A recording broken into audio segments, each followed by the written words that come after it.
Hello, everyone. Please note.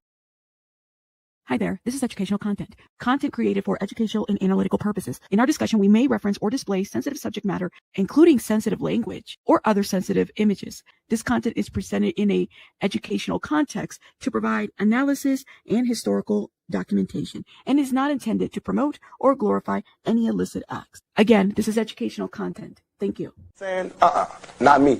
You know, I want when they see me, they know that every day when I'm breathing, it's for us to go farther. You know, every time I speak, I want the truth to come out. You know what I'm saying? Every time I speak, I want to shiver. You know, I don't want them to be like, they know what I'm going to say because it's polite. They know what I'm going to say. And even if I get in trouble, you know what I'm saying? Ain't that what we're supposed to do? I'm not saying I'm going to rule the world or I'm going to change the world, but I guarantee that I will spark the brain that will change the world. And that's our job, is to spark somebody else watching us. We might not be the ones, but let's not be selfish, and because we're not going to change the world, let's not talk about how we should change it. I don't know how to change it, but I know if I keep talking about how dirty it is out here, somebody's going to clean it up.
the stage.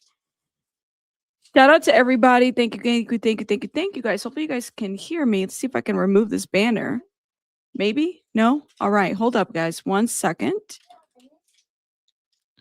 1 second, 1 second. Here we go. Can y'all hear me? Let me know. I don't know if you guys heard what I said earlier. Shout out to everybody. Welcome, welcome.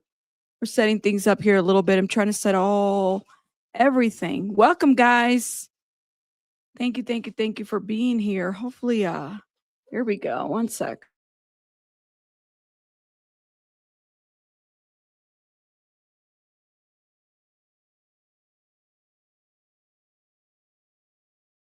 Y'all didn't hear my intro earlier. I said, welcome, welcome. So clearly I was muted and I was talking to the air. Shout out to everybody in the chat, guys. It is Monday, August the 17th. Welcome, welcome, welcome, guys. Long time coming. I just can't believe that we're here today, right? Like, it is just insane, but at the same time surreal. I had a lot of thoughts this morning, as I was talking to my loved ones and my friends and stuff like that, letting them know, like, oh my God, you guys, I cannot believe that here we are, here we are, and here I go, disappear. I'm setting things up still, guys. I need to make sure that everything's ready to go. So when we are streaming, shout out to everybody. The mic is Mikey for sure. Okay, how is the sound? How is the sound? I'm so excited. Hold up. Did I turn on? Because there's so many things I've excuse my I'm new today. Hello, in training type of situation. Yeah, right. Let me make sure that I got everything going on here so that the mic is everything is going on as well as it needs to be. Guys, welcome, welcome, welcome. I love the acoustic music. It's like my favorite thing. Love the guitar. Love the guitar. I think it's just, it's so relaxing. You can never go wrong with guitar and whatnot. It's giving Carlos Santana. It's giving anyways, and it's the perfect song for that. All right, guys, we're setting things up as we are going to start. Make sure you guys got your drinks. We still have a lot of time before we even get started, honestly. I did start a little bit early because I wanted to set everything up and make sure that it's all beautiful and everything. Absolutely instrumental. Welcome, welcome, welcome. Me too. I love the guitar. It's like every song you could really pair it. You know what I mean? Thank you, Lachey. Girl, we needed to update and upgrade because the other mic was just like, it was not doing it. It wasn't keeping with us, and I need to make sure that I'm like anything for y'all. I want to make sure the quality is better, the host, I don't know. I could improve a lot, but I can only do so much on myself. Welcome, welcome, welcome, guys. Welcome, welcome. Oh my God, you guys, like I said, I'm so excited. I feel like this is such a long time coming.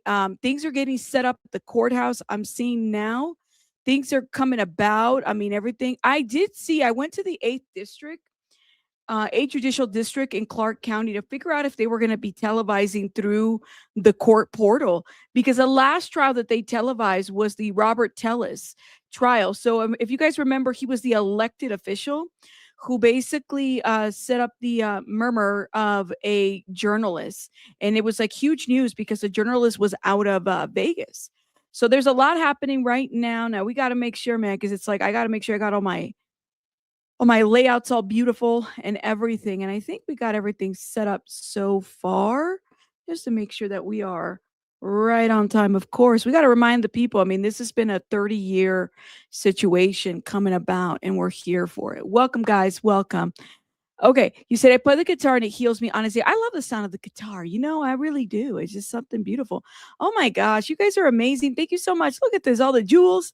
Is it Shiara? Thank you so much for becoming a new member. Shout out to you. Thank you, thank you. Nisi, thank you for the floating heart and thank you for the jewels, love. Shout out to you, Jude. Thank you so much for the sunshine and the jewels and for the hi-fi. And look at you with these 1,000 jewels. Make it rain with the jewels. Thank you. Cheers. And the guitar. I love it. Thank you, Jude. Thank you, thank you, thank you. Is it Pamela Ortiz with the floating heart? Thank you, thank you, thank you, love. Shout out to you guys, man. Little, all, nothing. Like literally, you guys are amazing. And I'm so excited to be here. Who would have known that I would be here streaming this? I'm like, who would have known, man? Who would have known? Thank you, Pamela, again for the floating heart, love. Maria. Thank you, thank you, thank you, thank you for the 30 jewels. Maria, Maria. Oh my God, I love that song. Anyways. Okay. Cherry Wine acoustic guitar is beautiful. Not so much with words though. Ooh.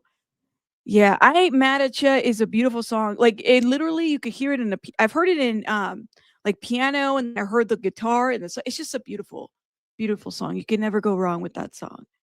And there's other ones too, but it's just the slow-mo of it. Hey, Belen. Hey, hey. I'm so excited. Yes, yes, yes. Here we go, man. All right. Man, I was tired last night. And then, with the news that hit of Hayden, like I was not expecting that. People have been sending me the 911 call. I'm gonna be honest with you. I have not heard it. And I don't even want to listen to it because I really don't want to cry. I would totally be upset. But that's just me. But the people are going to court and they're doing what they have to do. Hold up.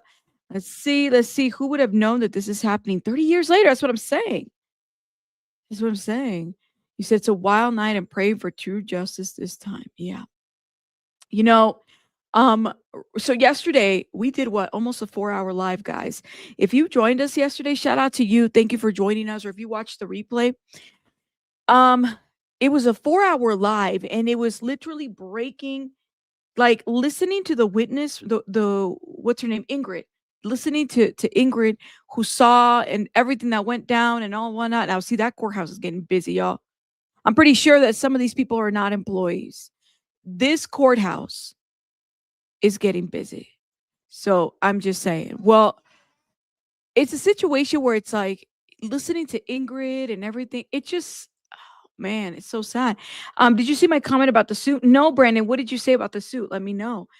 Oh, thank you so much. And Canadians, like, I fell asleep listening to the replay and then went back to get. Yeah, you know what? And we just gotta, you know, hearts and prayers and love to her and her family, of course, to her daughter. It's a very sad situation. Are they going to be doing the lottery? No, Becca, because guess what? Vegas ain't like the others. Vegas has overflow rooms. Yes. Now, for this one, we won't be doing transcripts for this one because there's no need, guys. Honestly, like, there's no need for any of that. Like, we're here, we're going to be watching it. I've already got people set up. I got the middle child that's going to be picked up all, I guess, the next 6 weeks while we cover this trial. Because I want to be here from the beginning to the end. I want to see it all, and I want to see it with you guys. And luckily, I'm an hour ahead of Vegas, so there's that. So we'll be here. Yesterday, you read Keefe D saying that he was wearing a suit when he got the gun from Zip. But he said in the interview he didn't wear a suit that night of the fight. That's right. He told that to the interview lady, the news lady, Brandon, right? Yeah. He would. Now, remember, he said I wasn't even there. He had some doppelganger out there who, I don't know, man. It wasn't him. It was a Shaggy situation. It wasn't me. It wasn't me. Even though they found when they did the raids in his property, they found that little situation. What is it? The ticket or whatever. They found all that from the Monte Carlo. Somebody said they really like when I say Monte Carlo. Monte Carlo. I don't think that's what it's called anymore. Monte Carlo. I try to say it the Spanish way. Monte Carlo. You said there will be lottery who gets seated in the courtroom, but if it's not a court, it will be in the overflow room. So no matter what, the boss bitch, people are going to get seated. Like, they're going to really try to seat people here, right? That's the best part. That's good. And I'm so glad that they're doing that for the people, because ultimately what people forget, and this is just by experience, guys, a lot of these court people, shout out to the wonderful lawyers and judges, but the people, and this is just by experience, some of these people think that these courthouses are ran by lawyers when it's our courthouses. It's our public information. You guys, as well as myself, we should be privy to all this without getting so much hoopla about the situation. By the way, speed of court, I got my gavel. I could put on my judge's robe, but I really, I'm going to order me a, oh man, what did I order? Bandana, because I was like, oh my God, how do I not have a bandana? I don't be wearing bandanas like that. I said, I got to wear a judge's robe with a bandana the way that Tupac used to wear it up in there. I got to do that. And then I was like, do I get me a death row Temu chain? But it's going to take I don't know, 30 days for me to get my Temu chain from Death Row. then at the same time, I'm like, death row is like so, what's the word? It feels like it's cursed. I don't know, man.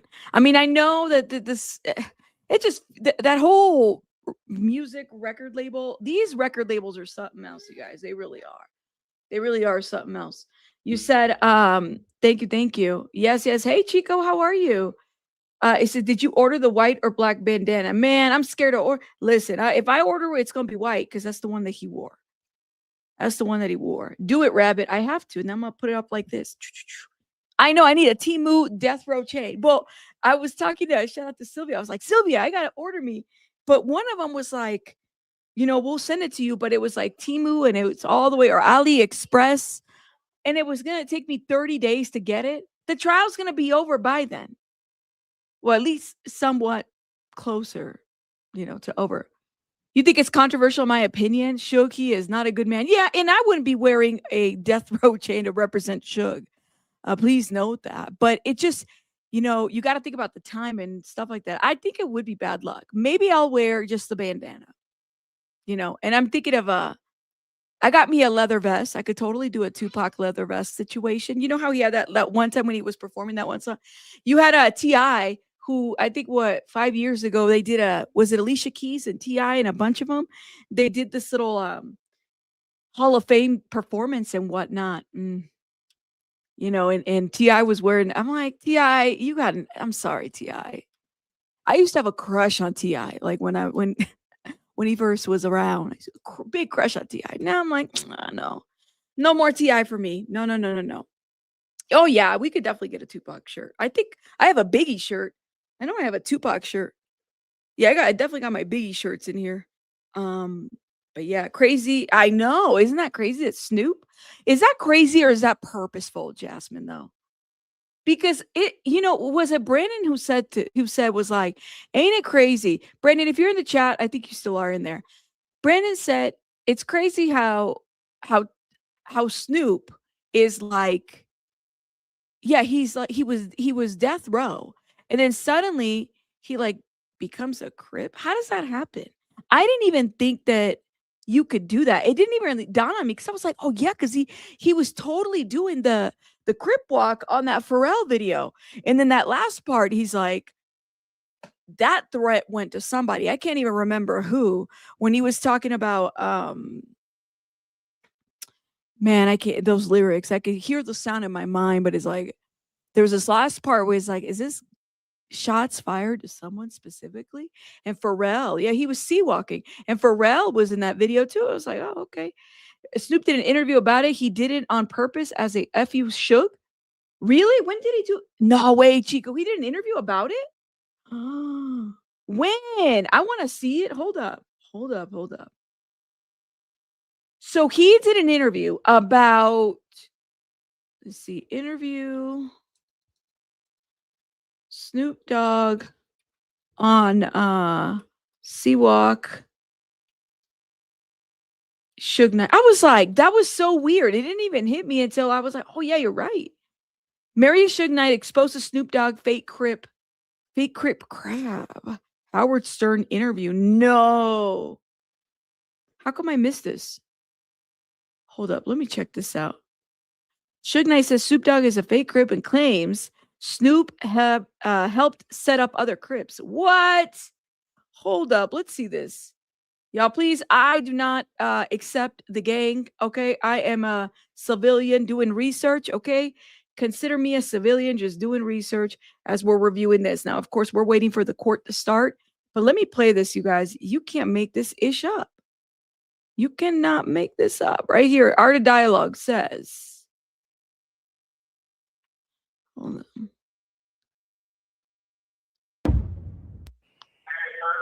Well, I'm going to say it like this. I'm not a Crip, so I really don't get into other people's politics. That's not mine. But I personally never seen Snoop pretty much act like a real Crip.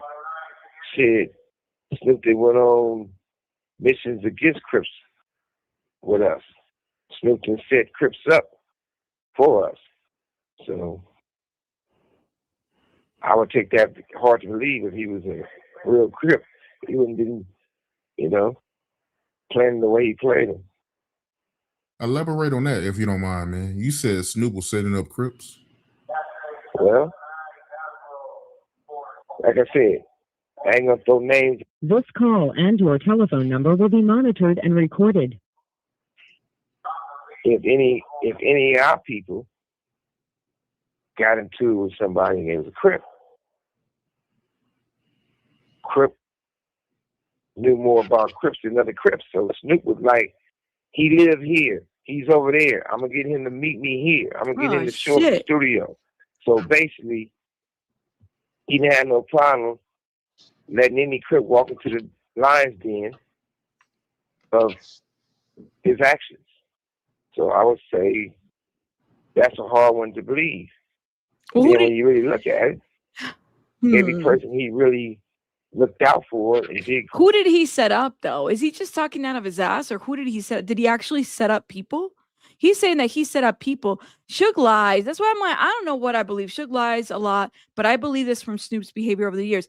I think that Snoop is somebody who, to me, he really shown his character in the last couple years. Like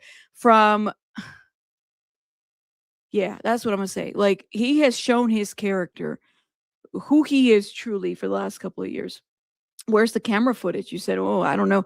That's what I'm saying is, where's everything? Suge drops a bit of truth mixed with exaggeration. And then a lot of people, I think Suge is also he's still a shot caller. Like, you can't take that away from the guy. He might be behind bars, but people behind bars, they still are calling shots on a lot of things. And I think that there's a lot of people genuinely still afraid of Suge Knight. Yeah, that's what I'm gonna say. There's people that are genuinely afraid of Suge Knight, and rightfully so, right? Like, there's probably a lot of stuff that we don't know at all. You said, I told y'all no camera footage. I forgot who said it would be mad. Who? What? No camera footage. No, there's camera footage. There's gonna be cameras in there in the courtroom. You said, I definitely think Snoop has done some F shit, but Suge is where. Oh yeah, but Snoop bought Death Row to piss off Suge. And what is he going to do with it, though? Like, you bought the well, I guess that would be the way to stick it to somebody. Buy their name. Buy them out. Yeah, but broken clock is right twice. But yeah, that's how I see it. I don't know. I'm not a fan of, I used to be a fan of Snoop. I'm not anymore. I feel like especially in the last couple of years, he really shown himself. I think he's, I don't know. Some about him just don't sit right with me anymore. Great things for was not Crips.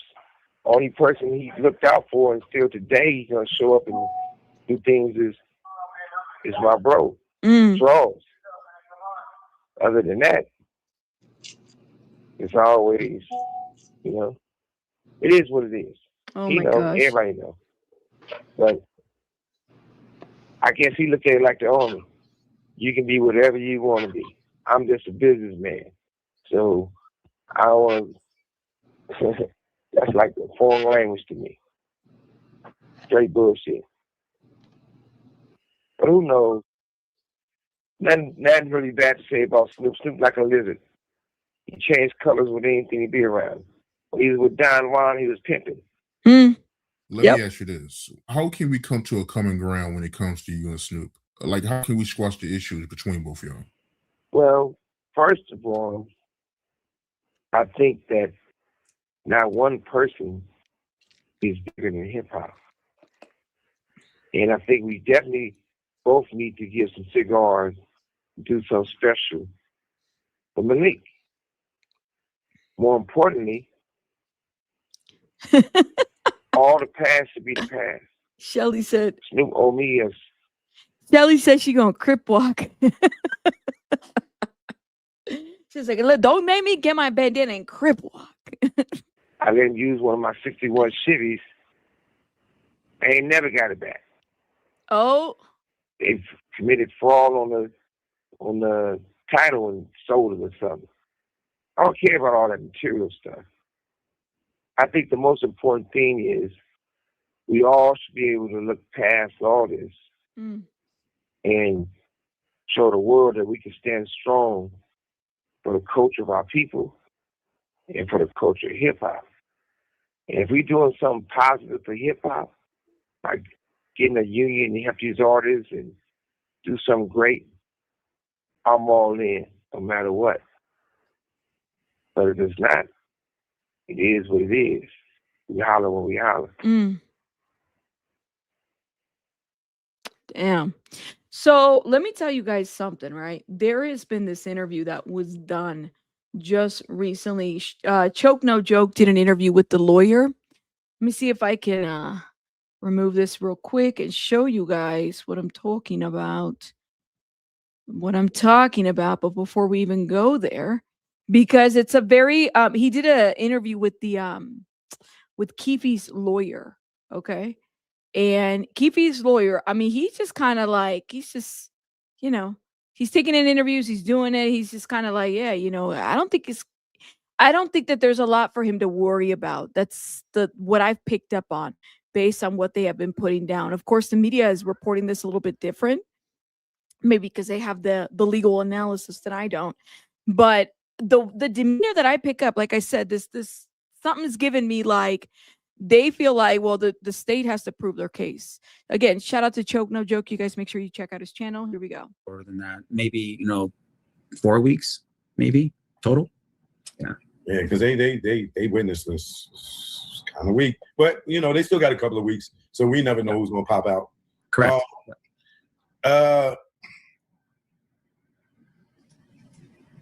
What's your experience with murder trials? Have you had a few? I've had a few, and that's the thing. As a defense attorney, you get murder trials every once in a while. It's not like it's a regular thing. The only people that really get the same level of repetition on murder trials typically is the Special Public Defender's Office, who is geared only for murder trials and for people who are indigent. So people in private practice, for instance, don't really get the same repetition with regards to murder trials. But look, I mean, from a technical point of view, it's the same fact pattern. It's the same level of proof that the state has to give, and that is, whether it's a murder or whether it's a stolen vehicle, there are elements to the crime of each that the state has to prove beyond the reasonable doubt. Mm-hmm. The difference between the two is the loss of life. And we always value the loss of life over the stolen vehicle case, right? But ultimately, at the end of the day, that's the emotional component to the loss of life, is that we acknowledge it as human beings and we say, hey, a man died here or a person died here. Right. Not this, this Corvette was stolen. We don't have the same level thing. But still, it's the same burden. And it's the same argument that I would have to make up there in terms of that audience. So, yeah, in terms of the murder trials and so forth, I think I've done 9 over the course of the time. I've had, I think 3 acquittals on it, something like that. Okay. So are you ready to deal with this crazy world of public social media, going in and out of the courthouse? And are you ready to, because I'm telling you, it's going to be a circus. Yes, it is. There's no rapper like Tupac. I'm telling you, it's going to be a circus. I don't know. I mean, I talk about with my team here, and I don't know. I mean, I know people will be interested in it because we all have a connection back to the music, at least through the music, right? Maybe not to the lifestyle, but definitely to the music. Respectfully, like I said, shout out to him. I don't think he's ready for that. Okay, thank you, Chico. Chico sent me this very interesting clip. So apparently this is Snoop Dogg. This is his massive purchase. Discusses, what did I say this is, y'all? I need to get my glasses. Snoop Dogg discusses his massive purchase of Death Row Records. Oh, okay. I'm here for this. Hold up, y'all. Okay. I mean, look who's hanging out with too. So I'm like, so I think what? That was 4 years ago. What are you talking about? How much love we got for each other? How much this? I'm like, Sure. I'm confusional too, by the way. That's a word that I made up one day. I don't know. I'm confusional. Yeah. Never thought of Death Row as a lovable and friendly brand. Somebody, y'all over here telling me in the chat, Rabbit, don't wear no Death Row chain. That's a curse. I'm like, yeah, you know what? You might be right, because what are these artists try to run away from this? Truly, they try to get out. And honestly, I mean what I say, that I think had Tupac, had he survived, I don't think he would have stayed at Death Row for too long. I think he would have called it out. I think him and Suge would have been at odds, and it would have been bad. Definitely. So, yeah. And look, he's wearing his Death Row chain too. I don't know if you guys can see it. Hold up. I'm confused now about Death Row. LOL. Yeah, no Death Row chain. Look, He is wearing his death row chain. Y'all see it? Look at his shirt. It's hard to tell because of the contrast, but he's wearing a death row chain right there. Oh no. He said death row kids? Like what kid? Like he's gonna make death row kids? What is it like? What kind of music? You gotta be kidding me. Death row kids. What? Don't put kids on death row. What are we talking about here? Web 3. We already in the metaverse with Death Row. We the first major label to be in the metaverse. We did. How many ETHs did we do? You know the number. We did 1,000 ETH in 1 month. Did 269 singles. You said not G-Funk lullabies. Oh. Yeah, Brandon. I mean, the man's changed a lot. You know, I just can't. Well, Death Row clothing line. I mean, they had a. I don't think. I'm thinking of G Unit because G Unit was big on the clothing line, but I don't remember Death Row having a clothing line. But I remember, yeah, G Unit was definitely. They had a clothing brand and everything. A little fun. Let's have a little fun, he says. Like I said, I don't know. He's changed way too much for my taste. That's just my thought. Yeah, Rockaware, Sean John. You're right. Rockaware, Sean John, G Unit. What else?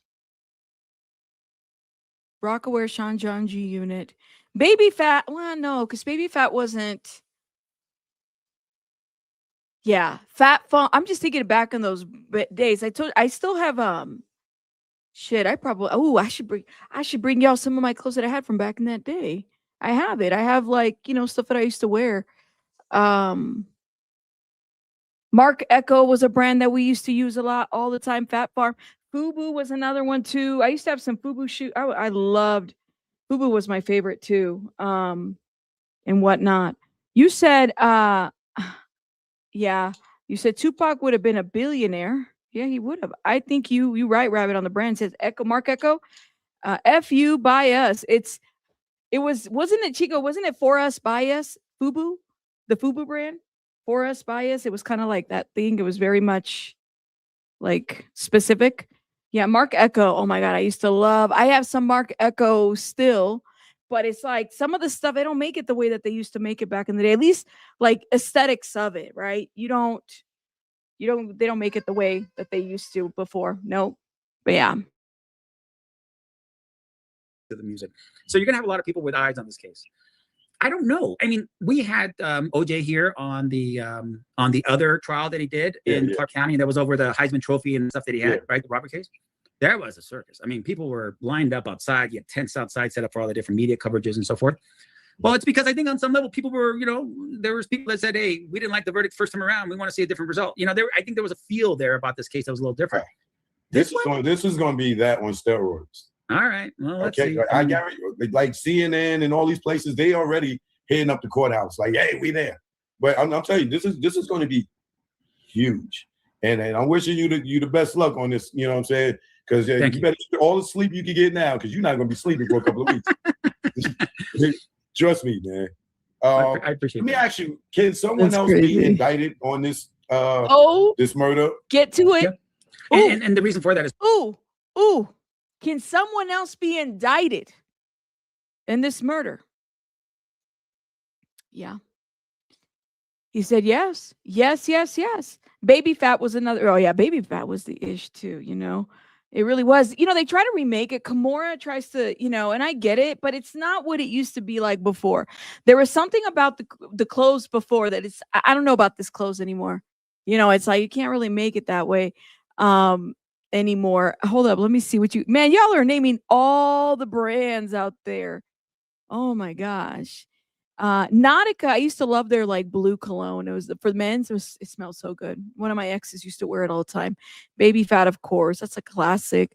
Let's see. Hold up. Let me look at the Jinko. Girl, I can't wear no Jinkos. No. Jinko was not the brand that I would wear. First of all, I'm like 4'11". I was swimming in those kind of no. And not only that, I couldn't even afford that shit. That shit was so expensive.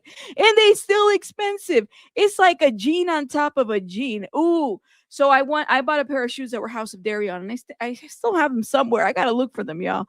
No. Apple bottom jeans. Yes, of course. Now there you go. Thank you. But see, now Jinkos, I would be swimming in those. I cannot. No. With the boots and the fur. Because there's no statute of limitations. There's no deadline to it. So if they find someone 10 years from now, 5 years from now, 20 years from now, they can still indict on a murder charge. Can they indict while this trial is going on? I don't think they would. Oh, okay. But yes, I mean, I guess they could because it's secret, right? So we wouldn't know anything about it. It would just pop out of nowhere. But I don't think they would turn around and do that just because it just would ruin their case. It would best serve Keefe as well as all of us here for them to dismiss this case. They don't have it. So, yeah, if they're going to put the whole circus up for everybody and then indict it in the middle of the circus, that's not a good look. And quite honestly, I don't see them doing something that irresponsible. I think that once the trial is said and done, I believe that some information is going to come out and it's going to point in another direction. And hopefully they will investigate it and not just take the loss and be like, oh, well, we tried somebody for Tupac's murder. He got acquitted. Oh, well. And then, brush it under the rug. I'm hoping. I think that there's a great disrespect to everyone that's ever been concerned about the question, who killed Tupac? Yes. That we don't consider all of those people's positions and why they come to that conclusion. Listen, guys, I really, really think that this is deeper and this is corruption at the core, and it involves a lot of officers. And, I'm not here to accuse anybody of anything, and I'm not saying I think Keefe D is just as responsible, but it's not just Tupac. Then you have Biggie, right? And their connection between, I can't get over that ish at all. I really, really struggle with just this idea that, it stops at Keefe. No, it doesn't. Okay, this shit goes deep. And Suge doesn't speak because he knows that. Suge doesn't speak because he knows how deep this shit goes and who was involved. They didn't call him, the guy that hired the cops just for the hell of it. They trying to band-aid this situation, which I agree. Keefe is one, but literally he's not a shot caller anymore. He's not what you would look at Suge Knight. Suge Knight's still behind bars. He's still considered a shot caller behind there, right? So I think that that's just one thing. But there's so many others involved, and people are just willfully looking away, trying to save their reputations and whatnot. And I even side-eye these officers, a lot of these officers as well. Meaning, if you're a detective on a case and you're working through, who did it, you would consider other people saying, I think it's this person, that person. Interesting. Let me take a look at it. Let me, go down that rabbit hole. Let me figure out if that's something that is good or bad. And when you don't do those things, it displays arrogance. I think on some level, it displays that somehow we know better than everybody else. And yeah, they might have more facts to certain things, but I think sometimes you want to listen to what people say. You want to say, hey, you know what? Somebody is saying, look, I think it's this, or I think it's that. Take a look at this video. I think somebody a while ago, I can't remember where I was talking to, was like, well, I don't, you take a look at the video because I don't think that's Orlando. I think the clothing that person's wearing. Oh, yeah. Because they see the 13 on his jersey, and then in the scuffle, you don't see it, but I believe his shirt got pulled over his head. Yeah, yes, exactly, those kinds of things. But once again, if you don't have a person who takes on the case, 2017, that's what, maybe about 25, 24 years, that you don't look in the past and you see what people have done up to that point, you're doing a huge disservice, not just to yourself as the investigator, but I think to just the system as a whole. And that is, more eyes on a case can help a person solve the crime.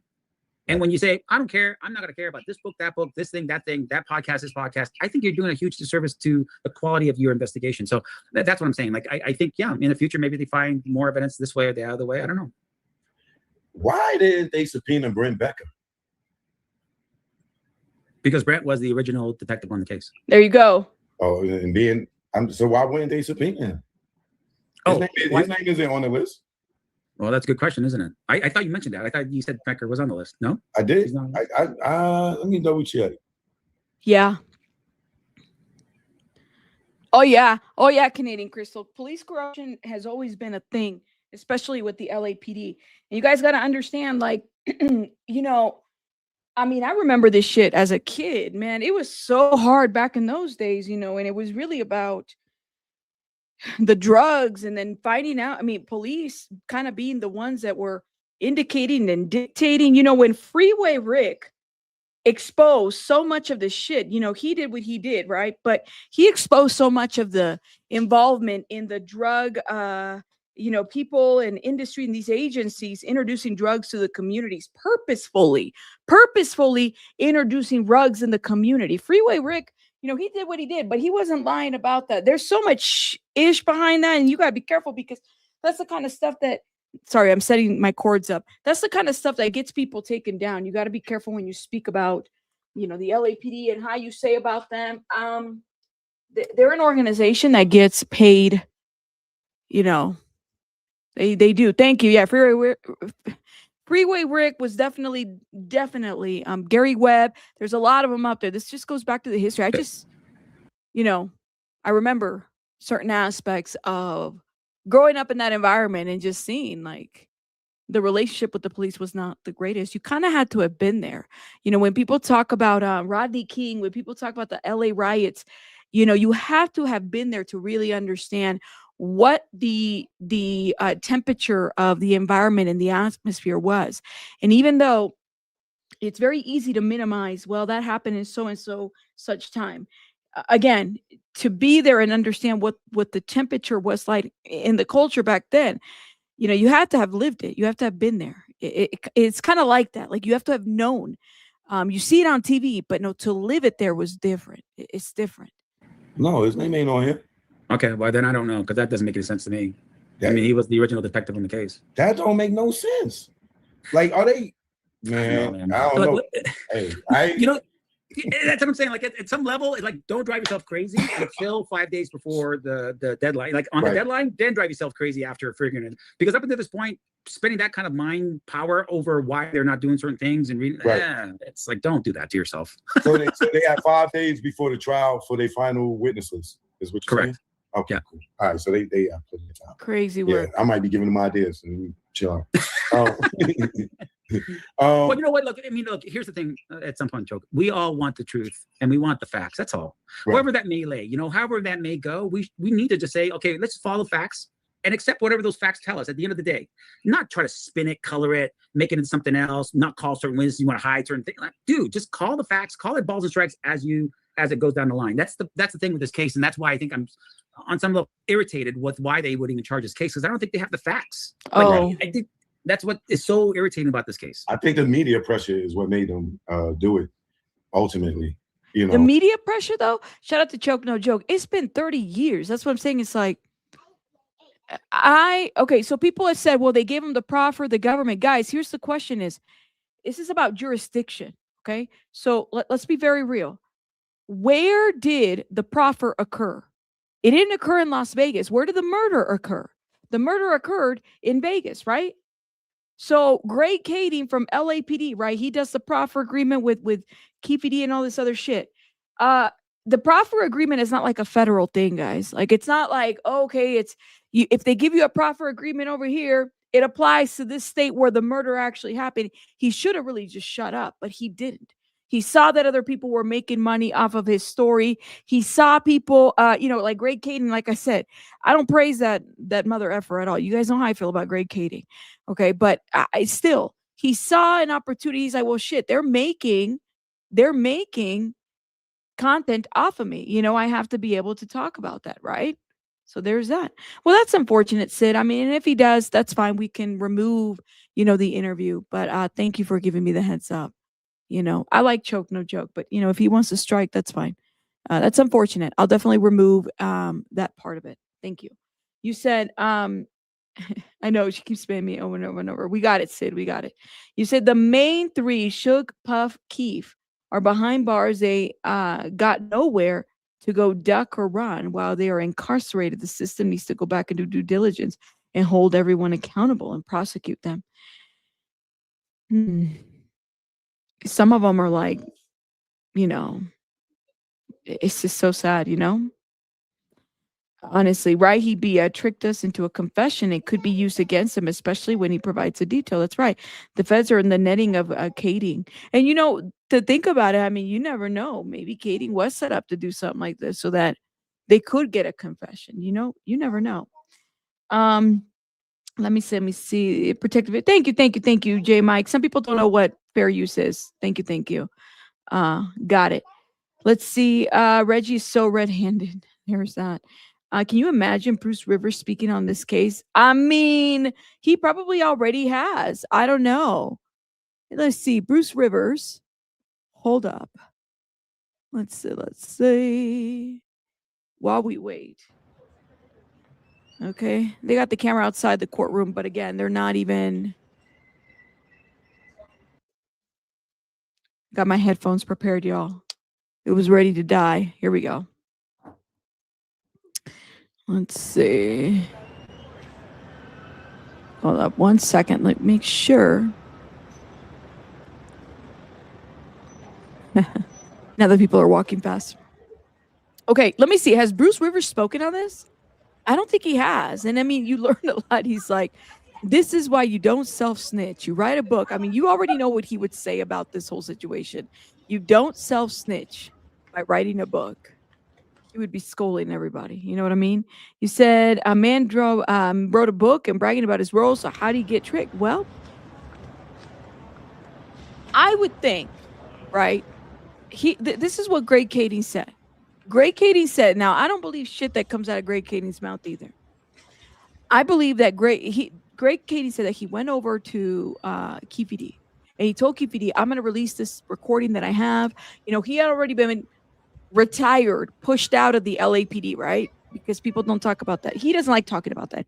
He says that he was being set up by the LAPD because he was solving the murder and yada, yada, yada. That's what he says. I don't believe that shit. But anyways, so he says all this. And then he's like, well, you know, I went out there and I told him that I was going to release these recordings. And so Keefe D knew that these recordings were going to be released. I said, I don't believe that. I don't believe that he did the proffer agreement in 2008, 2009. Then 10 years later, after he sees that Greg Kading has already released this recordings, he's like, well, now I'm going to make some money. He decides to then, publish his own books and stuff like that because Greg Kading has already put that shit out there. I highly doubt that Greg Kading went out there and told him, hey, be careful. Don't, if you say something that's considered, you're going to confess and your agreement is out the door. No, he does this. Okay. Because the proffer agreement wasn't done with Las Vegas. It was done with LAPD, not Las Vegas. So he made this whole confessional with LAPD. It doesn't apply to Las Vegas. I mean, nobody really counseled him to tell him. So this is why in the book, if you are to believe what he writes in the book as factual, what does Keefe D do in the book at the very end? He drags the the fuck out of Greg Kading.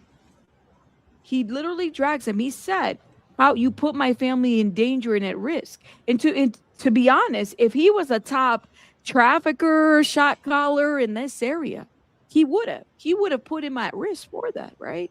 So I always thought that I was like, yeah, I don't believe anything Greg Kading says as it pertains to that. Now that Keefe D is pedaling back, yeah, I mean he is because he doesn't want to go to jail. And the reality is I think it was First Liberty's podcast who mentioned, they're probably going to bring up like manuscripts. And think about if you've been following the grand jury transcripts, how many contradictions have we heard?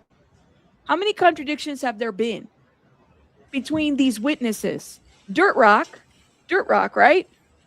He says that they snatched the chain off of somebody from death row. Reggie Wright, he says, oh, they thought that they snatched the chain. They never snatched that chain. It never happened. So it's like you can't have it both ways. Either the chain was snatched or it was not. Which one is it? There's that. There's so many contradictions. The cop, Robert Ladd, also saying the same thing. It's like, I don't know, who do we believe? Too many contradictions. The woman, the witness that was in the car that saw everything go down, Keefe D said that they shot at some women that were following them after the shooting. The lady doesn't say that as a witness. You'd think you'd remember that. It's like, listen, you get shot at, people tend to remember that kind of traumatic situation. All of these witnesses are somehow, I don't know, like your witness is a gang member, a retired cop who's now a felon who is still in my opinion, it sounds like he's still part of the Mob Piru one way or another, because he kind of gives that to me, right? He's talking about, they had a little bit of respect for us back in those days, those young people. No, they didn't. They didn't. It's so weird. This whole thing is so weird. But although I believe that Keefe has so much to do with this, I don't think he's the only one, guys. I don't think he's the only one. To blame him solely, it's got to be other people involved. Other people have benefited from the death of Tupac as well. I don't know. You said, let me see. Are we going to be getting opening statements today? Today, we're getting opening statements. Today's the first day of trial. Jury selection is definitely done. So, yes. Hi, Dukes. How are you? I haven't seen you in a minute. Shout out to Dukes, OG supporter. Oh, my God. Shout out to Dukes. I hope you're doing well. You said the more conflicting stories, the more space for reasonable doubt. That's all they need, is what I'm saying, man. You really, if you have not followed us, and if you're a member of the channel, you get access to the grand jury transcripts that I posted on the Discord. Volumes 1 through 8, you get to read them all. There's too many inconsistencies in this situation, guys, for there not to be, any questionable concerns overall. A lot of people have benefited from this, absolutely. How the investigators say he found evidence that backed up Poole's theory. What? And what was Russell Poole's theory? And guys, I'm not making this shit up. Let me show you. So this alone right here, if y'all can hear me, put a 1 in the chat. This right here, the yellow is all the police officers involved in the Tupac Shakur investigation murder. All the white, let me put this comment down. All the white right there is all of Biggie's investigation. Do you understand? Like, when you put this into context and you're like, damn, and this is not even including the gang members. This is literally just the police. All of the police. You got, I don't know how many task force enforcements. They try to solve this crime and they can't. And then here's another one. This is just Tupac. Literally, hold up. Let me see. If I can put this down. I got to differentiate between the walls and everything. Let me show y'all something. This right here, my friends. Okay, I'm going to minimize myself here. Let me remove this. Look at this. Okay, this is literally just showing you guys. This is just the cops. Like when we were hearing Robert Ladd's testimony. Okay, Reggie Wright being the captain, Reggie Wright Jr.'s dad. There's no conflict of interest there, right? So you got Reggie Wright Jr. doing side hustles or part-time work, moonlight. They call it moonlighting for Death Row Records, who's connected to Mob Piru. Even the grand jury asked the question, like, how does that work? That you're a cop and you're like working within a label record that's affiliated with a gang. How does that work? Even they were like, what the hell? Like, how do you make of that? Then you find out that in 2017, the man actually picked up federal charges. Okay. He picked up federal charges for what? His connection to the transportation of the goody from the LA to all the way to Tennessee. Shout out to Tennessee. It's all, and it wasn't just him. It was him and his dad too. 2 former law enforcement, decorated law enforcement at that, part of the gang unit, somehow, I don't know, 10, 20 years later after the murder, pick up charges on trafficking. How does that work? How does that work? You can't make this shit up. You truly cannot make this shit up. I'm like, this is the Departed, Martin Scorsese movie level. It's like The Departed all over. It's crazy work. This is why this trial, yes, it's about justice for Tupac, but there's just so much more in between this. It's just how it is. Yeah. Crazy work, right?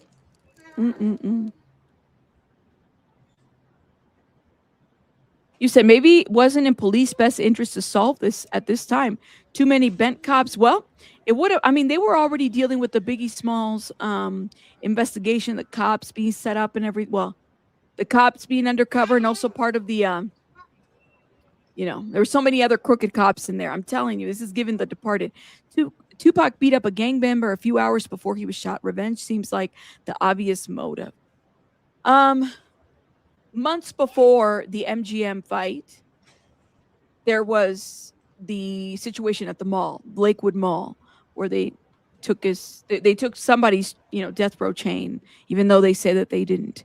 And it's so weird how Reggie Wright gets very defensive about that. They didn't take the chain. Dude, that happened like 31 years ago, and you're defensive about that? Who the hell cares if they took the chain or not? The guy hasn't posted any pictures of him wearing the chain, so clearly he don't have the chain. So weird. Like, who cares? Like, what was it to you that they took the chain? Was it your chain? No. So weird. And the level of I'm offended because, of this, not the other, is so weird to me, honestly. Oh, man, I cannot wait for opening statements. It's like finally here, you guys. Finally here. I'm so ready. So ready. Everybody's ready, y'all. We ready. Yeah.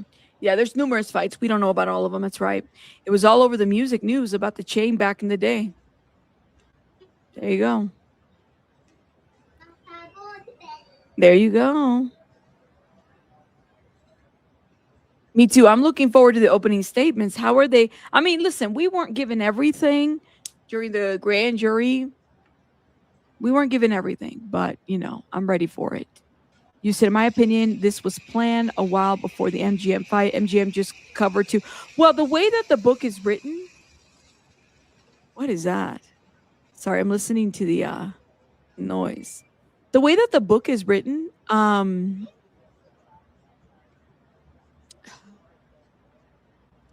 it's almost like, Keefe is definitely like gloating about his behavior and his actions, but they said it starts at 9:30 Vegas time. It is 8:48, so we still got a good 40 plus minutes. They said Drake, Suge Knight said that Drake bought the fake death row necklace. It's amazing how there isn't video and footage anymore from the casino or the strip, right, Brandon? Ain't that interesting, right? You're so right, right? But did you see that Southern District of New York detective that knew Zip, as well as Zip did, who passed away 3 weeks ago? Who passed away, the detective or Zip? Zip died years ago, right? As they say, he died with his secrets. And Diddy try to distance himself from Zip? Because how does Keefe know Diddy? Keefe met Diddy through Zip. Okay, so Zip was like the Harlem connection that Keefe had. And so they were really cool back in the day and whatnot. You say, I remember you would tuck your chain in your shirt so you wouldn't get jacked walking home from school. There you go. I'm telling you, I was like, I got to buy me. I'm not going to buy it, but I got to buy me a Temu death row necklace. The kind that, those heavy ones that are like fake and they turn your necklace all green. Ooh. Oh, are we inside? Are we getting started? Shut your mouth. Oh, it's quiet. All right, y'all. Man, they already got the inside feed. Oh, I'm here for it. Hold up. Yeah, multiple cameras. Oh, yep. Yep. We're getting there. Let me check inside. I'm checking to see if we're inside yet. Wow. Y'all ready to ride with me for the next 8 hours? Let me know. Wouldn't it be lovely to have a world with no gangs or rugs? Yeah. But gangs has been like a long time thing, You said, let's get this going. I know, you guys. Do me a favor, guys. Hit the like button for me, please. And thank you. They sealed up the camera. They got everything going, right? I'm checking the other networks, guys. Okay, let's get this. Let's get our little wall thing going as well. Man, it's been a long time coming, guys. I'm so here for it. Yep. All right. We're here for it. See if we can get this going. I'm making myself smaller. Y'all, I'm going to be very small so we can get a full screen camera and everything going while we wait. Shout out to everybody in the chat, guys. Make sure you guys are supporting, please, and thank you. Hit the like button. I really appreciate it. If I don't shout you out, right away, please know it takes me a minute. I want to make sure everything is set up and I'm not disrupting like a hearing or anything like that. But we will be here. We are in it for the long haul, long haul, man. We're so here for it. Let me see what you guys are saying. Thank you guys. You said needed details of actors Hayden. Thank you so much, Rachel. I'm going to work on a shorter video on that, out of respect for Hayden and stuff like that, since I'm not talking about her right now. But I appreciate you, Rachel. I definitely will be doing a shorter video. We got a full schedule today. Thank you. Got to get my comfy chair, blanket, snacks set up fast. I'm literally. Thank you. Oh my God. Y'all are so, shout out to y'all. Thank you guys for joining me. You said, it doesn't work at all. Passing the goods. We're here for it, man. Oh, hold up. Let's see. Where are we at? I'm checking everywhere. Let's see. Okay, we had an issue. Oh, feed is back. Okay, cool. The feed is back. And making sure that we're at a fast, regular speed. I think we are. Let's see how the chat is moving. Okay, we can always do this side too. All right. We're going to put the closed caption so everybody can read and everything. And we can follow along. But let me make sure. Yeah, they're live.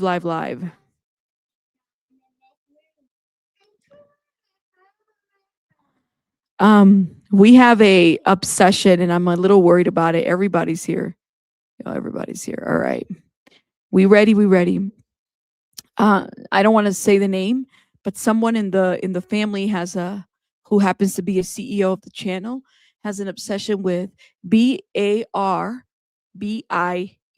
and I don't like it. I'm a little worried about it. I'm like, girl, but I'm trying to give her like the curvy ones, the one with different hair and stuff like that, because I'm like, I remember just how come I don't look like a BARBIE? You know what I mean? I'm trying not to say the name loudly because yes. Hey, B Tim, how are you? How you doing, B Tim? Yeah. So she's got an obsession with the. I can't, because if I say it, she's gonna be bugging me. But I try to buy her like some that, like I bought her one with purple hair, and she was like, "Oh, she's got mommy's hair." She does. I bought her one that's curvy. Oh, because I don't want her. I want her to understand that not a lot of us look like the BARBIE.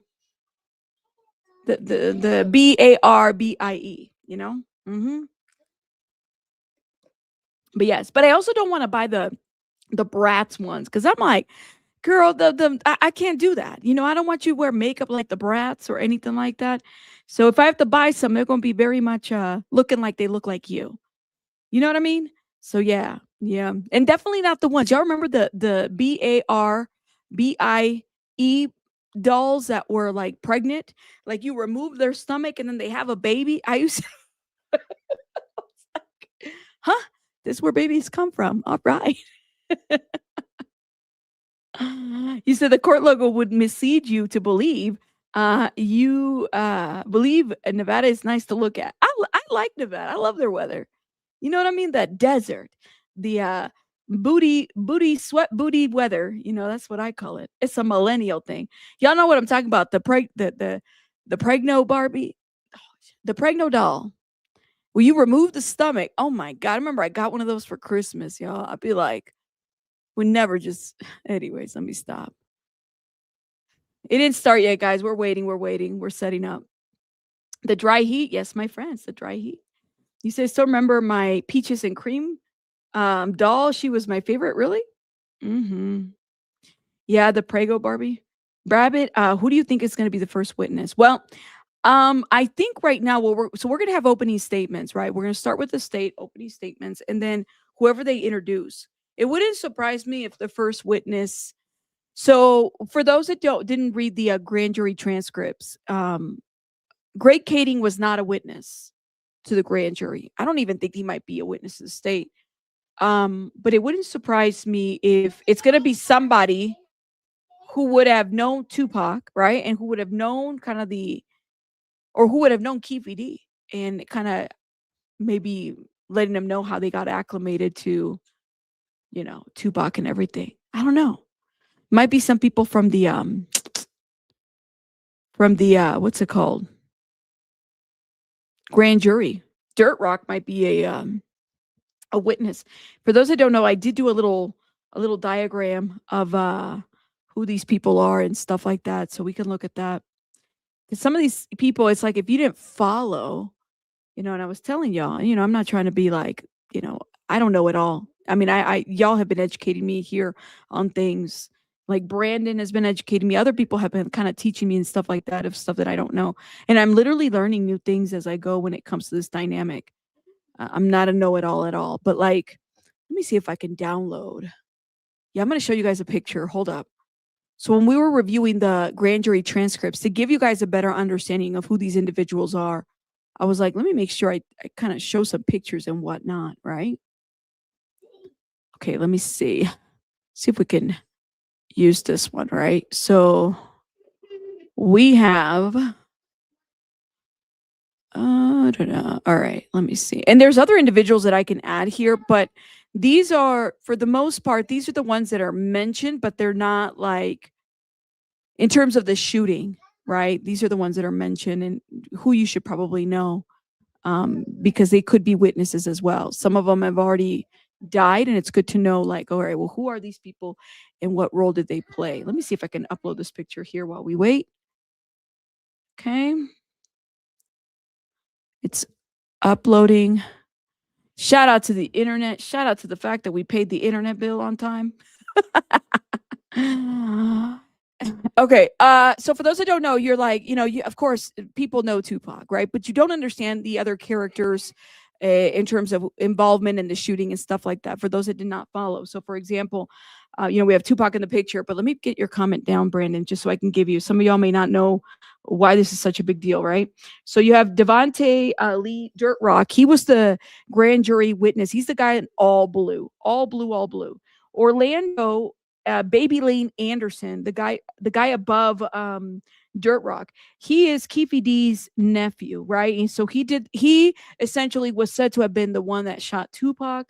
There's a lot of stories that are basically discrediting that's not what happened.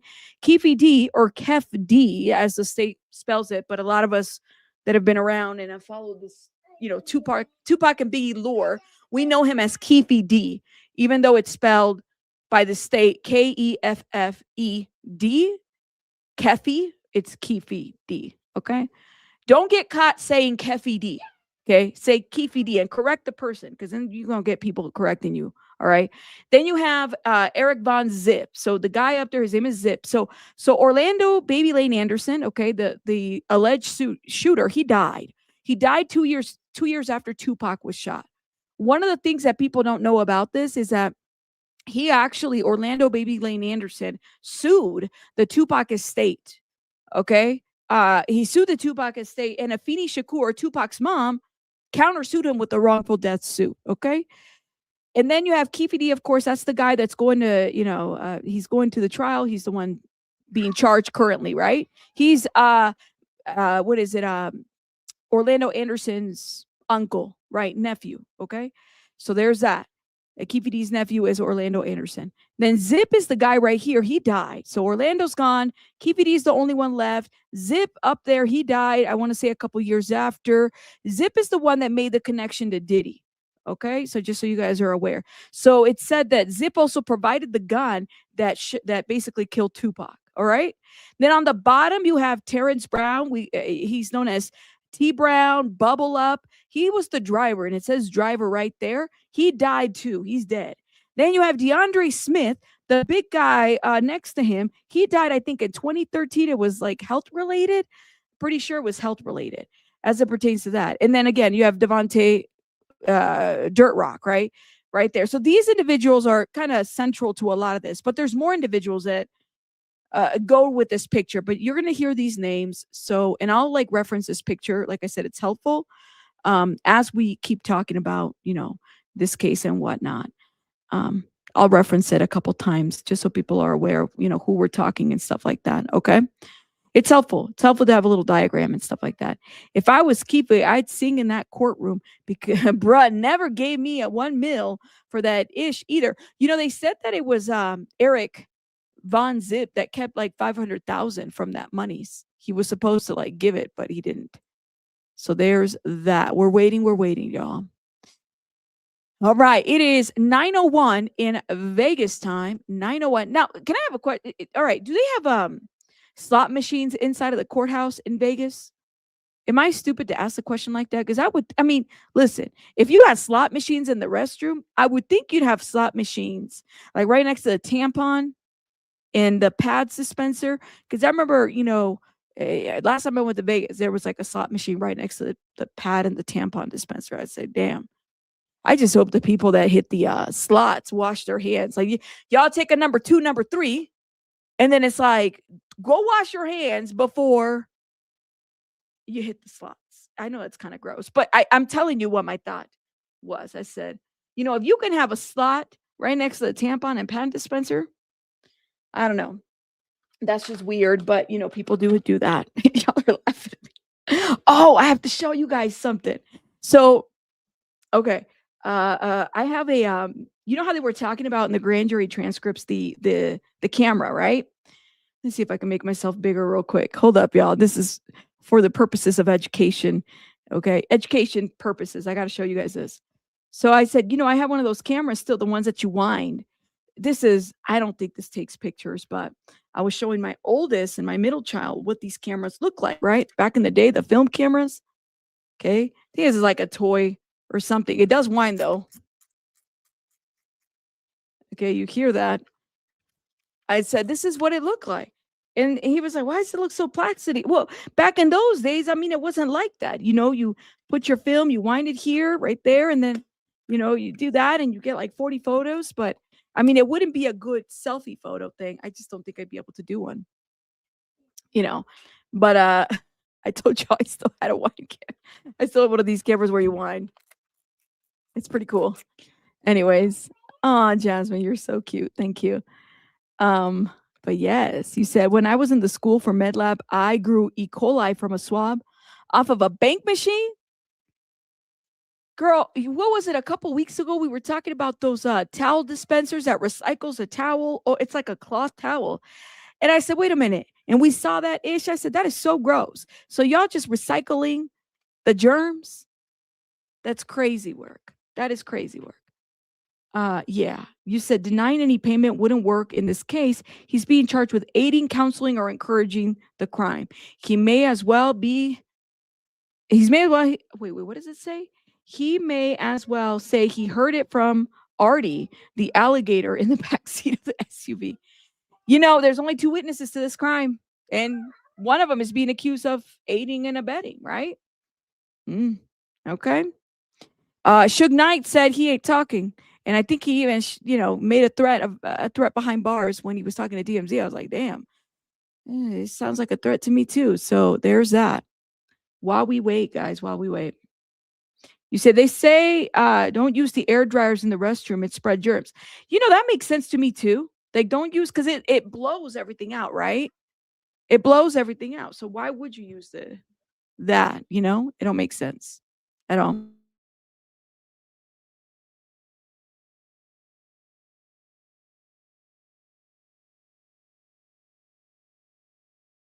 You said money is actually probably one of the nastiest items you can handle, right? It's always passed around.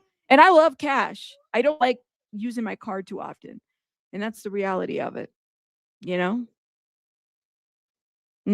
But I did hear that too.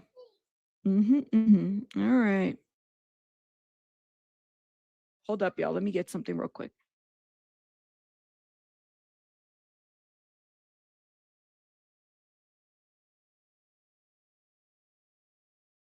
Hold up, guys.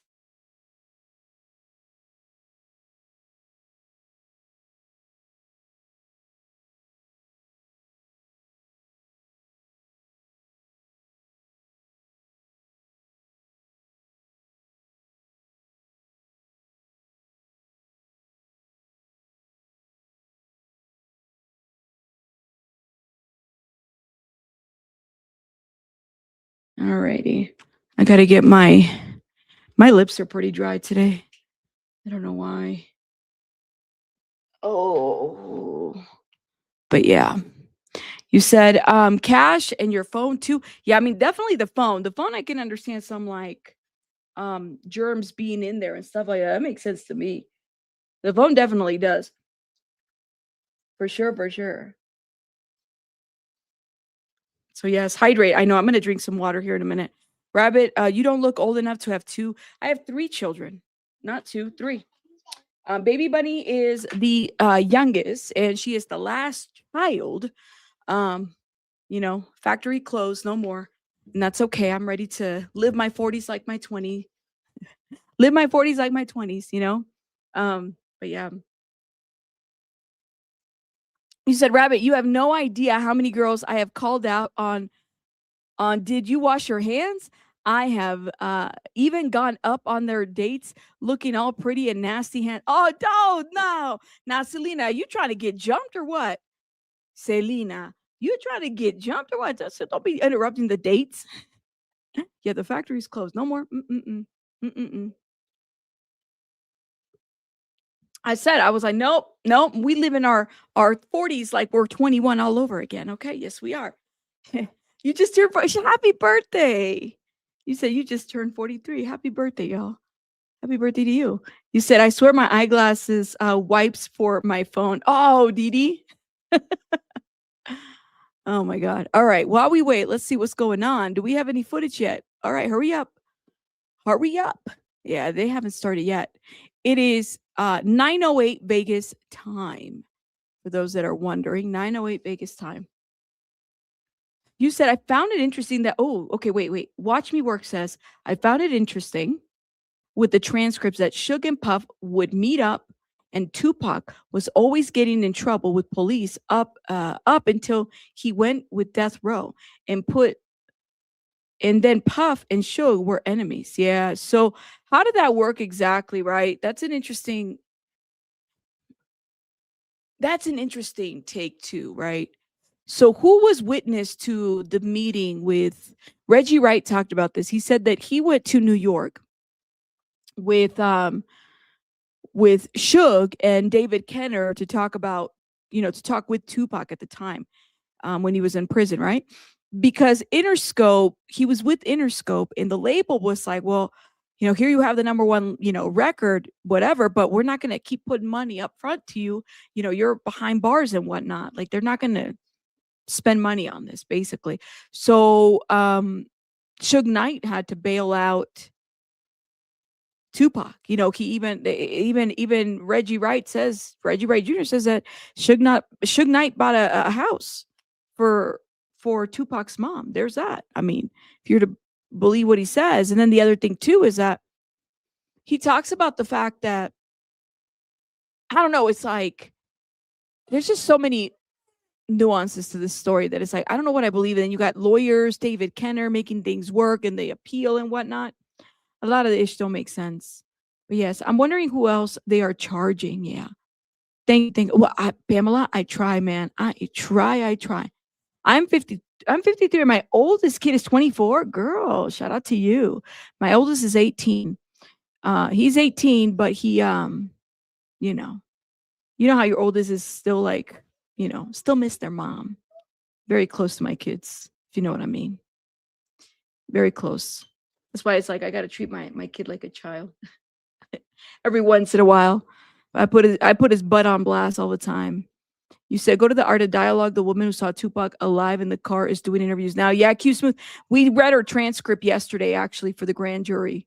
We did. And there was some discrepancies there, too, because Keefe D says in his book that the women's in the Sebring were shot at. They shot out their window. That's not what her name is Ingrid. That's not what she said. That's not what she said at all. She never disclosed that. So I don't know, man. So is the book fake? Is it not? I don't know. You said, oh my God. Y'all are so messy in my chat. You guys make sure you hit the like button. Don't be stingy with the likes or the hypes. You said, my eldest is 32, supposed to visit today. I'm excited. Aw. Yeah, my kid drives me crazy though. I dropped it like it's lukewarm now. Thank God my man has a good memory and his bag isn't what it used to be like as well. Wait, what you talking about? I shouldn't be reading comments halfway and not read everybody's conversation. You said just like Big and Pac were friends until Pac got shot. When Pac got shot at, the dynamics change, right? But see, Biggie made that one song. We read the lyrics too. Who shot you?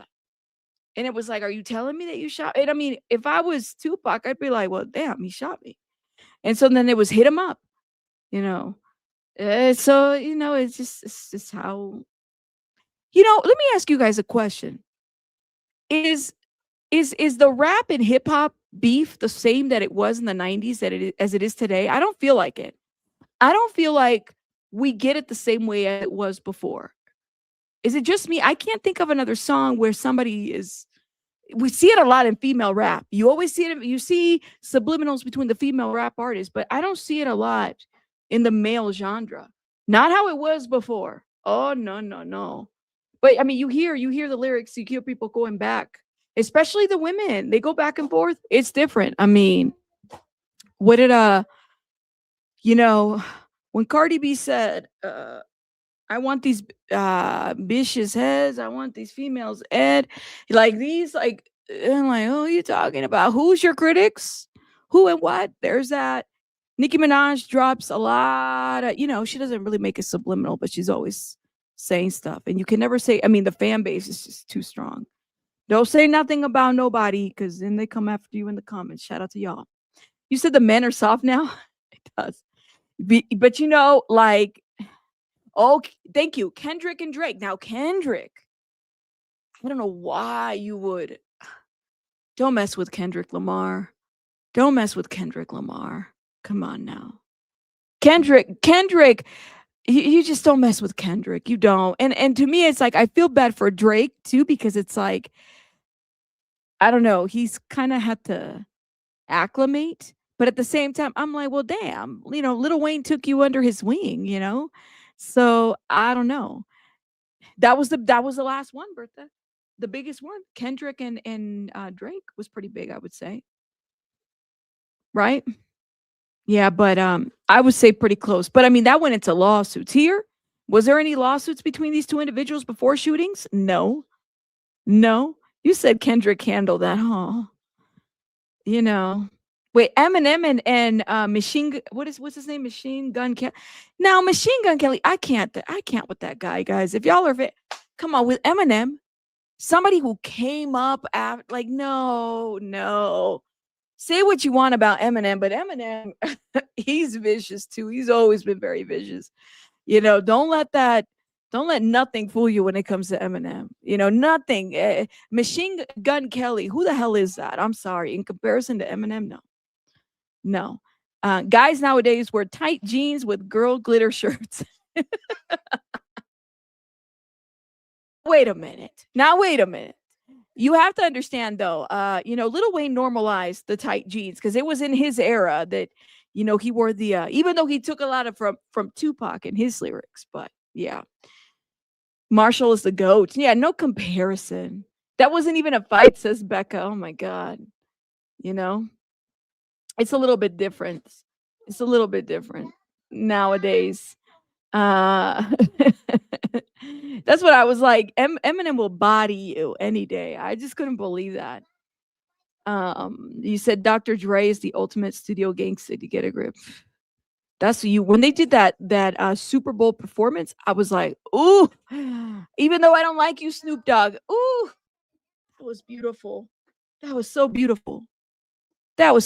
And then it followed with Kendrick doing the halftime show, and then Benito, Bad Bunny. Listen, Bad Bunny with that, and I'm not even I can't even tell you that I'm a young, a supporter of reggaeton, or any of this. I'm not, but the fact what Bad Bunny did right there, I was like, oh man, thank you for bringing the people together, man, because it's a rough time nowadays, man, literally. Oh yeah, Mary J too was performing as well. That's right. It was epic. The last two, Bad Bunny, and then what was it before that? It was Kendrick. Ooh. You can't even. I mean, literally, those two. I was impressed. You hate reggaeton? I love. I like some reggaeton. I haven't always been a fan of it, but I like some of it. Yep, yep. And don't forget when Dre started playing, I ain't mad at you. And BIS, yeah. You can't do it. Can't do it.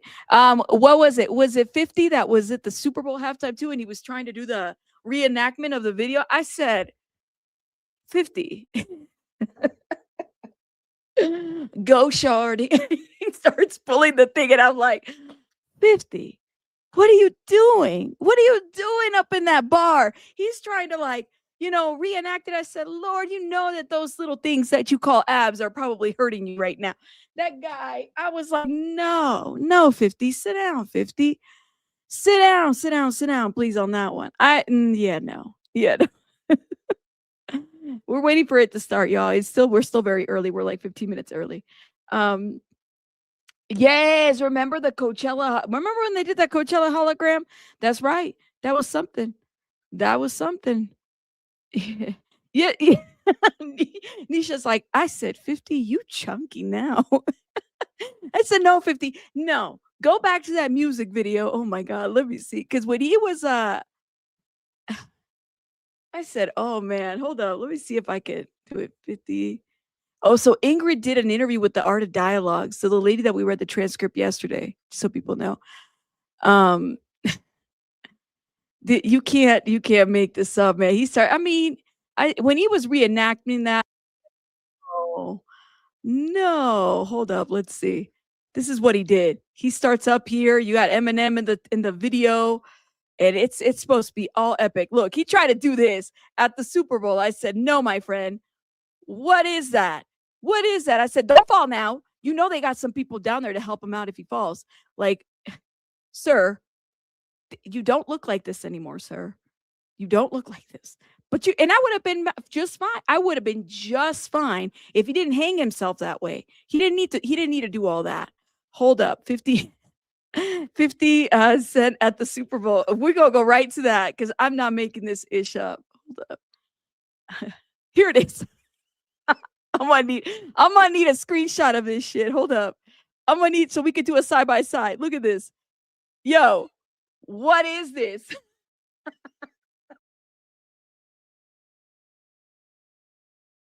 What is this? Somebody hold him.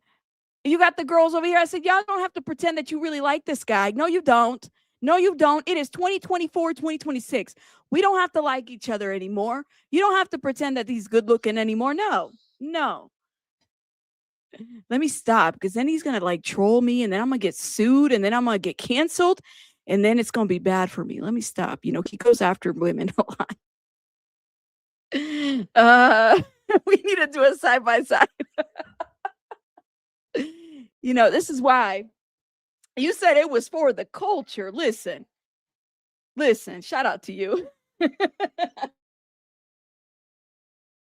I'm just thinking of a guy. I was like, he really hanging up in there like it's back when Eminem. I'm like, oh, no.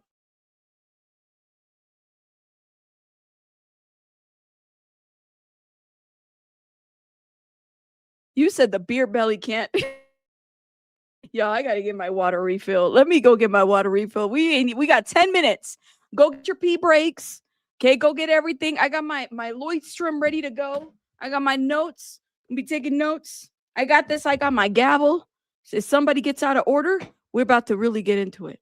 You said we don't want no beef. I'm literally a person on the internet. Trust me, my comments aren't going to hurt his feelings. Or let me go get some water, guys. Give me 1 second.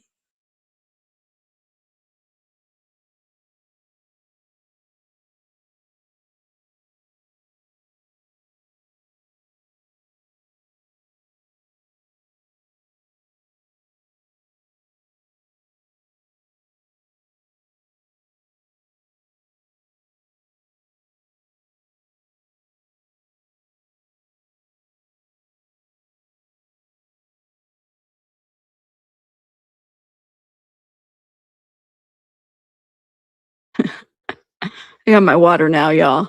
You say I always out of order. Always out of order. Y'all, the chat is out of order. Don't get rowdy. Because don't forget, if you guys get out of order, we have a couple of mod bailiffs in the chat, okay? And all we have to do is this. Look. That's when you are out of order. You're out of order. You're out of order. The whole trial is out of order. They're out of order. The whole trial is out of order. The chat's out of order, girl. You guys will be handled expeditiously, okay? You will be handled expeditiously if you're out of order. Please, Rabbit, read my last comment. I'm scared to read your comments, girl, because you're cutting up in my chat. Don't get thrown out now. Don't get thrown out. Hold up. I'm going, y'all. It's too many comments. Hold up. Give me 1 second. He looks like a smothered burrito, not a See, now, see, this is how people get trolled and destroyed on the internet. Let's stop, okay? Let's stop. He said he became the big kid that ate all that chocolate cake. Girl. Da, da, da, da, da, da. Oh my God, I like that song though.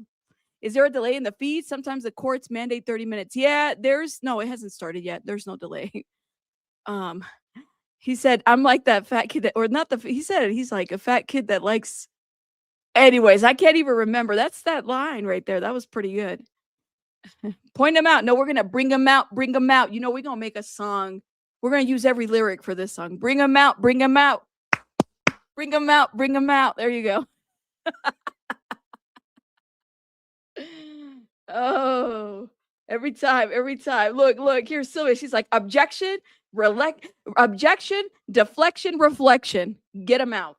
Figure it out. Oh, man. Yeah, he was looking a little swollen up on that, reenactment of the exercise scene, But hey, shout out to him. I mean, you can't keep this all the time. This takes. I mean, he was like in his 20s when this was going down, or 30s. I can't even remember. Then in 30s. This is what happens. Okay, you're looking good, and then you go from what?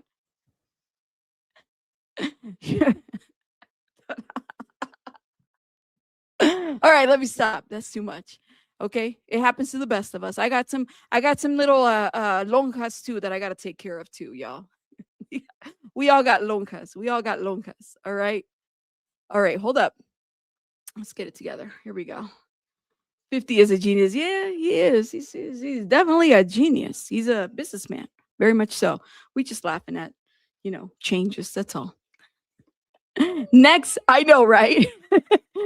And that's going to be like shots fired. 50's next single, Silly Rabbit. Rabbit, this is a mix. As excuse me, I got some long cuts too. It happens. I'm not the same size. I used to be a size like, no, I've never really been a thin girl. I was always like a, 7 or 8. I'm, shit. We get old. Stuff happens. It's all good. You just got to love yourself and appreciate yourself and find yourself that can love you and appreciate you every inch of you, and that's that. You said, I love you like a fat kid loves cake. Oh, cake sounds pretty good. Rabbit, can you cover the clip I sent you? It was hard to find. I will check it out. I'm not going to be able to cover a lot of clips while we're doing trial coverage, guys. So, I mean, if it's relevant, if I don't get to it, I'll review it when I can. But we are going to, are we ready? Are we ready? Hold up. Let me check. I'm checking everything. Making sure everybody is okay. Y'all, everybody's still who's watching that Clancy, what's her name? Lindsay Clancy trial. I know it's pretty big and whatnot. Everybody's talking about that trial, guys. Everybody's talking about it. We just got to be ready if there is a feed that goes out for us to jump. I also want to check the 8th District Judicial to figure out if they're streaming it too, because they just might be. Hold up, y'all. All right. 8th Judicial District, Nevada. Let's see. Let's check something real quick. I think it's like media streaming and whatnot. Okay, here we go. The last streaming that they did was the Robert Tellis court hearing, the journalist and the main guy. There was like a hit, and that was a huge covered case up in Vegas. So I'm trying to see if they have anything else for coverage as well. Okay, they got the rules, but we're going to figure this out as well just to get us ready. Okay, it is 9:26 right now in Vegas, guys. They have not started, just so people are aware. We're just waiting, guys. Make sure you guys are hitting the like button, please, and thank you. I'd appreciate it. Okay. Get your drinks. If you cut up, then don't get done up in the chat. There are mods in here. If you get blocked, sometimes it happens by accident. That's okay. Hit me up, but sometimes, you get a warning before you get blocked if it's a little too much. If you're spamming, definitely consider that a block. If you annoying people, somebody annoys you in the chat, there's these 3 little dots that you can hit on the name and it blocks the person for you. So you don't have to keep bugging the mods to block someone. No, you can block the person yourself and you won't see them anymore. Okay, let me see something real quick. We're checking judicial 8th, Las Vegas, Nevada. And I can't believe it. He also, Keefe D moved to Vegas too. That's the other part that I'm like, now why would you want to come back to the state that, that's the part that I don't understand. Media. Okay, thank you. Just checking. All right, no updates yet. We're still waiting for them to get started, guys. It is 9:28. They're supposed to start at 9:30 in Vegas time, just so people are aware. We are waiting. Okay. Y'all ready already? Let me know, because I'm ready for this too. We're all ready for this, guys. We're all ready for this. We've been waiting. It's been a long time coming, man. Long time coming. 30 years. It's insane, man. I'm checking and I'm refreshing everything. Okay, let me see what the comments are saying. Hold up, y'all. You said, hubris is why he moves. Y'all ready? Yes, we're ready. We're ready. Let me get my everything going here. You ready? All right. Keffe doesn't appear to have much of a brain, I think. I mean, he's not very, he's kind of like, what's the word? I don't want to, old school, kind of like that old school mentality type of situation. That's all it is, So, and that stuff just doesn't, certain aspects of how you cover for yourself and stuff or advocate for yourself just doesn't work anymore the way that it, did maybe back in the day. All right, we're waiting. Hey, by the way, we did get a new mic. Do you guys hear any background noise anymore? Any sudden CEO discussions? She's been in and out with the sitter too, for those that don't know. We got a sitter that's helping us out, so which is amazing. Fresh tea, pock shirt. I'm so ready for this. I'm gonna need a bandana. I'm gonna need a white bandana. I might have to go get one. I thought the husband might have had one and he doesn't. I was like, where's your bandana? He's like, I don't know. He don't really wear bandanas like that. I can handle I can't handle the Clancy trial. It's too triggering for me. Yeah, I mean, I was asked to cover it too, and I was like, I don't know, man. I wasn't, you kind of have to, if you're gonna be sitting here for like 6 weeks, you gotta have to want to cover something, not be pushed to cover something, So it's always good. Like for me, the Diddy trial was pretty easy because I was like, yeah, I mean, of course, the Celeste Rivas Hernandez situation, we're going to cover D4VD, which by the way, there's a hearing on August 31st, which we'll also be live for. And then if there's, hearings here, we will jump on later to that. But to me, that's pretty primary as well. We want to make sure that Celeste Rivas Hernandez gets her justice. And so, yeah. All right. Oh, here we go. Okay. Let me make sure everything's good on the sound. People are entering. Okay. Make sure sound is not on yet. Okay, guys, they're setting people up right now. Let me make sure I make myself a little smaller so I'm not covering the whole screen. And everything's good and ready to go. Welcome, guys. Welcome. Make sure you guys are hitting the like button, please, and thank you. Okay, we're just checking the sound everywhere. Sound is not on yet. They're still setting up, guys, so people are aware. Okay. Yeah, all the cameras are on the officers right now. I'm looking everywhere too. Okay, just so people are aware.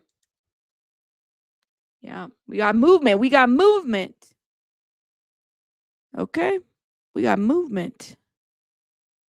Sound is not on. I'm sure they're probably going to make announcements or something. They're going to say something. That's how it is. Yes, yes, yes. You said hit the like button, please, and thank you. Yes. Thank you, thank you, thank you. Now hold up, y'all. Make sure we got everything going on. All right. Hold up. Sound is not on. Sound is not on yet, y'all. It will be fixed soon. They're still muted on that end. Let me check something on my end real quick just to make sure everything's set up correctly. We're going to be doing multiple screens too at some point. Okay. Thank you guys for being here. Shout out to everybody for hitting the like button. Let me shout out before the get these likes up, please, and thank you. Before we get started and the sound goes on, I think they're waiting for Keefe to come out. Okay, that's what we're waiting for. Everybody's setting up right now. We got multiple cameras there. The sound is off in all areas, so they're not set up quite yet. But let me shout out Claudia. Thank you so much for the jewels. Just Joan, thank you for the sunshine. Ju, thank you so much. Tell me to stay hydrated. Thank you. I will do that. Infamous, thank you for your 30-month membership. Shout out to you, love. And Ju, thank you so much for Clock It. Ju, thank you so much for the 100. Ju, thank you so much for Stay Hydrated. Heath, thank you so much for the finger heart. Thank you. Teresa, thank you so much for the gold coin. Thank you, love. Teresa, thank you so much for the gold coin. Thank you. Doreen, thank you for the gold coin. Jules, oh, there's Keefe D's lawyer. Michael Sant, thank you. Teresa, thank you for the jewels. Ju, thank you for the very generous super chat. He said, let's go today. Are we ready? Oh, y'all saw? Oh, okay, we got the feed that's ahead of stuff. Okay, cool. We just need the sound already. Let's get the sound going. Come on, y'all. The sound is not up yet. And thank you, Ju, again for this very generous super chat. Really appreciate it. Thank you, guys. All right, here we go.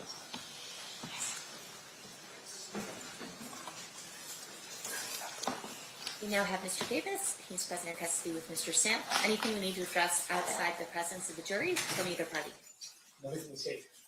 I just want to make sure I have that issue with regards to the Discovery Commissioner. I just want to make sure. I think it's at 12:30. We had moved it for that, so we'll plan on stopping in time for you to get to that. Thank you, Honor. Okay, and you were able to talk to Commissioner Gans and get that all straightened out? Not directly, but through my office, yes. Okay, excellent. Perfect. Thank you.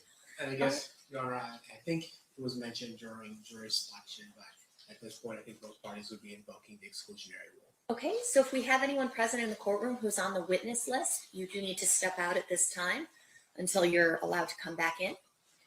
Additionally, for everybody who's here as in the audience, obviously we're in court, so I expect that there'll be no outbursts or speaking audibly that the jury can hear. Otherwise, we might have to remove you. Additionally, if you guys could all check and make sure that your cell phones are turned off or are at least on silent so that we don't have any distractions while we get going. Yeah, with regards to the exclusionary order, because of the fact that this is being broadcast, are we instructing as well witnesses to not be watching the broadcast prior to their testimony as well? Great point. Yes. Okay. Anything further? All right. Let's bring in the jury.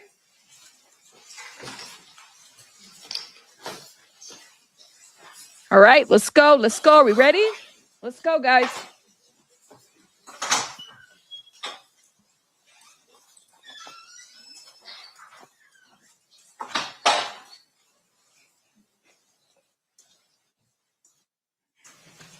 Trying to see if I recognize anybody in the background, guys. Does anybody look familiar back there? Okay. Oh, let's not have a feed die. There we go. Jury's coming out, guys.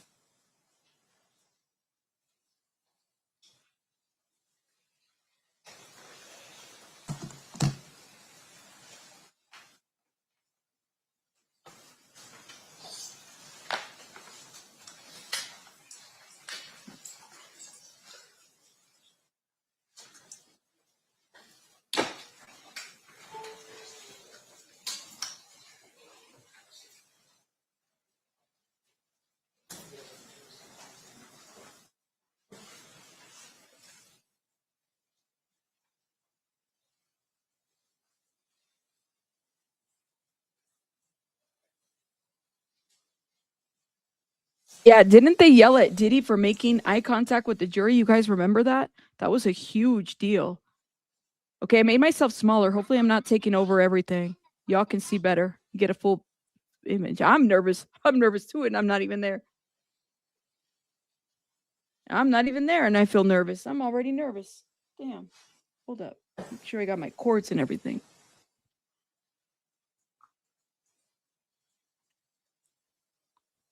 Yeah, shut up your phone, sir. He got an energy drink in the courthouse. What? That guy right there got an energy drink in the courthouse, y'all. I'm good? All right. I just want to take up, I want everybody to be able to see everything. If something's distracting, let me know, guys. Me too, Miss Dizzle. Me too. I wish they would televise everything. Sid, thank you so much for the high five, love. Thank you for the high five. Robin, thank you so much for the jewels. Ooh. He said what now?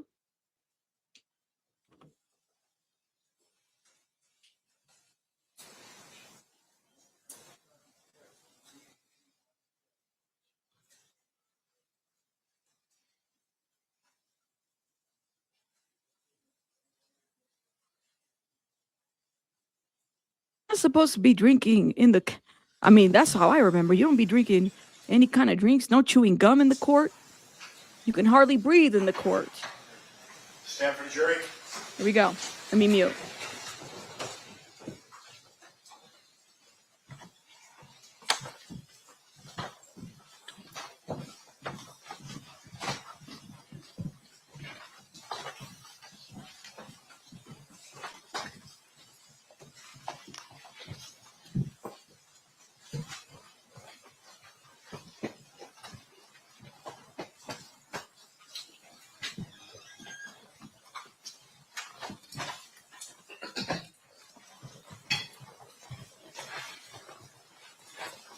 Okay, you may do the party signal to the presence of the jury. Yes, Your Honor.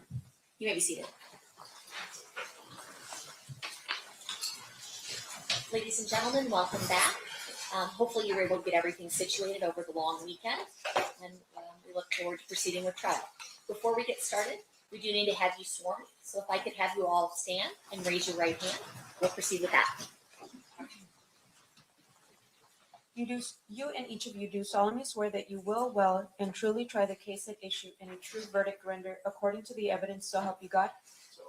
Yes. Thank you. You may be seated.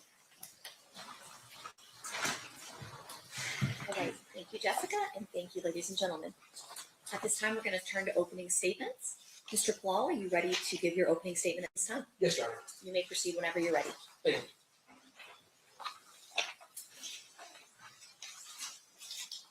Good morning. On September 7th, 1996, Tupac Shakur came to Las Vegas to attend a Mike Tyson fight. After the fight, Tupac, along with Suge Knight, Trayvon Lane, and other people that were with that group, ran into a person named Orlando Anderson. And Orlando Anderson is the defendant's nephew. And when they encountered Orlando Anderson sitting by himself, they attacked him. That attack was captured on video.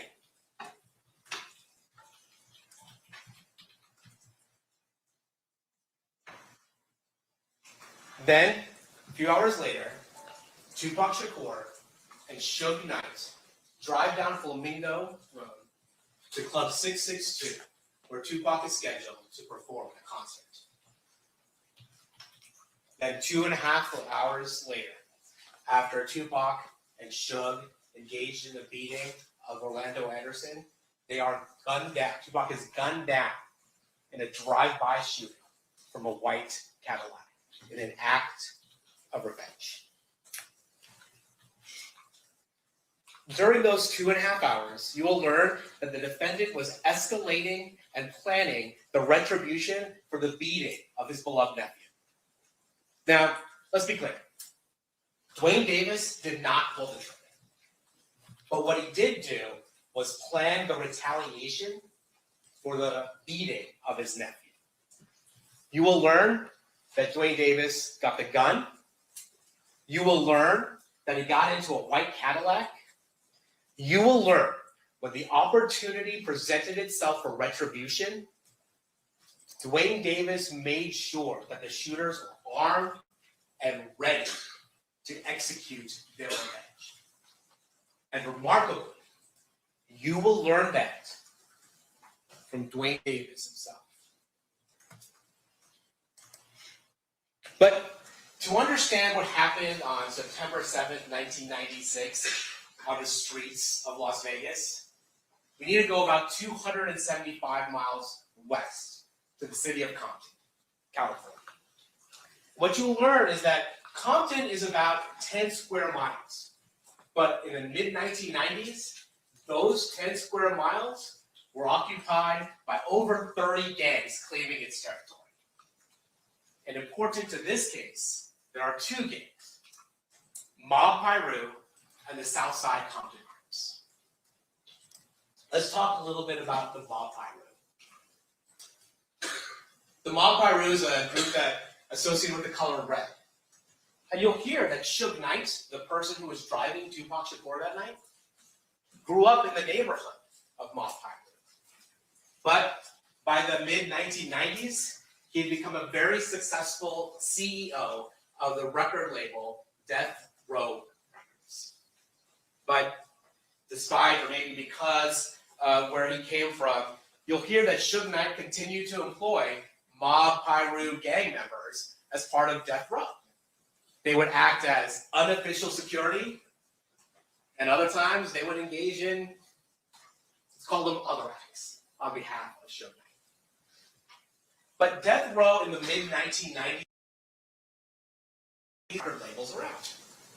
They had artists such as Snoop Dogg, Dr. Dre, and of course, Tupac Shakur. And in 1996, Tupac Shakur was maybe the largest and biggest, most successful rapper around. He had just sold, released All Eyes on Me, a double album that was met with huge success. Additionally, Tupac Shakur was a movie star, having appeared in a number of movies and critically acclaimed roles. He has at times been referred to as an icon. But for the purposes of this case, what you need to know is that Tupac Shakur was not a gangster.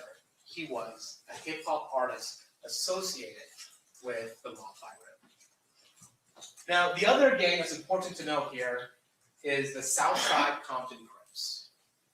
And when it comes to Southside, Duane Keefe D. Davis was the leader of the Burris Street faction of the Southside Compton Crips. And while Suge Knight rose to prominence in his neighborhood, Duane Davis rose to prominence in his neighborhood because he was a very successful, large-scale drug trafficker. And Oh, you're killing me. moves up in the world of gangs by bringing in money to the neighborhood. The other thing you'll learn is that Orlando Baby Lane Anderson was his nephew and also a highly respected member of the Southside Compton Crips. Now, as part of this case, you're going to hear another name, Eric Zip Martin. Now, Eric Zip Martin is not a member of the Southside Compton Crips. In fact, he's based out of New York. He's involved in the drug trade and knows Duane Davis as a result of both their involvements in the drug trade. Duane Davis from the West Coast, Eric Zip Martin from the East Coast. And one of the connections that Duane Davis gets through his association with Zip Martin is with Sean Puffy Combs, who was then the CEO of Bad Boy Entertainment. Sean Combs wanted some security when he came out to the West Coast. He was worried about Mob Piru. He was worried about the members of Death Row Records. And so Duane Keefe D. Davis agreed to be around to act as unofficial security for Sean Combs and his artists when they came out west. Particularly to ensure there are no problems with Mob Piru and Death Row Records. And this took a rivalry between Mob Piru and Southside Compton Crips and escalated it. And those tensions boiled over in the Lakewood Mall in the summer of 1996. There, you'll hear that Trayvon Lane, a member of the Mob Piru associated with Death Row Records, was there with other members of Mob Piru in order to do some shopping. Lakewood Mall was a mall nearby Compton. You'll also hear that baby Lane Anderson, Orlando Anderson, the defendant's nephew, was there.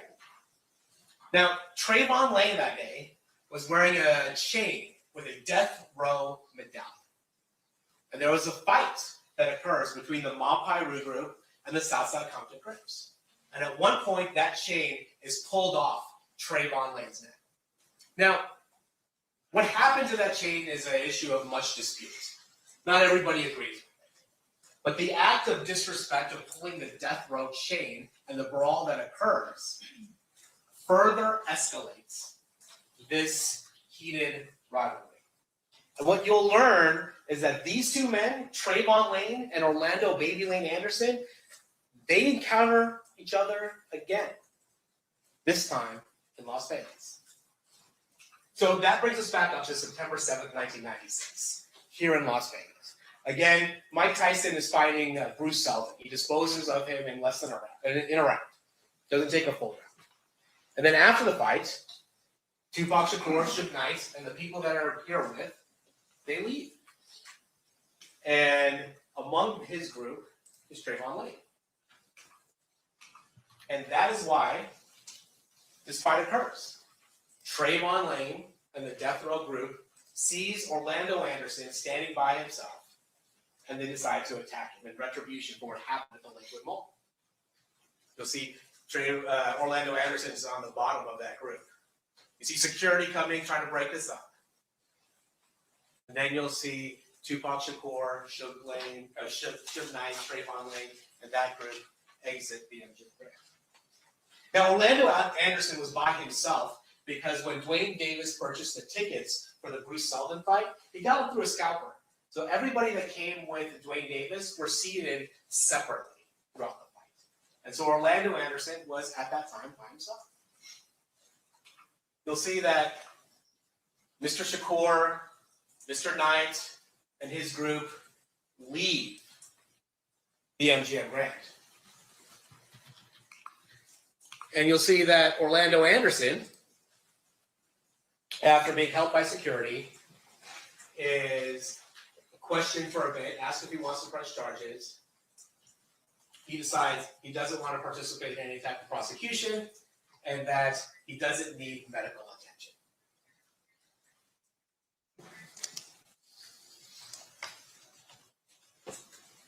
Duane Davis hears about this beating. And what you will hear is that in his world, there is no question that a response is required. And you will hear from Duane Davis what happens next. Because what happened over the next 2.5 hours is something Duane Davis would later describe himself in the secret 2008 interview from his attorney's office with the federal task force. And we'll talk about that interview and the circumstances surrounding that later.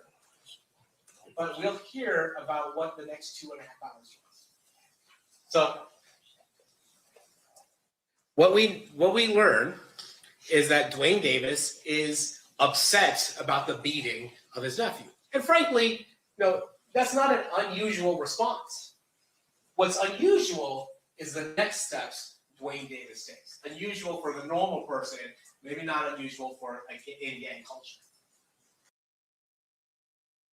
He is going to organize a retaliation that this beating cannot go unanswered. Then he runs into a person named Zip Martin. Remember the Zip Martin that was the connection with Bad Boy Entertainment from New York? And Zip Martin tells him that he has a gun. Hey, where you go to? What do you tell Zip right now? You tell Zip, hey, we're gonna go handle this shit or whatever. Yeah, like if y'all want us to come, Like, you know what motherfuckers that they was saying that they gonna get 6 Snoop Club. Who said that? Everybody. Everybody. Yeah, everybody. You know, how do you know that just she told you it was in the lobby, in the lobby. When did you ask her? Do you have one, or just tells you, yeah, I got one? Yeah, when they asked, do we need help? I said, yeah, okay, cool. I don't know what it is. Yeah.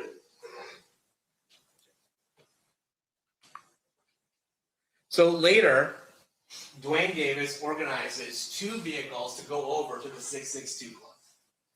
Before that, he gets the gun from Zip Martin. He goes out to his Mercedes-Benz, gets the gun from Zip Martin, and then after some time, he assembles 2 cars to go to 662 to violently confront Tupac.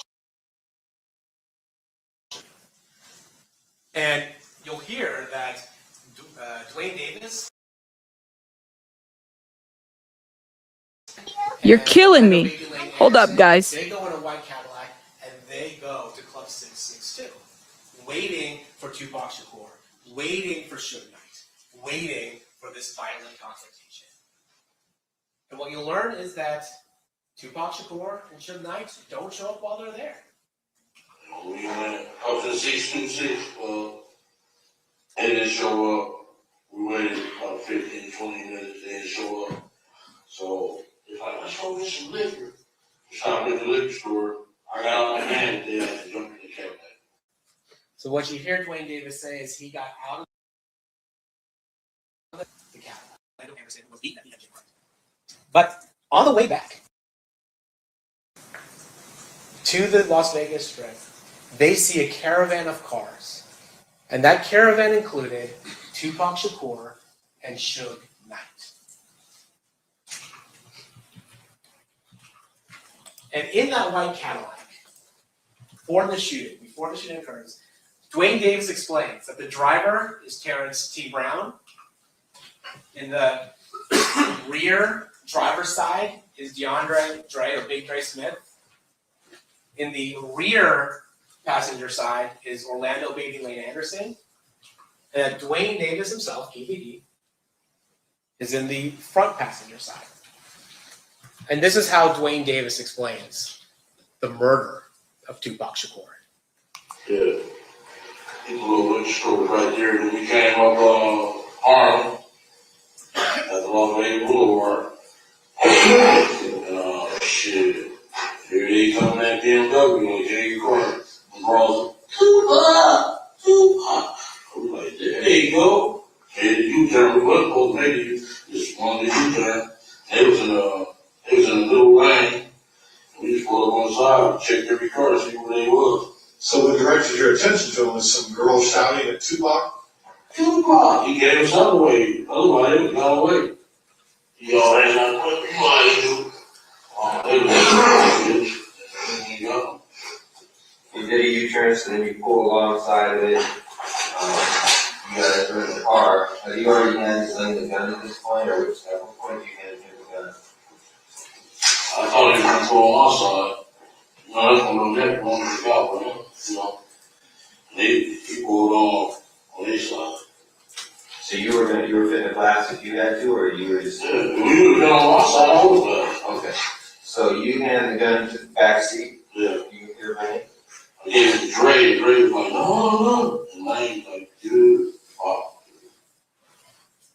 So what you hear Duane Davis admit, that as they see Tupac Shakur and Suge Knight driving to Club 662, Duane Davis, along with Terrence Brown, DeAndre Smith, and Orlando Anderson, decide to make a U-turn, confront Tupac Shakur and Suge Knight. Duane Davis has the firearm. It's the firearm he got from Eric Von Zip Martin, and then he passes it to the back. Duane Davis says that if they were on his side, if Tupac Shakur and Suge Knight were on his side of the vehicle, he would have shot them himself. But because they were on the other side, he handed it to DeAndre Smith. DeAndre Smith, according to Duane Davis, did not want to shoot at that time. So Orlando Anderson shot into that car. Duane Davis explains this over and over again. Literally on the street. Okay, Lane starts blasting. You say Suge looks over, he sees you. He looks right at you. Yeah. Are you nervous? I just know he got something to say, you know. When he looks over at you, and then, Tupac's busy getting shot. And the story is Tupac's trying to either get out of the backseat or something. Yeah, what do you see happening inside I that car? I see the bullet going through. Yeah, I thought he was dead. I thought he was dead. You see He was straight or something in the head or something. A piece of glass went into his neck right here. Yeah, the thing in the head. A little gray. I thought he was dead. Okay. So, I'm sorry, did you guys stop the two girls? They both stop the car and let them get off? Yeah. And we made the right. Okay, but he stopped what you said, why you cool, let off. Yeah. We made the right and some broad Seabury followed us. Stupid bitches. Shot their window around and they stopped. So Tupac's trying to jump in the back seat. And what Suge was? Nothing? He couldn't really know. He was too big. Yeah. One other thing Duane Davis talks about during the murder of Tupac Shakur is that there's a car full of women. I think he calls them broads at one point. Car full of women who are there as well. And you're going to hear from one of them. And what she's going to tell you is that she disagrees slightly with Mr. Davis's rendition of facts. They were, in fact, communicating with Suge at Tupac's car, but they weren't talking to Tupac, they were talking to Suge. And what she says is she hears gunshots, she sees the white Cadillac flee, and then what Duane Davis interprets as them chasing her, she'll tell you is them just panicking and trying to get away. But she will say they inadvertently follow Duane Davis and the other people in the white car as they are fleeing. After Suge Knight and Tupac Shakur's vehicle is shot, Suge Knight makes a U-turn and heads back to the Las Vegas Strip. The car ultimately can go no further and stops. Police arrive, medical arrive, and you will hear that Suge Knight was grazed in the head and having glass going in his neck. He ultimately survives those injuries and is released fairly quickly. You'll also hear that Tupac Shakur was shot multiple times, that he was brought to UMC, and that 6 days later, he succumbed to those injuries. And within 24 hours, the Cadillac and the assailants are back in Compton. They stay the night, and they drive right home as though nothing happened. But a war followed them back to Compton. Because while people were afraid to come forward to police, the police knew and the streets knew that Southside Compton Crips were responsible for this murder. And the war that follows at Compton is a bloody one. You'll hear that Mob Piru and Southside Crip members start shooting at each other. Within 10 days, 3 people are killed. A number of people are shot, including an 11-year-old girl. And what you'll also learn is that none of those cases were prosecuted. Why? Because in this context, in the gang context of this, the combination of gangs and guns is scary. And in this world, silence means survival. The one person who has a hard time being silent is Duane Davis. You're going to hear from 1998 to 2023, Duane Davis has given a number of statements regarding this case. So, as early as 1998, Davis spoke to the FBI. He admitted he was in Las Vegas during Tupac's murder, but he denies being responsible. Then in 1999, Davis speaks to the FBI Again, and these aren't interviews that are focused on the Tupac Shakur murder. These are interviews regarding drug transactions and drug trafficking. But he does say that Tupac does come up, and Duane Davis admits to being in Las Vegas for Tupac Shakur's murder. Says he wasn't involved, but he was mad about the fact that Orlando Anderson was beaten, and that his plan was to handle it in Compton had Tupac survived. Then in 2008, the interview of clips we've heard today, in a secret interview with the federal task force, Davis admits to his role in the murder of Tupac Shakur. And we do need to talk a little bit about this 2008 federal task force. Because what this task force is investigating is not the murder of Tupac Shakur. What this task force is investigating is another rapper's murder. A rapper by the name of Christopher Wallace, somebody who is known as Biggie Smalls, so the notorious B.I.G. Christopher Wallace got murdered 6 months after Tupac Shakur was killed. And there was some allegation that the LAPD might have been involved. So a federal task force was formed to determine what happened to Christopher Wallace.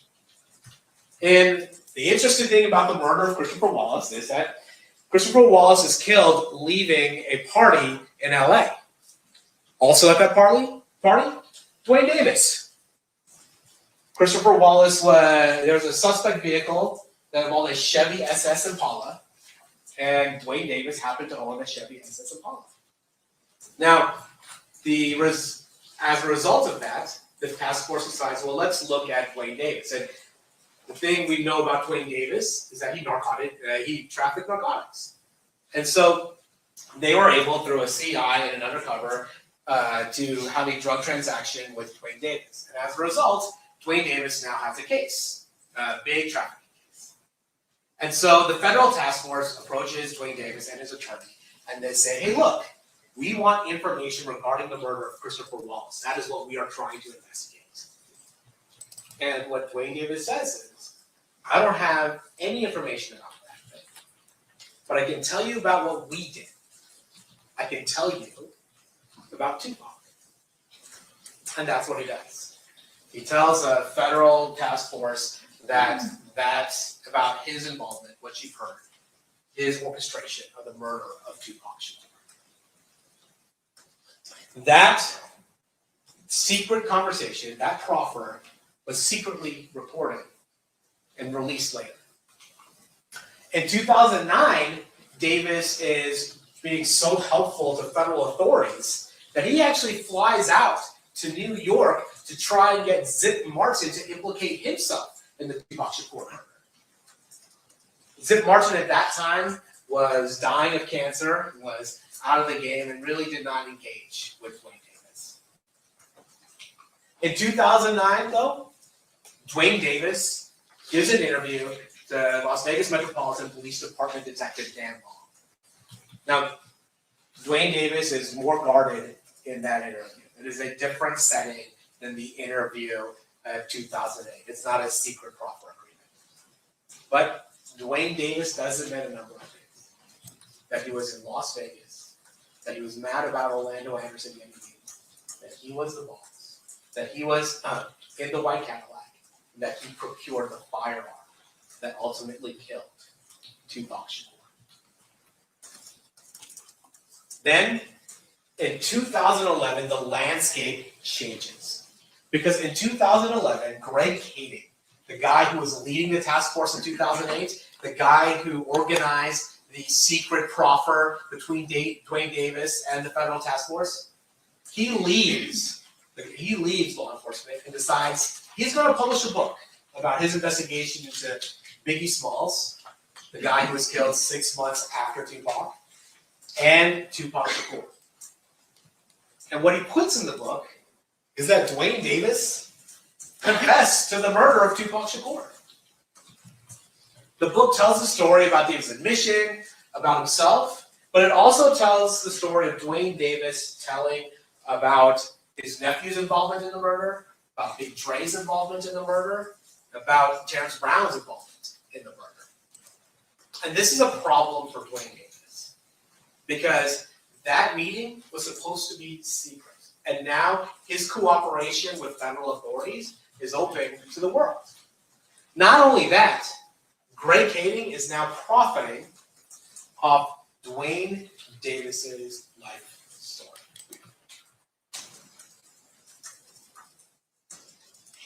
So, in 2017, Duane Davis decides to go public.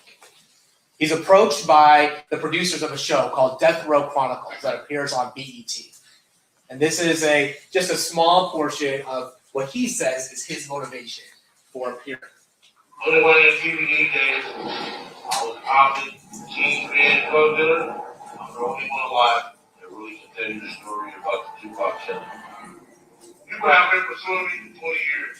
Newspapers, magazines. I'm coming out now to tell the story because I got cancer. I got nothing else to lose. All I care about now is the truth.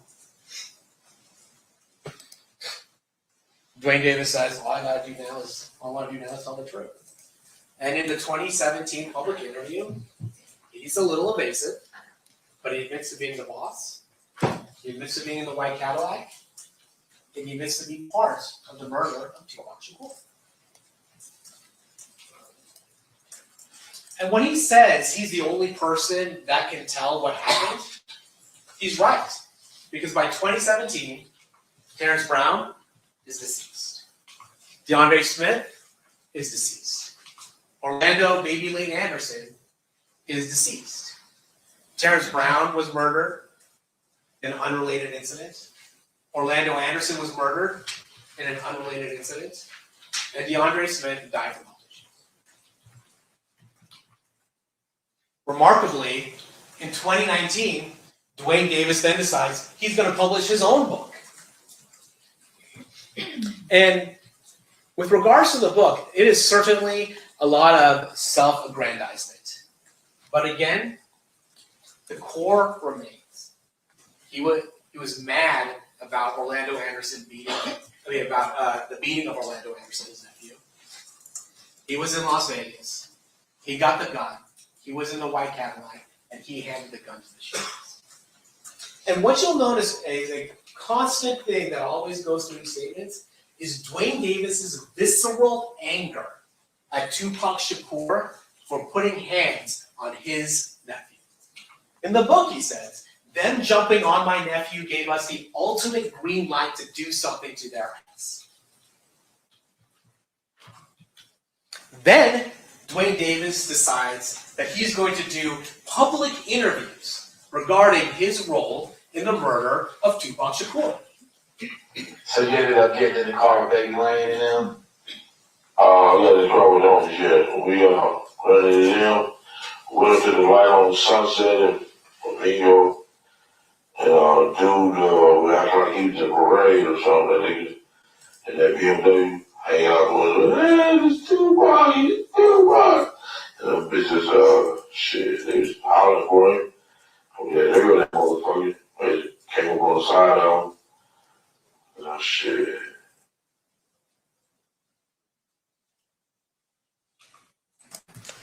Davis's public admissions mirror his private life.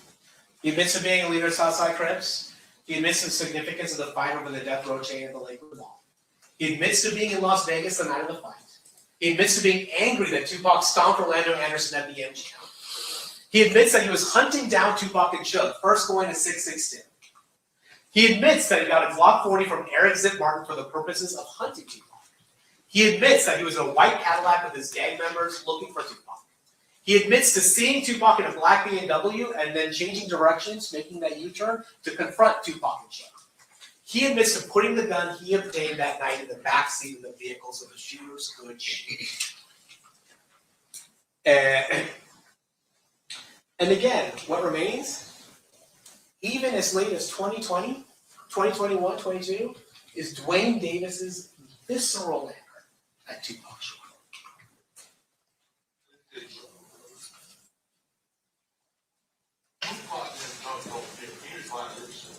He is not necessarily jumped on no fucking Tupac. Come on, man. Tupac was wrong with two motherfucking shoes. I mean, don't you think he was wrong? Honestly. I mean, yeah, I think you could have, reacted in a better way. You listen, you don't think that man is wrong? He could have acted in a better way, I guess. I'm talking. Vlad is the fucking biggest fan. He admitted that man is wrong, man. I mean, yeah, man. I mean, he's wrong, man. But that was all he done out of loyalty, man. Okay, thank you. I appreciate that. He never jumped. My nephew didn't jump on him. He jumped on my nephew. A kid, man. My nephew was a fucking kid. He was a grown ass man. You know what I'm saying? He was a fucking kid. Dude. That's why he had on the channel. He's a fucking kid, dude. You know what I'm saying? They was wrong. My nephew never jumped on him. They jumped on my nephew. My nephew didn't throw a punch, man. Shit was wrong, dude. Jumped on the fucking kid, dude. And this anger is not just demonstrated publicly, but you will hear as recently as 2024, privately, in a conversation with his son, he talks about his feelings about Tupac Shakur, nearly 30 years after the murder.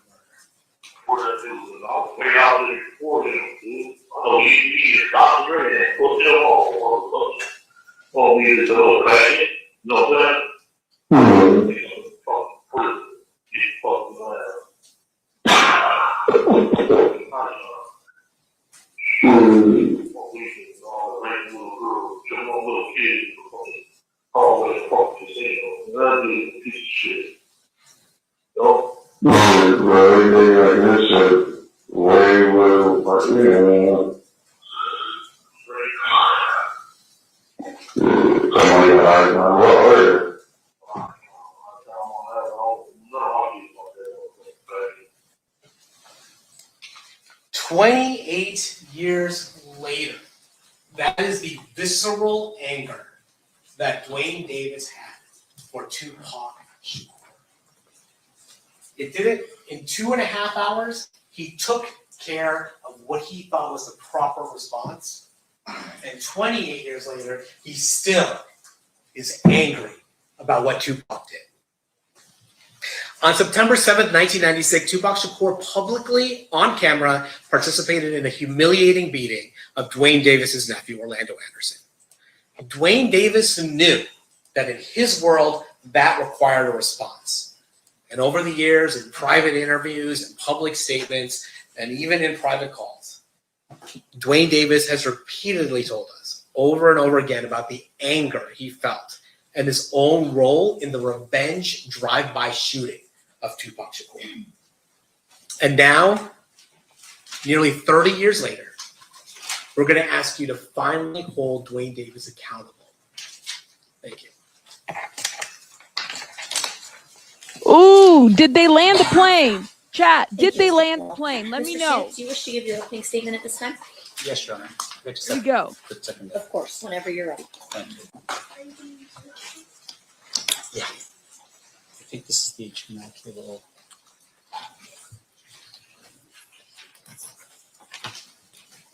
You got it, or do you want IT to assist you?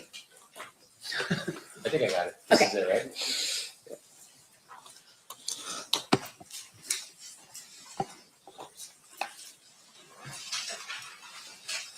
Listen, they wiretapping. That's what that sounds like, wiretaps.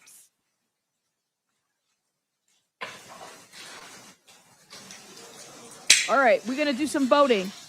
Did the district attorney land the plane? You're going to put 1 if yes and 2 if no. I'm going to show the poll, so start voting now. Thank you, Your Honor. Good morning. We spent a lot of time, I think, when we were picking a jury to determine who would be the right jurors for a case like this. Obviously, we want people who are going to reserve judgment until the end, but really look at the evidence with a critical eye. Now, what the state has just told you, what they believe to be the evidence in this case. But really, at the end of the day, you have to ask yourself if what they're saying is really truth or fiction, fact or fiction. I don't know if some of you recall, but I had asked the question specifically about what you were holding in your hands. And right now, for instance, you're all holding notepads and pens. That would be a fact, right? And in this case, for instance, I had asked before about the idea of, I can just do this right, microphone. I'd ask some of you, if that microphone was buried and dug up 30 years from now, would it still be a microphone? The answer is yes. And the reason why that's important is because in this case, what they are telling you, they're representing it to be a fact when it really is fiction. And it's up to you to determine what the facts are in this case. Now, I'm going to give you a timeline here for you to understand just a little bit of how this is going to work, because there's so much evidence in this case that we have to sort of compartmentalize some things. And what I've done is really just sort of focused on the 3 detectives that work this file from beginning to now. First detective you will hear about is Detective Becker. He works the file. He's the original detective on the scene. Detective Long takes over the case for about 15 years or so. And then it ends with Detective Long, who presents this to the grand jury in 2023. But why this timeline is relevant is because you have to see the span of time for yourself. 30 years. And ask yourself this, what facts do they have after 30 years? Now, Detective Becker does what every homicide detective does when he arrives on scene. He's assigned to the case. He starts his investigation. At that particular time, though, Tupac Shakur was not dead. He was critically injured. He was at UMC. And it isn't until 6 days later that he passes away. But Detective Becker starts his initial investigation because it's pretty serious. And as a result, he just takes over the investigation. What he will testify to is that Flamingo Cove on a Saturday night in the middle of a fight between Mike Tyson and Bruce Seldon, it was very busy when he arrived. And he arrived at a time where he was able to determine cartridge casings, 40 caliber, that was found at the scene. That's another fact for you. But at some point they're going to learn, he learns that potentially it was a Glock 40 that was the actual firearm that was used in this case. And then when crime scene analysts arrive on scene, they document the evidence. And they document the cars. That will be important, and you'll determine at some point why the cars are documented. And with regard to Detective Becker, what he'll tell you is police officers write reports. Critical. Hugely important. Why? Because at some point in the future, like in this case, 30 years later, Detective Becker will not remember details like he would if he had what? His report in front of him. And that's going to be important for you to consider in this case. Now, what Detective Becker does, though, is because of the outcry, the attention, the media focus on this case, he took his file and he secured it in his office under lock and key. Because he was worried about leaks in Metro, leaking information out to the public, because so many people wanted to know answers to the question as to what happened and who did this to Tupac Shakur. Now, what you're going to find is, when Detective Becker testifies in this case, that a lot of his reports are now missing. They're gone. Which is Metro's responsibility to hold and to pass on to the next detective, and then finally to the next detective. Now, Detective Becker also did not trust Compton PD. Why is that important in this case? Because there's an individual by the name of Reggie Wright Sr. He was a lieutenant working in Compton in charge of the gangs. Call it out. In Compton. Call it out. Investigations. Call it out. His son is Reggie Wright Jr. He was the head of security for Death Row Records. The same security that was here in Las Vegas on the 9th of September 7th, 1996. Death Row Records was affiliated with mob Pyru Blood, and detectives Ladd and Brennan from Compton answered directly to Reggie Wright Sr. Becker did not trust Compton PD. And the one thing that he really didn't trust is that most of their information came from confidential informants that were not reliable. And he'll tell you that. And because of his intuition, Compton PD was shut down in September of 2000 due to internal corruption.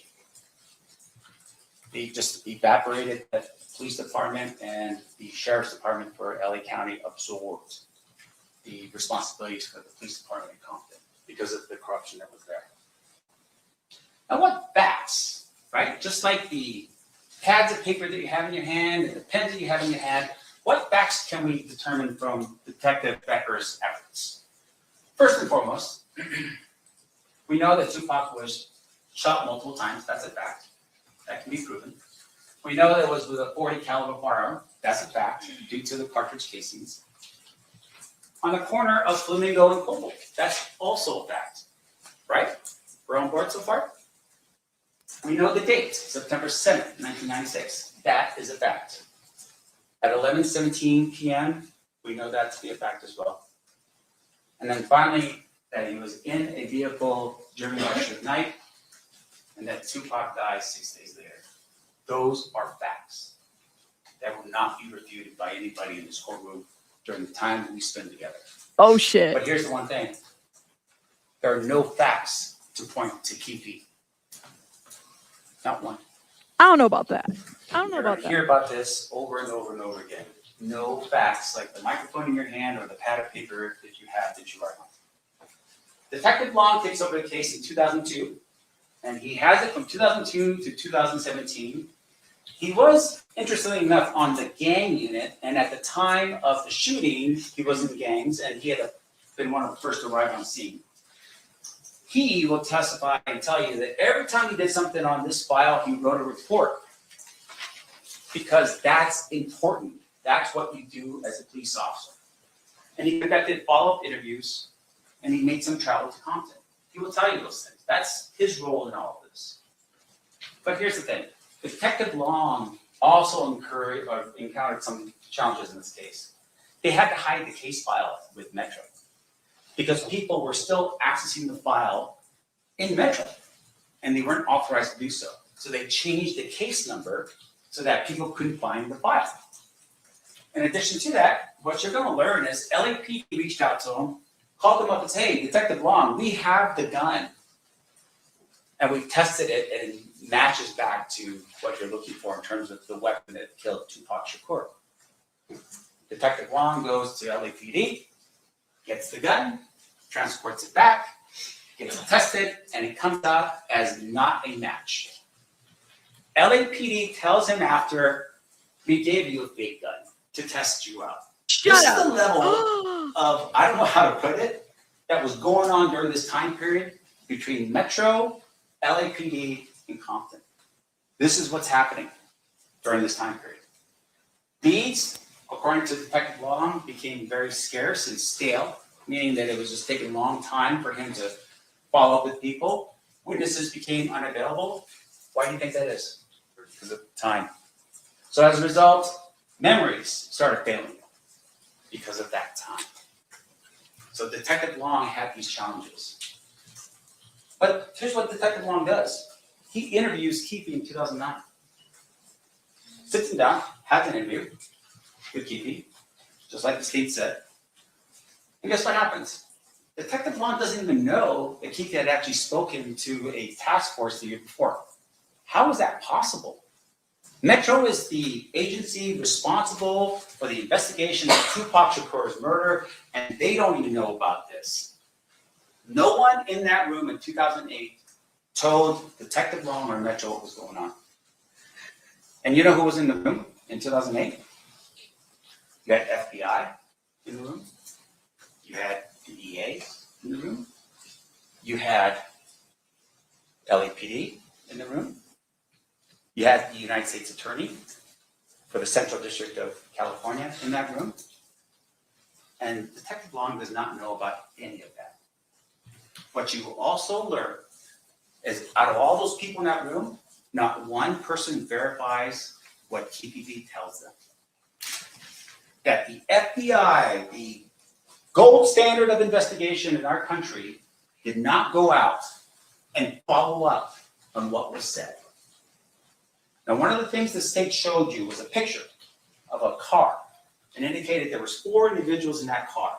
And he tell you that at some point, 3 of those individuals are dead and Keefe is the only one that's remaining. But at the time that he gives his statement to the task force in 2008, there's another individual that's still alive. They never interviewed that individual to verify if that information was true. Who? Why not?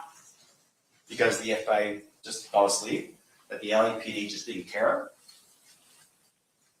Keefe was never charged for any of what he said. What? And it's because they knew he was full of crap. Otherwise they would have. Why wouldn't they?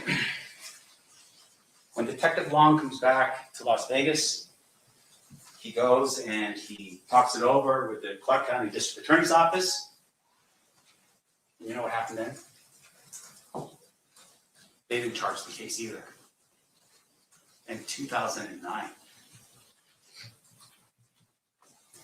Ask yourself the reason why that is.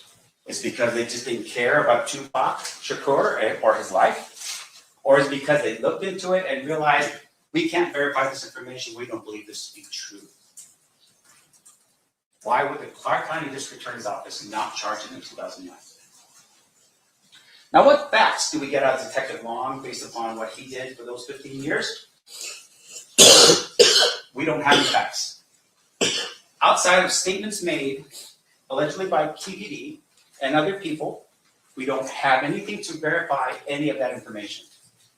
Not one single thing to corroborate the statements made by that man in 2008 or 2009. Not only by Metro, but by the FBI, by LAPD, by the DEA, by the United States Attorney's Office. No one corroborates any of this. So, 2017 comes along, and an entity called the Center of Investigative Reporting, they filed what's called a FOIA request with Metro. And what that means is, FOIA is the Freedom of Information Act. It allows or requires government agencies to give up information if you ask for it. That's the goal, is to be transparent. And people wanted to know what was going on with the murder files. This is 2017. This is years after any of the statements that were made and anything else. Where's the investigation? What's going on? Well, Metro said, no, we're not going to give it to you. So in 2018, the Senate turns around and files a lawsuit against Metro to force them to give them the file, to show them what work had you been doing over, at that particular point, I don't know, what's that, 20 years? That's when Detective Mogg enters the picture. What you will learn is that Detective Mogg basically says, I'm here just to close out the case. He's not here to solve the mystery of who killed Tupac.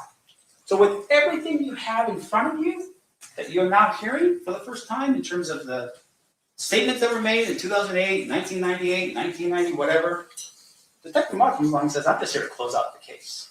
That's his role.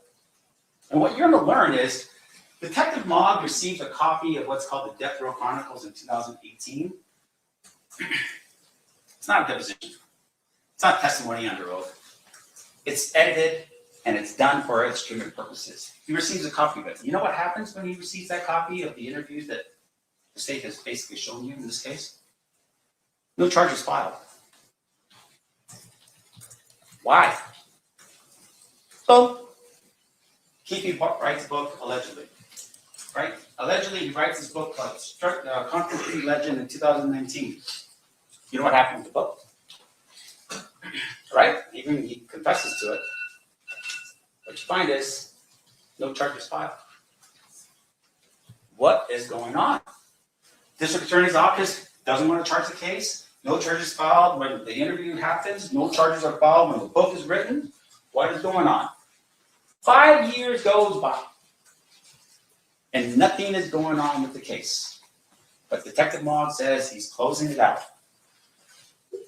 Detective Mogg turns around and applies for what's called a search warrant. Now, what a search warrant is that in July of 2023, around that time period, a search warrant requires a police officer to get permission from a judge to basically violate the sanctity and privacy of your home. Right? There's got to be legal reasons for it. He's got to go through that process, and he's got to ask permission from a judge in order for him to get that. And what he does in that search warrant application is he assures the judge, hey, what we are looking for is in the home. The thing that's going to help us solve this crime, who killed Tupac, is in the home. and he signs an affidavit, and that's important. I want you to remember this. He signs an affidavit attesting to what he's saying to this judge to be true and correct. What he says is, I think we have evidence in Keefe D's home that will solve the murder of Tupac. So up until this point, they've got all these statements, they can't be corroborated. So now they're saying, we have evidence in this home that we think probably is in the home. And as a result, we're going to find this evidence. It's going to help us solve this case. What I'm going to tell you right now is they don't find it. And in the meantime, Detective Mogg retires. He now becomes Mr. Mogg. And Mr. Mogg goes to the grand jury. And in the grand jury, it's a secret proceeding. We're not there. The defense, isn't sitting like we are here. It's just the prosecutors. There's a panel of people called the grand jurors, and you have people come up and they testify under oath. And there's really no way for the defense to challenge any of it because it's done in secret. We don't really know about it. But in this particular case, Mr. Mogg is sworn to testify truthfully. And you know what Mr. Mogg does? He just reads pages of the book into the record.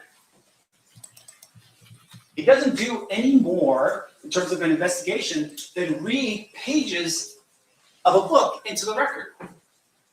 He never documents in any of his efforts any verification of the book before he reads it into the record. He walks up, gets on the stand, and reads the book as if it's the gospel truth. And that's what he does. He treats that book like it's fact. We read the book, remember. What you're going to find out about Mr. Mogg is that he never wrote a report. So when he took over the case in 2017, all the way up until when he retired in 2023 and was in front of the grand jury, he never wrote a report. Not one time. Not like Detective Becker and not like Detective Long. And not like any other police officer who does their job. This man never writes a report. In fact, what happens is he transitions, right? He's a Metro detective, he retires, and then he gets a job working as an independent contractor for the district attorney's office as an investigator. And as an investigator, he doesn't have any police power. He continues to work as a lead detective on this case. Even though the procedure is you hand your file and your officer's report to the next detective in line. That's how this works. But he keeps the file for himself and he starts billing against the file after he retires as a detective with Metro. Because now he's an independent contractor. That's important to know. Why is that important? Because what the evidence is going to show you is that he backloaded his work. And when he finally writes a report, it's not an officer's report, it's an investigative report that spans from 2018 to current, and we just received it about 5 weeks ago. The importance of capturing everything you do, the accuracy that you would need to be able to be in court on a murder case, not some type of college paper that you forgot to do and then the last second just put something together and get it out the door. Mr. Mogg does not do any of that. That's going to be important later for you to consider. Because according to that report that he submitted 5 weeks ago or so, he never verified the book. According to that report, he never investigated any of the alternate theories that were out there, and you're going to hear about those alternate theories. There are people who have developed over time answers to the question, who did this and why? He never looked into any of it. Which I think, at the end of the day, don't you want to see what's out there to help you with your investigation? And according to his report, he did more on the case after he became an investigator than he did before when he was a detective. What I'm going to tell you right now is what you're going to find when you listen to all the evidence that his work was biased, sloppy, and incomplete. Those are the three things you're going to determine for Mr. Mogg. Now, because of the fact that in terms of the evidence itself, he doesn't have much, the state's going to lean pretty heavily on their witnesses. And I'm going to give you a sampling of the type of people you're going to run across in this trial based upon their witness list in this case. First person is this guy named Reggie Wright Jr.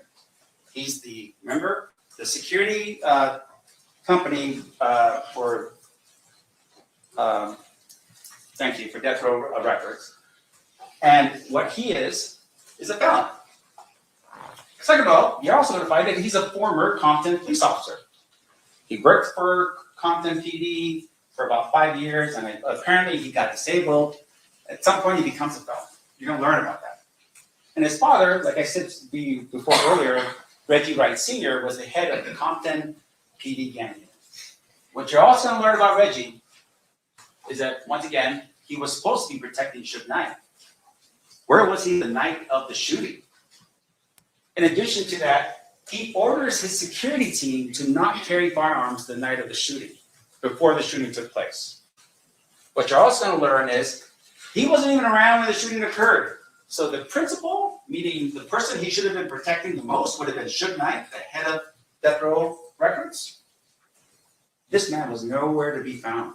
He was sitting at a club called 662 down the street, waiting for Suge to show up, while he left his people that were working for him unarmed in the vehicles behind Suge Knight. And when push comes to shove, he orders his people to lie to police during their investigation. That's going to be called by that. That guy's going to be called by that.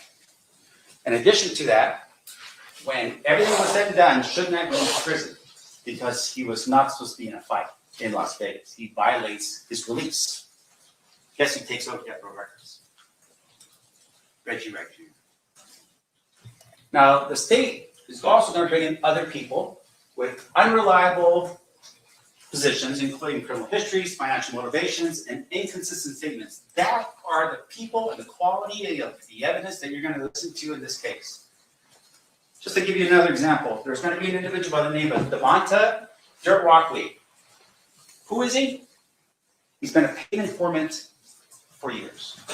You're going to hear that they have paid him to be an informant. He will, of course, say whatever he needs to say to avoid his own criminal actions, but his testimony will be inconsistent.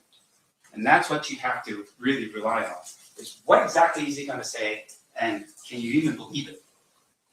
In addition to that, you're also going to learn about a disgraced LAPD detective by the name of Greg Cady. The state told you about him. Yes. He benefited off of what was happening with regards to... I'm waiting for that. Now, Greg Cady, he stole the file. What you're going to learn is he actually stole the file. He took the Tupac and the Biggie case files and walked out the door. This is an LAPD detective that they are using, or one of the people that they're going to be focusing on to establish their case. He writes the book, and then he holds himself out as the person who solves the murder. That's Greg Cady. That's the LAPD detective.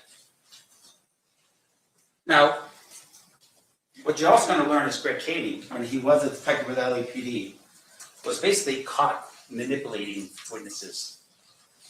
And because he was caught manipulating witnesses, it led to cases being overturned. Say that again? As a result. Say that again? There's a court finding on this issue. Thank you. Determined that.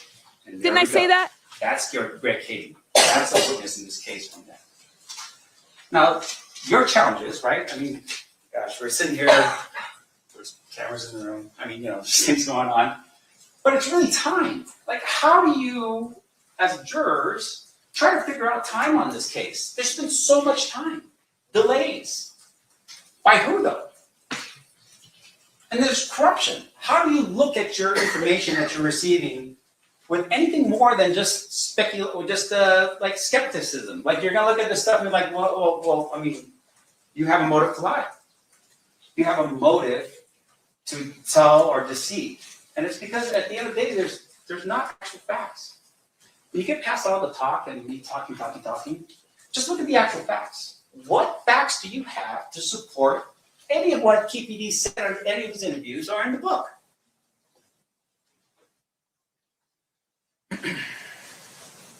When you look at this relevant timeline again, and you see the length of time, ask yourself, what facts do they have to even put Keefe D in a car in Las Vegas on September 7th, 1996.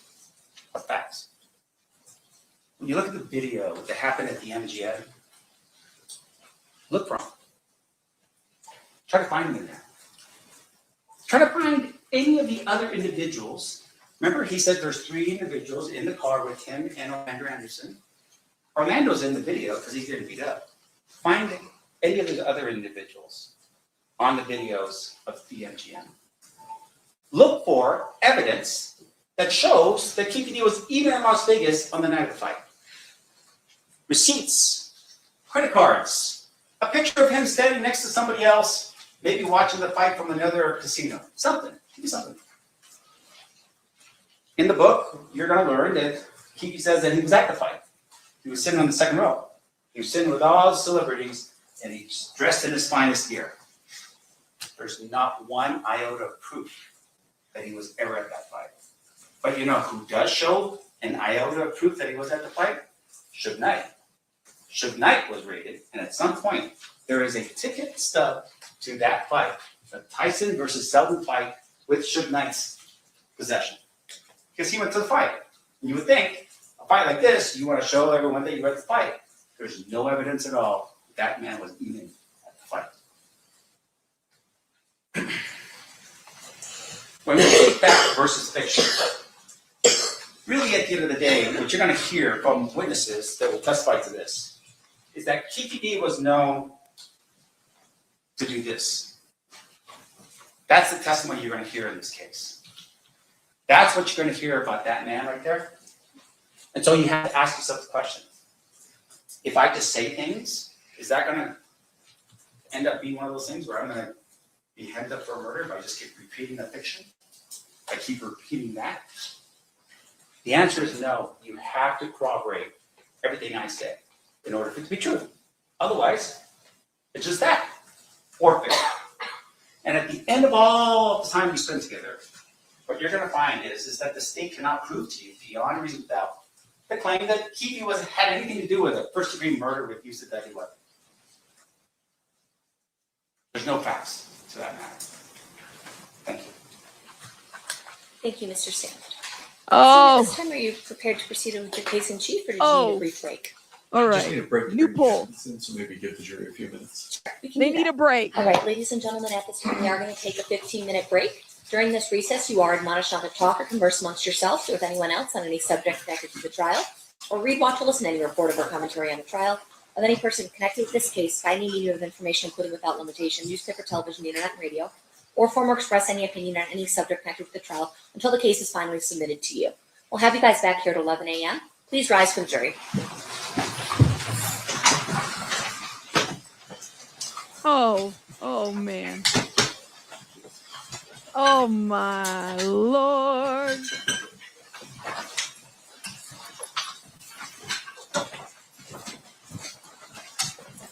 They need to regroup.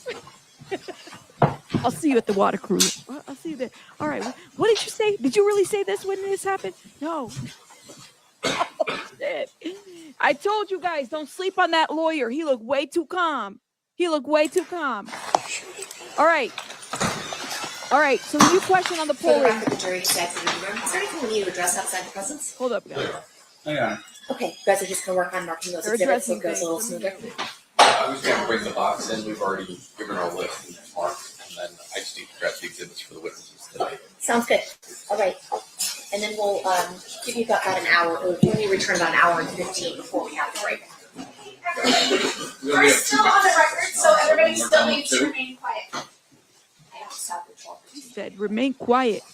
No, I'm just saying that we may be done before 12. Oh, God.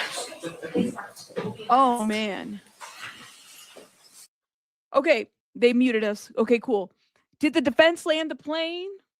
Okay, you put a 1 in the chat of yes, put a 2 in the chat of no. If y'all felt that the defense did not land the plane, listen, I think they hijacked the plane. Because I was like, what? You said the plane, okay, you said the plane landed 2 minutes into, let me see what you guys are saying in the chat. Y'all are killing me. You said the plane landed 2 minutes into his opening, deboarded, and it's on its way to the next destination, actually holding pattern to land on destination 2. So Reggie Wright, listen, we got a lot to talk about, y'all. We have a lot to talk about, okay? So prosecution, okay, they basically laid out what they have as far as foundational, right? Where they were coming from, what they showed and everything. I'm here for it. I was like, okay, cool. Now, they're doing a little TED Talk type of situation. But the questions that the defense is asking is exactly what we have as well, right? That how are you going to rely on a disgraced police officer, another disgraced police officer who then became a felon, who then still, till this day, is very proud about his Mob Piru affiliations. There's just too many indiscrepancies in this, guys. Honestly, I don't know what to do. I don't know, man. So I gotta know what y'all gonna do about that.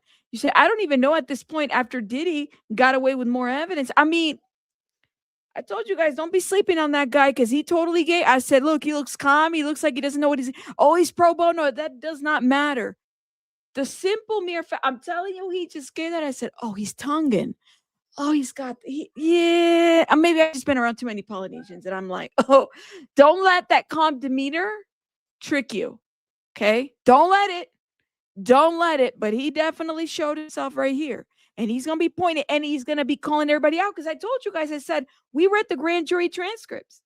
There's some stuff doesn't make sense. It does not make sense. Okay, so 2008, Keefe D told the FBI. He confessed to the FBI. Nothing came out of that. He's poking at the fact that there's been many instances where Keefe D has verbally talked about this and nobody has done anything. Now, hold up, y'all. Let me get something real quick. Hold up.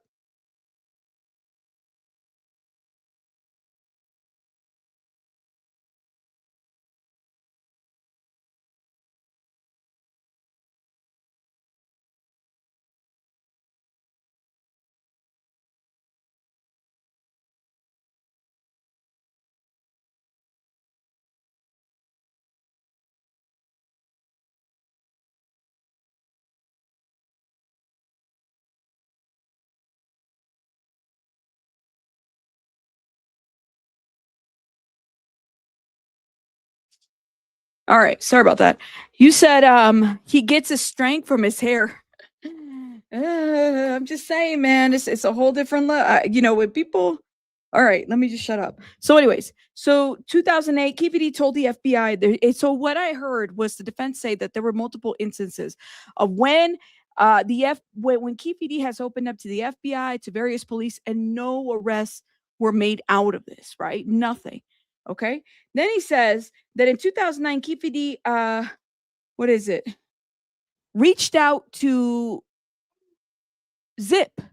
Okay. 2009, he reached out to Zip to basically, Zip was dying at that time.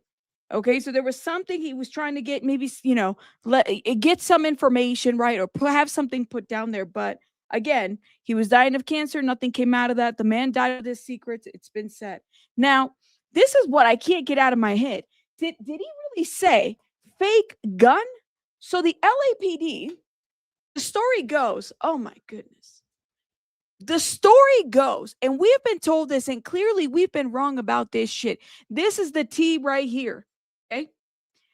The gun that was found, in 1998, in the backyard, that was supposedly, dug up by this dog, Corey Edwards, right? Okay, this gun. So apparently, I guess the LAPD decides to give Vegas PD a fake gun. And somehow, of course, if it's a fake gun, they're not going to have anything matching. Why would the LAPD do some shit like that? I'm telling you, man, I'm like, oh man. And what happened there? Any internal affairs investigation from that? Nobody held accountable. Tupac was shot in Vegas. Why was LAPD so dead set to keep this case in Los Angeles when the man was shot in Vegas, died in Vegas in that jurisdiction. Does any of this shit make sense to y'all? And let me tell you, look at all these people from the LAPD who are testifying. Fucking Reggie Wright, okay? Who the man can't even get out. I mean, even in the grand jury, the man was talking about the fact that he was oh no, they never took they attempted to take the chain. It was like, are you still with the bullshit at your big ass age? Give it a rest. Storm, the ballistics didn't match because it was a fake fucking gun. It was a fake gun the whole time. I literally, what? Did I hear that correctly? Of course not. It's not gonna match. It makes no sense. No sense. Why? The LAPD has all, I'm telling you, man.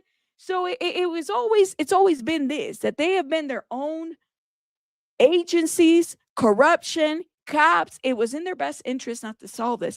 And then they had to take out who? Biggie. Right?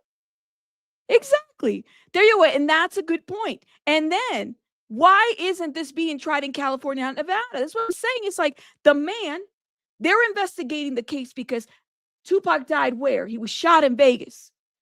Why did LAPD take the initiative to meet Keefe D for a fucking proffer agreement? Does that even make sense?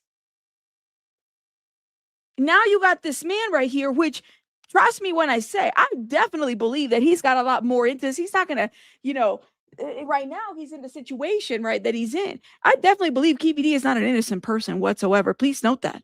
But if we're talking about processes and strategies and stuff like that, come on, guys.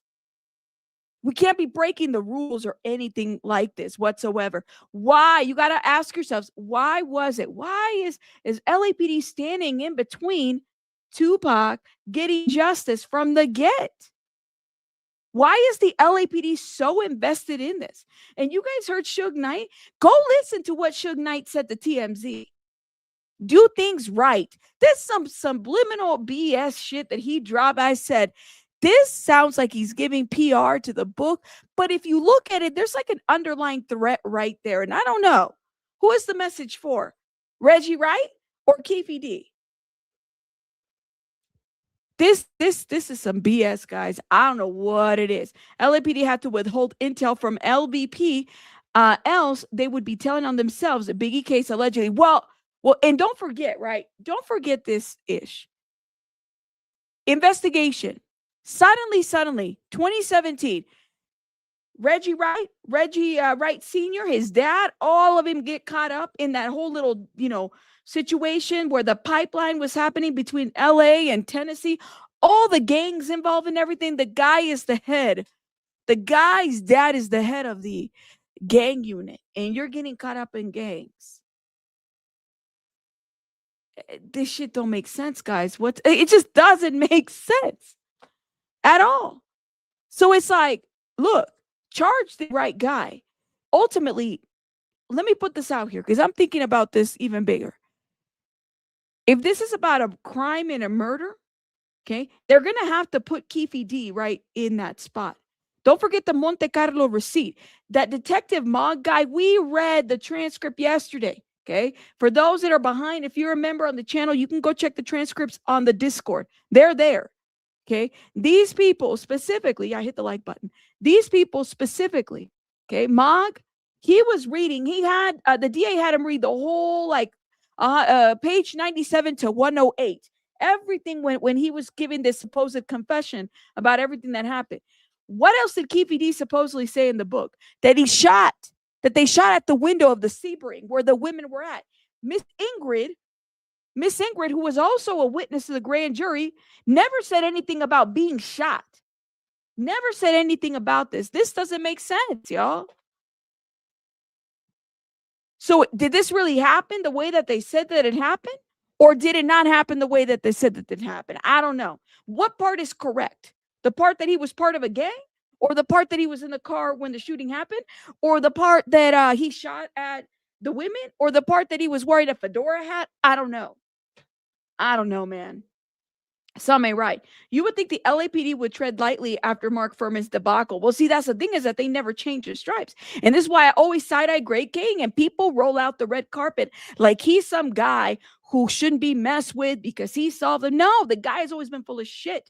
And I told people this a long time ago, and I know people went up, they're like, well, he really, no, he was excused and dismissed from a case because he was fucking shit up, and it's in public record. Okay. And they couldn't just fire him because he's a civil servant, and you don't file civil servants, guys. It's hard when you're working in government. I'm telling you as experience. I had shitty ass employees and I wanted to get rid of them and I couldn't. Okay. This is a thing. There's a process to it. It is very hard. Very, very hard. Honestly. Let's see. I thought the car was a Supra. The women were riding in a Sebring. A Chrysler Sebring. And even Keefe D mentions the Sebring in the book.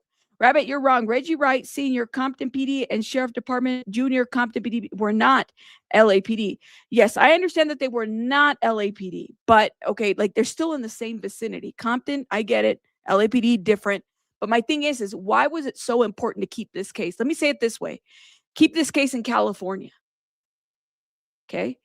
LAPD is still in arm's length to Compton. LAPD is bigger than Compton. Compton is smaller in comparison to LAPD department. So I'm assuming if they need some kind of support, they're going to reach out. So yes, you're right. As far as who and what, you're absolutely right. But ultimately, why do the proffer agreement in California? I guess that's the question. Why do the proffer agreement in California? When the man was killed in Vegas, and then Keefe D relocates in Vegas. Right?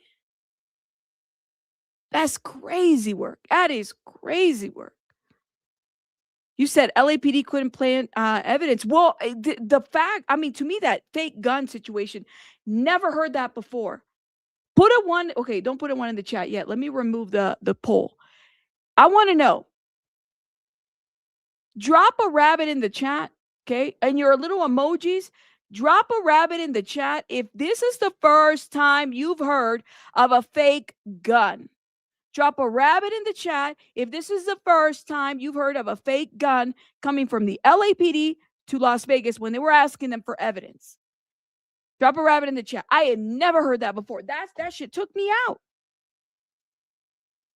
I might need to take my meds today, y'all. I might listen because I was not ready for that. I was not ready. We might need to take some medication for this one. Not ready for that. You said, in government, sometimes they get promoted instead of terminated. Yep, just to move people around. See, even Vicky's like, I've never heard of this. What I'm saying is like, I've never heard. I'm in shock. You're right. This is how, Natasha, this is how they move people around. Okay? Like, I'm telling you, if you do your time in government, they see you get stagnant, you start effing up in cases, and what do? They don't just fire. They can't just fire you. People are like settled in, guys. So, and this is something that Greg Cady, he comes out here and says, they're trying to push me out. No, bitch, they weren't trying to push you out. Okay? They weren't. But I have to side-eye all of them involved. How come Greg Cady out of all the things Greg Cady said, how come Greg Cady never said that they gave a fake gun to Las Vegas PD? He never said that. Show me the document out of the Cady files that he has out there with his book. Please tell me. Oh my God. Oh, yes. Passport. I mean, they have to secure a conviction. So they're going to lie. That's what they have to do. This is why you got to push back. This is why you have defense attorneys. I never heard Greg Cady, Vlad TV, you got him on speed dial with Greg Cady, the art of dialogue. Can y'all ask this guy if this is something that happened or he didn't know or it happened before his time? Pick one. Oh my gosh. Oh my gosh. This is insane. Right. And you're right. But he still said something about it then, right? Like everything. You said all lies. All cops lie. You said, what? This is insane. Well, imagine that you're trying to investigate. You go to your counterpart, right? You go to, you reach out to LAPD or you reach out to Compton or whatever to try to get information. You're getting a fake gun. How come you're getting a fake gun too? Then you take it to the lab. I mean, they got a fake gun, so much so the ballistic. Back on record and state All right, first please shut status. up. Anything we need to address before bringing the jury in? Lord have mercy. All right, let's bring him in.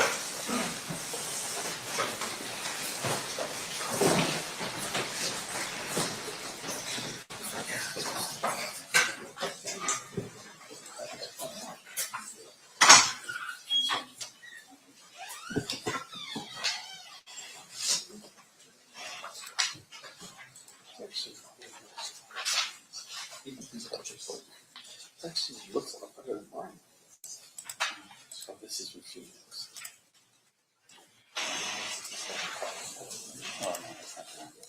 You don't want to do what it is. This one, yeah. Okay. Thank you. Yeah.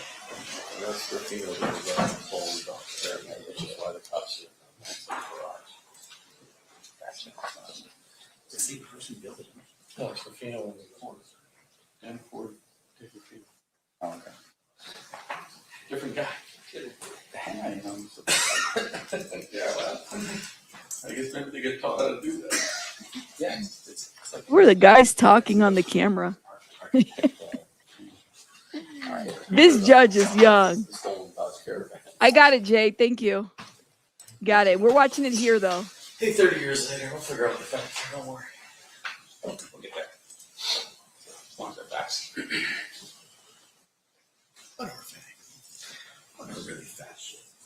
Are they gonna bring their first witness? Who's the first witness? Lord have mercy, man. I'm like, Having a jury. order in the chat. Get it together. We back in session.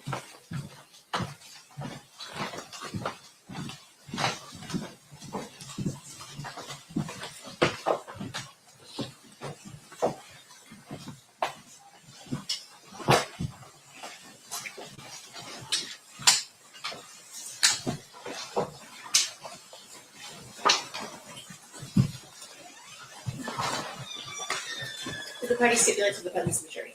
Yes, ma'am. Yes, sir. You may be seated. All right, state, you may call your first witness. Gary Dale. No, I don't think it's gonna be Reggie. Oh my God. It's gonna be like a detective. Here we go.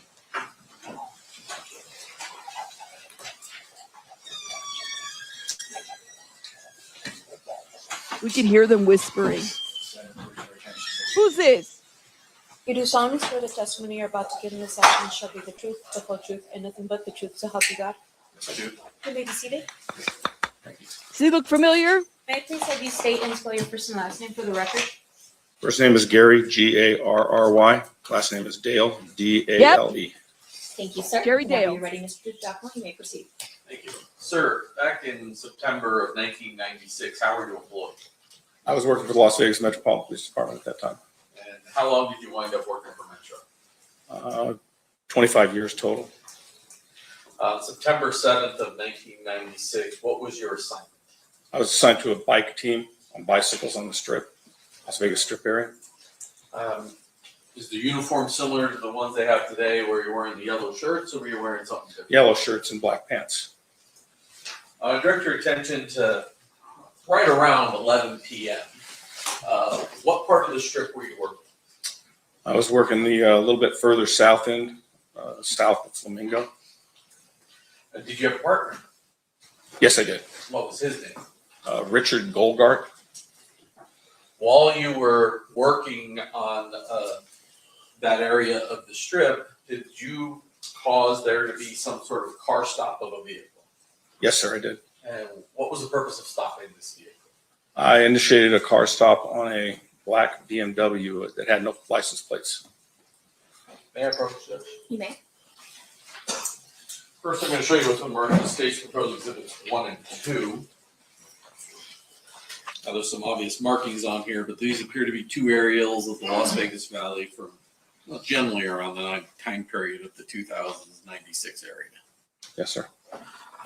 Accurately reflect kind of the locations that they're describing on there. Flamingo, Harmon. Yes. Move to admit 1 and 2, Judge. Any objection? No objection. So admitted. You may publish. I'm gonna start with exhibit number 1. And right next to you, don't click it, but there is a mouse that you can roll around with a pointer. Can you generally tell me where this car stop occurred?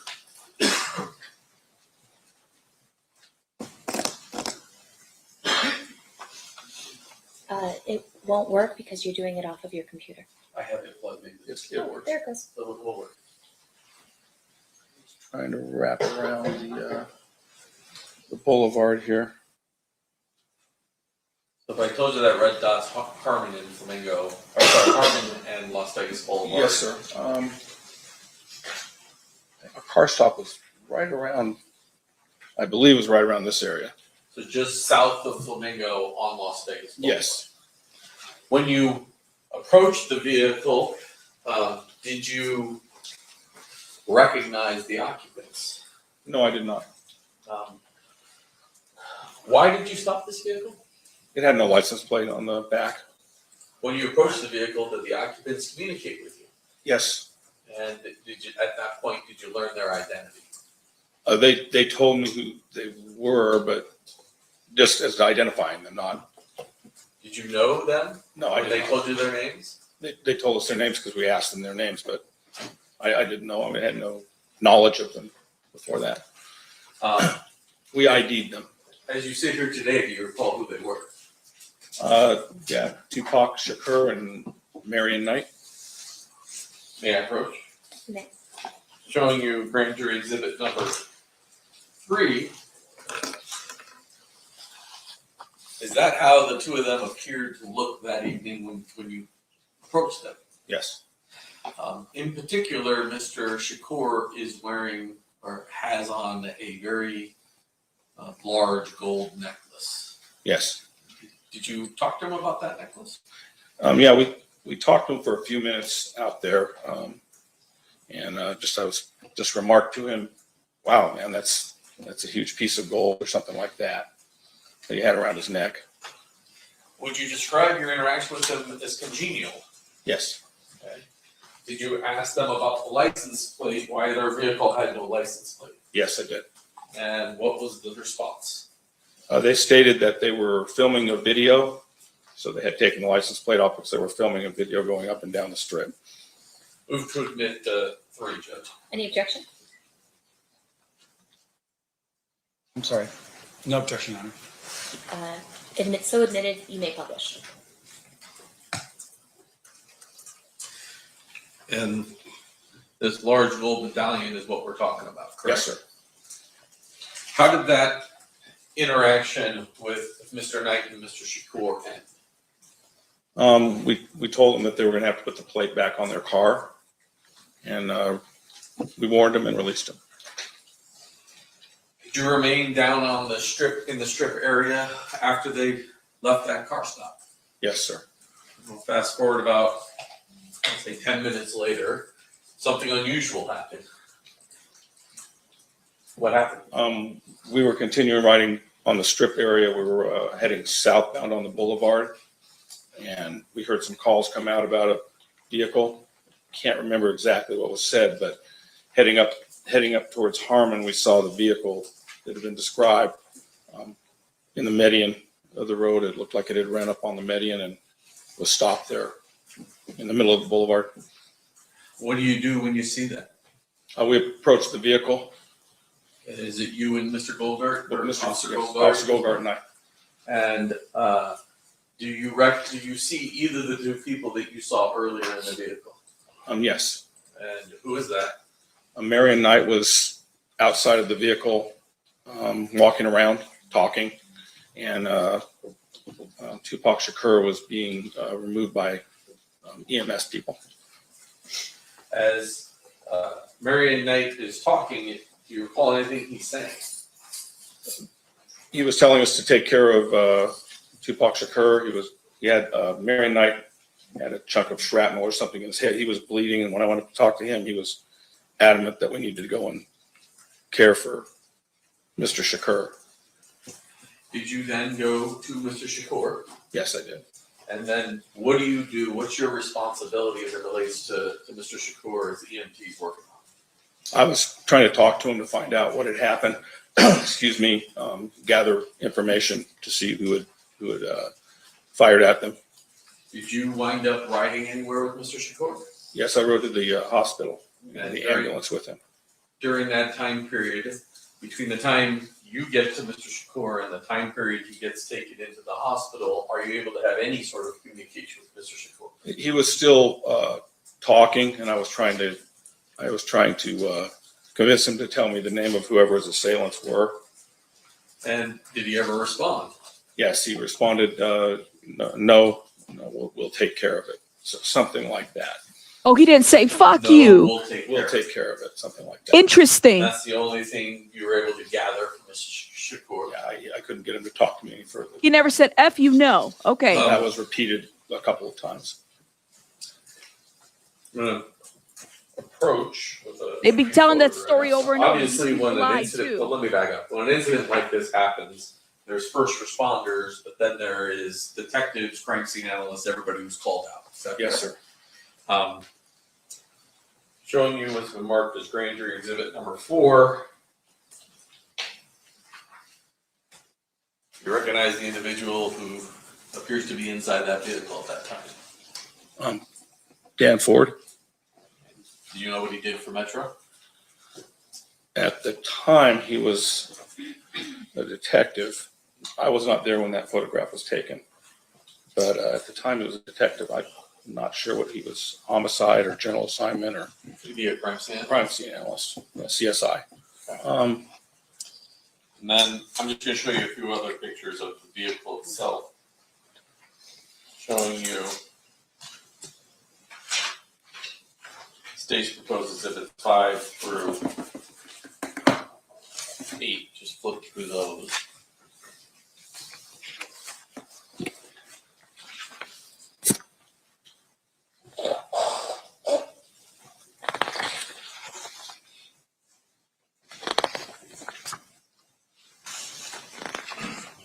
Okay. Is that how the vehicle appeared to you when you first arrived on scene? Obviously without people in it. Right, on the scene of the, where it stopped in the middle of Harmon Boulevard. Move to admit 5 through 8. Any objection, Mr. Stamp? No objection, Your Honor. So admitted, you may publish. And then finally, while you were at UMC, did you collect some personal items off Mr. Shakur? Yes. I'm showing you what's been marked as state proposed exhibit number 33. You recognize that? Yes. What is it? That's the objects I removed from Tupac Shakur. I impounded those into evidence. There should be a property report for those. Let's talk about that large gold chain we see in that photograph right there. The second time you came across Mr. Shakur, was he wearing that gold chain that's around his neck? No. And so you weren't able to recover that from him at the hospital? No. Which I'm just going to put up a few of these photographs. Okay.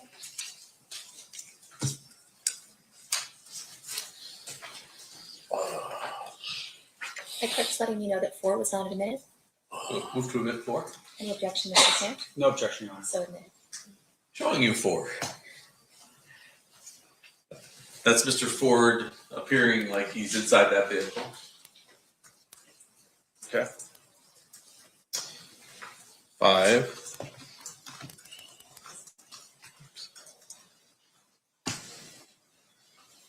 That's the front of the vehicle. Yes? Yes. Sorry, she's typing down everything, so you got to answer yes or no. Apologies.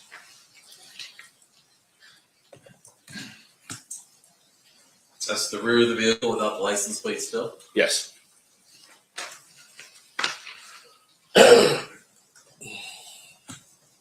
Number 8 is the driver's side of the vehicle. Yes. And oops. Mr. DeJacmo, Right now, I 33 put the also wrong not one up admitted. there. Okay. Which one? There you go. 7.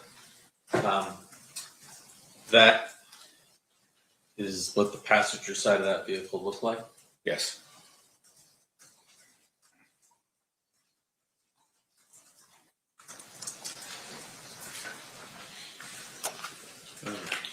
Finally, for you, 33. Those are the items you were collected off Mr. Shakur at the hospital. Yes. But Mr. Samt has requested, and I've agreed, to also offer Dan Ford's CSA report, as Mr. Ford is not physically capable of coming to court to testify. So that'll be admitted via stipulation? Yes. What exhibit did you want it to be? I guess we should just make it next in order, which I believe is 143. All right, that'll be admitted via stipulation as 143. Thank you, Honor. No problem. I think 33 he can look That was a box of Newports, huh? Based upon that agreement, This is 33. 33 is also not admitted. who to admit 33? Any objection? No objection here. So admitted. And based on that agreement that we've reached with Mr. Samt, I believe he has no objection to the rest of Mr. Ford's crime scene photographs at this particular scene, which is state proposed exhibits 9 through 32. That is correct, Honor. All right, 9 through 32 will be admitted via stipulation. You may publish. I'll pass the witness. Okay.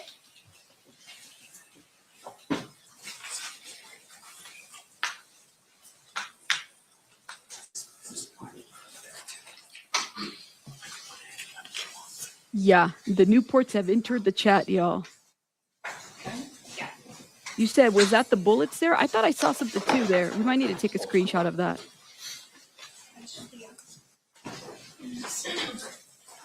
Oh, what is he doing? It's an overhead projector, guys. Look at that. Old school.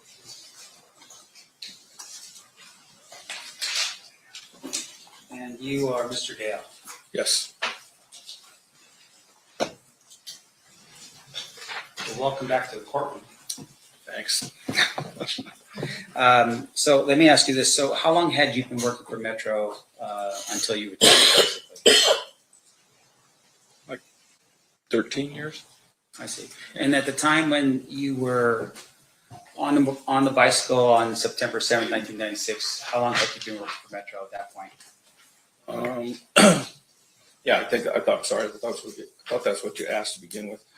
I started in 83, so it would have been, right around 13 years. I see.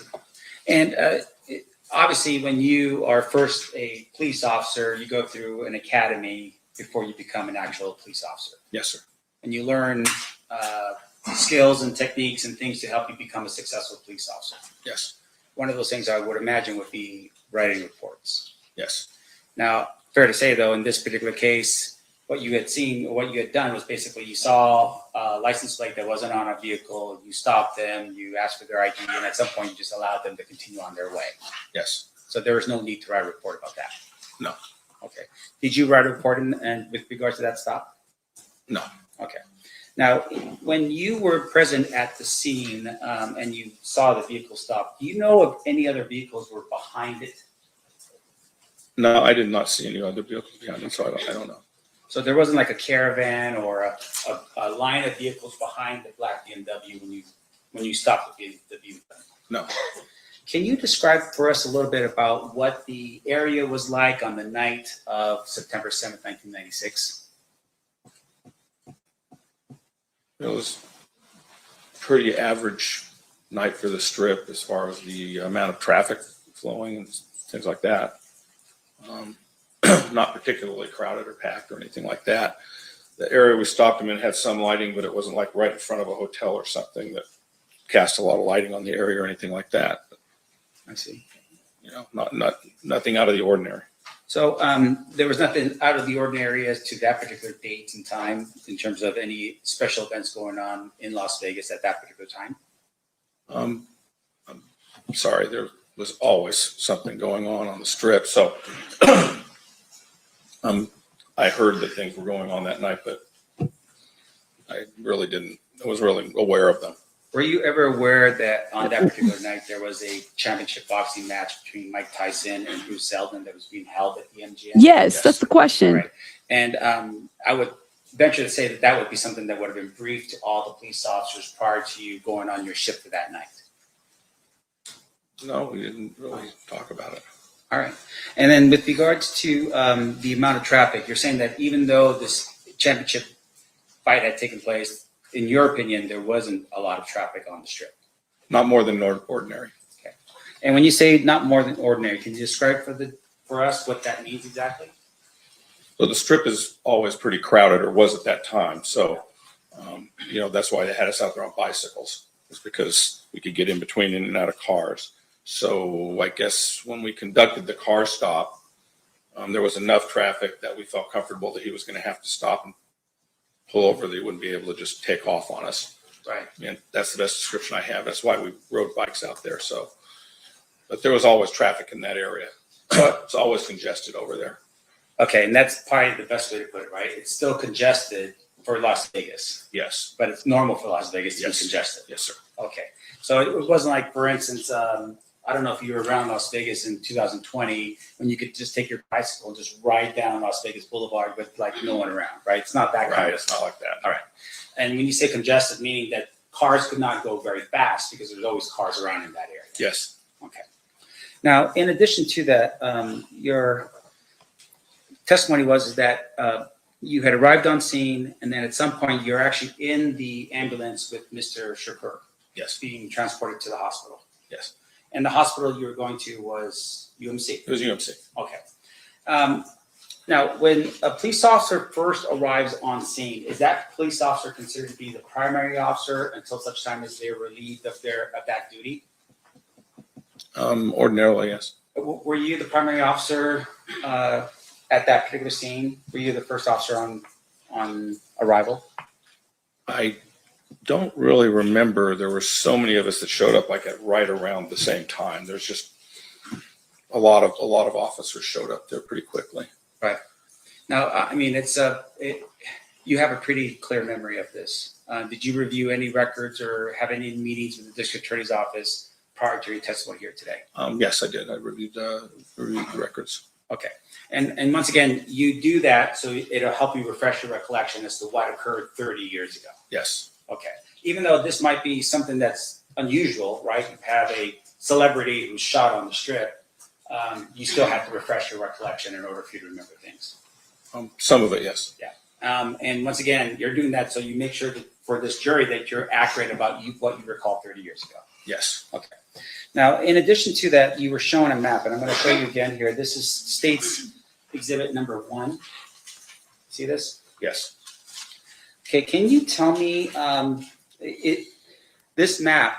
Do you know if this map was the actual map in 1996 of the Las Vegas area? No. You're smiling. It's just a long time ago. It changes so much down there. Yeah. So we know that this is a map of Las Vegas. Yes. But you cannot tell us, for instance, if this is 1996. No, I cannot tell you. Okay. So, for instance, on the top over here, this doesn't look like the sphere, does it? Does it? No. Okay. I'm sorry. And then down over here, does this look like T-Mobile or anything like that, as far as you can tell? No. Okay. Now, and once again, I just want to make sure I'm clear for the jury. This particular map, as it sits here right now, as it's here, for instance, we have what looks like down here at the bottom. I'm pointing where the MGM label is right here. Do these look like walk bridges over the streets? I can't really tell. Let me just scroll here real quick. Does that help you? Yeah, they do look like walkways. And fair to say that those walk bridges in 1996, people were still walking on the streets, crossing like pedestrian crosswalks, right?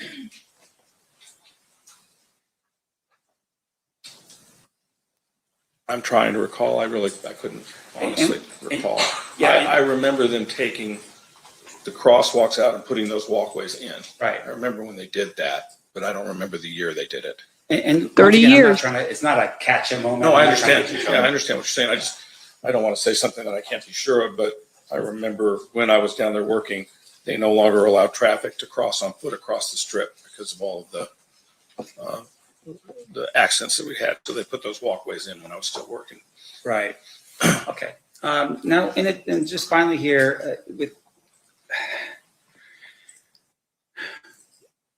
With regards to the when you're riding on the strip and you're riding with your with the other person that's with you, you said at some point you were made aware that there was a shooting that had occurred, and the radio traffic indicated that the vehicle you had stopped was potentially the vehicle that was being involved. Remember that line of questioning? Yes. Okay, can you tell us just really quickly here, based upon State's Exhibit number 1, and once again, we're not looking at it in terms of an accurate 1996 view, but just in terms of the streets. Can you tell us where you were at when you took off to wherever the vehicle was? And I'll just pull that here real quick so you can. Thank you. Sure. I couldn't really tell you where we were because my memory serves me, it was called out right around the same time as we were rolling up on that vehicle. Okay. There was shots fired call and vehicles involved, and then we rolled up and saw that vehicle in the middle of Harmon. And when you rolled up and you saw the vehicle, can you tell us other vehicles that were behind that vehicle? Were there any other vehicles in an entourage behind the black vehicle? There were several vehicles stopped all over the strip. It looked cluttered with cars, so I couldn't tell you if they were with them or not. Sure. Did other police officers aid in terms of just securing the scene and making sure that anything of evidentiary value was going to be kept in that area? Yes. Because I would imagine it wasn't just you by yourself. Right. Your partner, other officers arriving on scene would have started to help as a team. Yes, sir. Okay. I have no further questions. Thank you. Any redirect examination, Mr. Bajekno? No, Your Honor. Ladies and gentlemen of the jury, do you have any questions for this witness? If you do, please raise your hand and I'll walk you through the process. Seeing no hands, thank you so much for being with us, Mr. Dale. You are excused. Thank you. Yeah, I mean, that was quick. They may call their next witness. Who's This calls Ingrid Stokes. Ah! We just read her testimony yesterday. Ingrid is the woman. Y'all get your pens ready. Look at this. This is about to just go crazy. Here we go. We just read her grand jury testimony yesterday. This is Ingrid, the woman in the car.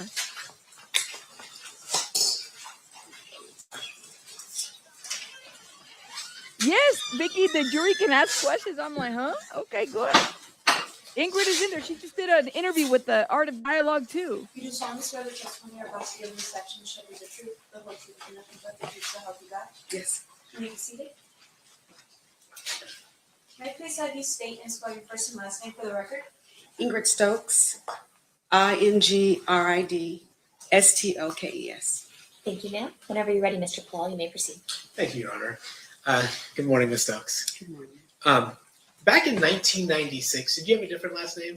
It was Johnson. Okay, so you went by Ingrid Johnson back then? Is that a yes? Yes.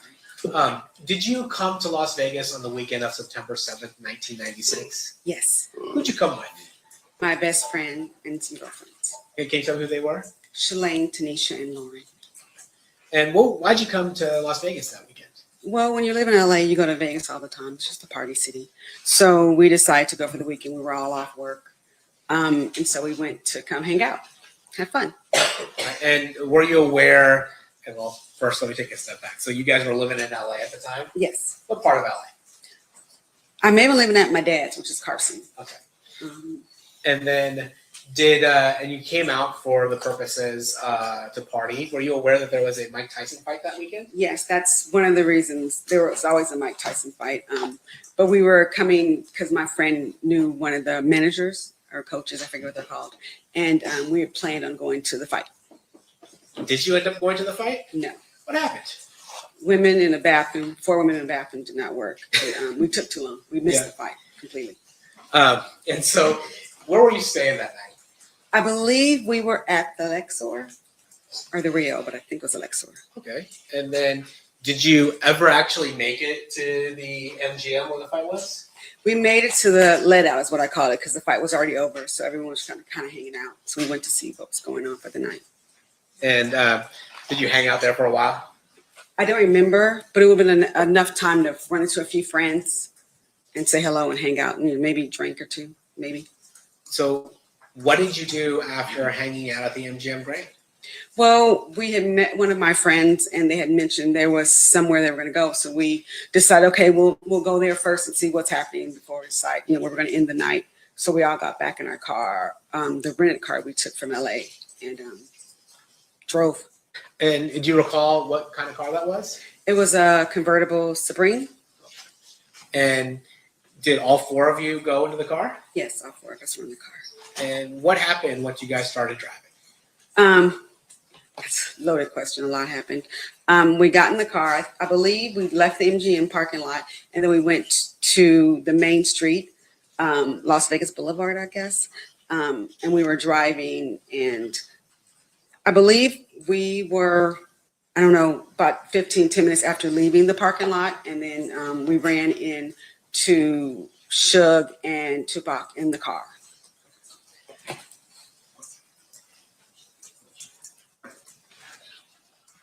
And when you say you ran into them, what'd that look like?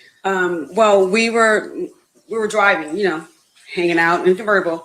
And my girlfriend, Lauren, at the time, she knew Suge, and she told us, hey, there's Suge, pull up next to him. I'm gonna ask them what they're doing. And so Shalane was the driver, and she slowed up close to them. And so you said Shalane was the driver. Yes. Where were you seated? I was a passenger in front. In the front passenger? So Shalane's driving, you're in the front passenger, and the other two women are in the back seat? Yeah, Tanisha's behind me, and then Lauren is behind the driver. After all these years, you still remember that, huh? Well, yeah. Some things you don't forget. That one. And so then when you start driving, when you see Suge and your friend starts talking to Suge, what happens? They were talking, and she was like, what's going on? What's happening? We look over initially, we pull up to the car, and we kind of nod or say hello, that kind of thing. But we were in our own little world. While she was talking to him, he said, hey, we're all going to the club. Why don't you follow us? Get behind us. You can go with us. And so that was decided we'll go there first and see what's happening before we go anywhere else. So do you follow, do you remember who's driving and who's in the passenger side? Suge was driving and Tupac was in the passenger seat. All right. I believe States Exhibit 3 has been admitted. We're going to publish that. Is this kind of the way they look at night? That was just like this. And so you decided to follow Suge and Tupac to the club? Is that yes? Yes, I'm sorry. Yes. That's okay. And so do you recall the name of that club? 66. It was an area code, so I remember it was 662 or 702, but now I know it's 662. It's not an area And code. then did you? What did you do?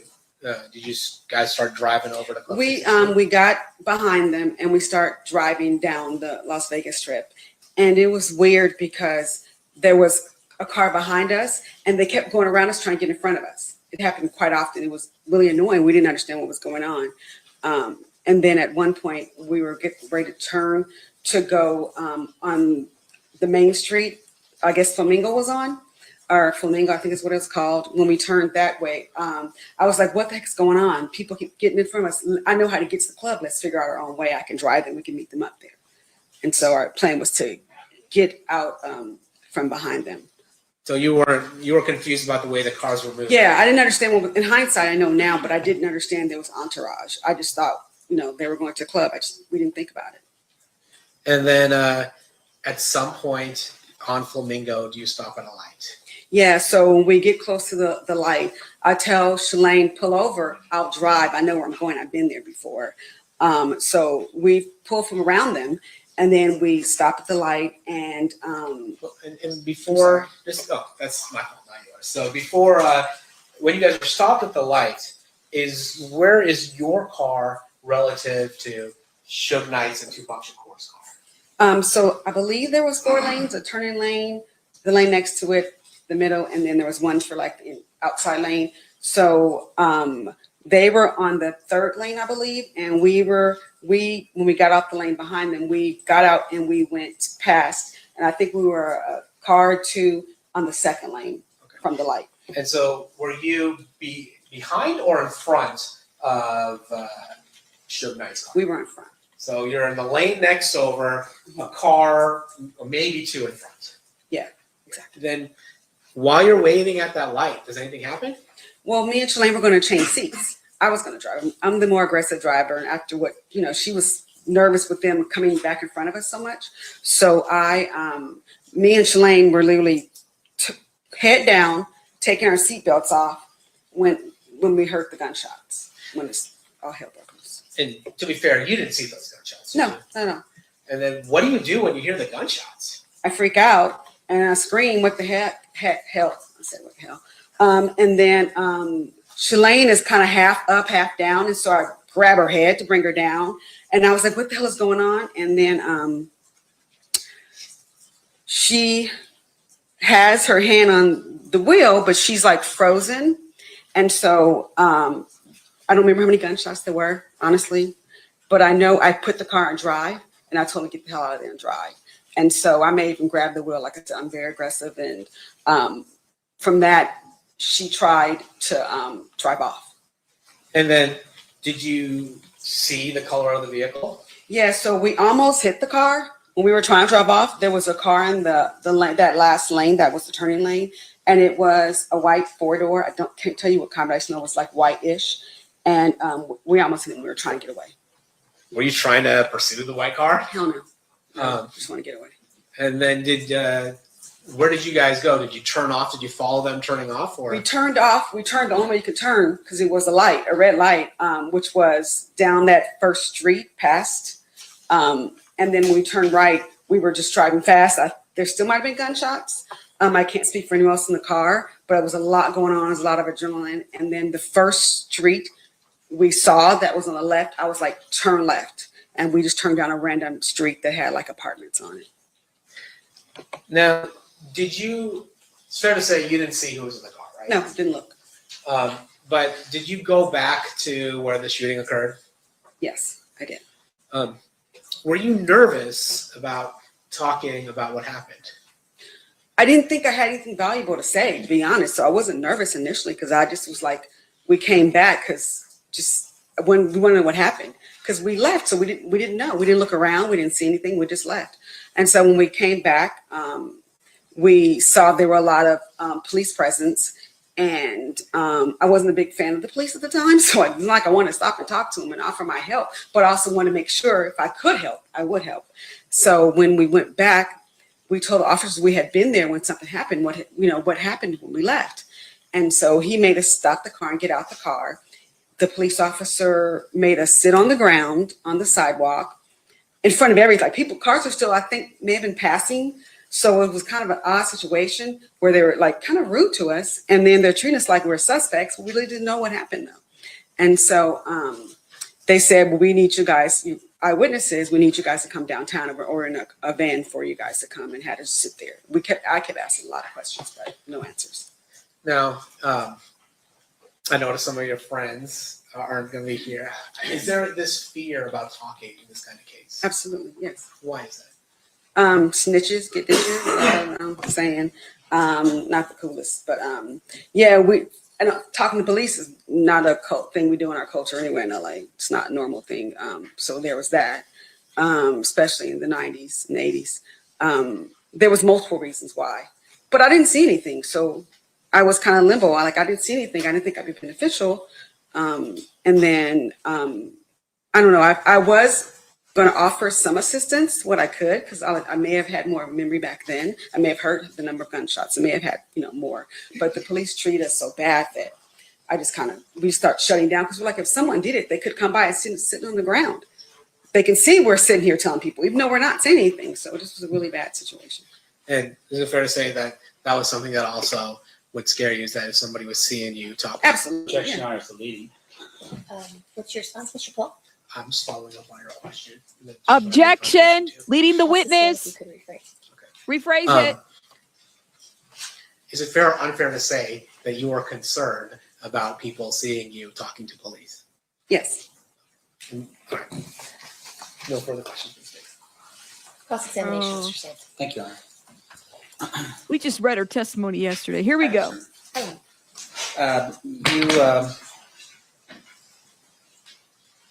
Obviously, I would imagine you've never testified before about this particular situation. No, I've been in a grand jury.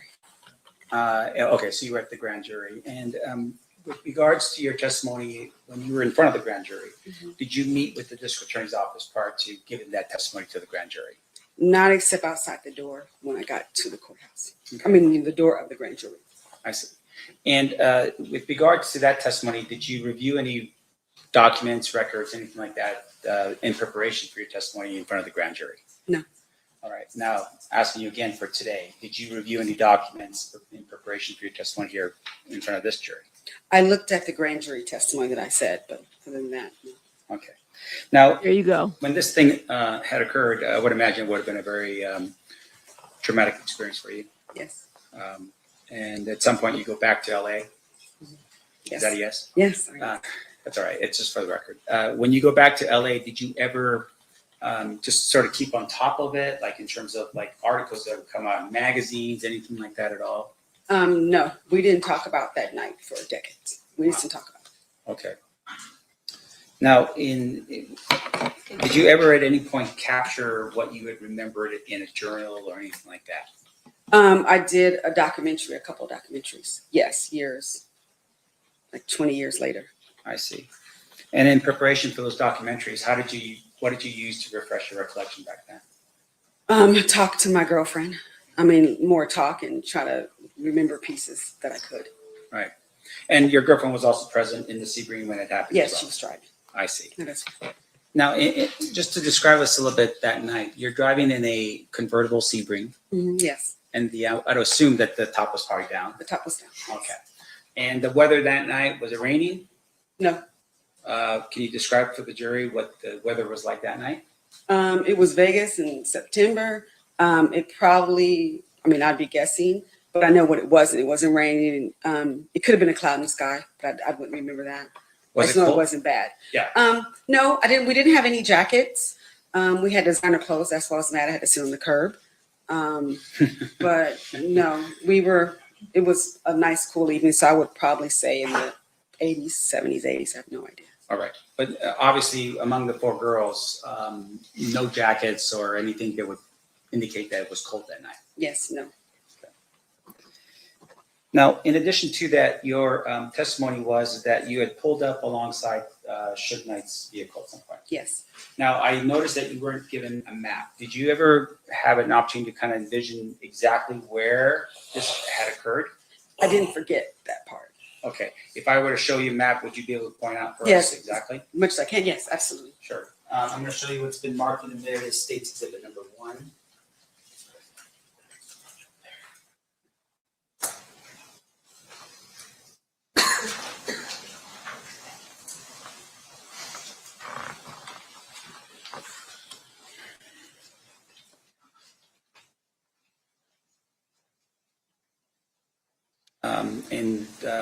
Just for the record, I'm showing you States Exhibit number 1. It's just an overview of Las Vegas. Does that help you at all?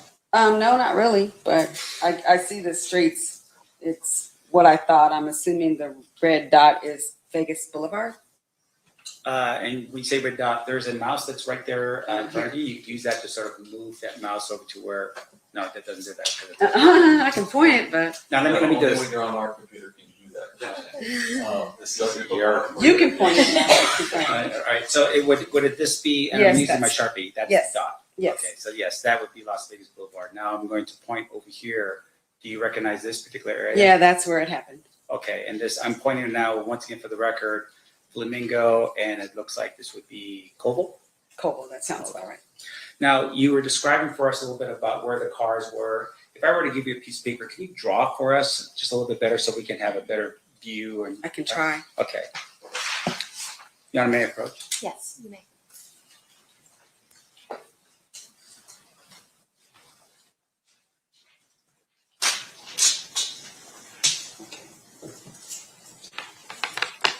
And what am I drawing exactly again? If you can draw for us where on that night where Koval was. And just for the record, you're writing Koval. Is it for the horizontal line or the vertical line? It is the horizontal line. Okay, so that's Koval. And then can you draw for us where Suge's vehicle was when you pulled up to it? We were behind it. Okay. So It would have been, I'm just gonna make lanes and like, don't quote me, I could be off by one, of course. So I'll say this was Suge and we were behind. So this was, I'm gonna put I for me. And then we moved and went right here. So this is where we end up parking. I'm not parking, but stopping at the red light. Oh, Lord. And just for the record, you have made a mark that looks like an S, and I would assume that would be for Suge's vehicle. Yes. And then there's another I, it looks like right there, and that would be for your vehicle. Yes. And then you have an arrow pointing to the next lane over where the I is now at. Yes, that's where it ended. Okay, great. And then when the shots, when you're, I guess, trying to change seats, can you tell us where you were at that particular point? You mean in the car? Or? Well, not in the car, but where the car was. It was here when the shots happened. Okay. And when we were trying to flee, we were trying to get in this lane to go around and get the turn. I see. And that's what we ended up doing eventually. I see. So when the shots were fired, you were still in that I. The I, yes. And then you pulled off onto Cole. Yes. Okay. Now this area right here, what is this? What street is that? What do you mean? This Flamingo? No, no. Is this Flamingo? I'm assuming. I'm guessing. Like I said, I'm bad at direction. Oh, bad witness. Bad witness. And then here was like a gas station or something right there, and then here was where we turned off right, which is where that first left was. So I don't know the name of the streets or anything. No problem. I'm going to show you. Thank you so much, man. I appreciate it. All right. Your Honor, if I could have this marked as defense exhibit, opposed defense exhibit A. Any objection? No, Your Honor. And move for admission. Any objection to its admission? No, Your Honor. All right, so admitted. Did you want to publish? I would like to publish it. Okay, feel free. Thank you. Now, I've shown you what's been marked and admitted now as defense exhibit A.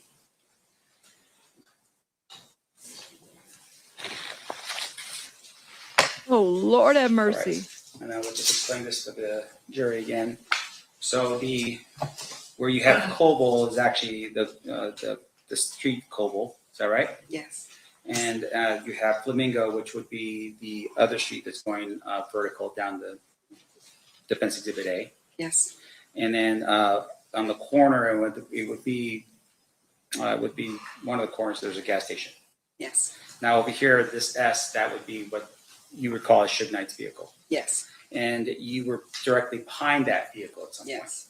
And you pulled up, and that's the arrow pointing up to the next lane over, and that's where you were at, right next to Suge's vehicle. In front of, not next to. That's why it's a little above. I see. So you're slightly in front of Suge's vehicle.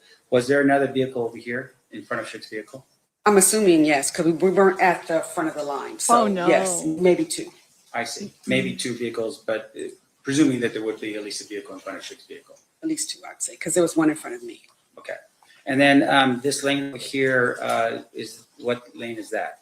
That's the a small lane that you could turn off. Turning lane? Yeah, it didn't say, but yes. Yeah. And so at some point when the shots were ringing out, you just immediately just gassed the car and made a right-hand turn on Coble. Yeah, into the turning lane. Okay. And your testimony here right now, for instance, is that the top was down, but you didn't see. No, Yeah. I was looking down because I was initially changing my seat. So I would thank God I was all face down. Okay. And when you pulled off and you made that right-hand turn, did anyone shoot at you? Probably. I honestly don't know. There was a lot of gunshots. Sure. Did any, after the event had occurred, did you ever observe any bullet holes in your vehicle? There was no bullet holes in my vehicle. Was there any shattered windshield as a result of anything No. happening on the scene? No.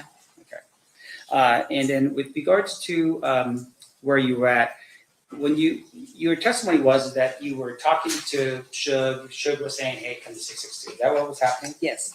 And during that time period, you said, and I want to make sure I'm clear, that while there was a conversation about going over to Suge's place, but it seemed like everyone was sort of talking. Like it was like the girls in the back seat maybe were having a conversation or something like that. Is that- No. Lauren was the only one talking to Suge because she's the only one who knew him. I see. So nobody, we were just like, oh, okay, looking like, because it wasn't our conversation. Right.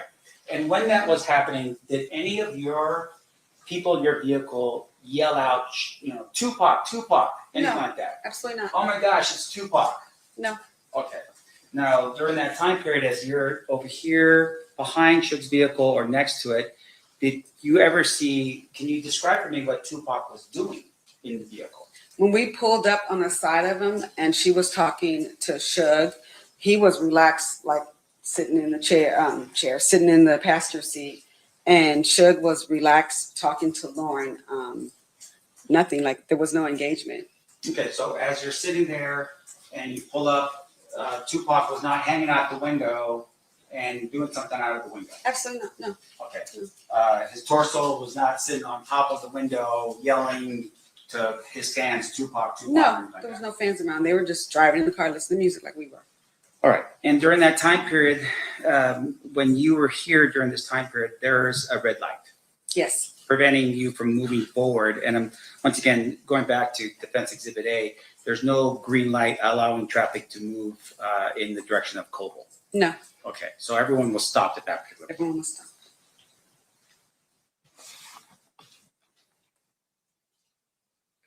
I have no further questions, Your Honor. Thank you. Okay. Thank you, ma'am. Any redirect? No, Your Honor.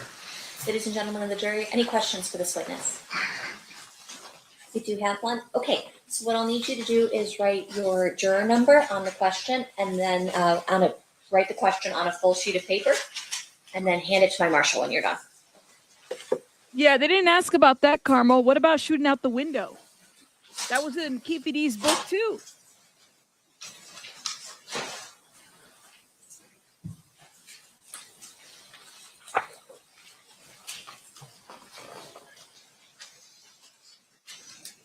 The worst thing you can do is draw pictures, though, honestly.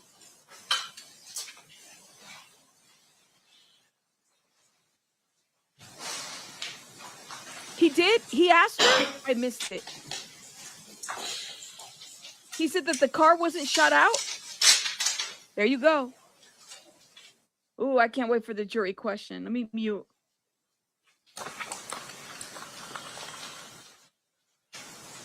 And she, okay, Any what did she questions from say? anyone No? else? Okay, perfect. Can I have the party's approach?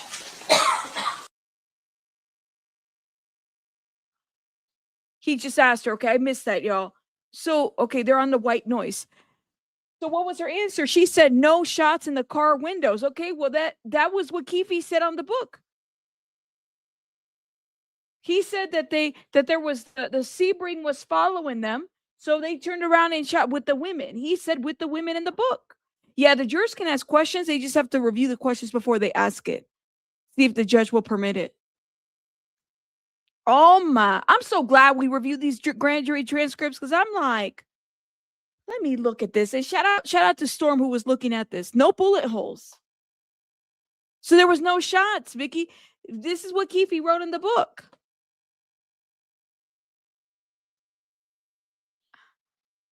All right, let me mute.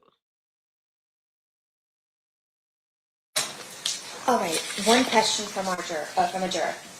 Could you gauge what direction the shots were coming from? No. No? Any fault? Oh, go ahead. Sorry, I'm gonna say it was just You're too, okay. it was too chaotic, and you're not, thinking about that, but no. Okay. State, any follow-up based on that question? No, Your Honor. Defense, any follow-up based on that question? No, Your Honor. All right. Thank you. You are excused. Well, damn. State, any quick witnesses, or are we prepared to take a lunch break at this time? Lunch break, sir. Okay, sounds good. Ladies and gentlemen, we'll take our lunch break at this time. During the recess, you are admonished not to talk or converse amongst yourselves or with anyone else on any subject connected to the trial, or read, watch, or listen to any report or commentary on the trial of any person connected with this case by any medium of information, including without limitation, newspaper, television, internet, and radio, or form or express any opinion on any subject connected with the trial until the case is submitted to you.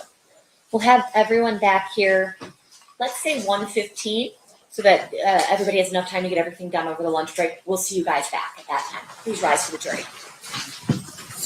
Oh, wow. Hold up. She just did an interview. Guys. Hold up. I want to see what she said in this interview. It just dropped today. Oh, you can't make this fish up, you guys. You cannot make this up.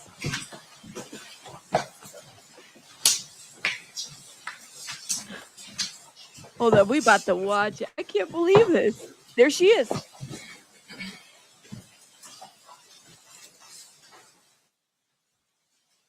We're gonna wait a little bit. For the record, the jury has exited the room. Anything we need to address outside the presence?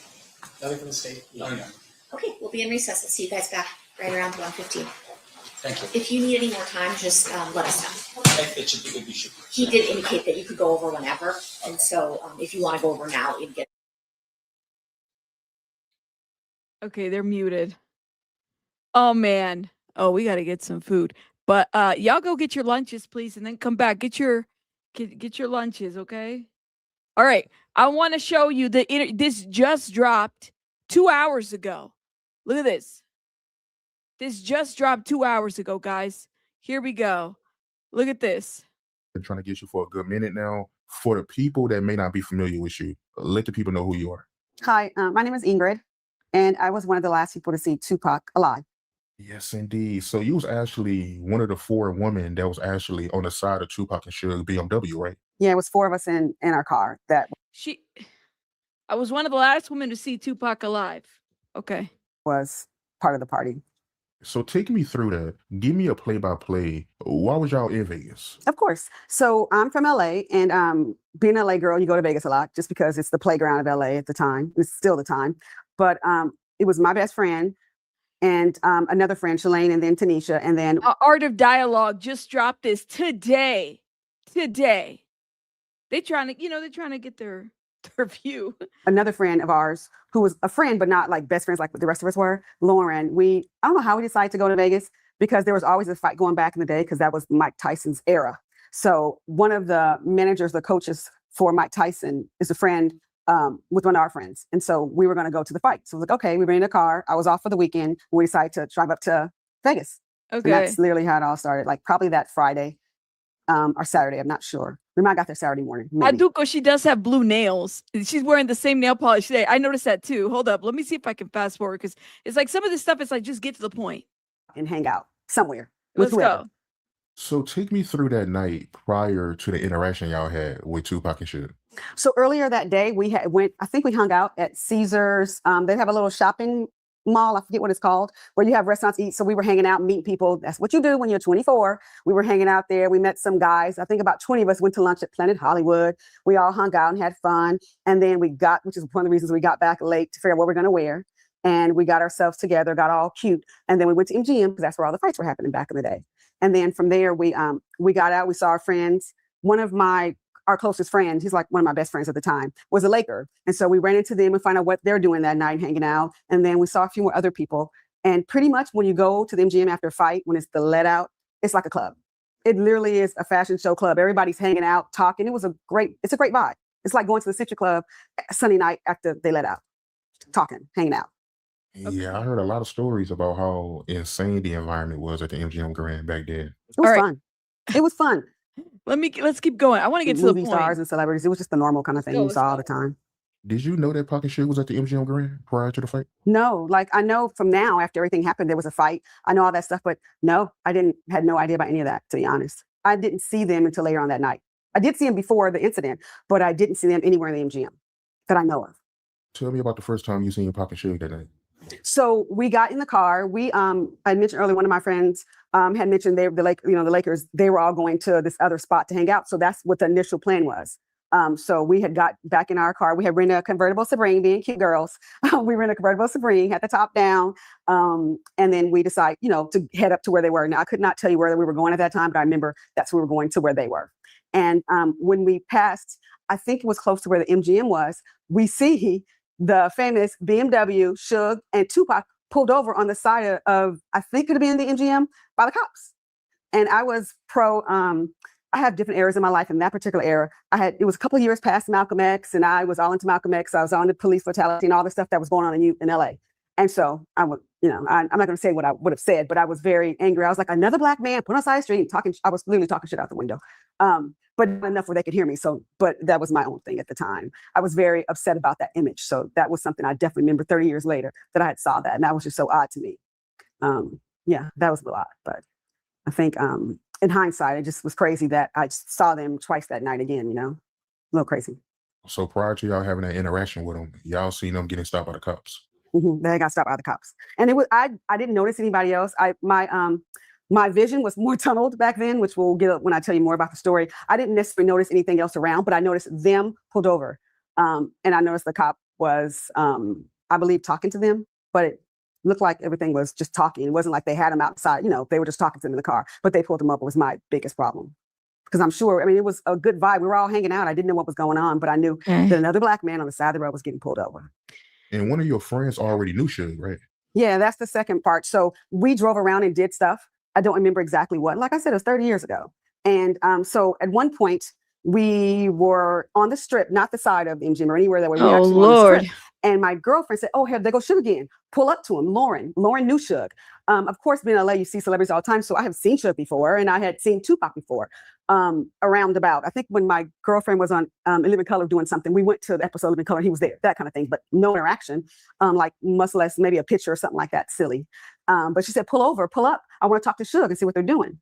And so Shalane was driving at the time. I was in the passenger seat. Tanisha was behind me, and then Lauren was on the driver backside. And so Shalane pulled up past their car, and she said, hey, Suge. And then Suge, I don't know, I guess we were driving slow. We weren't stopped, I don't think, but we were driving slow. And she said, hey, what y'all doing? And she started talking, interacting with Suge. I paid a little attention to it, but not very much. Not gonna lie. I looked over like Tupac was leaning, and he wasn't leaning out the car. He was on the passenger side like I was. And then Suge was driving. And so she spoke to Suge. And while we were just, looking around doing whatever kind of thing, we never spoke to Tupac, never said anything. We just all kind of smiled like, what's up kind of thing. And that was it. Why she said, what are you doing? He said, we're going to the club, follow us. And the club, in hindsight, I remember now, but I know it was area code. And I had been there before for another event. And so I was like, oh yeah. So he said, get behind us, follow us. And so he went up. For the record, what area code is 662? 662 is not an area code. Oh, she in the grand jury, she didn't even know what it was. She's like, it was the area code, and I'm like, the area code, and we're looking it up. It's not an area code. Is there a 662 area code? Let me know. Maybe I'm wrong. I don't know. I'm pretty sure it stands for mob. That's it. That's all. Shalane slowed down, and we got behind. Shalane slowed up, to get behind him. And so we start following them. And that's when it got crazy a little bit, because when we were following them, I didn't realize there was a whole entourage behind us. I had no idea, because she just talked to Suge. He said, get behind us. We got behind him. That's it. I didn't know. And Shalane didn't either. And so people kept trying to get around us. So we're behind their car, and then another car kept trying to get in front of us. And we're like, what the hell? What is going on? So this happened for a good 2-3 blocks before we got to the street we were going to turn, before we got to Flamingo. And so at one point, we got Flamingo, I was getting sick of it. I was like, I'm obviously a little bossy, but I was like, I'm getting sick of this. So when we turn, let's not get behind them anymore, because I know where I'm going. I've been to that club. And so, like I said, I had no idea there was a whole entourage behind us. And so once we turned Flamingo and start going down Flamingo, once we got past that first light, I think at the time, Bally's was right there on your right. And that was a light. And once you got past that light, which the next light would have been where everything happened, we were still behind them. We were moving over. So we moved over and got on the next lane. So there were 4 lanes. One was the turn lane, I believe. There was that lane. Then it was the second lane. Then there was the inside lane that turns, right? Yeah. Right. So 662 stands for mob on the phone, like Mob Piru. That's why it was named after that. But here, y'all found the area code for Mississippi. But we're talking about the West Coast, guys, honestly. And so we were behind them on that third lane. And so we moved around them to get to the second lane. And we were a little ahead of them. And at that time, I decided, you know what? I'm going to drive. I'm a better driver. Shalane is unsure how to do stuff. And I was sick of telling her, stop, let people go. So I said, pull up, let me drive, and then I'll drive. I have a good sense of direction. So it would have been normal for me to take over, that kind of thing. And I'm a more defensive driver. So we pulled on the other side, and me and Shalane's right here in the driver's seat. I'm right here. And me and Shalane were turned down. I was unbuckling my seat just like that. And Shalane was doing the same. And then we hear all hell break loose. That's when we heard the gunshots. Don't know how many, but it was enough. And, I know what a gunshot sounds like. I can't tell you what kind of gun, but I know there was a gunshot, a bunch of them. So when we heard that noise and we're bent down, we're like, what the hell? And so Shalane was freaking out. I'm freaking out. I grabbed her and I was like, father. So I'm pushing her head down, right? And then I think they were still shooting. And then since my head was down, I was like, Shalane, drive, get the hell out of here. And so I put the car in drive and it was like, go, while she is down, right? And so she puts the foot on the gas, and then we almost bump a white car. Turns out that's the car. We almost bumped it. We almost literally ran into the other car.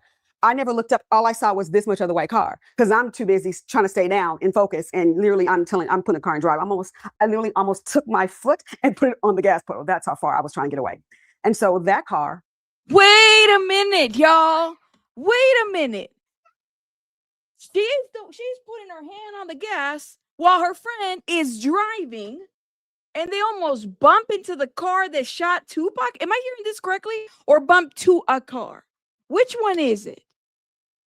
Because I don't know if I'm hearing this correctly. When did she never said this in the grand jury? Give me 1 second. She said she put her foot on the gas, right? Because she's going down there. She bump into the white car. The white Cadillac.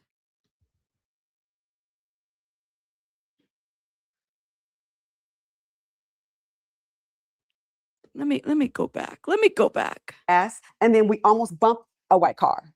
Turns out that's the car. We almost bump it. We almost literally ran into the other car. We almost bump a white car.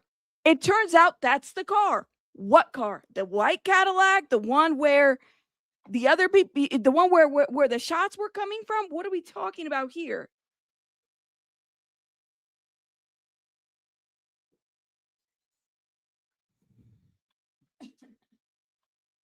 All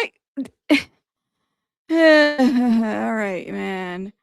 It's the white, but it's like the car. And I'm like, what car? The white Cadillac? Okay, let's keep going. I never looked up. All I saw was this much of the white car because I'm too busy trying to stay down and focus. And literally, I'm putting the car in drive. I literally almost took my foot and put it on the gas pedal. That's how far I was trying to get away. And so that car we almost hit it, and they go on and they turn. So I'm like, go, go, go. Sorry, my language.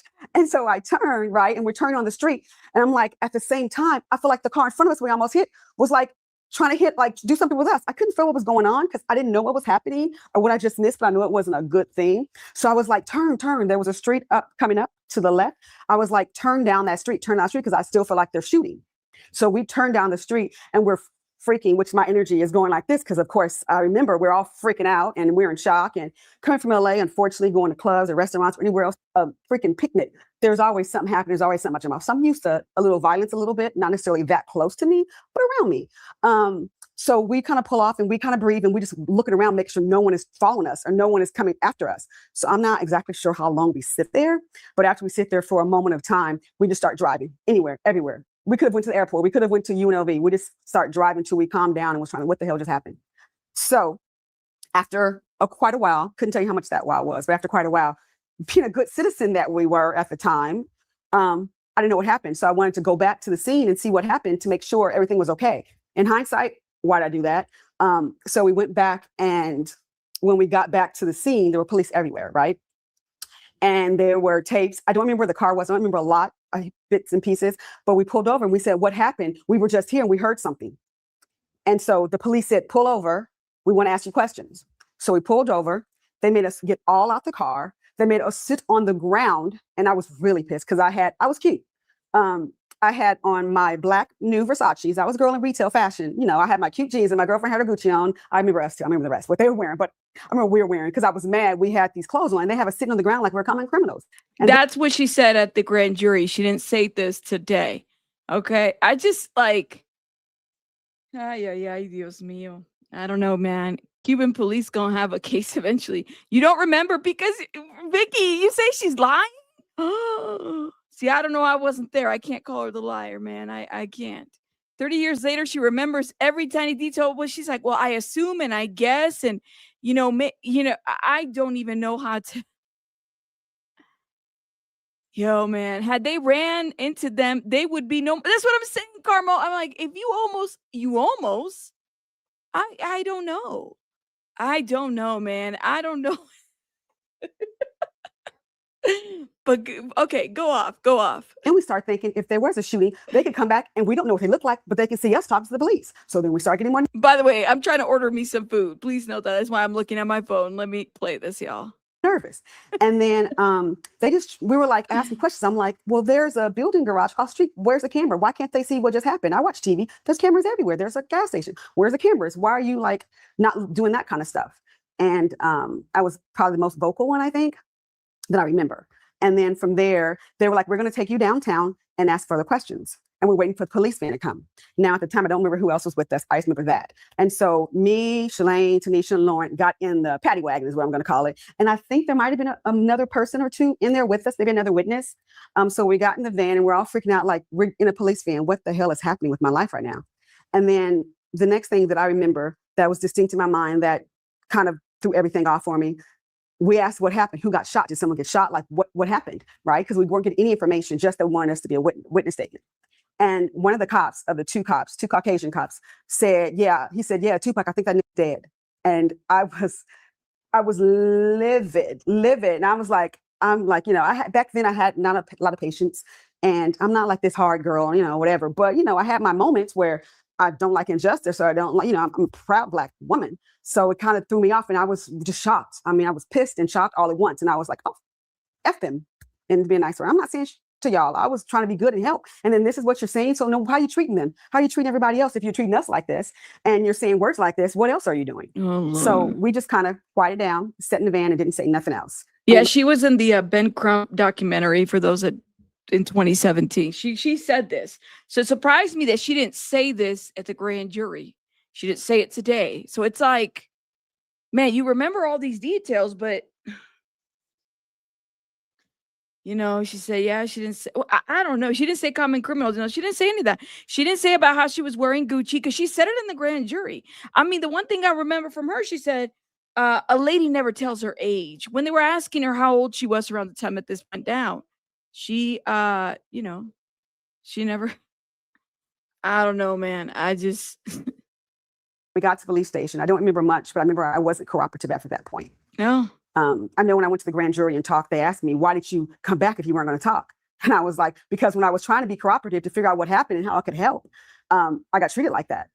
So I shut down. And then I was like, no, I want to figure out what's more going on before I say anything else. Not knowing that I'd be talking about it 30 years later, not knowing what had happened, not knowing that Tupac, was in the hospital. And I didn't even know at the time that Suge got shot. I knew nothing.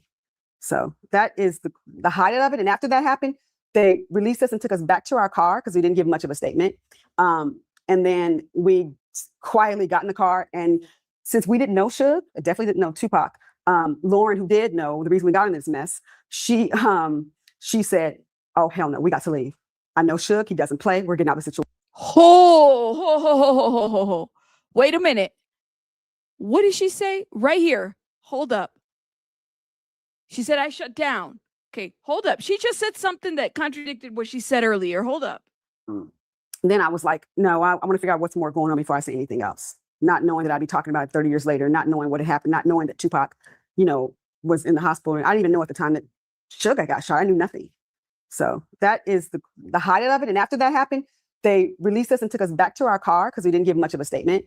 And then we quietly got in the car. And since we didn't know Suge, I definitely didn't know Tupac, Lauren, who did. But you just said you met Tupac. You see a Black man being pulled over. You're like, oh, this is unfair. She just said that she met him before. How do you not know? Do you not know him? Or do you know him? Or do you know him like you don't know him personally? Or like you knew of him? Your friend knew him? This is the contradiction, guys. I swear she said it at the beginning. What does she mean? She didn't meet him? She never knew him? She never met him? But she was talking about the fact that they had seen him before. I'm not making this up. If you go back to the interview, she said something different. She said she didn't meet him. She's saying it now. What did she say at the beginning of this interview? Okay, she said it was an acquaintance, but didn't know him. All right, I guess.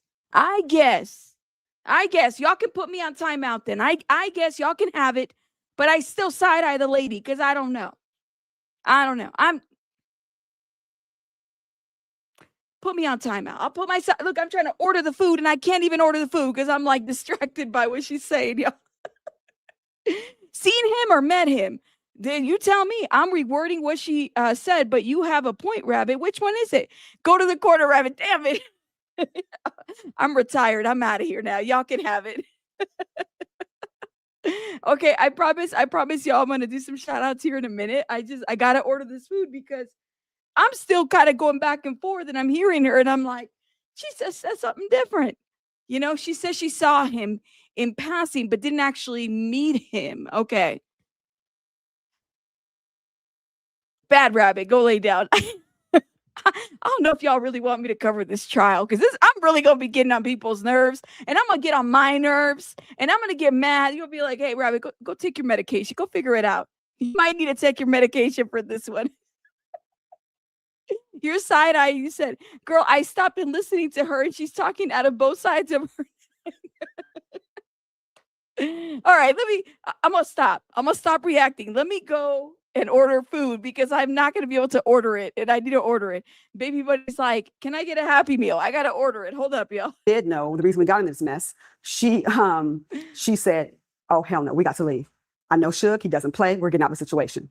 We're gone. We don't want to be snitches. We're not saying nothing." I was like, okay. We packed our crap and we got the hell out of it. I literally drove all night. I literally drove back home all night. Me and Shalane, I think, all night. We got home and like I had to be to work like the day after. I was like, I literally did not sleep for like 24 hours after that. We were still in shock. I didn't really know what exactly had happened still. For you personally, how was that week like when Pop was in the hospital fighting for his life? I'm sure that had to be hard for you when he passed away, right? I didn't see it. I left. I was on vacation. My family's from Texas. So I was in Texas when it happened. I wasn't even there when it happened. When he died and passed away, my nephew told me because he thought I knew. I was in Texas with my family. We were in the country. Like I'm in the country with my family. And after, I'll say this to go back, when we left Vegas, it was real Vegas. We didn't talk about that shit. What happened in Vegas stayed in Vegas. We made an effort together to discuss we're not talking. We were still scared of that whole snitch thing, even though we had nothing to snitch on. I didn't see anything. But we didn't want to make sure people thought we saw something, because that's why I'm like, you had us sitting on the ground. We were freaked out because people could have saw us on the ground who did it and passed by and say, oh, those girls saw it. We didn't know. We didn't know a lot of things. When you don't know, you stay away. And that was, girl, because it's not snitching to do a documentary with Ben Crump in 2017. Cállate la boca. My goodness. What are we?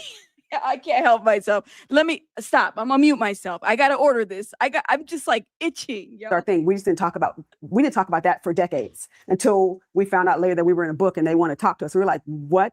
It shocked the hell out of me. I had no idea that we were anywhere. People talked about. People had read our police report. I didn't know. And neither did Shalane. We haven't talked to Lauren. Probably the next year. It's the last time I probably talked to her, to be honest.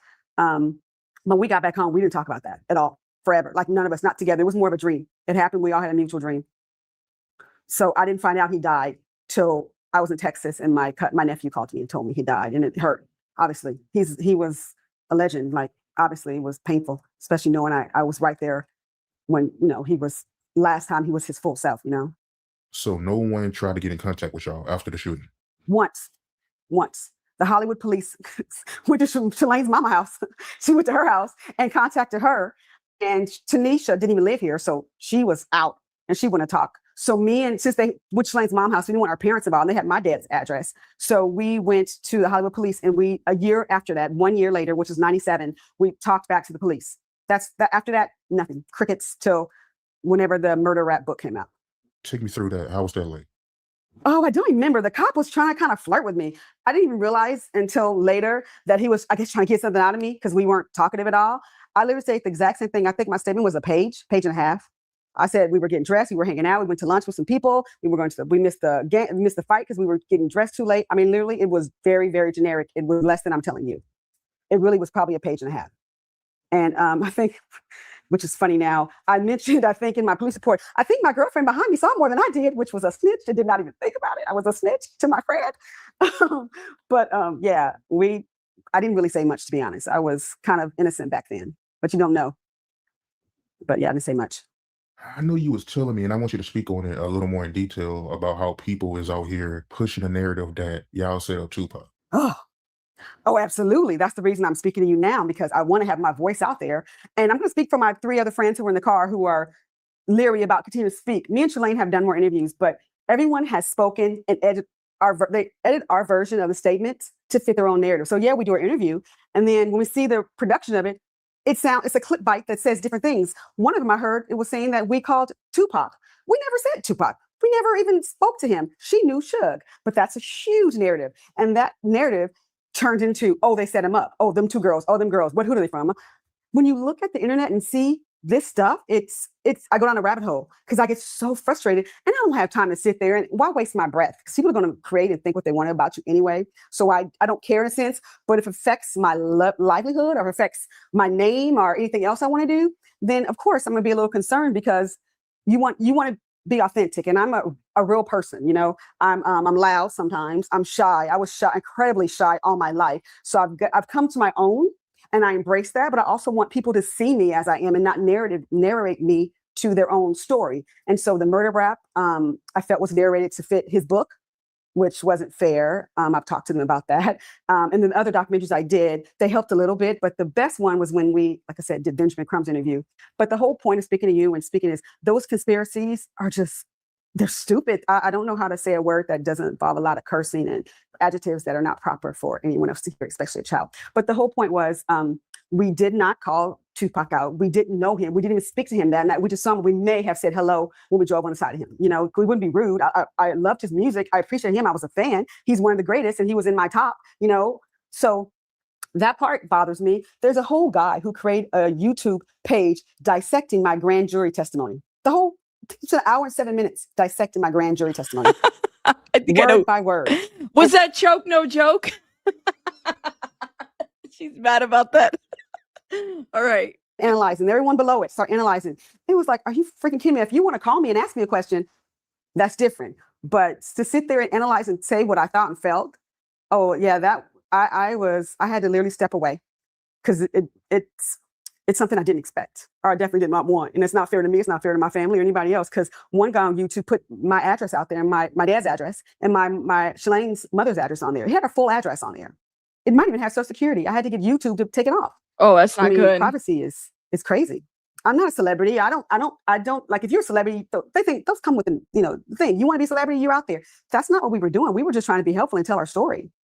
So I get a little worked up because I get very frustrated and I got super angry. Because we were trying to be helpful and I'm still still paying for it to be helpful. I think I'm still paying for it because I'm still having to talk about it. I definitely can't wait for the trial to be over. He won't be brought back. Nothing will ever, justice can never be exactly served because it shouldn't have ever happened. He should have never been shot. We never should have been in that situation. But it did happen. And the only way I can get now is to have someone held accountable for it. And that part is the reason I want to talk about it and why I wanted to go to court. Not because I want to be in court, dear God, I do not. But I think it's my duty as a fan to speak on it, to tell my truth. So you actually, for the people that don't know, you're testifying this upcoming week. How did that come about? Them reaching out to you? The DA, when they asked me to do the grand jury, they talked to me because I guess me and Shalane's story were similar, they said. And so I guess I must talk too much. And they asked me to come to the grand jury. So people that I talked to, the DA, and they had called me back and asked me would I testify. I don't know if I had a choice, but I did. Like I said, I didn't necessarily want to, but I knew I had to, even though people were saying I shouldn't because you're going in court and you're going to face him. I'm like, but I didn't see him. I can't point him out. I saw an edge of a car. The only thing I'm going to do is tell what I saw and what I heard and what I felt. And that's speaking my truth. So they can't be wrong. After Tupac got shot and the police has you in handcuffs, do you recall who else was on the scene with you? I honestly, on the curb, I remember us because I kept asking questions. I guess I watched too much Law and Order and those kind of shows. I was asking questions and stuff like, okay, what about that? And what about that? And what happened? And they were pretty much ignoring us. And then I think I was just complaining about being sitting on the ground. And I'm like, I'm little, but dang, I'm like, seriously, I'm wearing black pants. I think I was complaining about trivial stuff, not knowing someone was in the hospital dying. We didn't know. But we're complaining about our clothing and stuff and why they're treating us like this. We're trying to be helpful. Like I shouldn't have stopped. Like I should remember what I just saw earlier when they pulled him over. I should have kept that in mind. But I was not thinking then. We were trying to be helpful because of who was in the situation. We knew someone around there, something happened, But I don't remember seeing who was on the ground with us. I think if I'm correct, and like I said, this is memory from 30 years ago, on my left side, a little further down, I think more people might have been over there talking to the police, I think. And then in the van, there might be more people. I think 2 more people may have been in the van, maybe a girl and a guy. I know when we went to the police station, one of my girlfriends was nervous because she kept seeing a guy with a hat. And that's why she kept talking to this guy with the hat. She goes, I hope you don't think we said anything. And I was just like, we start getting scared because we were thinking that people think we're snitching and seeing stuff. What if he's with other people? Like, we don't know what happened. So we don't know if someone sitting next to us was the people in the car who shot him or shot somebody. We didn't know anybody got shot and what happened until we got in the police van. And then we started getting more and more nervous. Like, oh my God, people got shot. People are like dying. Like, because when we heard, as I said earlier, he was like, that nigga dead. from there, Oh my then we God. shut up. And then we just start, my girlfriend's super nervous. So then she's like, who's there? Who's watching? Who's talking? So we got nervous. All right, I'm not going to play this whole thing, but that just gives you guys a little bit of an idea of the whole situation. She says she heard the shot. I don't know, man. I don't know. Y'all make what you want. Maybe she sounds believable to some of you guys. I feel like there's, it's been 30 years. You got to give people grace in that aspect. But at the same time, it's like if they don't remember something, you can't be making up things either. You know what I mean? Like at the end of the day, it's not that I don't believe that Keefe. I mean, I believe the guy is definitely responsible, but I think that there's more to this. And I also think that there's other people that are trying to cover for themselves and by using him, but also conceal what their indiscretions or wrongdoings were while this investigation was ongoing. Yeah, that's just my thought on that. It don't make sense to me, but hey, man, I don't know. Maybe you guys, I don't know. I said that, like, for me, it's like, I don't think that she made up things more so than embellish certain things. She keeps going back and forth. She says one thing and then she says a different thing to embellish that. And to me, it's like, at the end of the day, did she ID Keefe D in a car? No, that's the thing, right? She was a witness to a shooting, but did she ID the man that's being, sitting there? No, she didn't, right? So you got to kind of keep that in mind is what this looks like. Anybody can say, well, I was there, and then they're putting you there too, right? She didn't ID the guy. I'm giving you guys the perspective that I think maybe from a, if you're being prosecuted for some crime that you might want to kind of consider and whatnot, but I don't know. She didn't ID him, right? You said you heard shots, you knew Suge, don't play, so you damn near crashed the rental. I mean, she's giving a different event, right? But this was, I don't take it away from her that this wasn't traumatic. It sounds like it was. But she was also saying, using her own words, she was facing down. She faced down in the car. She didn't see. And then that's my other question is, how do you know you almost hit the car if you're facing down to hit the gas pedal? Shots are firing. What do you do when shots are firing? You're not looking up to see who's firing the shots. You're facing down. You're ducking. You're on the floor because you don't know where these shots are coming from. That's a normal reaction. But what doesn't make sense to me is that you know exactly that you almost hit the car, but did you look up to see? You don't got time for that. If the guy that's driving the car is the one that's shooting at you, that's the part that doesn't make sense to me. But look, you guys, let me know what y'all think. I'm not here to convince you. Ultimately, we are not the judge and the jury. We're just, just there, I'm just like, I don't know, man. I'm questioning it all. Oh my gosh. Can you just give me my damn order? I'm going to fight. We're going to fight with Subway today. Okay. We're fighting with Subway today. I just placed it. Did I order it twice? Lord have mercy. All right, let me stop. I'm over here. I'm arguing with the computer, y'all. I'm so mad. I'm arguing with the app. Okay. Lord have mercy. Did he go to lunch or did he not go to lunch? Is everybody at lunch? Where are we at? Okay, we waiting, y'all. We waiting. I just can't. Shout out to everybody in the chat. First of all, I got to do some shout outs here, guys. Give me a minute because I'm just trying to make sure everything is situated here. Oh my goodness, y'all. Rabbit is hangry. Yes, I am. Don't make me get my Betty White on. I need a Snickers. Baby bunny, I don't know. Baby bunny's like, Mom, you're fired. She came out, she was with the sitter. She was doing good, and then she came with the sitter. She's like, all right, I'm here and I'm gonna let my presence be known. Shout out to her. Okay. Batty, thank you so much for becoming a member. Let me do some shout outs here. Didi, thank you for the flower. Thank you for the jewels. Thank you for the silver star. Nebby, thank you for the flowers. Hey Mel, thank you for the sparkles. Olaya, thank you so much for the flowers. Thank you. Robin, thank you so much for the silver star. Nicole, where have you been? Shout out to you. Member for 39 months. I see all my OG members that are coming out of the bushes. I saw Duke's mod and member. Where have you guys been? I hope you guys are doing well. Thank you, Nicole. Shout out to you, Nicole. Thank you so much for the jewels. Shout out to y'all. I promise I'm not ignoring you. I'm just going to take my time to go over some of these. Carby, thank you. Is it not Cardi? It's Carby. Thank you for the GOAT trophy. Thank you, love. Shout out to you. Didi, thank you for the tulips. Thank you, thank you, thank you. Nebby, thank you for the flower. Infamous, thank you for the 5. Just because everyone else has passed away 30 years later, they want to have someone take the fall. So he's the only one left. Crazy plot, in my opinion. Well, I definitely think that there is some involvement that he had. I just think that there's more to this story.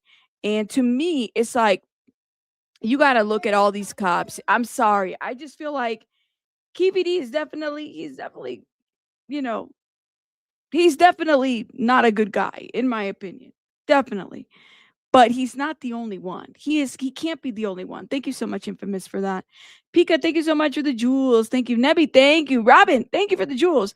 JT, thank you for the jewels. Nebby, thank you for the flower. Teresa, thank you for the jewels. Clock it, clock it. Nebby, thank you for the flower. Nebby, thank you for the flower. Ava, thank you so much for the jewels. Thank you.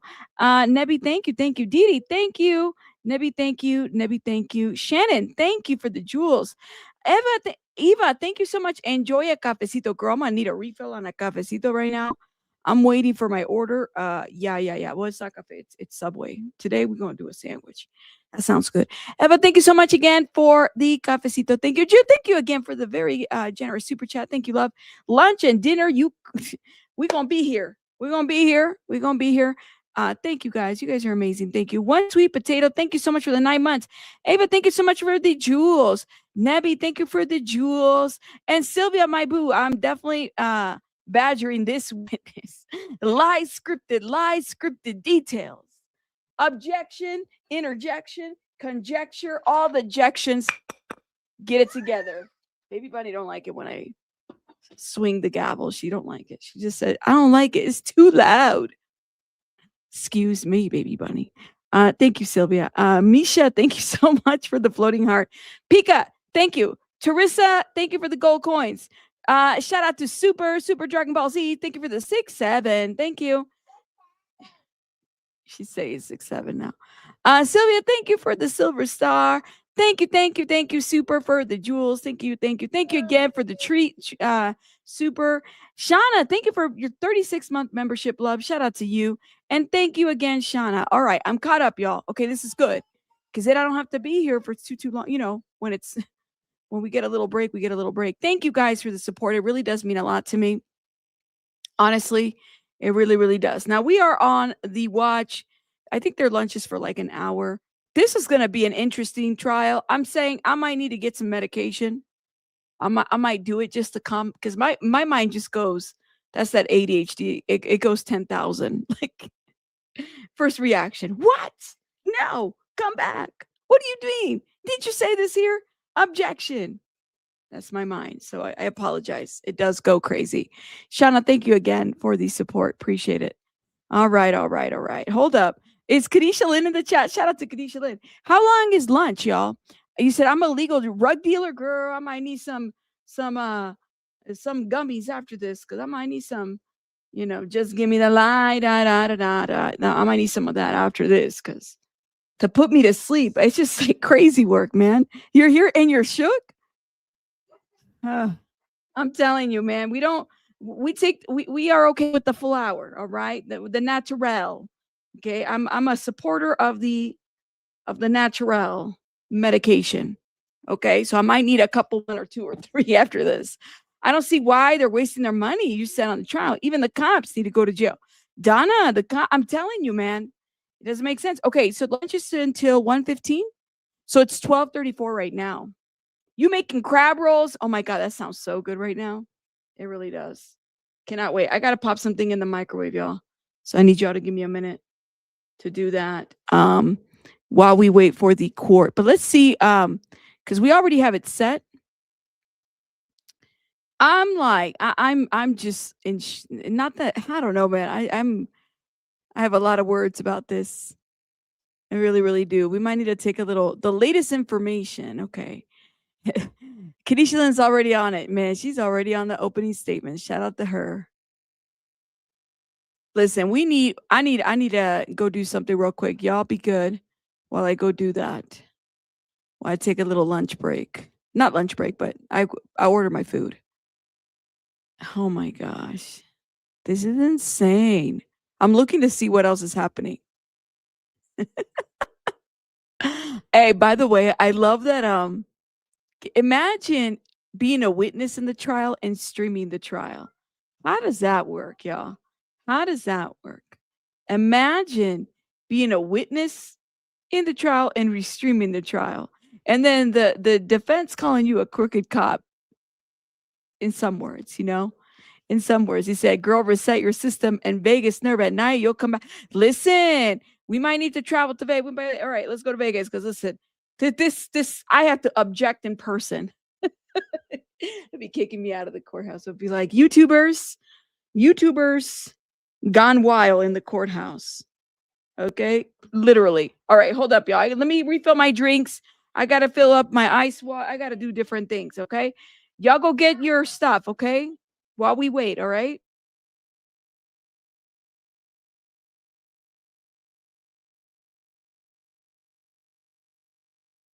I'm going to play this EDSA warning while I'm doing this. Okay, guys? Hi there. This is educational content. Content created for educational and analytical purposes. In our discussion, we may reference or display sensitive subject matter, including sensitive language or other sensitive images. This content is presented in a educational context to provide analysis and historical documentation and is not intended to promote or glorify any illicit acts. Again, this is educational content. Thank you. Saying, not me. You know, I want when they see me, they know that every day when I'm breathing, it's for us to go farther. You know, every time I speak, I want the truth to come out. You know what I'm saying? Every time I speak, I want to shiver. You know, I don't want them to be like, they know what I'm going to say because it's polite. They know what I'm going to say. And even if I get in trouble, you know what I'm saying? Ain't that what we're supposed to do? I'm not saying I'm going to rule the world or I'm going to change the world, but I guarantee that I will spark the brain that will change the world. And that's our job, is to spark somebody else watching us. We might not be the ones, but let's not be selfish, and because we're not going to change the world, let's not talk about how we should change it. I don't know how to change it, but I know if I keep talking about how dirty it is out here, somebody's going to clean it up.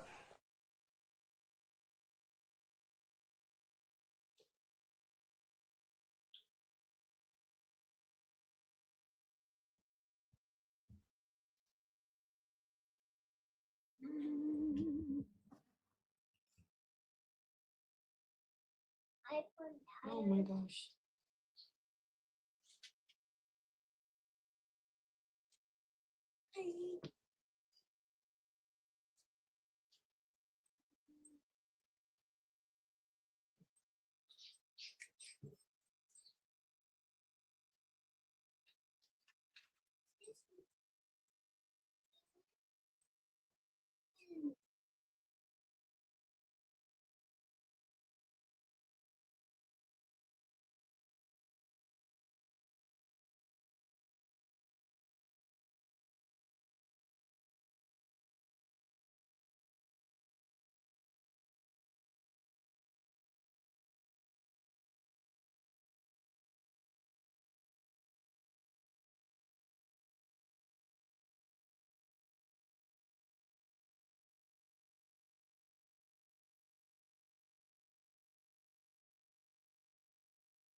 Hey, everybody.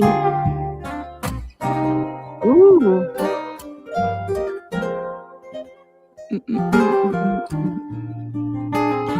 Shout out to everybody in the chat. Can y'all hear me? Let me know. Put a one in the chat if you hear me.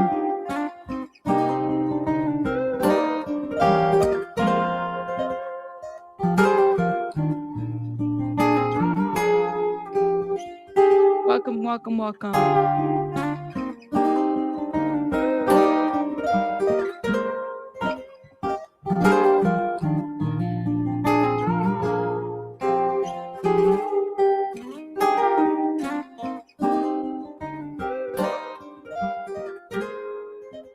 Ooh. Alrighty, guys. Alrighty. So, whew, I'm still waiting on my food, y'all. It's not here yet. So, we're going to be putting this down. We're going back to court while we wait. Everything is still set up. Hold up, y'all. Let me make sure that I add this back. Shout out to everybody in the chat. Oh my gosh, y'all. Okay, that's done. Hold up. Welcome, guys. Welcome. Make sure you guys are hitting the like button. Thank you for everybody that has supported. Y'all gonna be with me the whole week? Are we really gonna be together the whole week? Are we gonna get along? Are we gonna be friends? As Baby Bunny says, are we friends? She asked me the other day, are you my best friend? Yes. I ain't mad at you. Of course, that's the song. He said, I love how they sample. Yeah, I love the samples, but I'm like a huge like instrumental acoustic person. I am. Now, of course, after testimony, you kind of have to, especially now I'm like, oh man, I hope I can make it through this whole trial without losing my mind. Shout out to everybody. Let me put this comment down. Thank you guys. All right, I got to catch up because some of you guys have been messaging me and gotta make sure I catch up. Welcome, guys. Make sure you guys are in the like button. Lord have mercy, so many clips. I'm gonna have to review these before I go through these. When I get time, it's a lot. Shout out to everybody. I was trying to fix my screen too while we're at it. Okay. Thank you. Now let's fix something here. Hopefully, and I want to make sure that if there's a banner that's taking up space, we have to be able to remove it a little bit. Like, I don't want to be all the way up here. I mean, I could definitely make myself there, but I think this is pretty good. I don't want to be too open there. Shout out to everybody moving the camera a little bit this way, y'all. I was trying to I really decluttered yesterday, trying to, prep for today and everything. Update. Here we go. Shout out to everybody, guys. Thank you so much for being here. Y'all can be somewhere else, but you're here. Like, that's amazing. Thank you, guys. Now, let me shout out some people while I wait for my sub. Oh, it's already there. Okay, I got to go get it. We waiting. All right. I took my headphones off. Shout out to everybody. Oh my God. Aquarius, thank you so much for the 1,000 jewels. Thank you for the goat trophy. Thank you. Heath, thank you so much for the flower. Nebby, thank you for the flower. Lachey, thank you so much for the jewels and for the treat. Thank you, love. Robin, thank you for the silver star. Aw, thank you, guys. Thank you. Y'all are amazing. We're going to see this through. Are we going to be here for the next 6 weeks? Are y'all going to be with me for the next 6 weeks? Let me know. Okay, we're gonna ride this out for the next 6 weeks. Robin made me sad with that Pac song. I'm sorry. It's like one of my favorite songs, but of course, it's like slow. Rabbit, she might have been thinking of 661. Oh, is it Raquel with the K? Because of the Lancaster in Palmdale. She 662 is not 661, but maybe she got her numbers mixed up and whatnot. Y'all really, guys gonna be with me? Okay, well, thank you. I appreciate it. Well, we're going to ride this through, okay? Whether we got 20 people or 500 or 250 people, we're going to ride this through, okay? SJ, thank you for the jewels. Thank you. But I'm already intrigued by this process. I mean, I'm literally like eating it up. I just can't believe like the start of it, where we're at and everything. Seriously. You're stuck with me all week and all week or all month is 6 weeks. So August, September. This will probably end. Well, we're like, this is mid-August, guys. Mid-August, September. This will probably be ending at like the end of September then. If we're talking about 6 weeks, right? End of September. All right. We riding till the wheels fall off. Okay. You know, that's how the Diddy trial was. Oh my goodness. Now, Diddy trial, at least here we got cameras. Diddy trial, we had nothing but inner city press. Okay. That's all we had, you know. And what I want to do is even during the lunch break, maybe we can open up the lines and people can call in and everything, or hit the link and give their opinions and their thoughts, at least during the lunchtime, and then everybody drops during lunch so we can hear the hearing. I'm here for it. Yes, Robert, I'm also a supporter of the you a supporter of the flower? Yeah, me too. Yeah. I don't know why they need to like such a big deal. And I get it, but still, you know, I am a supporter of the flower. Flower responsibly. I'll be here. Love your coverage. Thank you. Thank you. I'm already put my off. You said I'm already put my office on notice. If you hear me screaming, just my it's oh my God. I should totally get a Thug Life tattoo. Where am I gonna put? I'm not gonna be showing y'all my stomach. This isn't that kind of a show. Okay. Now I don't got no 6-pack. I got a 10-pack down there, okay?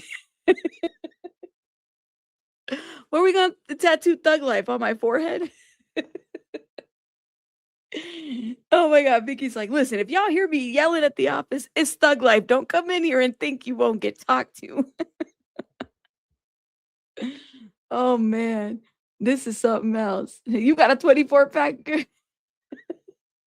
I mean, you know, because he had it right in his stomach. No. We're not, listen, we don't got no, it's not a 6-pack over here. Come on now. 3 children? How many years later? I got some tiger stripes. Yes, I do. Nobody's got those warrior stripes but us women that have bared through it. So shout out to us. Oh, I should do it on my neck. The people need to put it right here. I did have surgery, y'all. I did tell y'all I had my thyroid removed, half of it. So I've had, the scar has gotten away pretty good, actually. I might say the doctor did a pretty good job. Yeah, maybe I'll do it right here, but you can see a little scar right here. I had my thyroid removed. Yeah, I should put Thug Life right here. Let me see if I can give me a water. Oh my God, my oldest is gonna literally, he's gonna make fun of me. Oh my God, hold up. Do they have like the water tattoos? I'm not getting a real one. What is it called? They're called water tattoos, right? Water tattoo. Thug Life. Thug Life. I'm gonna come in with the judge's robe now, since I'm not wearing a death row chain, because that would be insane, right? That's like asking for a curse. Oh, see, Amazon sells them. Ooh, okay. Here we go. Here we go, friends. No, I'm not trying to buy it from China, because it's gonna take like 5 months to get here. I need it today. Hold up. Amazon. Got the lyric tatted on your chest. Do you? Oh, wow. Hold up. See, that's Amazon in a different country. Hold up. Let's see. Let's see if I can find Amazon. You said I need to get me the bandana. Yeah, I'm going to get through the bandana. I already got my shout out to Sylvia. Thanks to Sylvia, I got the judge's robe. So yeah, I told y'all we're going to be ordering some props over here, okay? I mean, we already got the gavel. Look at, this is the gavel that Abraham decked out for me. So cute. Look at that. So cute. And other things too, and that Starbucks cup that I don't want to use because I don't want it to get ruined, because it's got all the bedazzle on it. Okay, Amazon. All right, hold up. Thug Life tattoo. Hey, by the way, guys, can you all give me some feedback on the microphone? Do you guys hear any background noise anymore? Y'all don't hear like Baby Bunny going crazy or anything like that, do you? Because I have not heard any complaints. I haven't heard the chat say, oh, Baby Bunny. I mean, she appeared here earlier, but she wasn't yelling or anything. She has her moments. 90s style. tattoos. Sheet, Thug Life, temporary. All right. So I'm just, or no regrets. Put no regrets. Okay. So the mic is working and I don't even need the popper anymore. Thank God. Okay. So it's working well. Now, why they do this guy like that? Oh, shit. Oh, they got a whole sheet of his tattoos. Look at that.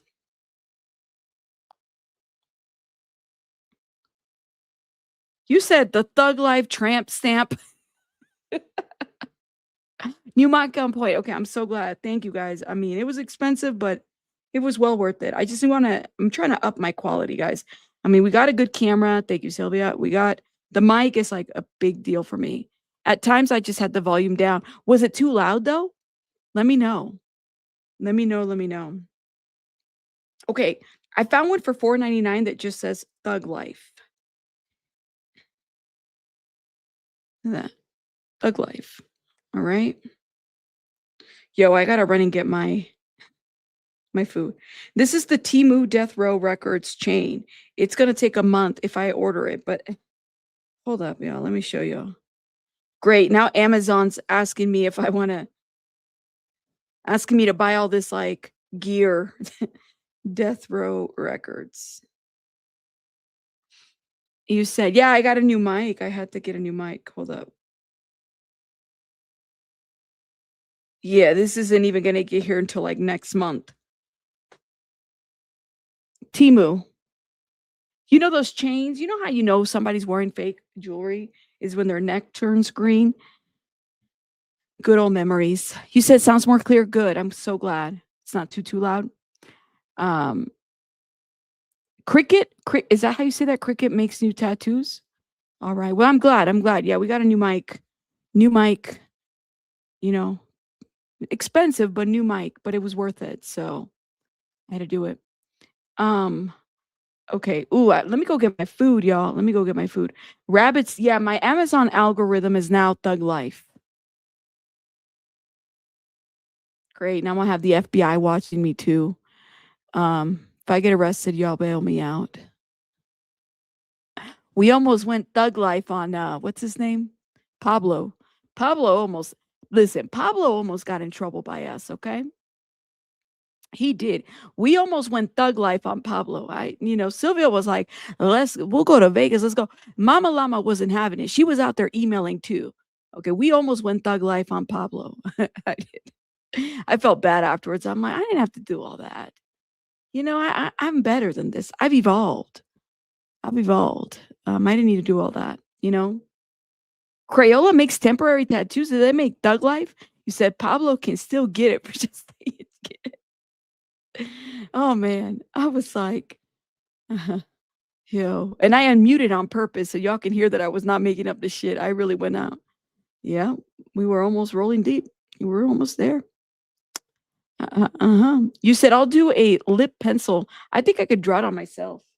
Maybe, I don't know. Before Amy Winehouse passed away, I once dressed up for Halloween like her.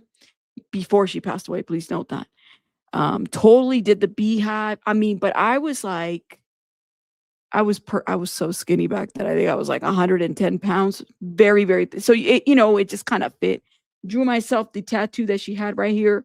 I had the beehive, this was like thicker. It went all the way right here. Totally played the part of Amy Winehouse that year. Yep. I was Amy Winehouse one year. Shout out to Amy Winehouse. May she rest in peace. That's another story too that I'm like, oh man. You said, wait. I haven't evolved. I will run down on you while playing Box Hail Mary. As long as it's not hit him up. Let me tell you how I feel about you, Pablo. F your this and that and the other. Get in trouble. All right, y'all. Let me go get my food. It's at the door. I haven't picked it up. Let me go get it real quick.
Ooh, I already took a couple bites. I got some jalapenos in my sandwich. Oh my God. Wake me up, jalapenos. Wake me up. Shout out to everybody. Y'all are, what are you guys eating? I hope you guys are eating food too and not just not eating or snacking on something. What is everybody eating? I know somebody said they're making crab cakes or something. You said they try to make me go to rehab and I said no, no, no. Yeah, Amy Winehouse, man. You eating steak? That sounds delicious. So is neck bone going to be coming over? Is he going to be a witness too? Pizza? You ordered Subway too? What did you order? I ordered me a flatbread sandwich. I like the flatbreads. Pico de gallo en tortas. Now that sounds good. Oh, that was you, Phoenix. Crab rolls, not crab cakes. Crab rolls and chips. What is it? Okay, so the chips would be like the potato, right? Crab roll and chips, or like potato chips, or like what? Like cooked out chips. So tell me what. Explain that to me. Because for the longest time I thought fish and chips were just like you fish and then chips like actual, but no, it's like actual fries or something or potato. Oh, you got a 6-inch turkey? Gotcha. You had barbecue wings and wedges and sweet corn. Oh man, now chimichangas. Maybe this week we'll do a chimichanga. That sounds delicious. Let's see. Order your Korean food. No, we're gonna probably do call-ins maybe starting tomorrow because I kind of want to set some things up before I let people up. The aesthetic. So I'm kind of working on that, but I promise y'all everything will be there. Okay, so potato chips, LOL, and crab roll, bread rolls from the bakery, nice and fresh. See those red lobster biscuits. Oh my gosh, man, those are my favorite. Those are my favorite though, but I don't know. A lot of Red Lobsters have been closing out. I don't see them. Used to be very popular back in the day. You said fish and chips and mushy peas? Wow. Okay, gotcha. So fish and chips is fried fish with battered fries. Gotcha. Thank you. Look at this. This is BJ. Shout out to that surprise witness. Thank you, love. Shout out to you. The aesthetics are pristine. We're trying, man. There's some other things I'm going to add, but just for the purpose of this. Shout out to BJ. Y'all drop some hearts for BJ. But yeah.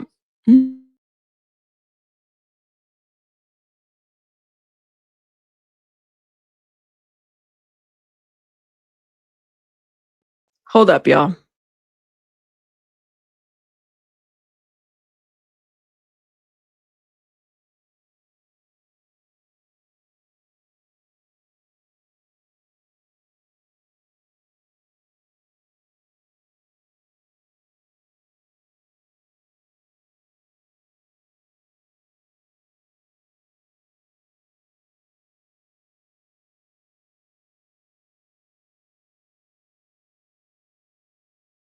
Wait, Vicky, are you gonna call in too, girl? Hold on. Can the call-ins be later in the day, like after work hours, just in case I want to call in? Well, I mean, we can do both. We can do after work. We can do during lunch and after work. So that way, the people that didn't get to call in like the lunchtime, we can do call-ins after the hearing. But let me figure this out because I want to figure out if I need to. I'm trying to figure this out a little bit more. If I need to get a call-in number. But it's like, oh my God, the call-in number is something else. If I want to get a call-in number or if I want to just do the StreamYard. I mean, we could do the StreamYard too, but y'all know how StreamYard started acting when you had like 10 people up here. It started doing the most. So maybe we could do both. We can do call-ins at lunch and call-ins in the afternoon. I think it'd be cool. You said the tuna is really tuna. I had a friend that worked there on Subway. I have a Subway shirt. My son used to work at Subway. Oh, look at the cameras are moving. All right, it's panning. Blog Talk Radio is no longer in existence. They closed it down this year. I was looking into that too. I wish Blog Talk Radio was still around, but I think I could set it up through a phone number. The problem is that we won't be able to have more than one person up on a phone number. We get a lot of call-ins too. Yeah. I know. Naldo Zyke. This is such a dramatic panning, y'all. Truly. Yeah, I looked into it. You said, is it the same? No, it's gonna be a different calling number. Girl, you said I'm staying all day. I'm just doing a drive-by. You go drive. Oh my god. She said I'm doing a drive-by. I get my rolls and bread from the bakery thing in the morning, so they're perfect. Ooh. Why is the bakery such a foreign concept though? Like people act like they don't know what a bakery is. You don't find good bakeries anymore like that either. It's very hard to find a good bakery now. That would be priceless. I'm not sure I'm not sure I'm public presentable. Well, you don't have to show your face if it's a phone call. So yeah, pozole sounds great, but it's too hot for pozole right now, Marta. I mean, I like pozole menudo. For me, that's like winter, or like hangover food. Like if you got, I don't drink anymore, but back in those days when you'd have like a heavy hangover, party Saturday, go out to the club on Saturday, the club, and you had the tacos, the street tacos outside of the club, and you go there, you get your street tacos, but of course you're still hungover. And so then, you have your menudo or your pozole in the morning before church. That's what you do. Yeah, the thing about Google Voice is I don't like how I have to show the screen for Google Voice, Are you afraid people are going to troll? No, I'm not. I mean, I've been through it before. I had one time, y'all, let me tell you a story before it starts. It was one time, it was a couple years ago, we were trying to do call-ins, right? But this time it wasn't like a call-in number, and we were dropping the link. This is why I tell you guys, please don't, this is not your OnlyFans, because literally, thank God I never put this person up, but they were in the back, and they started showing me the goodies, and I said, put those away. Put those away. That's what I said. So you got to be careful. That's why I tell people, please don't drop any links. I don't want about your OnlyFans. Put that away. Yes. Yeah. You said because this generation only knows of the donut shops. Yeah. You can't find a good bakery anymore. You know what I mean? Sunday menudo, oldies just hit different with the hangover. Yes, you're right, Selena. You're right. Yeah, I'm not joking. Like they literally show me, and then they show me their face while they're showing me their goodies. Like they're really proud. And I'm just like, no. It's the easiest way to get kicked out. No. So I'm not worried about the trolling. We got that under control. And that's the worst than a guy on our call who decided to stop mid-conference call to give his guy face. No, Mimi. No. I don't know, man. That's crazy work. They were trying to get me off the internet. That's when they do that. Hold up, y'all. Intermission. Give me 1 sec.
They're settling in, y'all. They're settling in. You said, oh, the Mexican supermarkets have their own bakeries now. A lot of them do. Yeah, a lot of them do. Mexican, not Mexican. I got you. Let me see. Let's see what y'all are saying in the chat. Jazzy Jazz, we've had internet flashers. I mean, but they're so bold about it. They don't even care. They just do it. They just do it. They don't even care. Okay, here's the jury.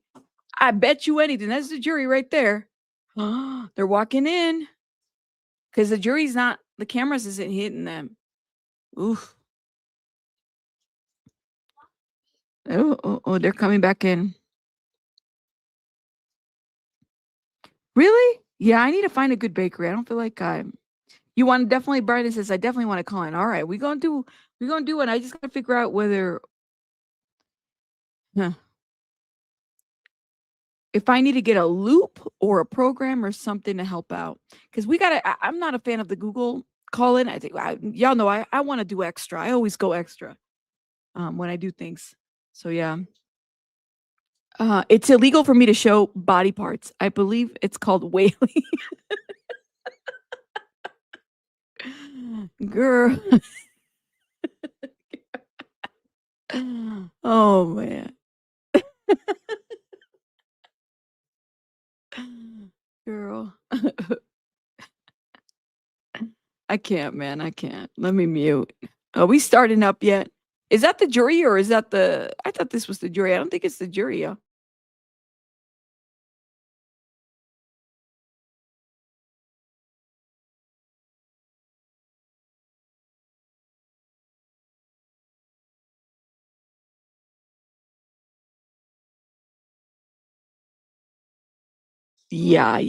It's 10 women and 5 men. That's what I heard too.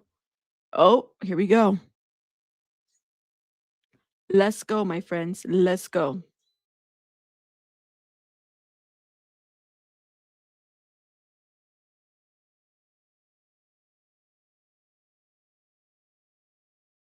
I think it's family. It's all family right now. That's work because they can't show the jury. They're not supposed to. Thank you. Oh my gosh. Hold up, y'all. Let me do some shout outs before we get started. Miss Reba, thank you so much for the MVP. Thank you.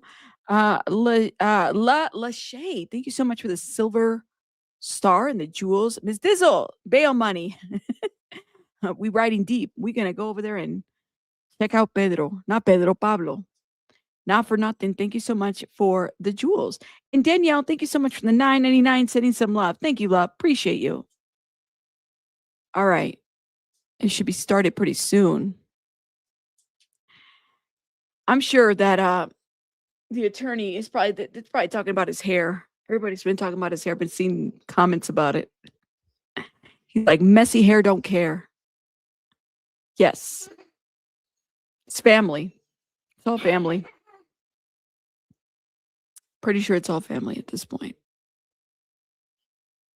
No, they're not showing the jury. It's all family. They're not supposed to.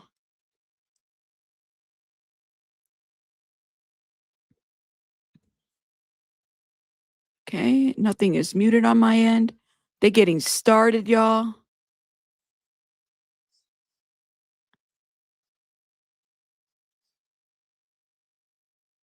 Okay. They're in there. All right.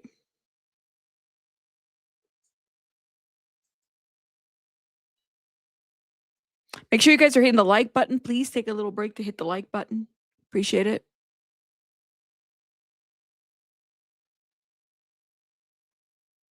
Yeah, everything's good on our end. Yeah, there's members of the public allowed to be there. I think they had to do a overflow room as well, including a lottery too, but they have enough room for people if they can't get in. And that's a pretty small courtroom, actually, if you look at it. There's not a lot of, it's pretty packed in there, I would say. You said, I wonder if family is in the courtroom or not. I wonder, Cassie. Hold up, let me see. Let's see.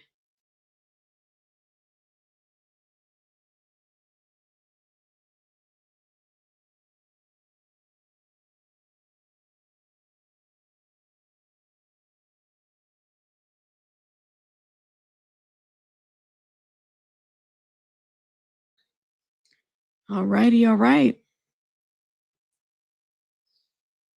Yeah, I think it's Tupac's sister. It's family. He said, I don't think any of Keefe D's family is there. They probably are, but they ain't trying to show their face right now, Probably very difficult to do that right now. Is it? No, I want to know if the mistress is there, the one on the phone call. Because I'm just like, if you got the mistress and the wife in the same courtroom, see, that would be awkward. He did that phone call. No, not imagine if Jada showed up. Ugh. She shows up and she's like, objection to what? I don't know. No, see, I want to know Keefe D's wife and the mistress is there. Because that's when they had the whole, phone call situation. That was a thing, okay? Jada's probably watching with all of us. Jada, is that you in the chat? Jada, watch a troll account come in here with Jada Pinkett Smith in her picture. Jada, is that you in the chat? Are you watching with us? We are not going to say nothing. Okay. Here we go. Oh, that judge is really young. Oh, I need to take a bite out of my sandwich. Hold up, y'all.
Here we go.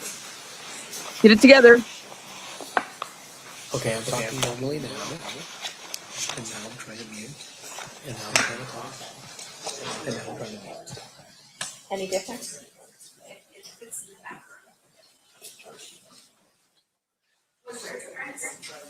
I thought I did. Okay, I'm talking, and now I'm muting. I'm keeping on mute. Can you hear me? I'm on mute. I'm pressing the mute button.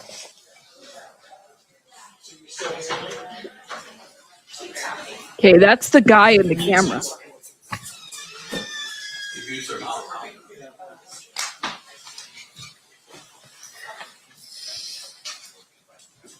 That is suboptimal.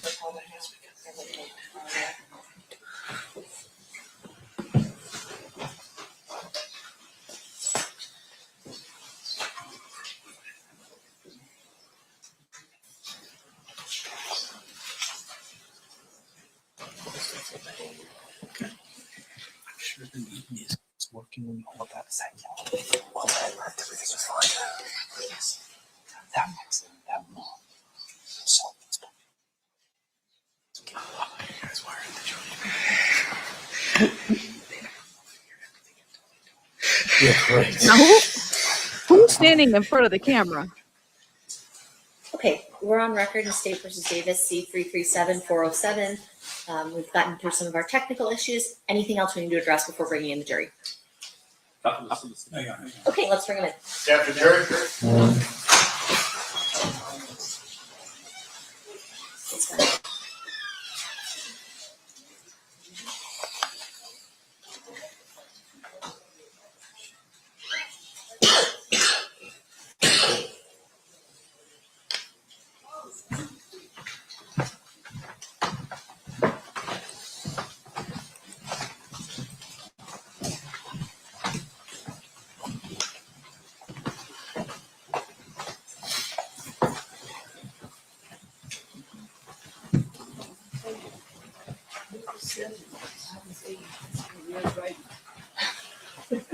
He was wrong.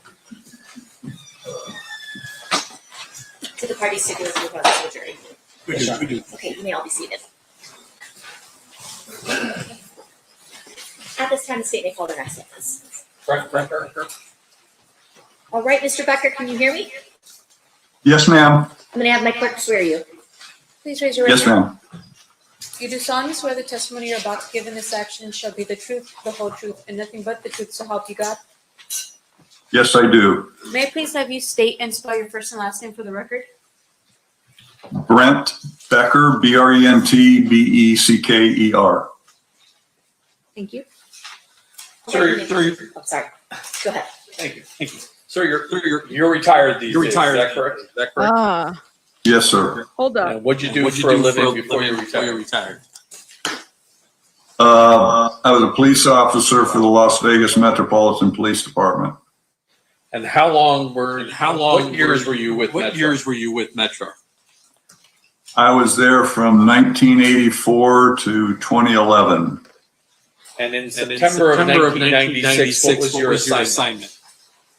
I was a detective with the homicide section. Do you recall how long you'd been with homicide when you, in 1996? I got into homicide. I was a detective with the homicide section. Do you recall how long you'd been with homicide when you, in 1996? I got into homicide, I think it was November of 1994. It's on their end. It's not our end. Did you have a partner in 96? Yes, it was Mike Franks. And who was your sergeant? Kevin Manning. Hold up. Sorry. Oh, he's gonna hold on a second. All right, he's gonna work on the echo.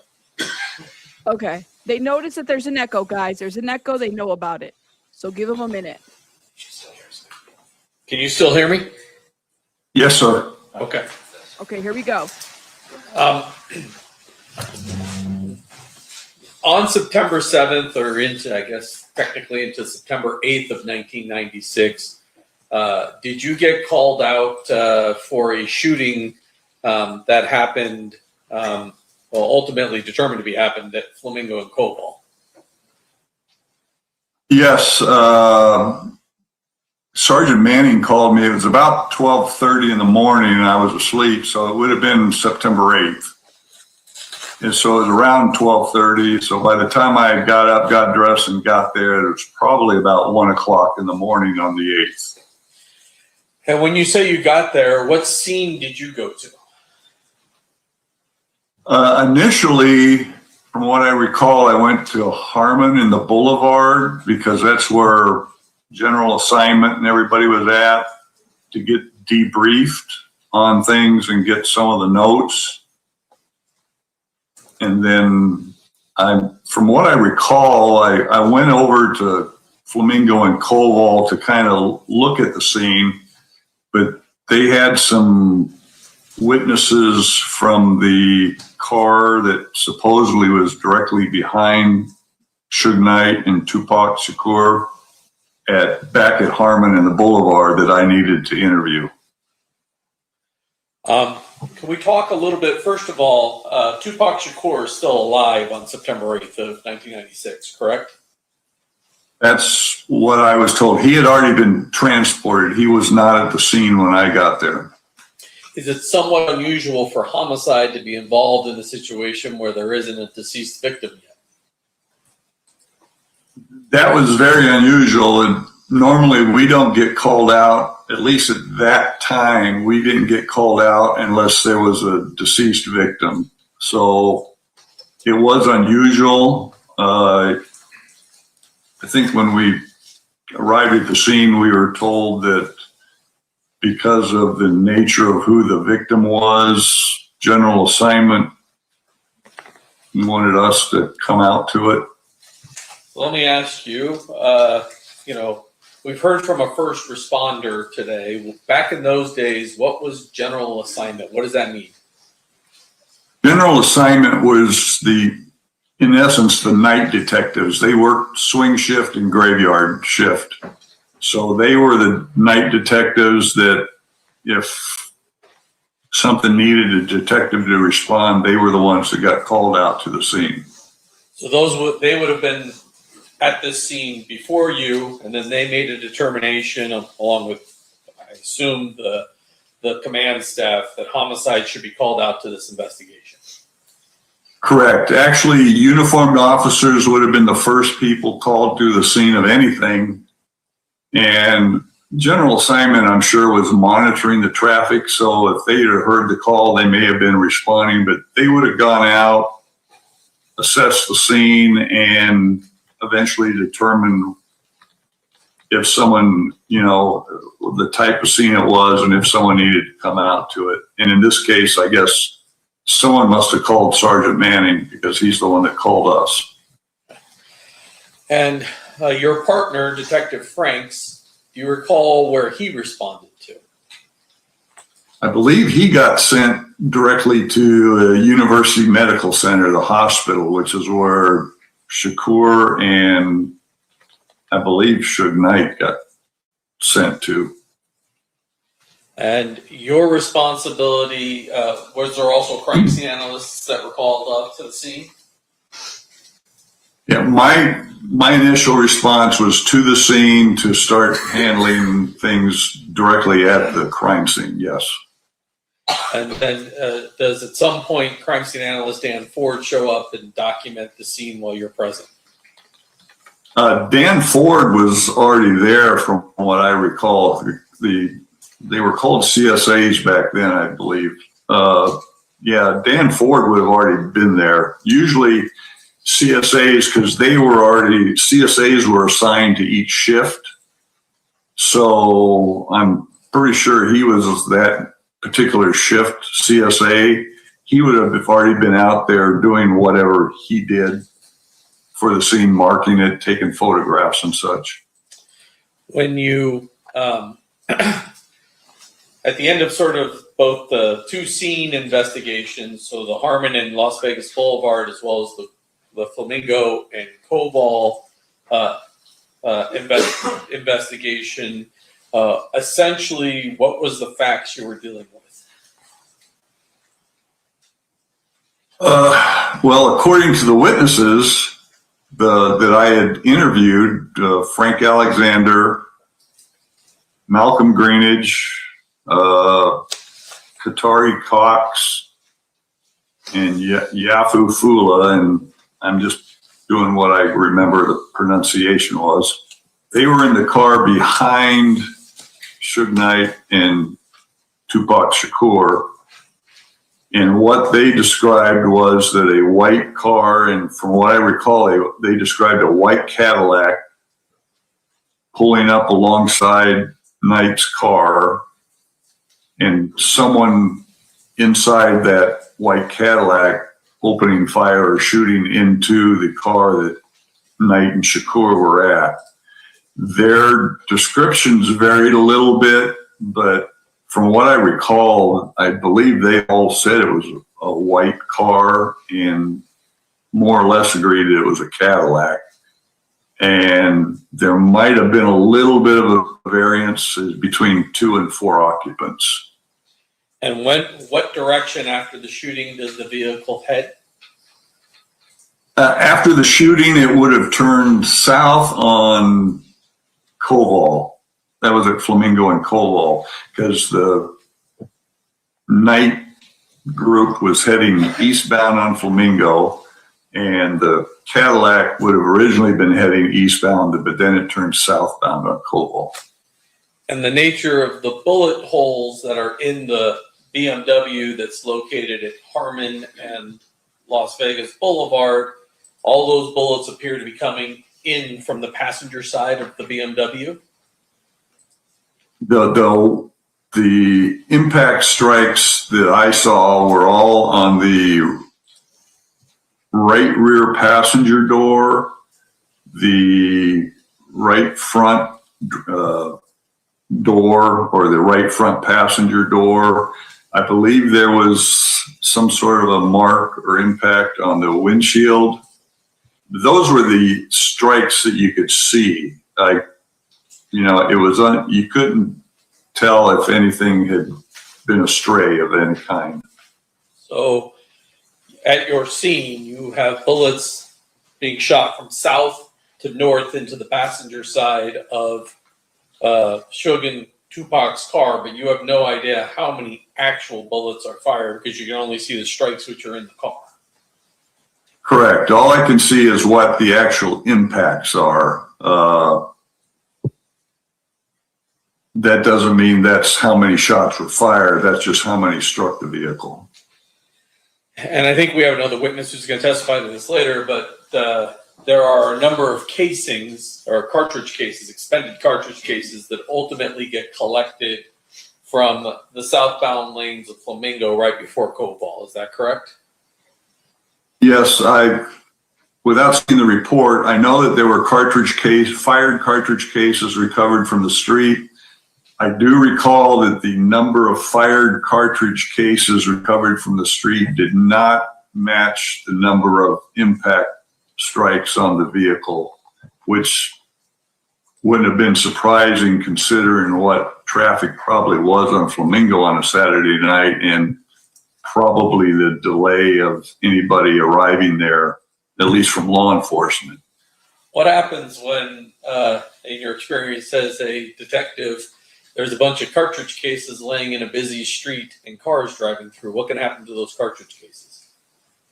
Well, especially prior to the uniform officers getting there, cars are driving over them. They're either getting caught within the tread of the tires, or they're getting thrown down the street or thrown into a rain gutter, or, I mean, they could go a lot of different places.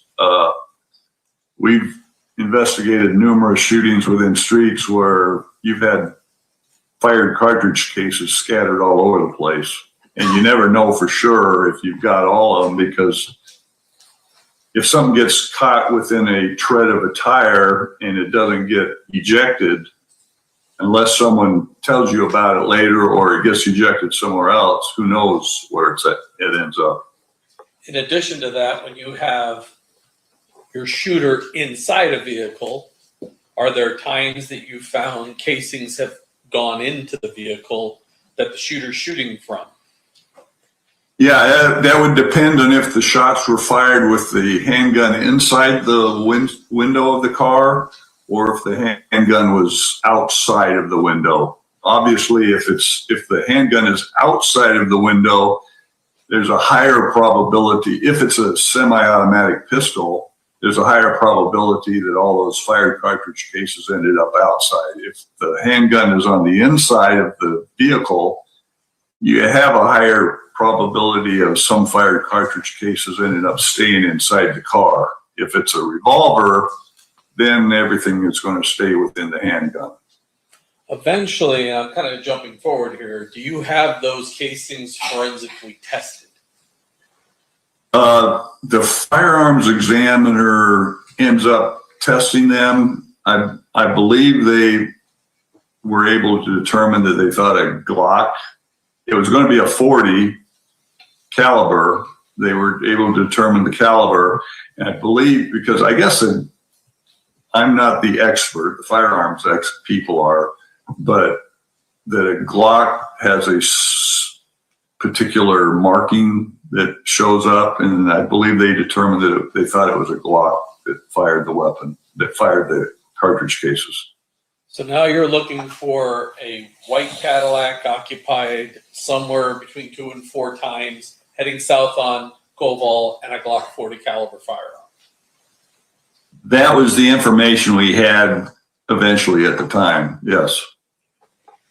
After speaking to the witnesses, did you have any suspect information? The only thing we had was 2 to 4 people, probably already all black males. The shooter, all we had was a black arm. There was a question of whether it was out the driver's door window or out the back window. There was a lot of questions. And this was strictly coming from the 4 gentlemen, Alexander, Greenidge, Cox, and Fula, from the car that was behind them. you got to realize, as I learned later, there was an entire convoy or entourage, whatever you want to call it, that had been behind them. And none of those people were around. Everybody had skedaddled before we got there, or at least by the time I got there. And so the only information we had was what General Assignment had acquired from, I believe, a couple of witnesses that they had talked to, and some of the people at the scene. I think Detective Franks talked to some girls later on that had been at the scene. Now, during the course of this, you've mentioned Frank Alexander. Do you know what Frank Alexander's responsibility was that night in the car behind Suge and Tupac? Frank Alexander said he was Tupac Shakur's bodyguard. And Yafula? I'm not even going to say his name right either. Fula and Greenidge and Qatari Cox were supposed to be part of the Outlaws. I guess it's like the group, I don't know if you call them the band, but the part of the group that performed with Tupac Shakur. And those are the only four that stuck around by the time you got there and you were able to take statements from. I believe they were the only four. Plus, I know there were a couple other guys that are mentioned in the report. I think Kevin Woods was one of them. And I think they must have got stopped by General Assignment or somebody when Suge Knight had made the U-turn to flee or drive away and ended up at Harmon and the Boulevard. Everybody else was gone. I want to fast forward a little bit. Did you learn of an incident that occurred at the MGM casino shortly after the Tyson-Selden fight? We eventually learned that. No one claimed that night, but yes, there was a videotape that came about and information about a fight that was caught on videotape where a person was kicked, beaten down by Suge Knight and a bunch of other people in that group.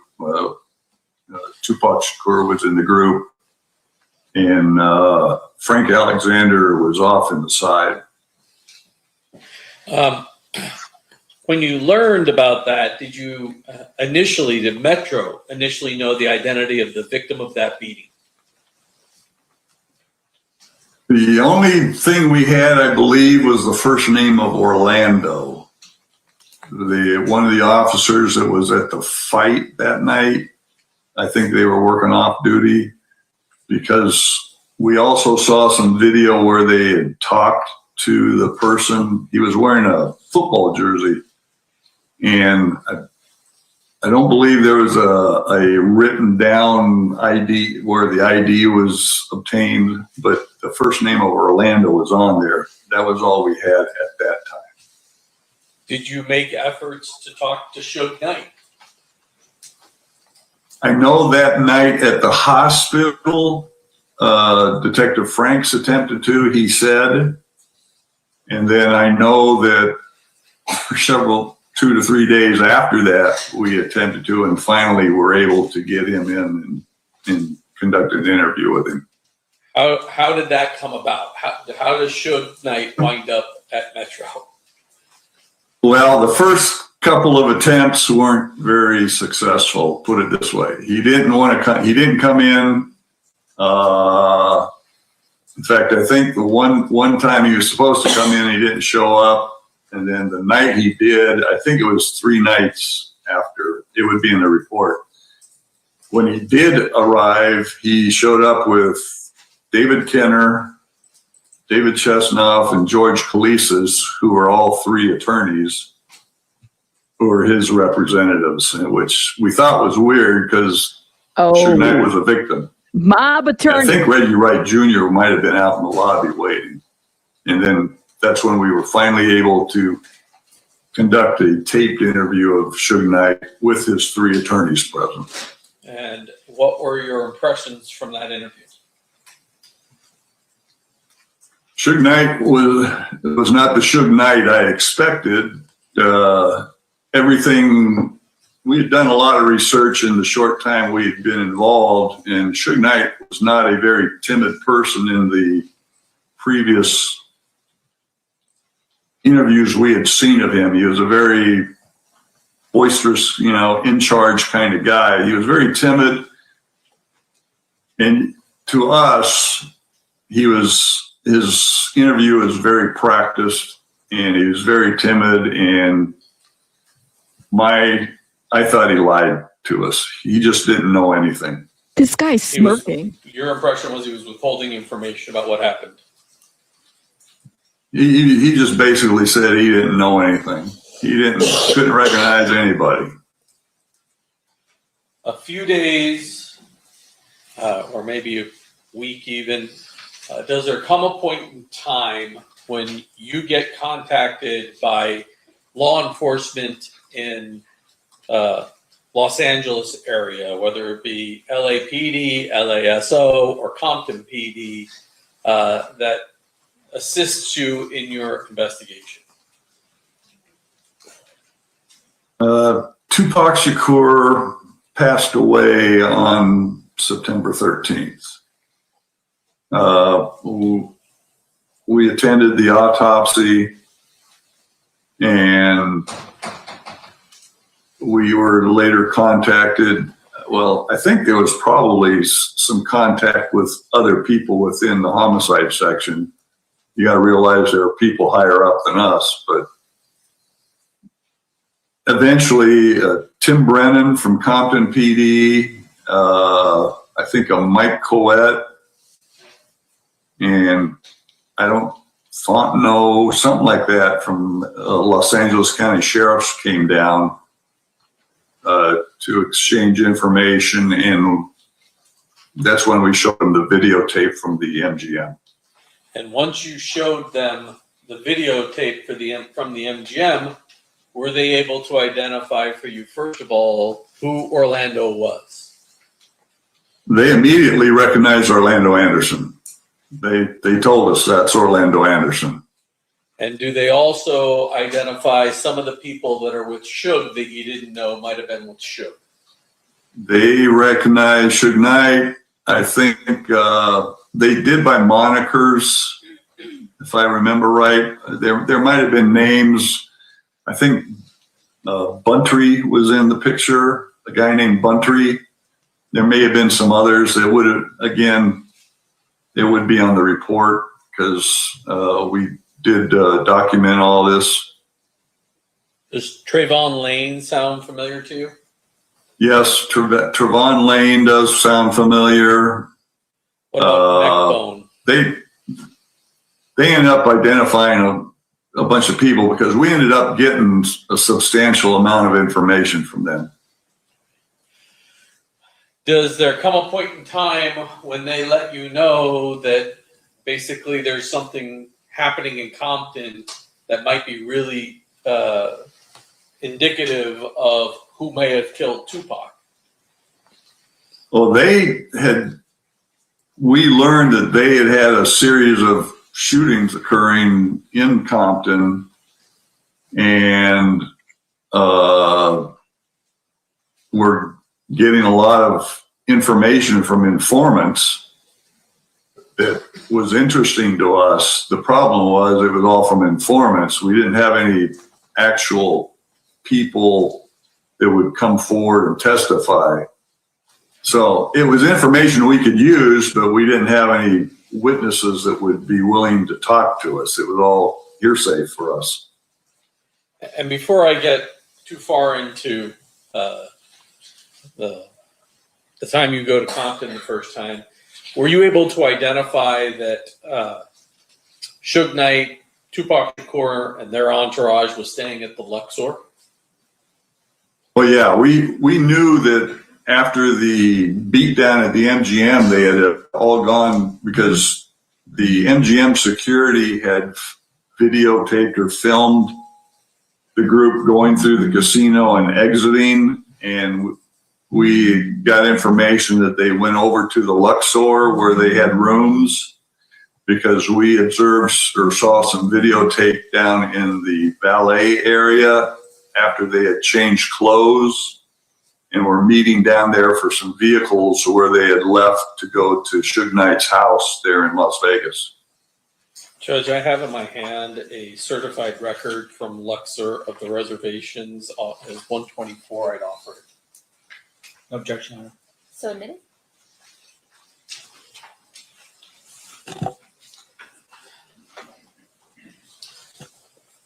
So you mentioned something that I guess I should get to. Suge and Tupac's group leave the MGM, go to the Luxor, and then did you have law enforcement outside, not for this purpose, but did you have law enforcement working security near Suge Knight's house here in Las Vegas? We did not. Homicide did not. Apparently, there was an off-duty assignment at Suge Knight's community. I guess it's a gated community is where his house was at. And they were working off-duty because of whatever the event was. And so did you learn that after the Luxor, they went over to Suge's house? Yes, we learned that they went over there. There was, I think, a gate log or something, and we learned that several people had gone over there, gone inside, and we eventually acquired that gate log. And then sometime after they had arrived at the house there, they departed, and that's when the incident occurs. That's not long after that is when the incident occurred. All right, let me get back to Compton. At some point, do you get told that the Compton Police Department is going to execute search warrants on all of the Mob Piru and Southside Crip residences that they could identify as part of their investigation into the ongoing war now that's happening between Mob Piru and the Southside Crips? It was kind of twofold. We were told that they were serving search warrants on all these locations for these different groups or gangs, but that there was also at least one murder warrant for Orlando Anderson that they had there in Compton. So it was our understanding that they were going to be arresting him on an outstanding murder warrant there in Compton. Were you present in Compton when those warrants were executed? Mike Franks and I did travel down and were present to witness the search warrants being served by Compton and I believe the Los Angeles, I don't know if the Los Angeles County Sheriffs participated, the actual deputies. I know that their jail facility people were there. And you talked about this before. That warrant, had you seen a copy of the affidavit for that warrant? Yeah, I saw one way back in '96, and I think I've seen one here recently that you showed me that kind of refreshed my memory. And within that, all of the witnesses are identified as CRIs. Do you know what they were calling CRIs? What I was told is that it was called a confidential, reliable informant. I don't recall any person being named as a testifying witness to anything. It was all based on confidential, reliable informants that the search warrant was being based on, which I guess in some cases that's not unusual. I know narcotics cases do that quite often, but eventually if you're going to successfully prosecute a case, you need to have somebody willing to testify. So on October 2nd of 1996, were you present on Burris Ave when Orlando Anderson's residence was, when the police hit it and searched that residence? I can't tell you if it was Burris Avenue. I remember being somewhere where Orlando Anderson was arrested, yes. And during that, did you find out information as to where Orlando Anderson was staying when he was in Las Vegas? Well, yeah, we kind of had an idea before that, but then when he was arrested, we kind of confirmed it that he had been staying at the Excalibur Hotel. We knew he'd been in Vegas because we had him on videotape, but yes. Judge, I have in my hand state's proposed exhibit number 125, which is a certified copy of, or it's a certified record of the Excalibur. I offer it at this time. You want to know your approach? Yes.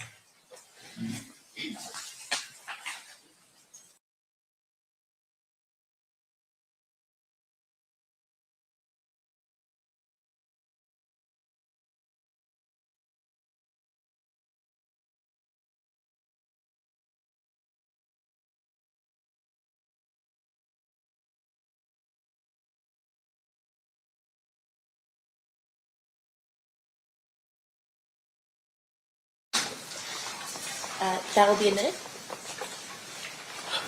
Okay, now I'm going to try my best here to share my screen with you and see if we can. I want to show you just one little portion of this particular record. Oh.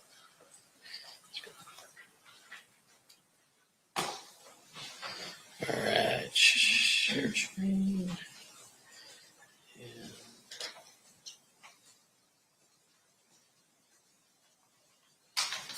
I guess I should have it up.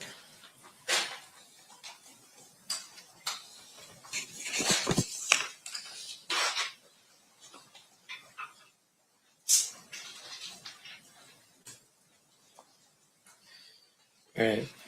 Are you seeing my screen at all? I see you.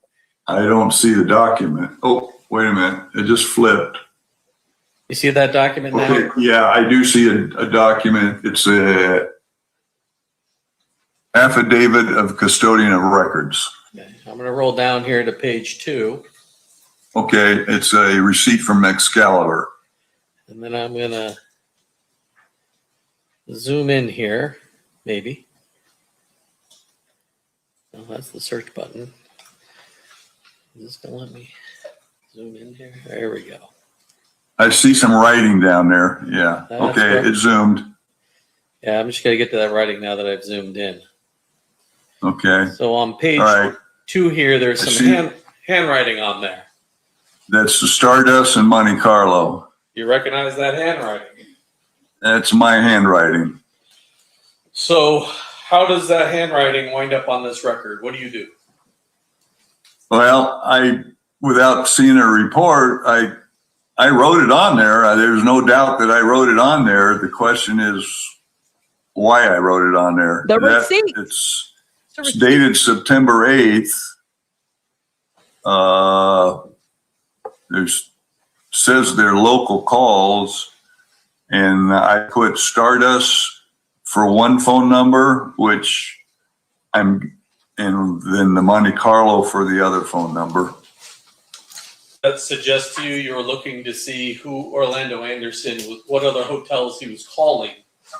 I'm wanting to see what the phone calls are, and the Stardust call is at 9:41. It should be 9 if it's correct. 0941 is 9:41 a.m. and then Monte Carlo is at 0946, and then right after that is the Stardust again at 0947. Again. Now, there's been some discussions, and I guess we'll get to that when we get a little bit farther, but why don't we address some of that now? Was there a problem at the Las Vegas Metropolitan Police Department of information related to your investigation being leaked publicly? Ooh, go. Well,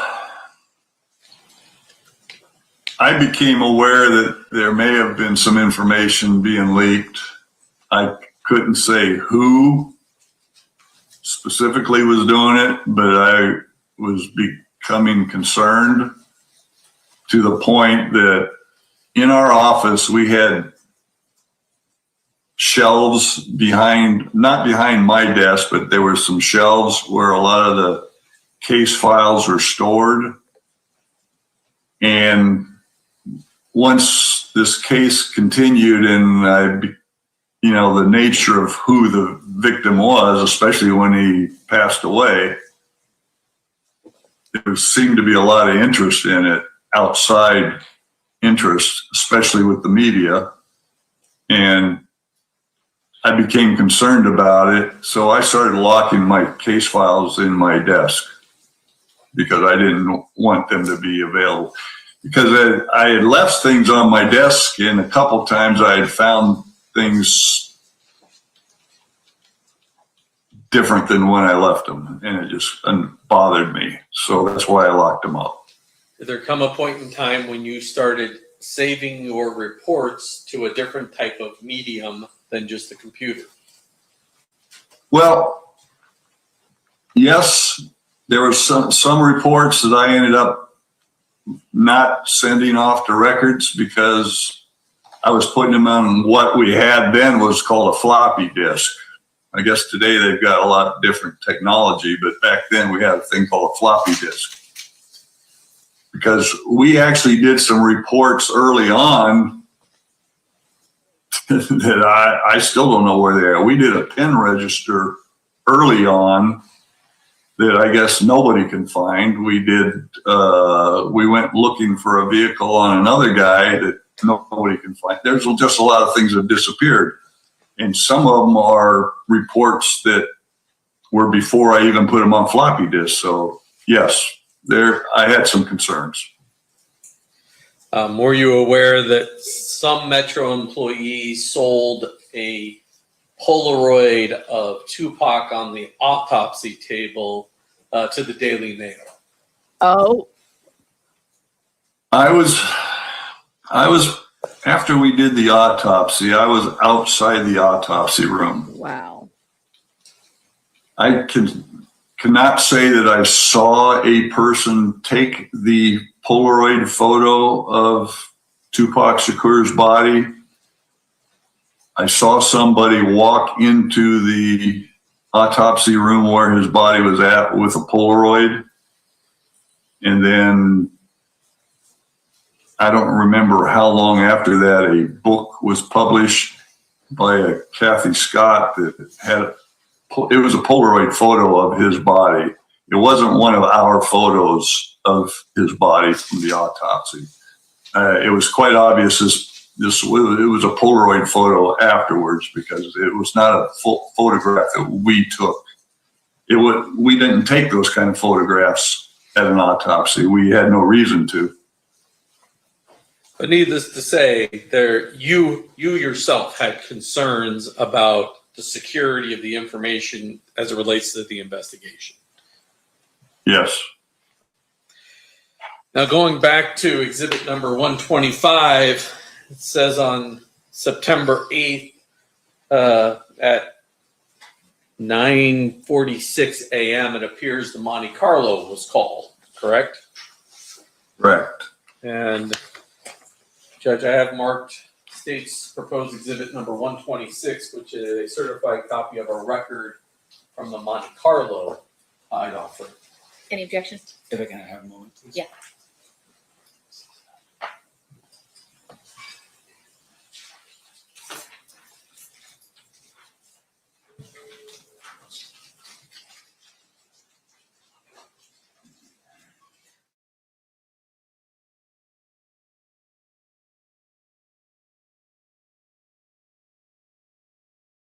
So a floppy disk, things go missing. He and himself, there's another officer that attended the autopsy. And their Okay, they'll be a minute. photos got leaked from a Polaroid. All right, Detective, I'm going to try and do this. Change the screen for you and now put 126 up on the screen. Ooh. Apparently screen sharing has stopped. Put it up first and then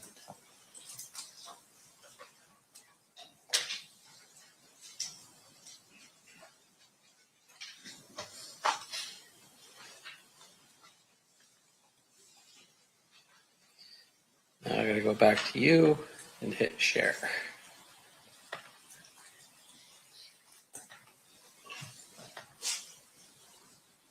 Can you see that now? Now I do. There's a little delay, but it's a affidavit of custodian of records again. Now this is the Monte Carlo, and I'm gonna jump down to the first page. There's a name, Corey Edwards. Corey Edwards. 1301 East Sloan. Okay. And it looks like he arrived and departed the Friday night before, the Friday the 6th into Saturday the 7th of September of 96. You see that on the right side? I see that. And I'm going to roll down here. A few pages in.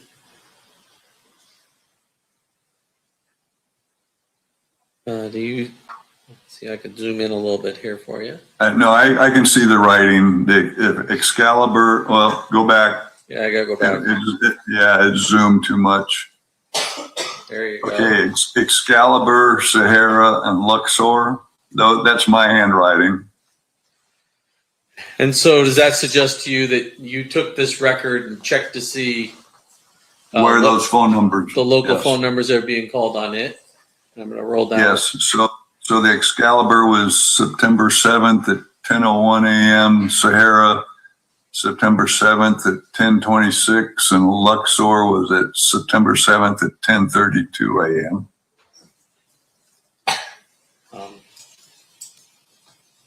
Now, initially, did you have any idea who Corey Edwards was? I did not have Corey Edwards' name until Compton gave us that name. So now you're in Compton. You've executed search warrants. You learn about the Excalibur. You learn about the Monte Carlo and Corey Edwards. I want to kind of fast forward now. Well, you mentioned something about a pen register. Does there come a point in time when you guys learn about an individual by the name of David Keefe that might have worked at the MGM? Yes, we learned about him. Well, it would have been related to the pen register because it goes back to, I want to say, Yafu Fula's description when I took his statement. He gave a description that I recall. He described the driver of the Cadillac having a bitch face. That's the term he used. And I may have misunderstood the terminology at the time. I might have thought bitch face meaning a younger looking face at the time, because there were some names coming up, and we had developed a name of Davion Brooks, who apparently was a Southside Compton Crip. And he was a fair-skinned black male, and I don't know, we thought he kind of was a bitch face. And he was the person that the pen register was related to in a place, it was south, I can't tell you the address right off the bat. It was south of Tropicana between the Boulevard and Koval. Because all we had, I think, was a cell phone or something, and we did the pen register, but David Keith's name came up somehow in that as a worker in Las Vegas. And for some reason, I'm going off the top of my head without the reports. He had I thought a full-size Blazer, because I used to own a full-size Blazer, and there was an address in Las Vegas and I know we went out and checked that address, but it turned out nothing was there. We couldn't determine anything, but that's how that all came about, David Keefe. And I know that we ended up because we couldn't find Davion Brooks, at the time, I don't know what they got now, we had a thing called Scope, which the people would get their sheriff's cards or criminal history would go in there, and we could flag a person. So if they were stopped by officers or arrested, that we could be notified. And so we had flagged Davion Brooks, and I believe eventually we must have been down because I was out of town, but Mike Franks and Kevin Manning went and interviewed him. So at this point, we have the names of Orlando Anderson, you have the name of Corey Edwards, you have the name of Davion Brooks, you have the name of Duane Keefe. Kind of fast forward, but in November of 96, well, let me ask you this. Of all the people you interviewed in that car behind, was there anybody who said he thought he could make an identification? Yafu Fula, from what I remember, thought he could ID someone possibly. I thought it was the driver, but I'd have to look at the report. He's the only person that thought they could possibly identify someone. I don't recall anybody saying they could ID the shooter. Frank Alexander, Malcolm Greenidge, and Katari Cox were more or less more of the dark arm kind of thing. When in November of 96 in New Jersey, did something happen to Yafula? Unfortunately, Yafu Fula was murdered. We were notified, I want to say it was Orange, New Jersey, somewhere in that area. We learned that Yafu Fula had been murdered.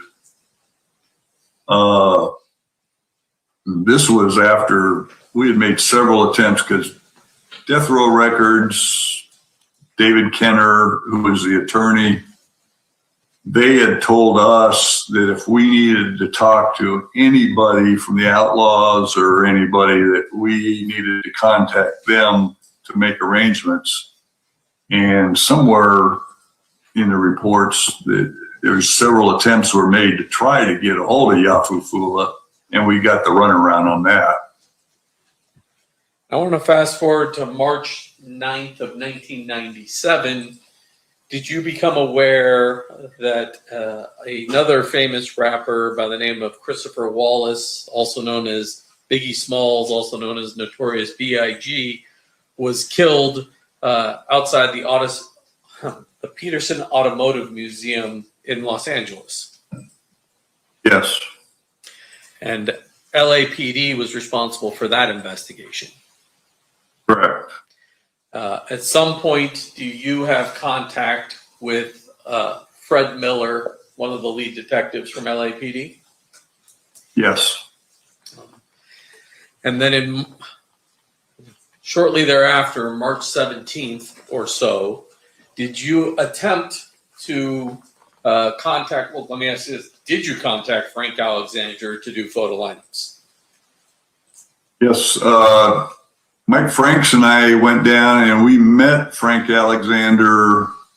If that's what the report said, it was around March 17th down in Orange County, somewhere, California.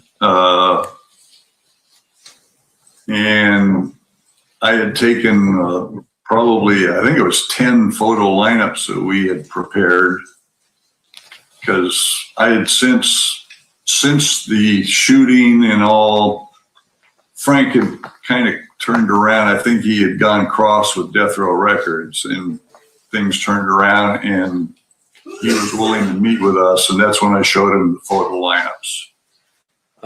Judge, and I've talked to Mr. Stamp about not having to lay the foundation of each one of these with Mr. Stamp, but I have in my hand those 10 photo lineups, which are marked 76 through 85.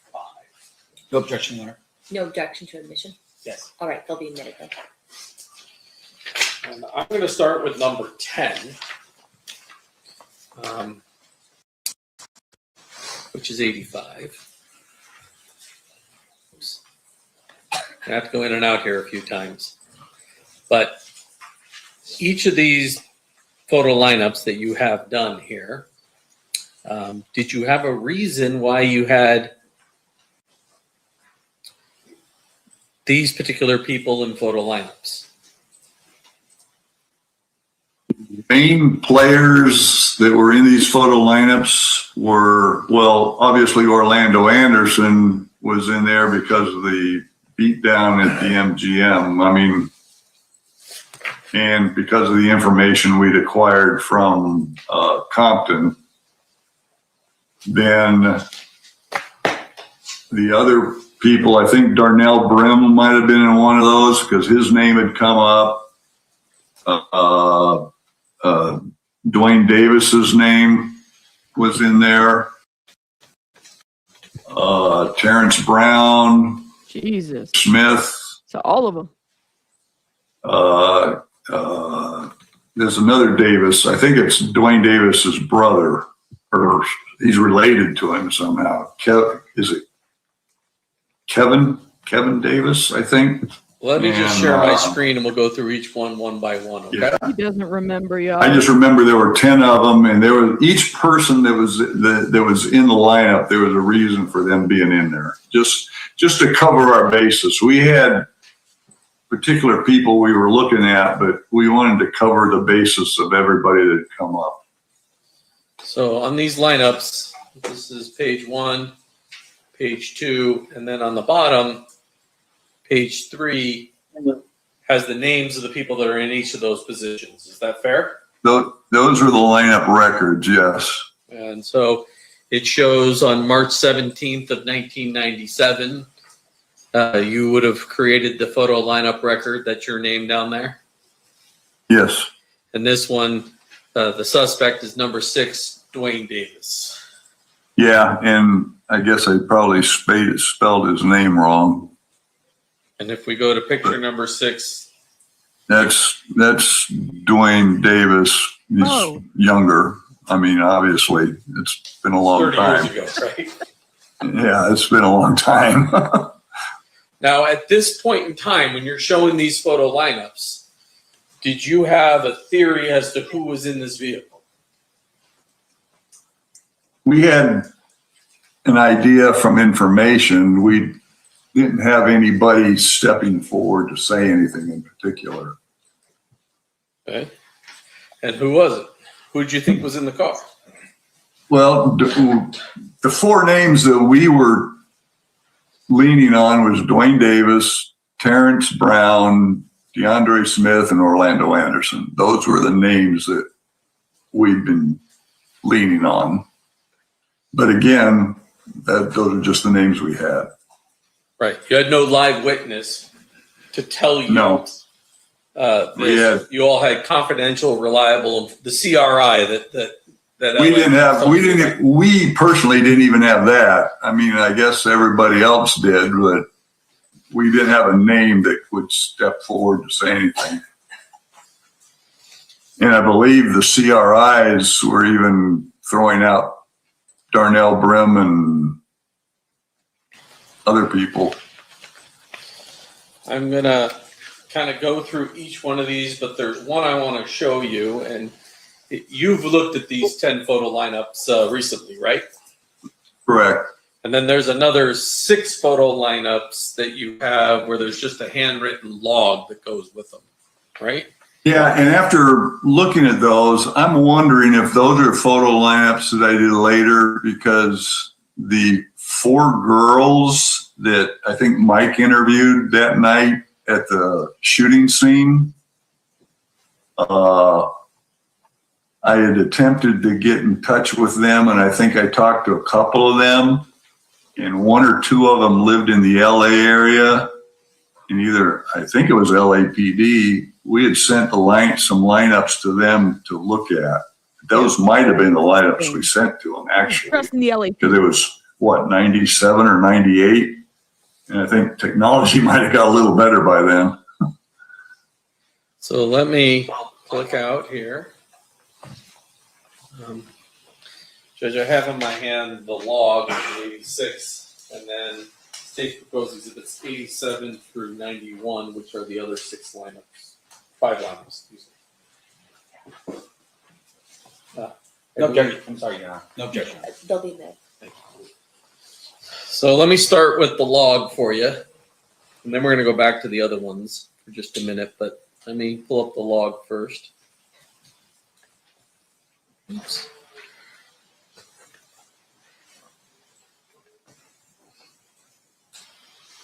I'm sure there's more technologically advanced if you were younger. If I were younger, we could figure out how to do this easier, but. Oh my gosh. You're doing better than me, so. These are the logs. This is the logs you wrote for each one of those lineups, right? Oh, wow. So you had Orlando Anderson in one, Darnell Brim in another, Roger. Sure, these are probably notes that I wrote down because we were just trying to put something together to send off. Because I'm seeing, well, Roger Williams would have been, wasn't a Southside Crip from what I remember. He was a mob guy or something. He was the opposite of everybody else. Roger Williams, do you recall his nickname being Neckbone? Yes, because I think we got to talk to him briefly down in Compton. The name Jerry Bonds was the name that was Jerry Bonds was a name that came up very, very early on. And I think Compton had it. And as time went on, Jerry Bonds' name kind of was fading out. I think he's a South Side Compton Crip, but as things went on, his name just started disappearing, even from the informants. And then the last one on there is Big Dre or DeAndre Smith. DeAndre Smith, who is the guy that we think was in the back seat with Orlando Anderson. Now I'm going to go to the DeAndre Smith photo lineup, and that's 91.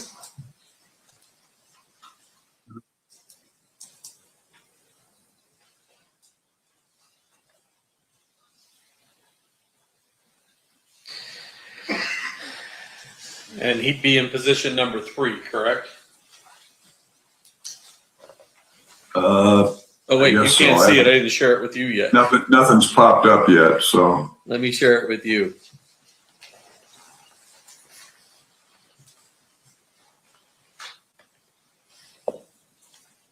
But if your log has him in position number 3, that'd be him in number 3, correct?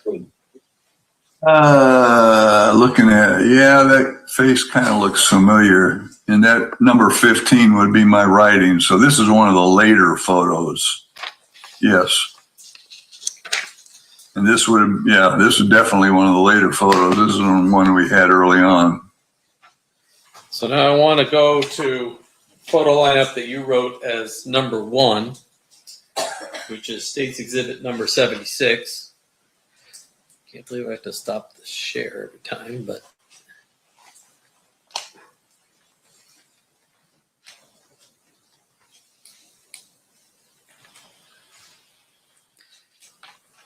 I'm going to zoom in here on number 2 and then share it with you here.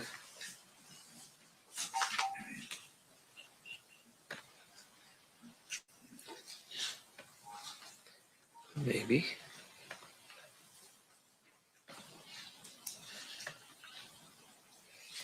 The person there in number 2, that appears to be DeAndre Smith, correct?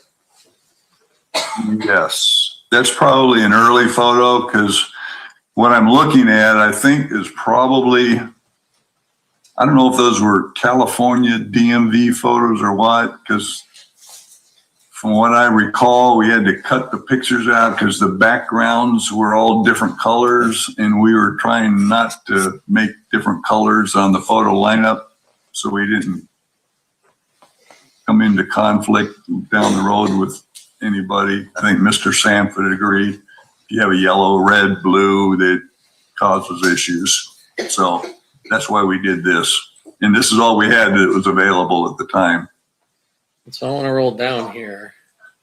The weird thing about this record is number 6 didn't have a name. Number 6 didn't have a name, but also number 2, even though it's a picture of DeAndre Smith, The record you have written is Andre Norton. Is that possibly an AKA for Mr. Smith? Probably. We're talking what, 97? Yeah. Andre Norton. I'd have to look at his rap sheet. I don't know. But because there's no ID number over there, that's probably what it is. Because usually if there's an ID number, that's a Metro thing. And DeAndre Smith, whatever, wouldn't have had anything, because I don't think he had a history with Las Vegas. Now, as I go through each of these photo lineups that you have,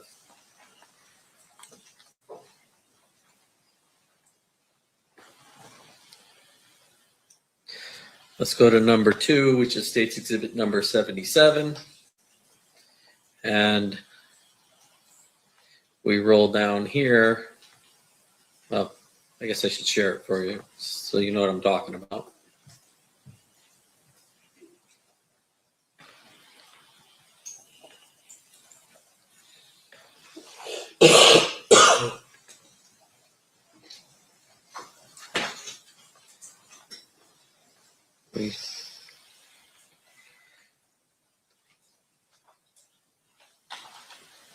We roll down here, and position number 3 is Orlando Anderson. Is that right? Okay, you're right. And position number 3 is Orlando. Yes, that's Orlando. He had a pretty recognizable face. And again, that would have been a similar deal where the backgrounds were all different colors, so that's why we had to cut him out.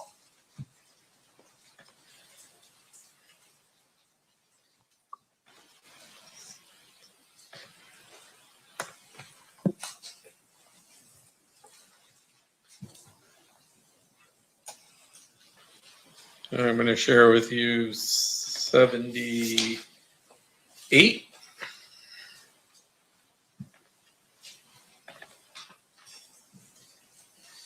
And then show you down at the bottom. Darnell Brim's in position number 1. Yeah, when I saw the picture, it looked like him up in the, something about the faces that kind of remember. But that'd be Darnell Brim. That would be Darnell Brim. Let's go to number 4.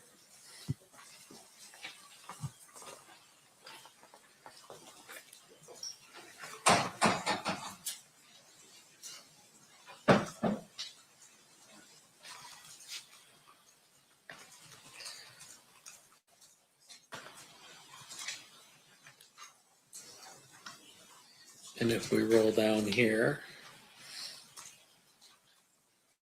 That's the DA that was doing position number 5 would be Jerry Bonds. By the way. And if we roll up here, in position number 5, we have Jerry Bonds. Correct. Yes. Okay. Number 5.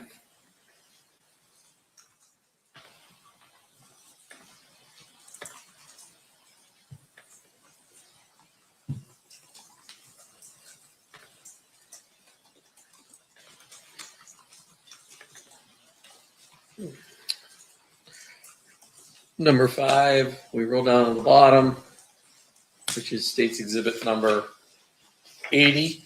That's Davion Brooks. Yeah. Davion Brooks in position number 5, and if we roll up here, that's Davion Brooks in position number 5. Yeah.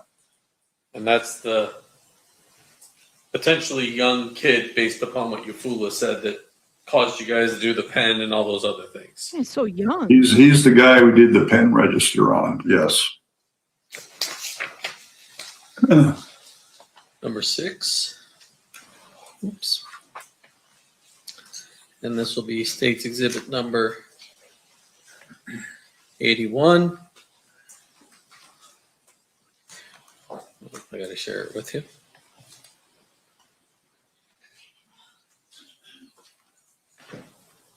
So this is information they got from LAPD or Congress?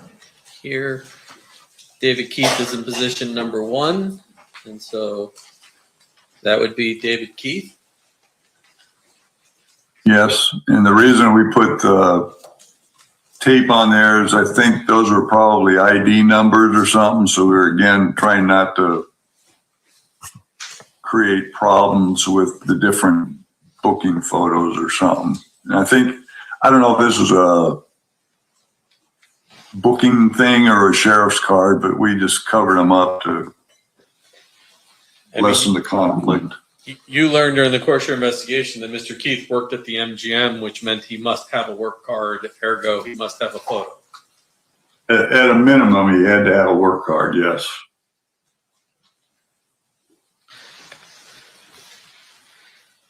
Hold the next one. Oops.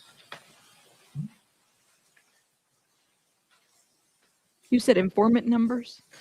Number 82.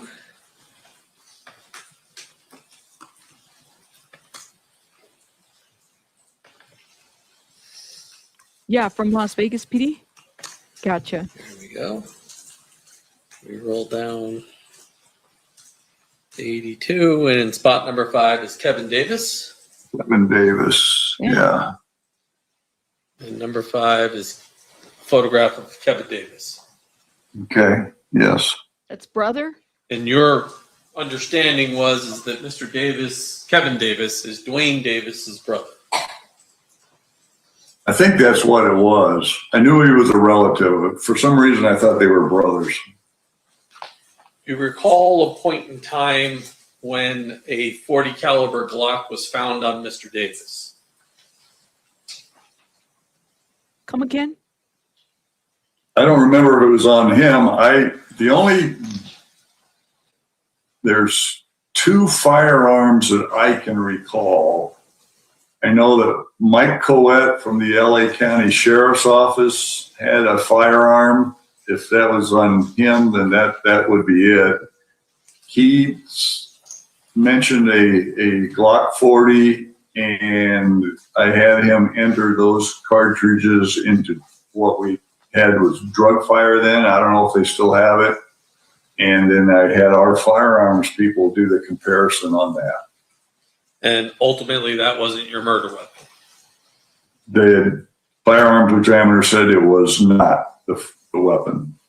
And so, drug fire, which is, I think, the jury will hear later, is now called NIBIN. But drug fire was a way for photographs of casings to be put into a computer, and then somebody somewhere else could check casings that were found and see if they matched the same gun, casing to casing.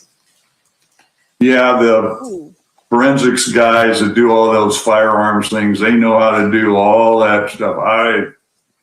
All I know is if I get the information, I ask the people to enter it in to drug fire at the time, and then those firearms people know what to do. I depended on them. So we only got 2 more here.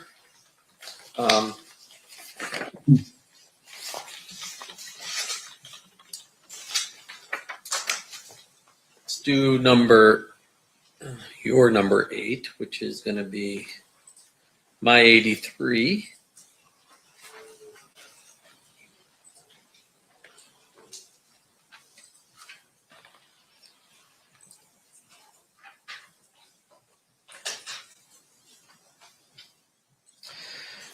In position number 2 is Terry Brown. Terry Brown. You see that right there? It says Terry Brown. I don't see the photo lineup yet. I just see the lineup record. Yeah. Haven't. Terry Brown would be in position number 2, correct? Yeah, he's going to be in number 2. Okay. And I don't. Oh, there he is. Yeah. Photo number 2 is Terrence Brown. That's the old photo. Yes. And then the last record I have for you, Detective.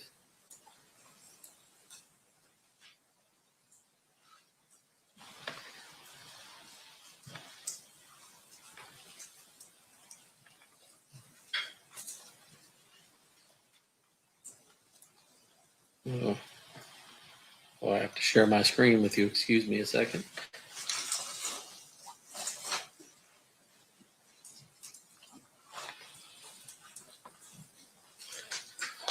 State's Exhibit number 84. You have Corey Corey Edwards. Edwards in position 3. Okay. Corey Edwards, When y'all. we roll up here to position number 3, that'd be Corey Edwards. Yeah, does he always have that beard? I don't remember. It's been so long, but yeah.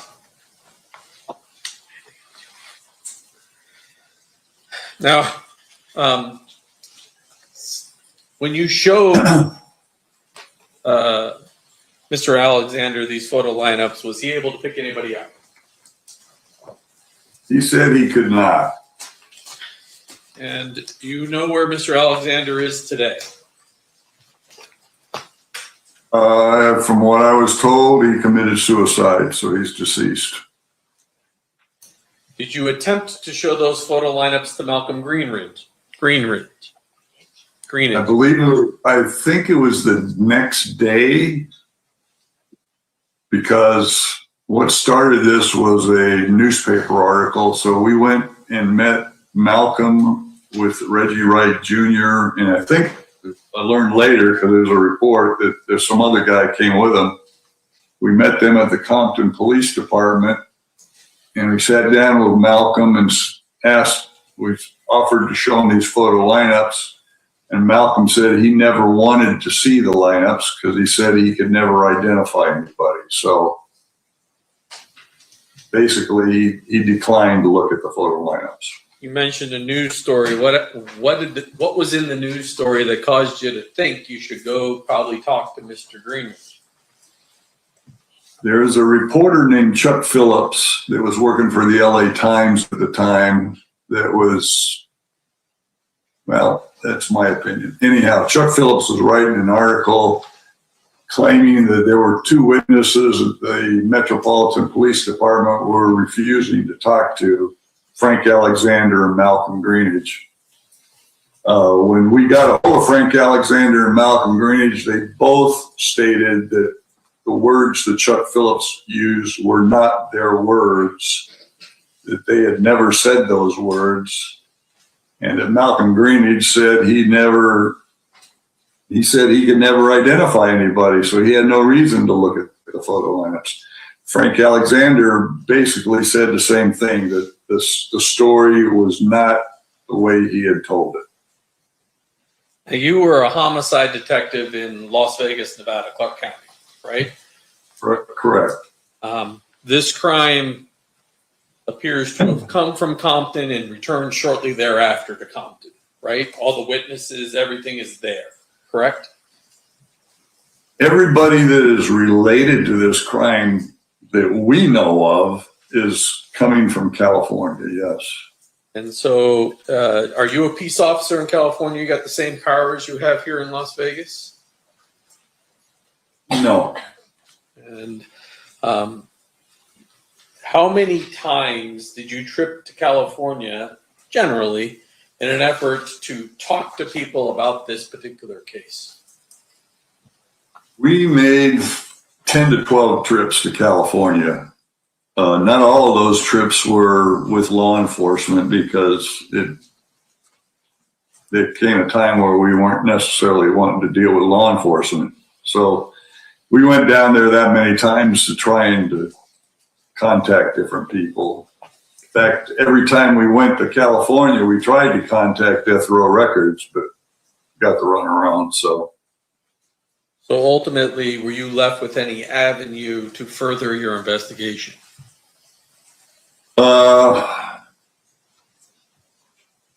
The only thing we ever got was we ended up the revocation hearing for Suge Knight, where I ended up providing a videotape of from the MGM for the DA's office down there.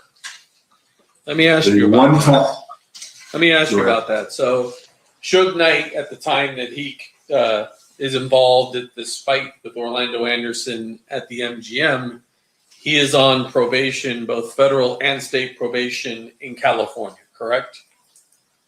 That's the way it was presented to us, yes. And at that particular hearing, did he call a witness in his defense to claim he was trying to stop the fight?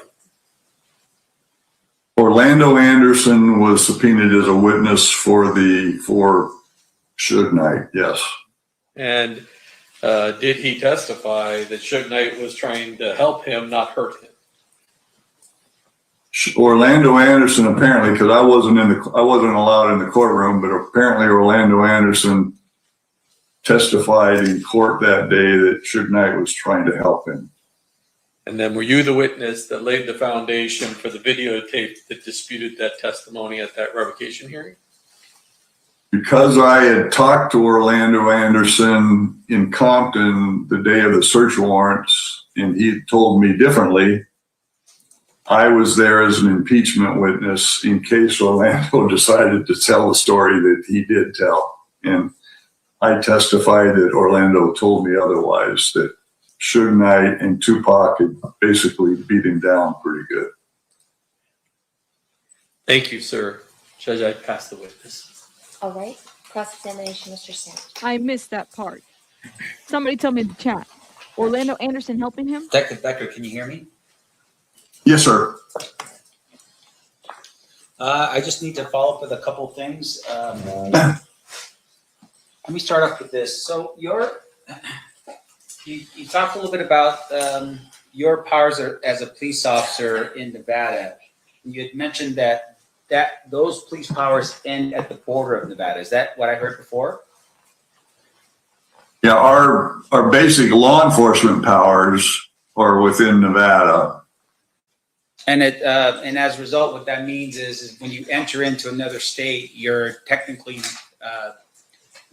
not a police officer per se. I mean, you are a police officer, but you don't have a jurisdiction. Is that how you would frame it?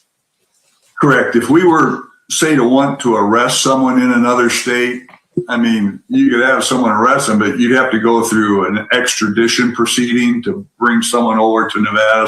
And that takes time. It's not like you can just go grab a guy and bring him back to Nevada. Right. Now, in terms of your work here on this case, I just wanted to make sure that I was clear on a couple things. We went through a lot of photo lineups, right? Correct. And you had referenced to me a little bit about the photo lineups, and fair to say, of course, you know, as a defense attorney, you want to make sure that each photo lineup does not suggest the answer to the question, right? Correct. So back in those days, you're cutting pictures, you're actually cutting photographs out and just pasting them in such a way to try to eliminate backgrounds and so forth, so that the person that's looking at the photo lineup won't be suggested as to what the answer is. That's what our attempt was. Yes, sir. Now, just for the jury's edification, when someone is being shown a photo lineup, they're in a room, they see the photo lineup, and then at that point, you wait for them to respond and see which one of the 6 people in there they recognize, right? Well, you'd show the lineup and ask them if they recognize anybody in the lineup. That's you don't say who in this lineup, you know, do you recognize? You just say, do you recognize anybody in the lineup? Right, and the reason why you ask that question that way is you do not want to suggest an answer to your question. Or correct. You don't want to try and make them lean towards anybody in particular. Right, because there are instructions that are part of those photo lineups that say there may not be a person at all that we're interested in the 6 people that we present to you, right? You could have a photo lineup with nobody in it that you would have as a target. Fair? That's a fair statement. Yes, sir. Now, in this particular regard, once a person sees who that person believes to be somebody associated with whatever investigation you're looking at, they typically would circle the picture and maybe put down a percentage of how sure they are of that person being the person that's involved in something. Is that how that works? Yeah, typically what I would do anyhow is I'd have them initial the back of the photograph, the particular photograph of the person. Right. And if there was a percentage, yeah, I would have them put that on there, say it 80%, 60%, whatever that is, you know, or 100%, whichever. Now, of course, during this time period, as you are putting together these photo lineups, the majority of the individuals that the state identified in each photo lineup are people that are associated with Southside Crips. Would that be an accurate description? I believe everybody was, I don't remember, was Roger Williams one of them? Because he's not a Crip. He's a Piru or mob guy. So he's a Blood. But everybody else was a Crip, yes. Right. And so because you were under the premise that there was a gang war, that the Southside Crips had actually shot at Tupac and Suge Knight because they were Piru Blood. And so you were identifying just Southside Crips and putting them into photo lineups. Is that how that worked? Yeah, we were using Crips because that was the information. Again, we were basing a lot of things off the information we were getting from Compton. Right. And even so, even as you're receiving this information from Compton, even as you sit here right now, sir, you weren't comfortable necessarily with all of the information you were receiving from Compton, right? We weren't comfortable with certain things in Compton, yes. For instance, the way they were conducting their business as law enforcement in Compton was not the way you would recommend or know that Metro would do here in Las Vegas. Fair? We witnessed a couple of interview techniques that we weren't comfortable with, yes. Yes, sir.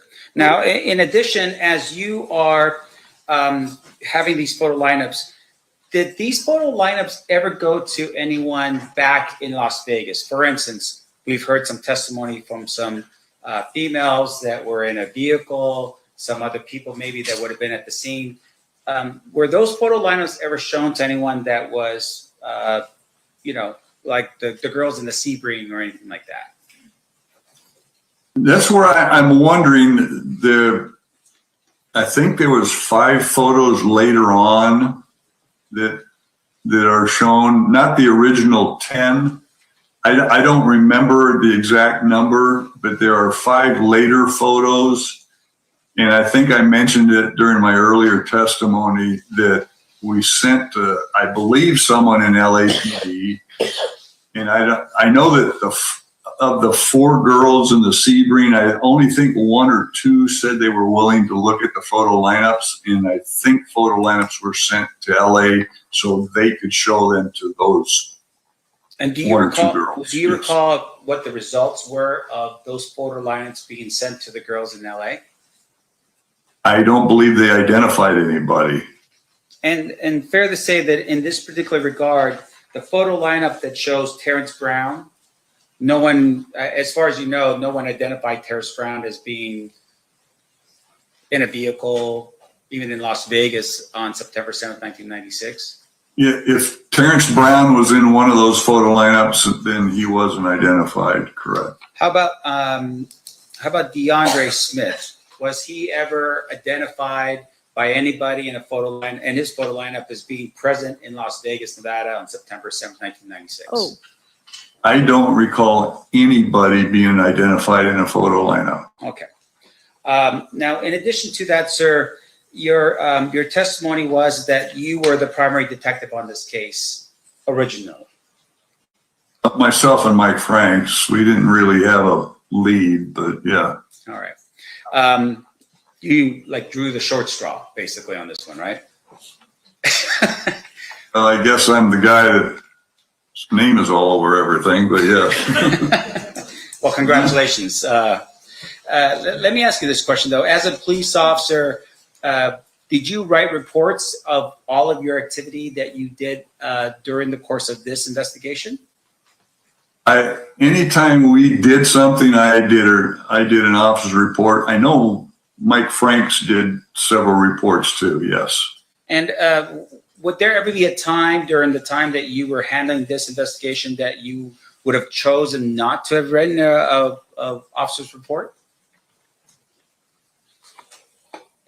Not that I can think of. Okay. No. If we'd had a trip, especially any trip we did out of state, anything where we went out and did anything, I'd have done an officer's report. Back in the day, apparently they do things a little different. even if it was a one paragrapher, we did officers' reports.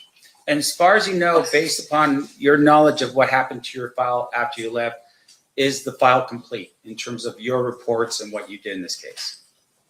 I left, it was, yes. Is it now? I don't know. I've never seen the case file, so I don't know what it looks like now. I've heard rumors. Now, the district attorney's office had forwarded over to you some documents to help you with your preparation for testimony here today, right? Correct. Were those documents all of the officers' reports that you wrote while you were on this investigation? No. Now, in addition to that, sir, you had testified a little bit about the Luxor, I think. You had mentioned something about there was some information that Tupac and Suge Knight had both had rooms at the Luxor. Is that correct? That's the information we had, yes, sir. Okay. In addition to that, was there any video that was captured of the vehicles that had gone to the Luxor to pick up Tupac while he was at the Luxor? I don't remember a specific video of the vehicles. I mean, there was hearsay of vehicles, but I don't remember specific videos. Now, off the top of my head, I don't. No. Right. And because you were the lead detective, of course, you're accumulating all of the information that's being gathered, sometimes from other police officers in furtherance of your investigation, right? Yeah, if it's given to me, yes, and it's put into the case file, yes. Right. And so with regards to the Luxor incident, you learned and you had put into your officer's report that Tupac Shakur was picked up with some people, looks like around 10 o'clock at the ballet. Do you recall that? I don't think I did an officer's report reference the ballet. No. I have a document here. Looks like your signature is at the bottom as the officer. If you could show it to me, like I said, I've seen some documents from this that I don't recall, but if you have it, show it to me. I'd be happy. And, do you want me to run it right over for you right now? Why wasn't this? Yeah, if you could show it to me. Let me do this. Recall it. Now, I believe that we had submitted some documents for your review as well. Do you recall the documents that we reviewed? I remember, because I remember you showing me a document from LA that I didn't remember too. So, right. But it's been a while. So this would be titled the Murder or Attempt Murder Supplement. Do you recall that document? Okay. Wait a minute. Is this the report with Beard on it? Correct. That's right. Oh, okay. That report. Now I remember that report. Yes. Right. And I apologize if I wasn't clear enough. Okay. But, I remember that report. Yes. And in that report, for instance, there was a discussion about the number of vehicles that had pulled up to pick up Tupac.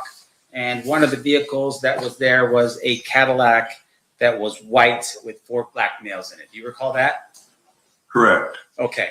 So the way we're looking at it right now is Tupac comes out of the Luxor. He gets picked up in a long caravan of cars. And the last car is a white Cadillac with 4 black males in it. Right? Correct. Okay. And that's based upon your investigation. Correct. Now, in addition to that, we talked a little bit about the pen registers. Can you explain to the jury what a pen register is?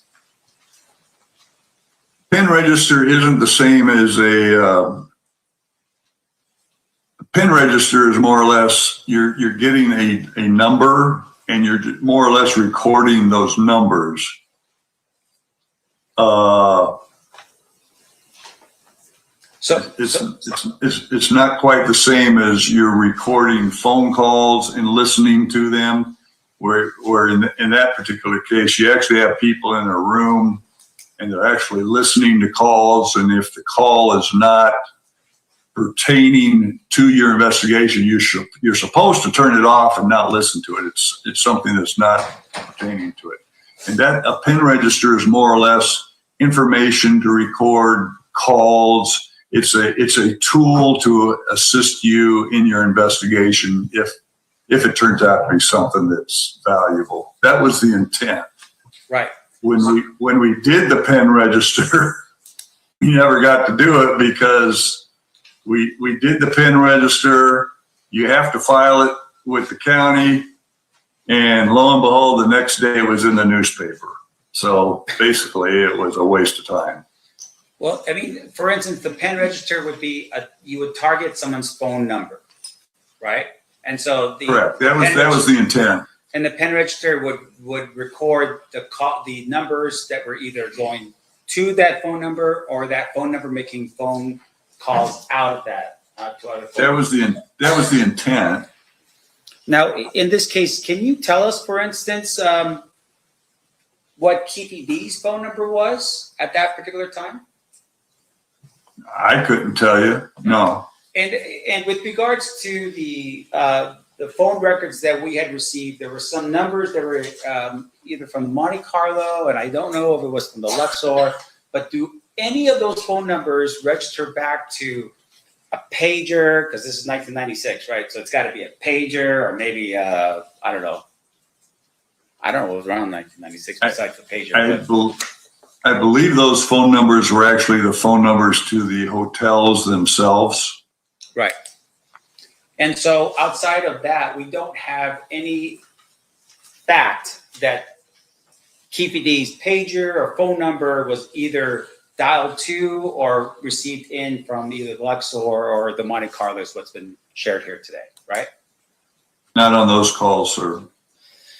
Now, in addition to that, you had mentioned as well the search warrants that occurred in Compton. Now, these search warrants that occurred, fair to say that they also, they were doing these search warrants to try to retrieve firearms to help quell or to suppress any potential violence in Compton. Is that the reason or purpose for those search warrants? I don't know what, it was their search warrant. I can't tell you what the purpose, other than my understanding was there was an arrest warrant for Orlando Anderson. All that other stuff, that's Compton's thing. Yeah. It was their search warrant. And in terms of that search warrant, did you ever see the results, or was Keefe D's house or residence in Compton searched as well? I don't remember. I'd have to. The return had so much information on there. I'd have to sit there and look at it again. I just don't remember right off the top of my head if Keefe D's house was on that return or not. No worries, sir. And in terms of your investigation, did you ever have to deal directly with Reggie Wright Jr.?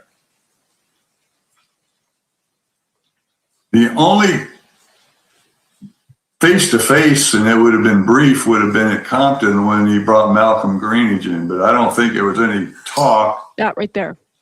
And the reason we probably didn't talk to him was because his dad was a lieutenant at Compton. I mean. And what did that mean to you as to why you wouldn't talk to him because his dad was a lieutenant?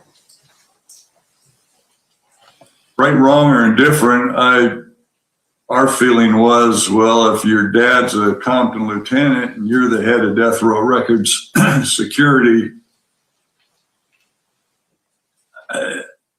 I just have a problem with the communications line there.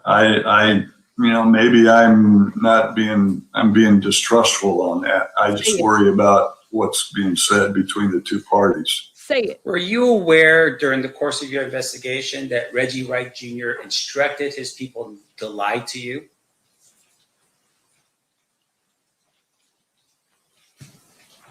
I was told later on by Frank Alexander that he said that, yes. In addition to that, we had talked a little bit about the video footage that was captured at the MGM. Did you at any point when you looked at that video footage observe or see Duane Davis, Keefe D in that surveillance video? No.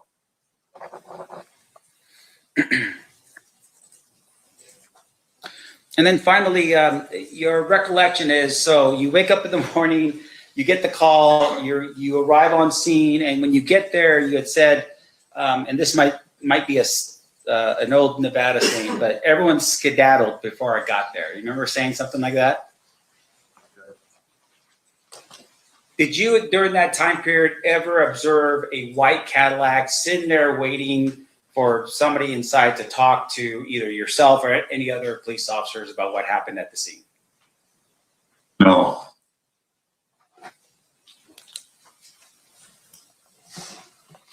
And then finally, you had mentioned a little bit about Suge Knight, and you had said that you believed that he was timid or afraid when he showed up with 3 attorneys to talk to you.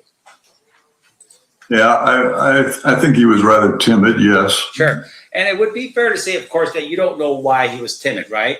I mean, he's walking in with 3 attorneys. I mean, is he worried that he's going to get caught doing something wrong, or is he there because he's worried about something else? You don't know, right? I don't know why he was. It's just I'm sitting there thinking, one, why the victim showing up with 3 attorneys? That was just an odd thing to me. Right. Thank you, sir. I have no further questions. Can you redirect, Mr. Deductible? Oh. Okay. Oh my gosh.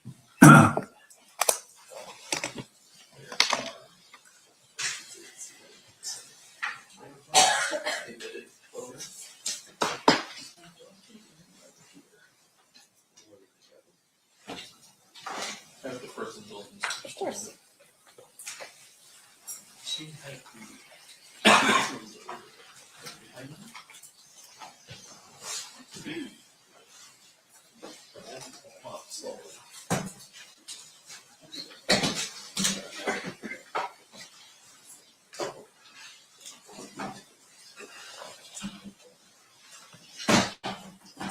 Yeah, I'm writing my notes, y'all.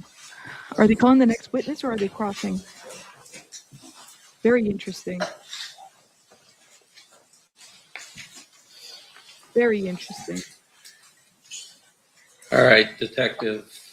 I'm going to jump in here just a little bit with you. Hold on one second while I get ready so that we can share some screens here.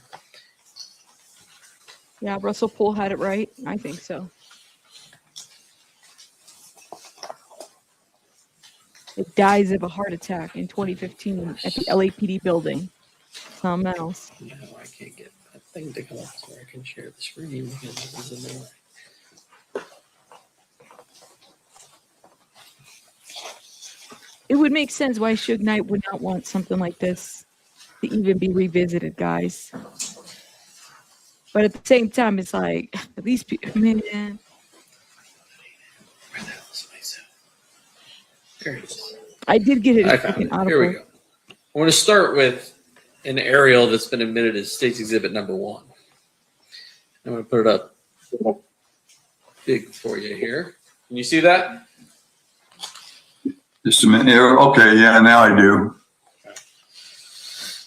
So your understanding is that Suge and the entourage were coming down this way, westbound on Flamingo towards the 662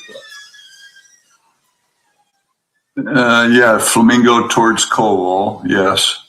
And after the shooting, what's your understanding as to what Mr. Suge? Did you say westbound or eastbound? I'm sorry, they were heading eastbound towards the 662, correct? Correct. What's your understanding as to what Suge and the majority of that entourage do after the shooting? My understanding is once the shooting happened, they made a U-turn, went westbound on Flamingo, southbound on the boulevard, Las Vegas Boulevard, and came to a stop. If that red dot is at Las Vegas Boulevard and Harmon, that's where they came to a stop. And it wasn't just Mr.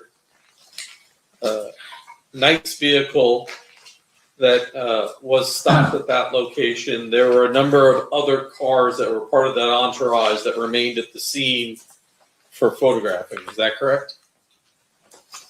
My understanding, because obviously Frank Alexander and the other three gentlemen were there, so their car must have been there. If Kevin Woods got talked to, and I think there was somebody else, so I'm guessing their car was there. If there were other cars there, no one said anything about it. So I don't know how many. I remember the car that Suge Knight and Tupac Shakur were in was there in the intersection. Right. And two of the wheels have been blown out from hitting a curb. The rims were banged up from going over the median there in the middle of the Flamingo. So, and then the entire crime scene would have been taped off by initial patrol officers, correct? Yeah, I remember the street was pretty well taped off from what I recall. And when they put crime scene tape up, they put crime scene tape up around the entire area they're trying to protect. Whether or not the people that were in those vehicles stayed at that location, there are more than one vehicle that's taped off in this scene. Would you agree with that? They should be. They should be taping off a wider area than a smaller area. It's easier to come in than to go out. So this is going to make me kick me back in and out every time, but let's go through this. Well, what I'm saying is, if you're going to tape off an area, you'd rather make it bigger than start smaller, because it's easier to start bigger and close it than to start small and make it wider, because once you made it small, you got looky-loos, everybody coming in. It's tough to get people out then. So now I'm going to share this photograph. That's the rear of Mr. Shakur and Suge Knight's vehicle, or at least appears to be, correct? This is at the scene, right? Yes. Yeah. Okay, I see the tape in the distance. Okay. And then, that's exhibit number 6. okay. Is this on the boulevard? I believe the testimony is that this vehicle is Las Vegas Boulevard in Herman. Okay, I see the black and white up ahead just because I see the reflective from the door. I'm going to go through exhibit number. What's that white car? Well, we're going to go through all of these for you in just a second. Okay. Of course, I got to do this the hard way. So now I'm going to show you number 20.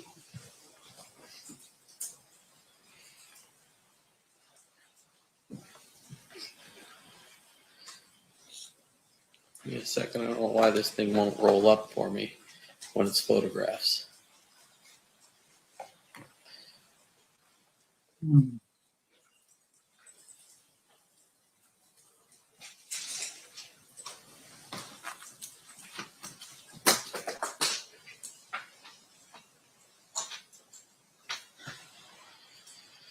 There's obviously a different black BMW that's inside. If you look real close on the right side, the crime scene. Okay.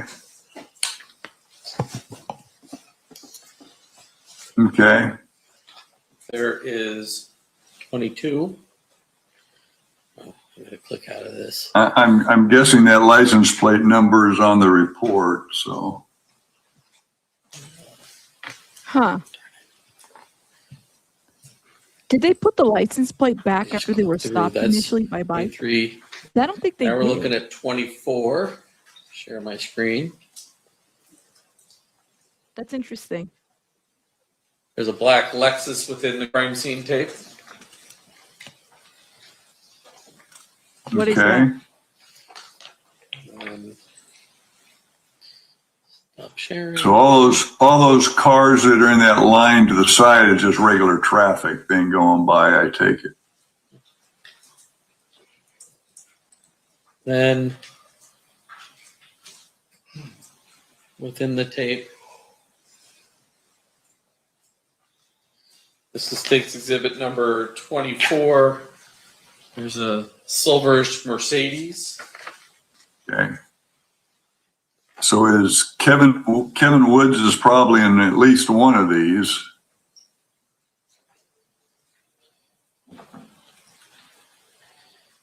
And then 26. There, 26. Also in the tape, there's white. I think if you zoom in really close down here, which I don't know if I can do. It's showing on all the here. cars that were in the Yeah. Oh, I can do this. There you go. It's probably the license. Oh, it's a Dodge Avenger. Okay. A Dodge Avenger. Okay. And the license plate number, because I remember on the original crime report, there are license plate numbers on vehicles, and I'd have to look at it to see what they match up to. And then Mr. Stamp asked you questions about going to the Luxor. Okay. You recall those questions? Yes. Would it refresh your memory as to exactly what you found out at the Luxor to review that report that you generated? Uh-huh. Okay.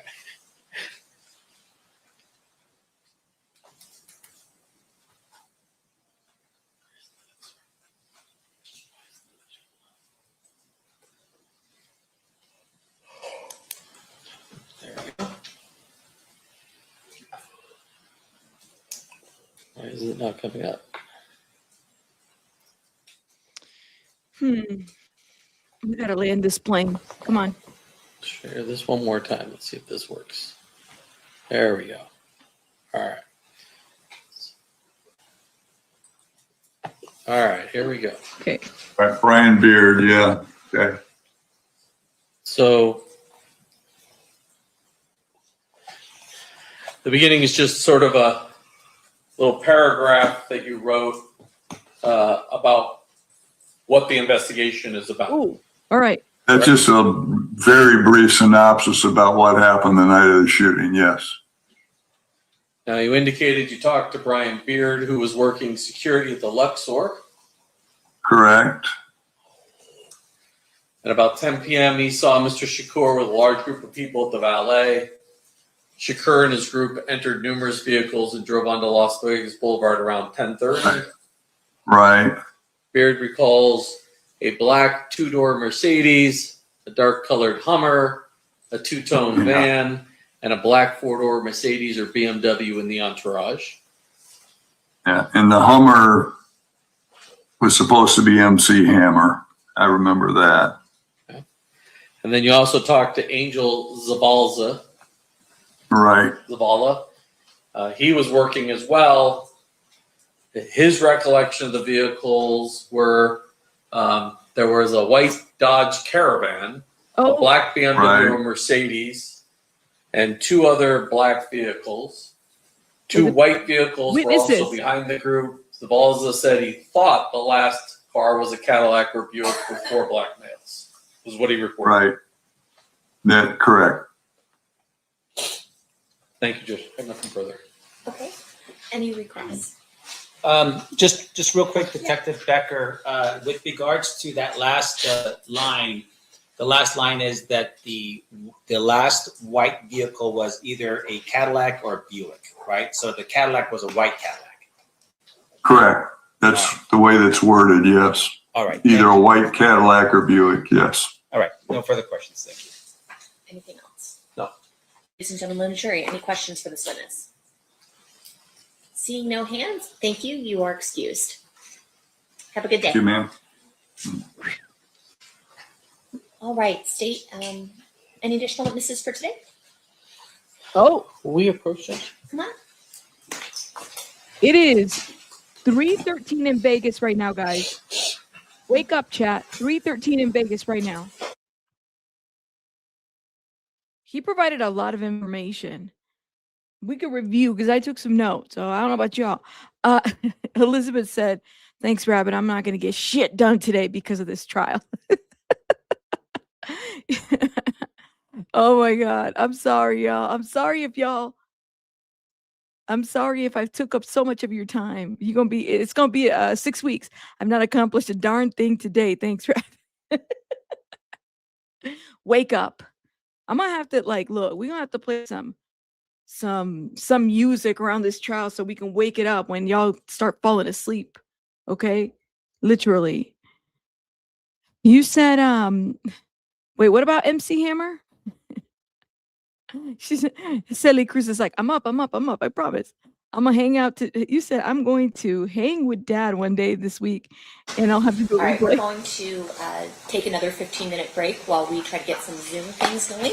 During this recess, you are admonished not to talk or converse amongst yourselves or with anyone else on any subject connected to the trial, or read, watch, or listen to any report or commentary on the trial of any person connected with this case by any medium of information, including without limitation, newspaper, television, the internet, and radio, or form or express any opinion on any subject connected with the trial until it is submitted to you. We'll see you guys back 3:30. Please rise for the jury. Yeah, because it's 3:15 over there. They don't have any more witnesses for today. They had 1, 2, 3, 4 witnesses total. You said it's 11 p.m. in the UK. Oh my God, please get some rest. Please get some rest. I mean, what do you guys think so far? What if Vlad TV is a witness? We'll be in recess. Thank you, everyone. So, I don't know if you guys noticed, right? Like, there is this, like, I'm watching. All right. So, let's do some review of the notes, okay? The Lloydstrom, that's what the name of the book is. It's the brand, Lloydstrom. It's like one of my favorite. Use these a lot when I worked in government, but it's a good book. Anyways, so the Lloydstrom is what we have. It says opening statements. Okay, we have that. I'm still caught up on the fake gun. I got to go back and maybe watch some of that to get some notes. The police and cop on bike. I mean, he was kind of the first one. He was pretty quick. I would even say Ingrid was pretty quick too. Wouldn't you say? She said a lot, but also nothing that, I mean, she didn't see him. You know, she didn't see Keefe D, right? She didn't even see anybody who shot out the car. The only people that she saw was Tupac and Suge, and that's it. She can't say she saw the shooters. She can't identify how many men were there too, so keep that in mind. Let's see. And then we all saw that interview she did with Art of Dialogue. Brent Becker, okay, which is this officer right here. Now, I did find some very interesting information about Brent Becker. So when he talked about the reporter from the LA Times, Chuck Phillip was not a fan of Tupac. I mean, he really kind of wrote several exposés on the LA Times. He felt like Tupac was somebody who contradicted himself a lot, where it's like he doesn't want to, you know, and this is his words. I'm not like misquoting him or anything, but if you go back to his articles, he's a Pulitzer Prize winning reporter. Okay, he wrote about Tupac a lot. Like he was on Tupac all the time. But he also wrote a lot about this investigation, and he felt like, you know, there's just some like some of this shit don't make sense as far as inconsistencies, right? He documented when Tupac was shot at Quad Studios, that they ambushed. He documented as well. Sorry, I'm looking at my phone. He documented Phillips published a heavily discussed 2002 investigative feature suggesting that notorious B.I.G. Christopher Wallace had knowledge of or helped plot the 1996 Vegas shooting of Tupac. This is why he was so controversial, because he was saying, he was putting out there his theories in the LA Times, nonetheless. Okay. So basically saying that Biggie Smalls has something to do with Tupac's shooting. Okay. And then in 2008, look at this. March of 2008, Phillips claimed that associates of Sean Diddy Combs, including Jimmy Henchman and Haitian Jack, set up the 1994 quad attack. Weeks later, the media watchdog site The Smoking Gun provided the FBI interview notes used as core evidence where fakes crafted by incarcerated con man James Sabatino. You gotta love that last name, Sabatino. These are articles that he wrote. Then he wrote a retraction and apology. The Los Angeles Times issued a formal front page retraction and apology, marking one of the most high-profile retractions in modern music journalism. Phillips later parted ways with the paper and passed away in 2024. So Chuck Phillips was a pretty controversial figure, I guess, in the LA Times, and he parted ways in the LA Times. I mean, it sounded like more opinion based than actual, investigative. Maybe he had something to say. Y'all are talking about MC Hammer. MC Hammer be a witness? No. Why? You said that the defense only has 4 witnesses? Who said? Who and who?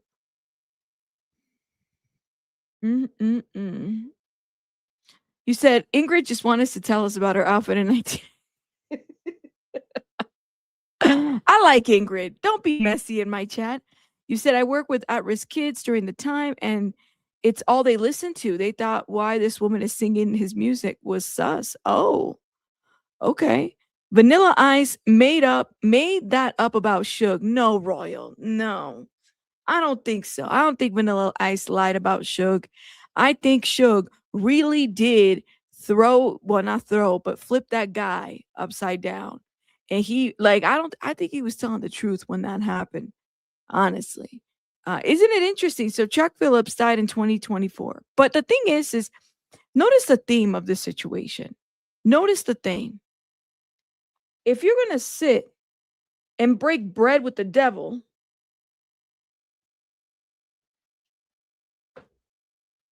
who's to say you won't do it again? Right? Sit and break bread with the devil. Who's to say you won't do it again? So even though your friend was killed, right? Your artist, Suge Knight, right? All these people, his friend, Tupac was killed. Okay. Didn't cooperate with anybody.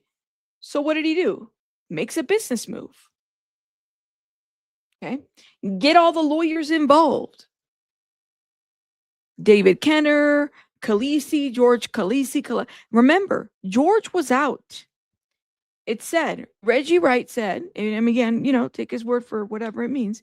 Reggie Wright said that George was out there at Club 662. They were trying to land a business deal, work some businesses out, because he was supposed to run that club. See, that was news to me. I had no idea he was supposed to run that club. Okay. Interesting. So Reggie Wright puts himself there as to say, well, I was just there to run the business. I was just there to do all that. That's it. Okay. But who's to say that, your friend, your artist is killed, but you still have to make business deals. So what do? You make business deals. Okay. Set up an attack on Christopher Wallace. Okay. You already got the cops working for you. Reggie Wright and Dad and all these people. You already got all these people working for you. So get more people that are cops working for you. Set up a hit for Biggie. And then you meet with Orlando Anderson. You meet with Keefe. You pay them to testify and get all this shit kind of going for you and everything's that, people move on, people forget. And you don't want this back up again 30 years later after the fact. Because ultimately, all these people are, what are they? They're all about themselves. They're not about anybody else. Street justice, maybe, but truly, they're not about anything else. I mean, they handle who they wanted to handle. They took out the competition, Tupac and Biggie. So, it wouldn't surprise me if this is deep. But ultimately, why is it so hard to solve? Who and what? And listen, everybody has benefited, including the police, from the deaths of these 2 men. Greg Kading benefited for sure. Ask him if he's given any of his proceeds to the Tupac or Biggie, Biggie Smalls estate. Has he given any of that money over there? Because it's not his story to tell. It was never his story to tell. Who benefits from all of this? If it's not those 2, if it's not these men that are still alive, the police. You said Reggie keeps thinking he's right. It's a lot of audacity, right? Listen, I was like, oh, he's really going to do a stream about this. You're doing a stream on the trial that you're supposed to testify in. That's what I heard. You can't make this shit up. The LAPD benefited a lot. Absolutely. Absolutely. You can't say Diddy didn't benefit a lot. The music industry benefited a lot. You take out the competition. And ultimately, did the beef, like between the rivalry, did it really die or did people just walk away? Because once Tupac and Biggie were murdered, who else was outside? And I'm talking about artists, right? Because we know that several people were killed because of the aftermath of this situation. We know this, right? But artist wise, have we had any more of this since that?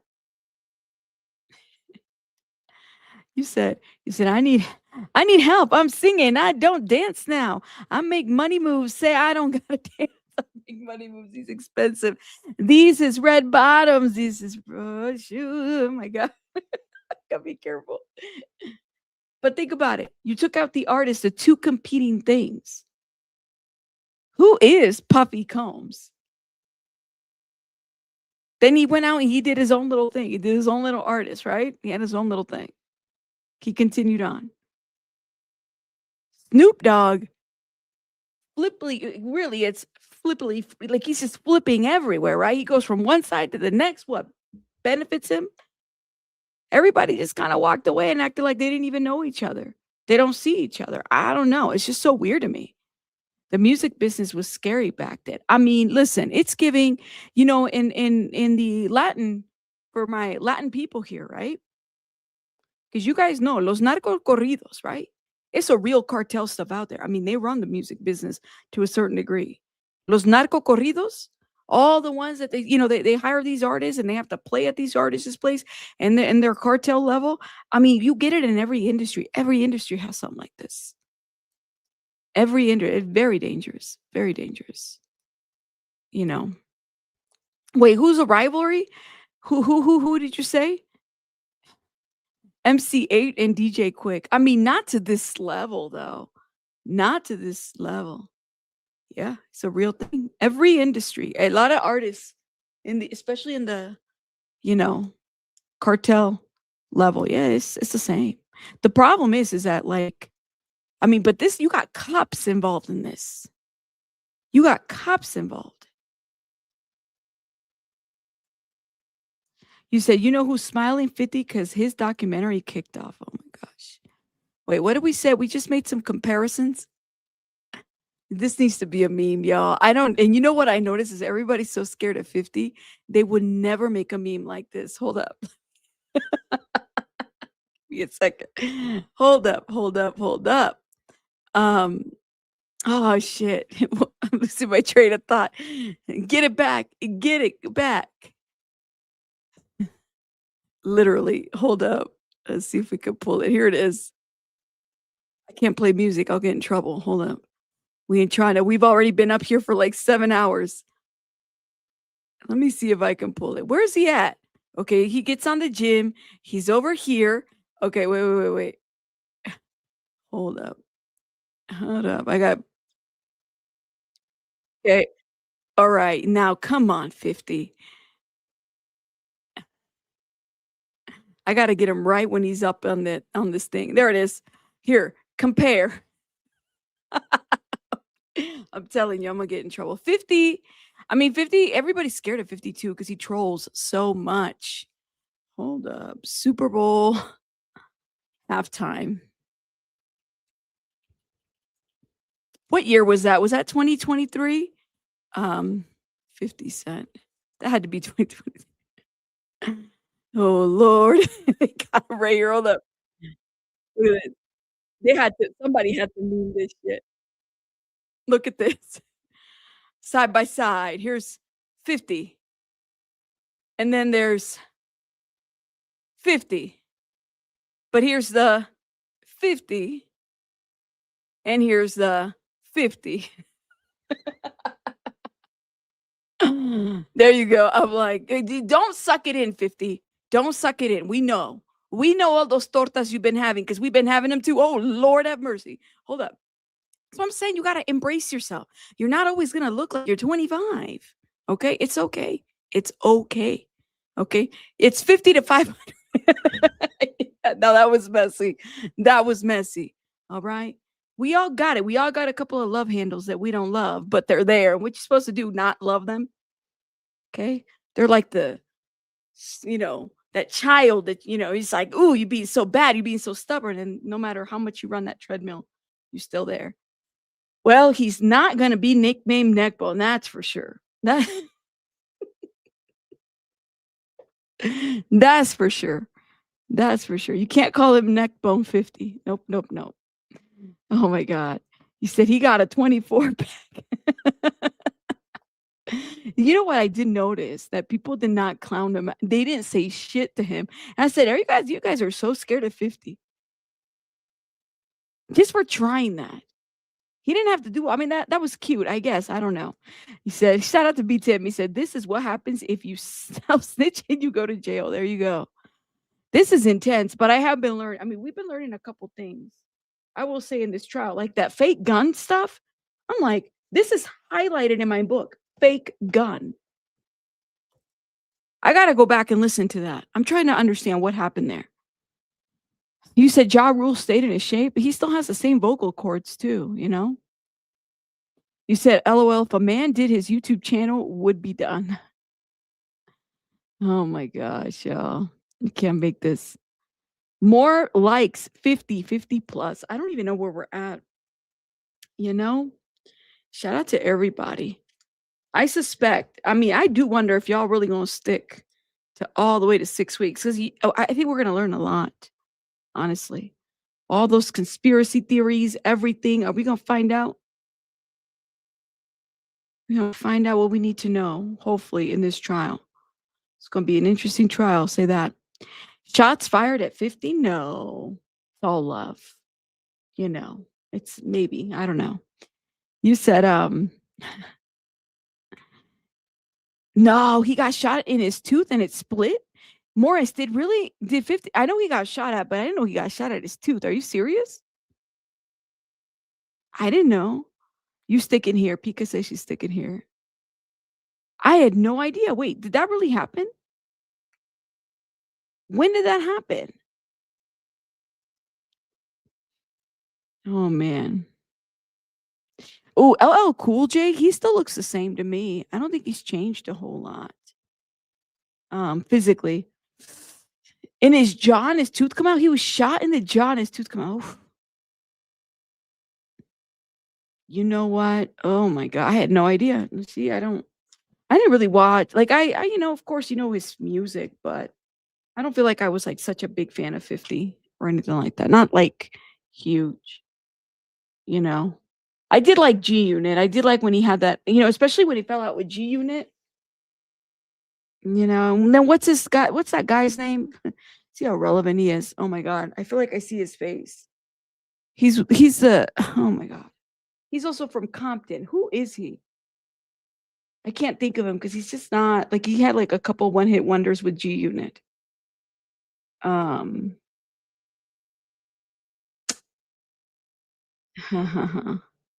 forgot his name. Let me search him now. He had him in The Game. Thank you. It was The Game. Yeah, that's what I'm thinking about. I was like, what is The Game doing nowadays? Nothing? What is he doing nowadays? The Game? That's who it was. I'm like, oh my God, who is he? Yeah, The Game. Him and 50 fell out. How many years ago? They had this back and forth or whatever. See, I liked them when they were together, but it wasn't a whole lot of, they didn't really do a lot. I think it was just like maybe 1 or 2 or 3 couple hits. You never liked The Game? Really? I thought G Unit was pretty good. The Rabbit 50 in the gym, at his condo, in ATL when he dated Sierra. What did you say? Such a what? Such a nice guy. I didn't even know he dated Sierra. Wow. Let's see. Oh, he was? He did Veracruz. He's kicking it with Kanye. Really? Okay. Well, all right. Shout out to him. I don't know. You said the game's doing nothing. He's dodging lawsuits. Someone said he was dodging child support payments. I'm like, no, don't fall in love with these rappers. Yeah. You said Oh yeah, she dated Russell Wilson. That's right. That's why she's still with him, right? Aren't they still married or something? I don't know. I don't really, like I said, none of these. I have other than the main people that I listen to. Other than that, I didn't really listen to a whole lot of the other people. You said the game is actually doing a lot. What is he doing now? What's he doing? He did big. You said big what? Okay, I'll have to watch, you guys. I did not watch. Like I said, I'm not cute. You know, the older songs. Okay, that's cute. But the other ones, you know what? You said now how can you blame us? Even if the rappers are broke, the women still love the rappers anyways.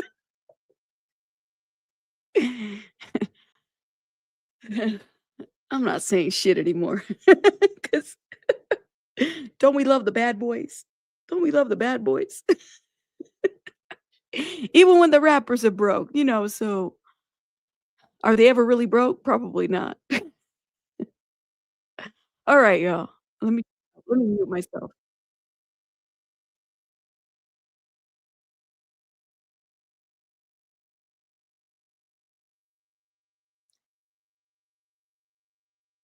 Oh.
Who?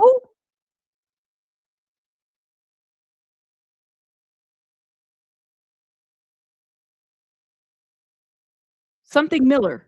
We have a witness. Or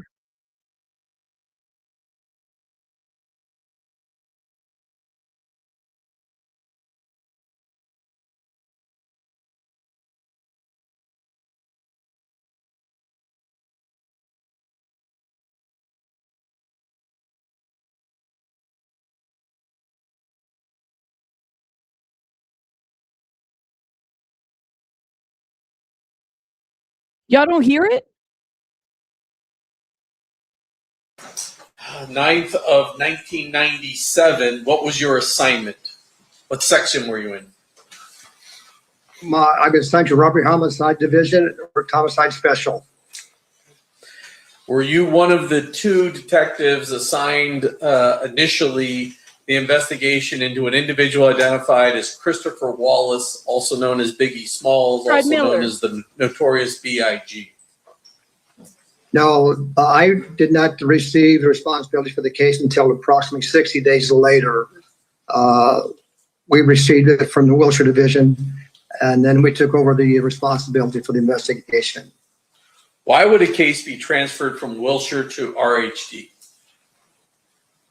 I'm sorry? Why would a case at LAPD be transferred out of the Wilshire Division to the Robbery Homicide Division?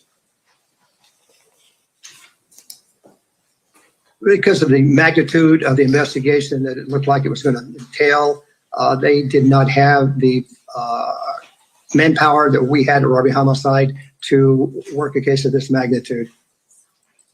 During the course of your investigation, did you learn how Mr. Wallace died? Yes, sir. And can you describe that for us? Yes, he received, I believe, 4 9mm projectiles to his body that caused his demise. And where was he when he got shot? He was sitting in the right passenger seat of his limousine that was leaving the museum. And was that the Peterson Automotive Museum in LA? Yes, sir, it is. And that was there a vibe after party after some award show that he was in attendance before he was shot? That's correct. And the fire marshals, did they shut down that party and that's why everyone was leaving? That's my understanding, yes, sir.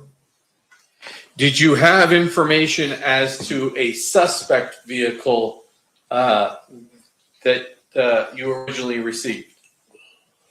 That's correct. We received dark,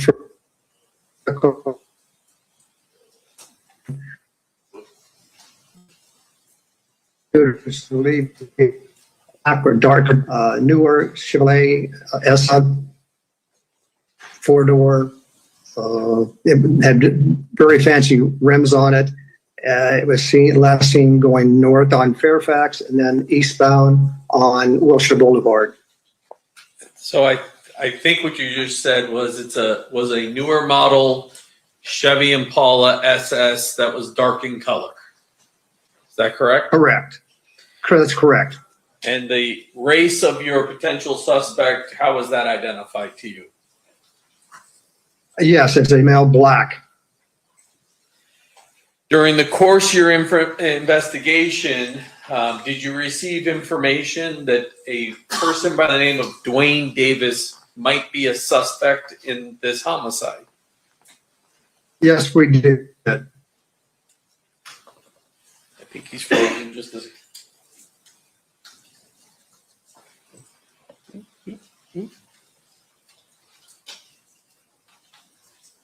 Okay.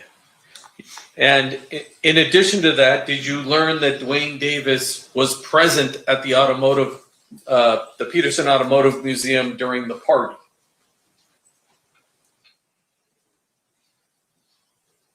Yes, he was.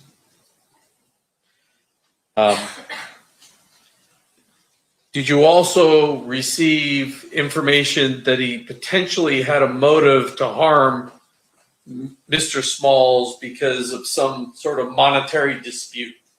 Objection is a leading. What's your response? I'm just trying There to was lay a some foundation through video. Objection. I'll allow it given the circumstances. You can answer, Mr. Miller. He's not frozen. Oh, he's frozen. He got the thumb like this. He's like, wait, where's my camera? Right there. That was leading. It was a leading question. Ay, Dios mío. I don't think you caught your answer.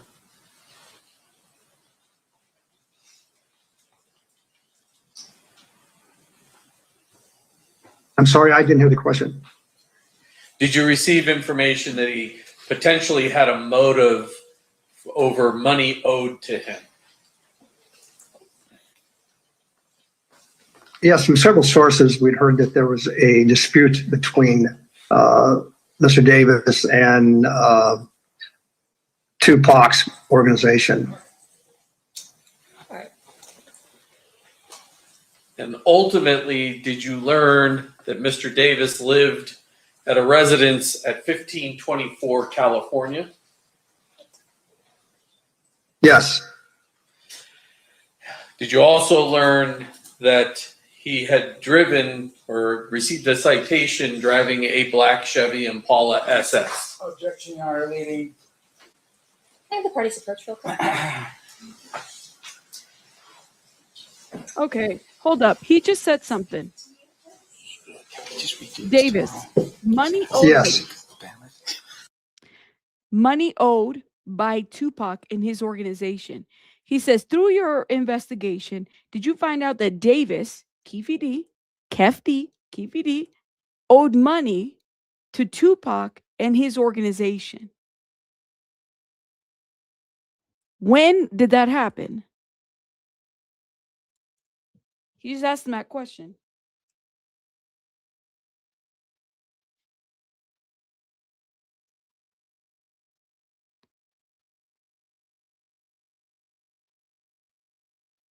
I didn't think we were going to get any more witnesses.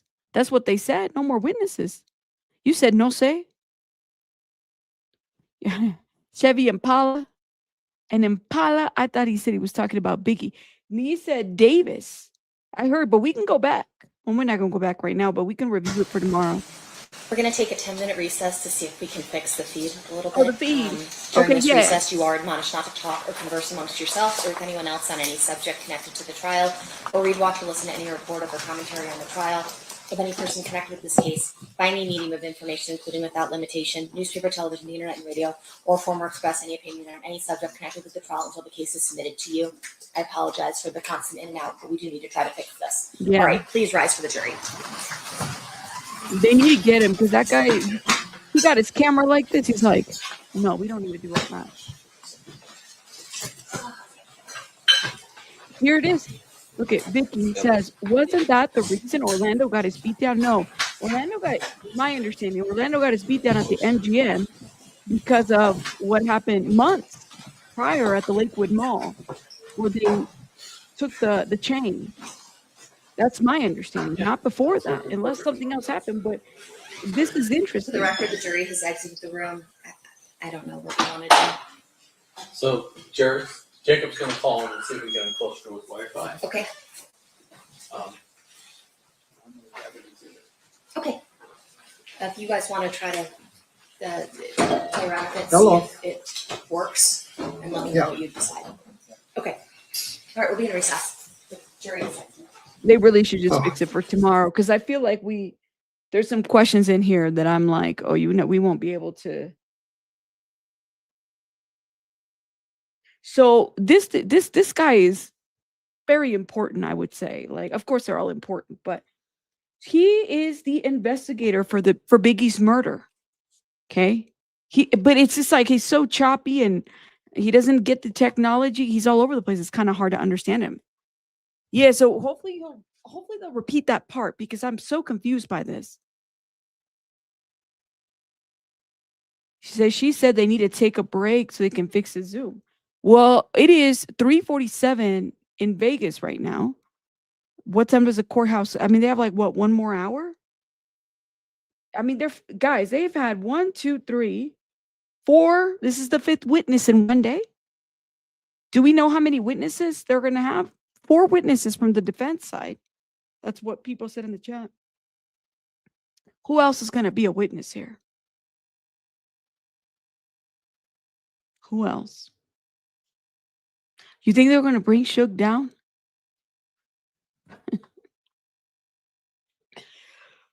That's going to be a show. They bring Suge Knight down there. That'd be your hostile witness right there. 70? No way. Callum said 75 witnesses? No. That's crazy. 75? For 6 weeks? You said, don't quote me. You just guessing. Let me do some shout outs while we wait for their technical difficulties. Because it's not us today. Not us. Teresa, thank you so much for the silver star and the jewels. Nebby, thank you for the jewels. Thank you, thank you. Simply Didi, thank you. Just showing some love for the brilliant coverage, all the work you put into telling us to prep. Or getting us to prep. I hope that it's not always going to make sense. And I think that, and thank you, Simply Didi. There's some stuff that's just not going to make sense, right? Hell, even in the grand jury transcripts, there's some stuff that I had questions about, but it gave us a good basis of what we were looking at. So if you remember, make sure you check out those grand jury transcripts there in the rabbit files in Discord. Didi, thank you. Didi, thank you for the floating heart jewels. Oh, I'm gonna need an energy drink. Teresa, thank you for the treat. Thank you. Dieter, thank you so much for the Unk alert. Thank you again for the treat. Thank you. Max, thank you for the flower. Thank you, Max. Elizabeth, thank you for becoming a new member. Shout out to you, Elizabeth. Hey guys, it's just Molly again. It's Molly again. Shout out to you. Thank you for the 6-7. Thank you. And Elizabeth, thank you so much for the happy shitter. For the happy poop. The happy shitter. Thank you, love. Appreciate it. All right. Let me clear that up a little bit. Thanks, guys, for the support. You can also support by hitting the like button and sharing. Thank you. You said, no way am I lost, and the jury's going to be. Well, I don't know. You said they should take in a what? From a witness before the trial to use. That's what I'm saying. It's like you expect the technology. Expect the technology to go off, Where else can I send a happy shitter? only on YouTube, right? Oh, and then again, text message. You think a lot of info is going to come out? Probably. There's a lot that I'm learning that I didn't even know. You Pika. Wait. You said they got to connect his Wi-Fi. He got one of them rotary phones. Like, hey man, he's a little choppy. He's got a rotary phone in there. Those landlines are pretty expensive. I don't know if you guys know that. They're pretty expensive. They're not cheap anymore. Okay? Not cheap anymore. I told y'all. Somebody was making fun of me in the comments when they were watching the replay about the 1-800-COLLECT call. And I told you guys, I said, I learned that phone numbers have letters in them through the 1-800-COLLECT commercials in Spanish. That's how I learned. Like literally and I actually had to call collect a couple times because I didn't have no cell phone or anything like that. You had to pay phones, right? So you go in there and you dial the 1-800-COLLECT, and mostly everybody accepted. Of course they were going to accept a collect call because it was like me calling, right? So yeah. Oh my God, you said I'm trying not to yawn, y'all. I'm trying to wake up. You said he's on dial-up. D. Bene Essi. Sometimes they take a video deposition from doctors or witnesses that can't be available during trial due to certain circumstances. They will play their testimony in court. Did you just do that? Right? I definitely want to watch what he has to say.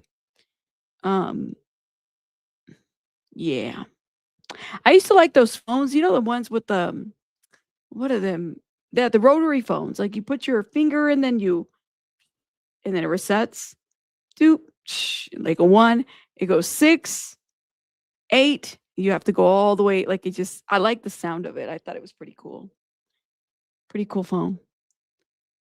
But yeah.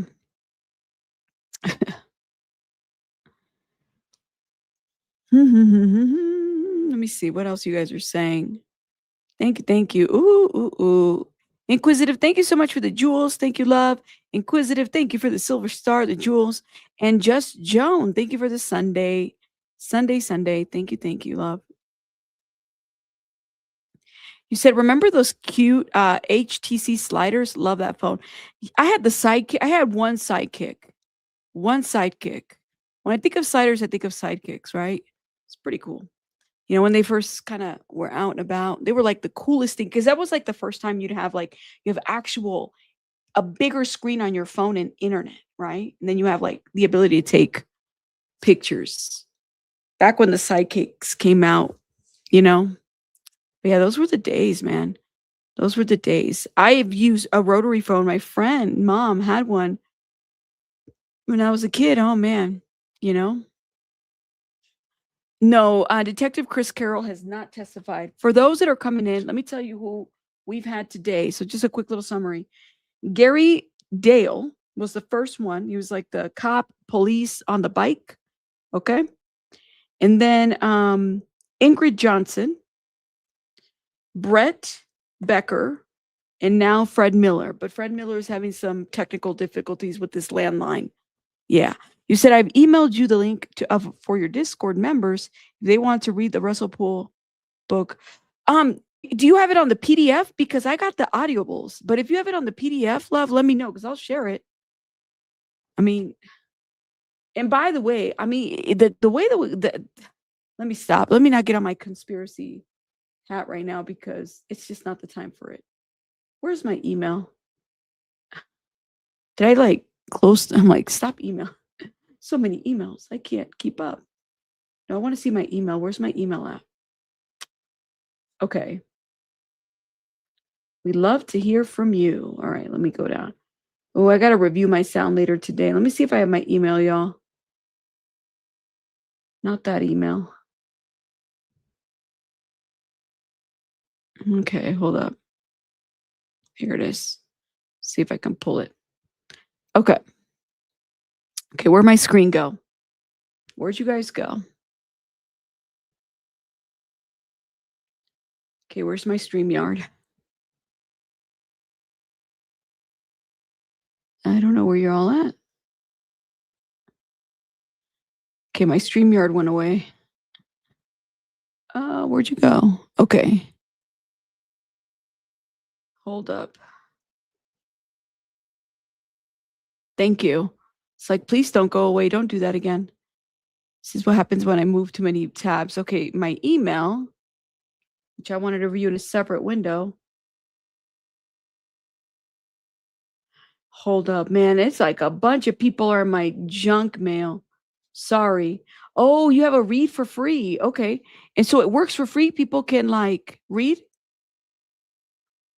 All right, we're back. I think they figured it out. Okay, here we go. Let me mute myself. You have one record to make outside the presence of the jury. Sure, let's do that. Just with regards to this witness's testimony earlier,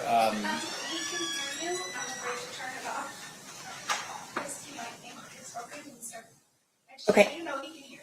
okay, I don't think it's going to hurt his feelings. He's Okay. the information that was garnered by the state specifically, I think, just falls towards a other bad act issue, and that is the testimony is that he's a suspect in a murder of Biggie Smalls, and there's some implication at this particular point. I know how the story ends. The problem is though is that it still infers a bad act in terms of him being the suspect in this case. So as a result, we just. I have no problem. The court already admitted this by way of our motion to eliminate. I have no problem with the court instructing the jury that neither the state nor the LAPD believes that Mr. Davis is involved in the murder of Christopher Wallace. I have no problem with that instruction. Did you want a contemporaneous instruction, or do you want that to be included in the jury instruction packet, Mr. Stampton? I think it should be some kind of an impression right now, so if Okay. contemporaneous instruction on it. So the suggestion was neither the court nor LAPD believe at this point that Mr. Davis was involved in any way in the death of Mr. Wallace? Sure. Does that work? That's fine. Okay.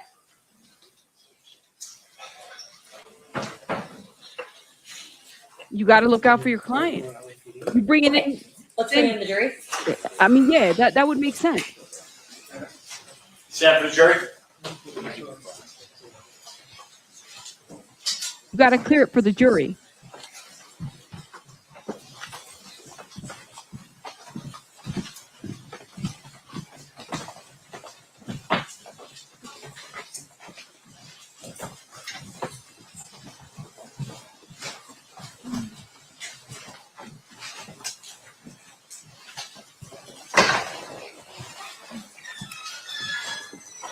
All right, does the party stipulate for the presence of the jury? Yes, sir. Yes, sir. Okay.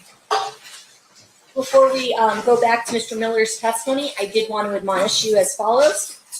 Neither the court nor the LAPD believe at this point that Mr. Davis was involved in the death of Mr. Wallace. I want that to be clear. Going back to you, Mr. DiGiacomo, you may proceed with Mr. Miller. Thank you. Mr. Miller, can you hear me now? Yes, I can. So you received information that Duane Davis could potentially be your suspect. Is that accurate? I think that's where we left off.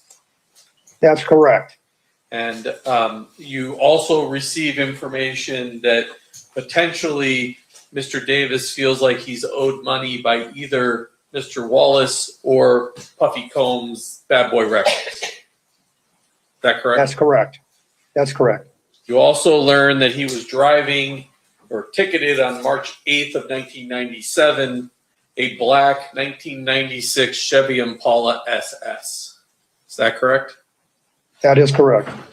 And so based upon all of that, do you along with, well, on May 27th of 1997, Compton PD executes a search warrant at 1524 California.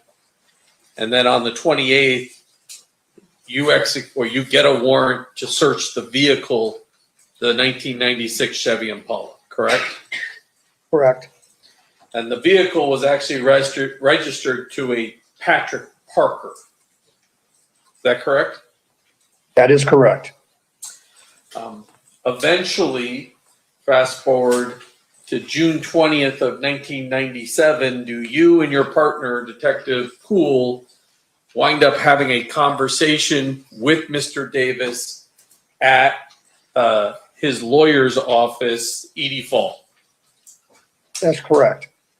Judge, I've had marked as 116 as well as, it's old school, so it's two sides of a tape, 108 and 109, which is transcripts. It's the audio and the transcripts. I'd offer them at this point. Any objection? No objection. All right, those will be admitted, and further, pursuant to your stipulation, we're going to play those after Mr. Miller's done testifying, correct? Correct. Okay. Sir, during the execution of that search warrant that you did, in the trunk of the vehicle, did you collect a Polaroid photograph? Yes, I did. And I'm going to share my screen with you.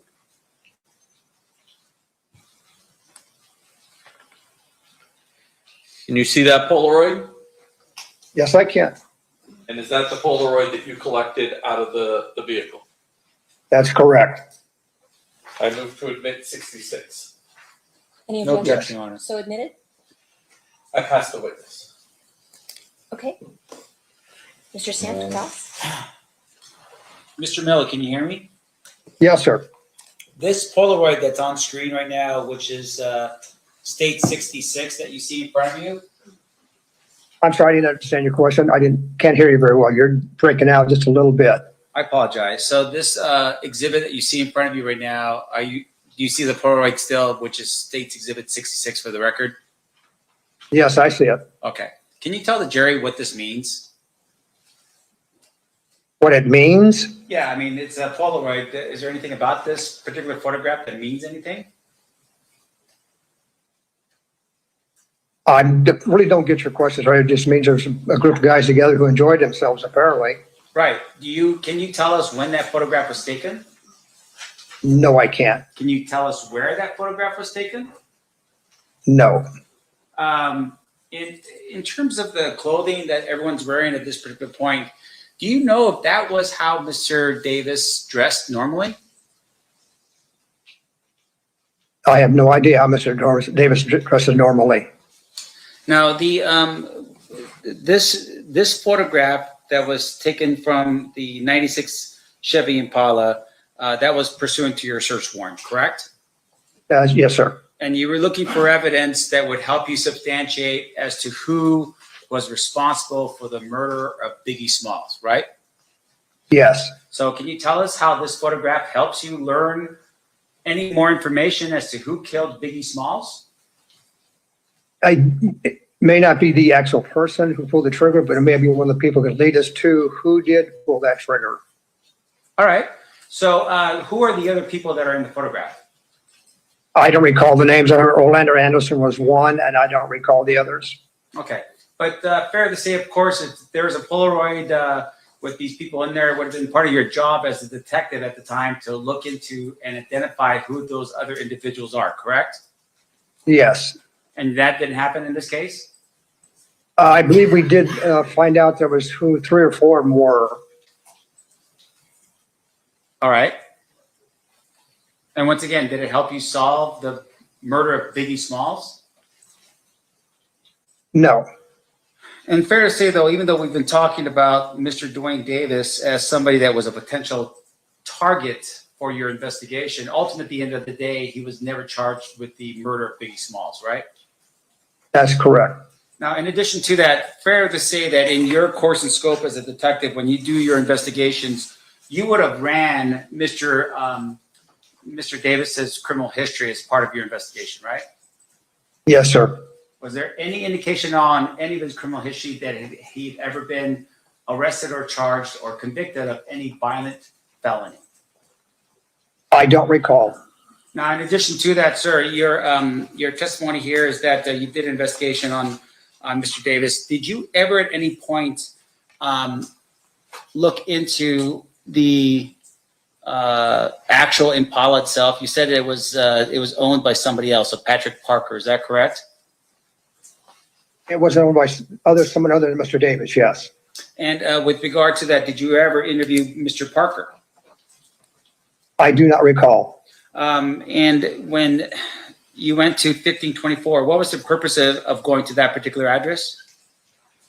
I'm sorry, what? You said you went to 1524 California. I apologize. That was my bad. But you went to 1524 California. Why to that address? Because that's where we heard that Mr. Davis lived and that we had air units go by and check the location, and they observed the black Chevy Impala parked in the back. That's why. Did you ever search the 1524 California residence in furtherance of your investigation? I didn't. It was searched by the Compton Police Department. Okay. And in their search of the 1524 California residence, fair to say that there was no evidence that was located that would have been helpful for your investigation? Not at this point. That's correct. Okay. What about the anything to do with a potential issue with Tupac Shakur's murder? Any evidence found at the 1524 California residence? I'm not sure. That was not my case.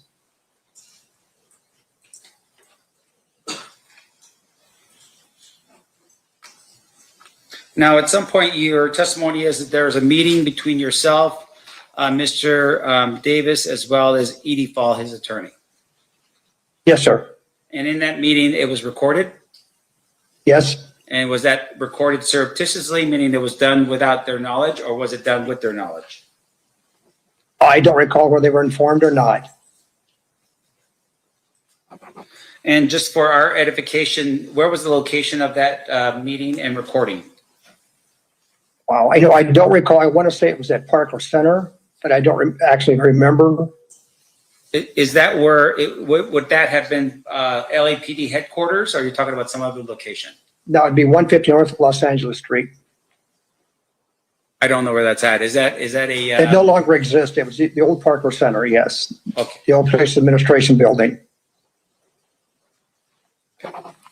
Thank you, sir. I have no further questions. Any redirect, Mr. DiGiacomo? No, no.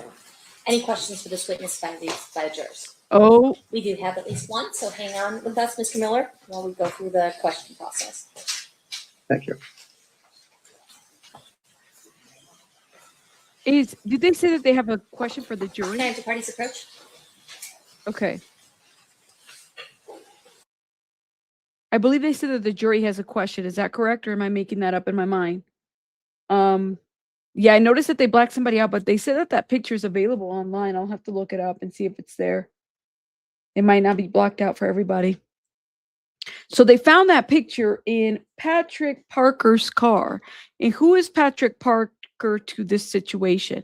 So the jury has a question. Okay. All right, Mr. Okay, Mr. Miller, can you still hear me? I'm sorry, what? Your Honor? Okay, excellent. A question from one of our jurors. If the car was owned by someone else, why weren't they questioned? I don't understand. I'm not hearing you correctly, Your Honor. If the car was owned by someone else, why were they not questioned? Great question. More likely he was, like I said, I do not recall whether he was interviewed or not. He was not by me that I remember. Okay. Any follow-up, Mr. DiGiacomo? No. Any follow-up, Mr. Sanders? I do have one further question, Your Honor. About that? Or about something else? Sure. Any objection to him reopening questioning? No. Okay. Mr. Samp, you may proceed with a different question. Thank you, Your Honor. I apologize. Thank you to the state as well. Sir, you had told us earlier that there was some indication that you believed that either Biggie or Sean Puffy Combs had owed my client money. You recall that line of questioning? I remember that question, yes. Was there any evidence that he actually was owed money by either one of those two individuals? Not that I'm aware of. No further questions, John. Any questions based on that state?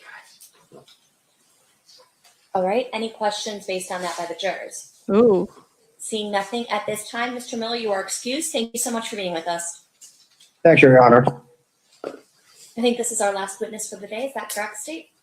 Yes, although we can play that 1997 recording. Okay. It's part of it. I think we do have time. You said it was about 40 minutes?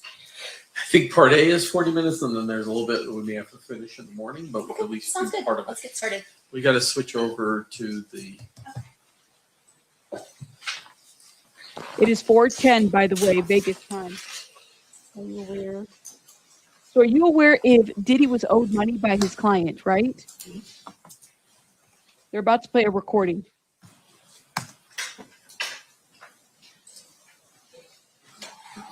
Diddy owed money to his client. Through his client.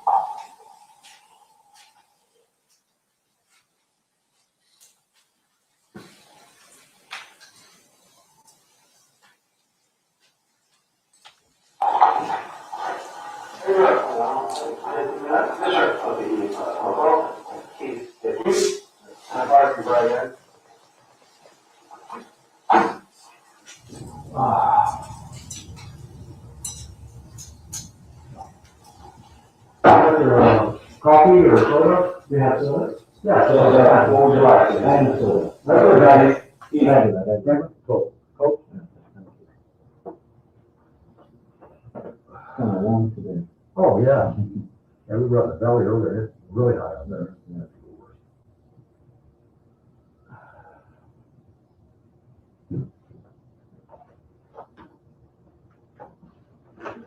Russell Poole is part of this interview. Russell Poole's part of this interview too, guys.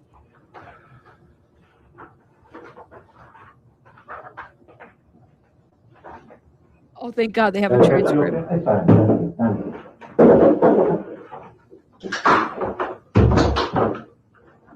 Okay. Mr. Davis, Detective Miller, partner Detective Poole. Davis here with Attorney Paul. The easiest way to do this is kind of, what we're here and what we're all about. We are working the Christopher Wallace murder. Christopher Wallace is the vice BIG. During the course of the investigation, as you know, you've been through hundreds of these, as I have. Many clues come in, anonymous calls, investigation is to try and run down everybody.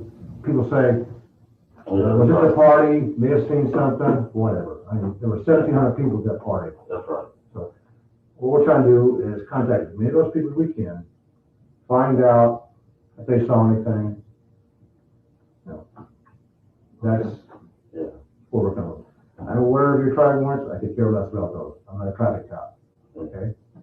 And I got Mr. Paul aware of that. So during the time period when he got killed, Chris got killed, until today, like I said, we received lots of calls. Originally, when this murder went down, there was a description given of a dark, possible four-door car. Okay. Some of the witnesses said it was Chrysler, some said it was a Chevy SS. That's part of the investigation. To this day, I can't be positive. I can't tell you if I'm positive or not. So that's where we're at, and that's why you're here to find out. We heard you were at the party. You're on an SS, a dark one. You know, just like about 85 other people we've talked to that have dark Chryslers or Chevys. So let me ask this: were you at the, I guess it's called the after park, Fort Training Award party all night? Okay. And were you alone? Did you ride with somebody else? Okay, I was riding with a few friends, but you know. No, it's fine. Give me Dr. Paul explained that to me. and I'm sure he's already advised you. My thing is to you. I want to know if you saw anything, what happened there. Did you see anything unusual? I didn't see anything unusual. I was, when you got shot, I was up under the parking garage waiting on the valet man with my car. You know, the whole crowd just started running up under the parking garage. You know, talking about Biggie got shot, Biggie got shot. I said, Lord. So, about 3-4 minutes later, the man pulled over my car. Officer in the middle of the thing, waving us out of it, you know, waving the cars on. Get up out of here, you know. From the parking structure, you mean? From the parking structure. It may be advantageous at this point sometimes if one of these witnesses with him just to verify. And like I said, right now, I'm not going to ask the names. I'm sure that if we need them, you know. Yeah, sure. At this point, his main interest is to tell you where he was, right, what car he was in, to exclude any suspicion that his car was involved or that he was involved. Yes. I was in a green Cutlass. Okay. Green. Newer, older? It was 95 Cutlass. And how many people were with you? It was 3 on it. It was me, Wendell Prince, and that's all. Okay. I don't, you know, his name Wonder Mike. I don't know what Wonder Mike? Yeah. Wonder? On? WONDER? Okay, let me back up. Let's start. What time did you arrive at the party? Did you call? Maybe about 11:30, 11 o'clock. 11:30? Yeah. Okay. And when you arrived there, there are 2 entrances to the location there. You know, that little street you put on, with the park structure on one side and the museum on the other. Okay. You come down Fairfax or down Orange? You know there? Or? Okay, down, what's that side street there? Orange, right? Orange Grove? Orange Grove? No, on the big one, Fairfax. Fairfax, yeah. Okay. And then you pulled into the lot there? Pulled in, here, got my car valet. No, I didn't get the car valet. It was up in the corner. It was ready, parked right up here in the corner. Okay, there are 3 levels to that parking structure. Yeah. Do you remember which level you were on? The first level? In the corner. Okay. Up front towards the museum or on the back side? Over on the back side.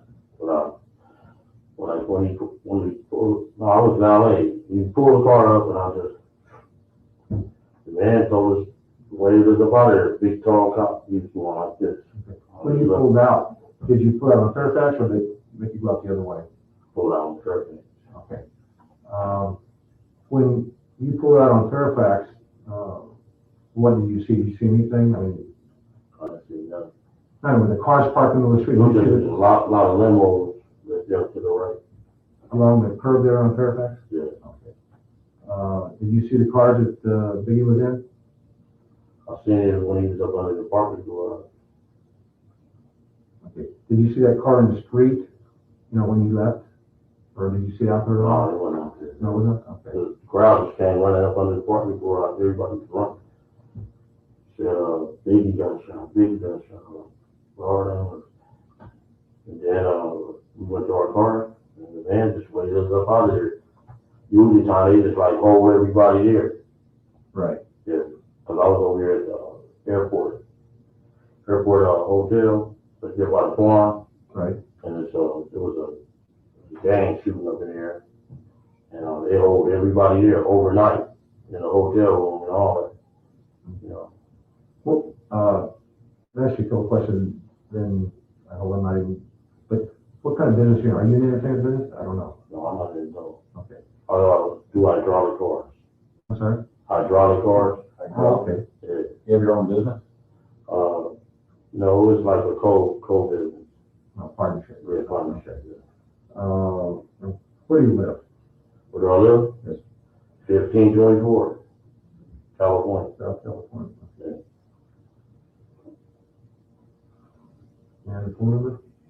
638 9042 Okay. 818? 3132. Okay. And your business address? 520 Long Beach Boulevard. 520.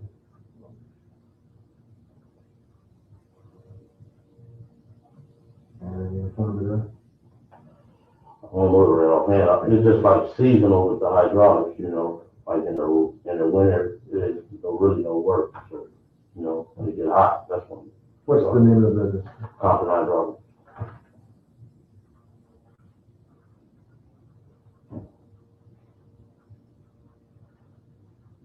Okay. So you arrived there between 11:30. How long were you there at the party before you left? I mean, It was about 5 hours. okay.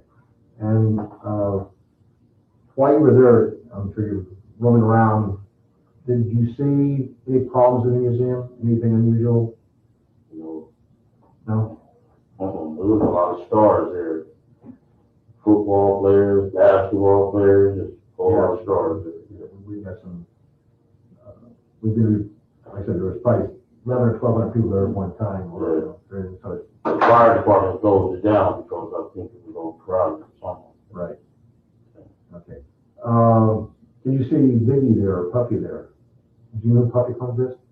Yeah, I know who Okay. Puffy Combs is. Did you see them at the party? Yeah, I seen both of them. Okay. Do you know them? Do I know them? Yeah. I mean, were you sitting with them or drinking with them or anything? I wasn't sitting with them. Okay. Do you recall who was with them when you saw them? Him, Puffy, the little Caesar, and it was his entourage. You know, his lifeguard and stuff. Okay. And little Caesar, you know what his name is? I don't know his real name. But yeah, Was he a rapper? Rapper, yeah, Okay. he's a rapper.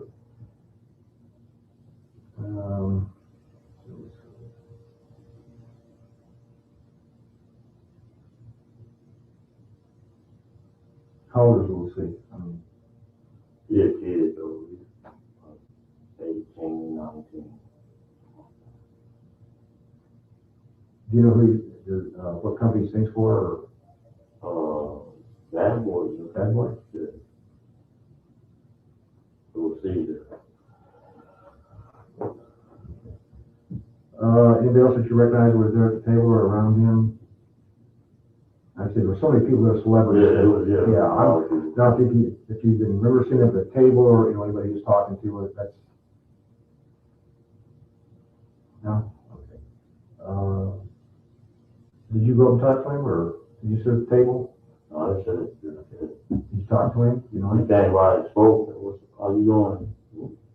Then we all very on. Who's he talking? Sean. Oh, okay, Combs. Okay. Do you know Combs? Oh, I know him a little bit. I business associate or I wasn't So basically, he wants to talk about where he was and what he was doing. Right. Okay. As opposed to his relationship with any individual. Okay, that's fine. You mind telling us where you were prior to the party? Was in Compton. In Compton? Yeah. And you came from Compton up to the party? So we went to the state basketball championship. Where was that at? That was at the pond. The pond.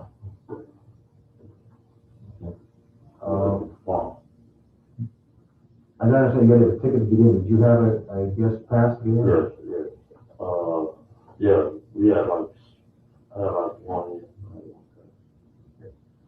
And Mike, that's who you got that from? No, I don't think no Kensington. Oh.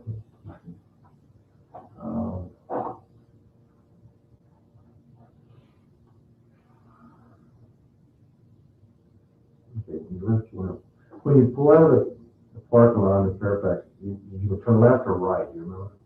After the party? No, they was making sure everybody go right. Right. Yeah, they was making sure he was right there. The officer, big tall officer, he was like waving Was everybody. everybody north on, I mean, or, yeah, Yeah, right on. right, yeah. Okay. He pushing everybody up. But I guess he didn't know what happened on that, you know. I don't know, he just waving everybody out. Cars was coming out, and I just followed, you know, the course. Okay, when you were leaving the party, you said you saw, Mr. Wallace in the parking structure, or I mean, the parking He area? was on the stairs, he came down, got in that truck, and it was just. What was the truck at? It was right in front of the parking area. Right, you know, as you come down the stairs. Right. Yeah, it was right there, parked right there. Okay. Did you see any problems or anything unusual out there when you're walking down? I see.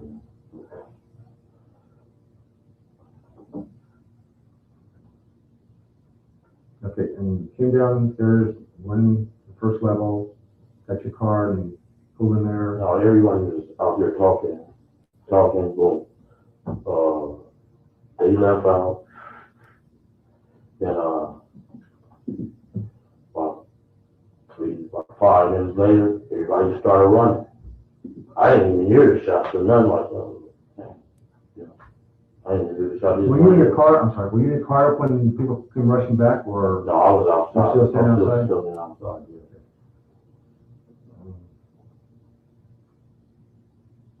Got it on surveillance camera too. You could just check them out. Got on a blue jumpsuit, blue Michael Jordans.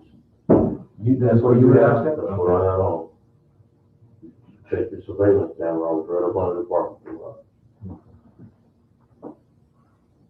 And you said that Mr. Prince was with you? Yes. What was he dressed in, do you remember? Oh, yeah. All I know, I had on Michael Jordan. They came out like a couple of days before then. It was blue, yeah. I brought the blue jump and the blue shoes, tennis shoes, and the blue jumpsuit. And wore to the basketball game. My little friend, he played basketball in the meantime. Yeah. Okay. Your friend, what's your friend's name? Saying Tayshawn Prince. Tayshawn? Tayshawn Prince.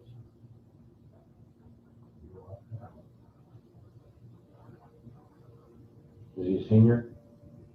He was the junior. At the time this thing happened, he was a junior? Yeah.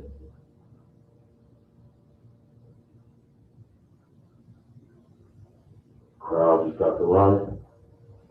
It was, you know how people run.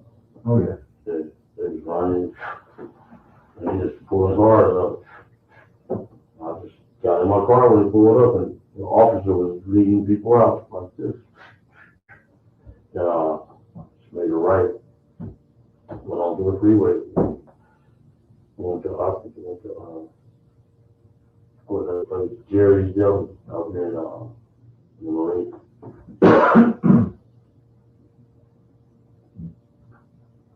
What time do you think it was when you got the juries? You have any idea? Okay.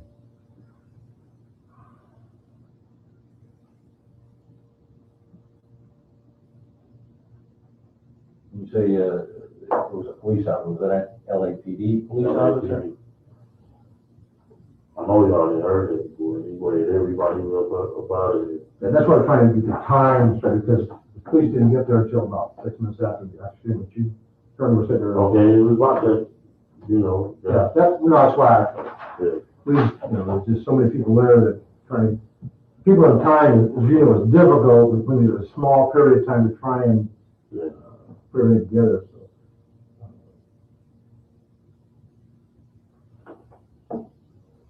Was it your car, the one you drove there? No, it was a rental car. And The green Olds is a rent-a-car? That was it. A two-door, four-door? It was a four-door. You know what model? A little bitty one. I don't know, SL or something like that. Who rented it? My mother. What's your mother's name? Oh, we have it on paper. Oh, didn't know. Yeah. Bernice Davis, that's my stepmom. All right. Bernice Davis.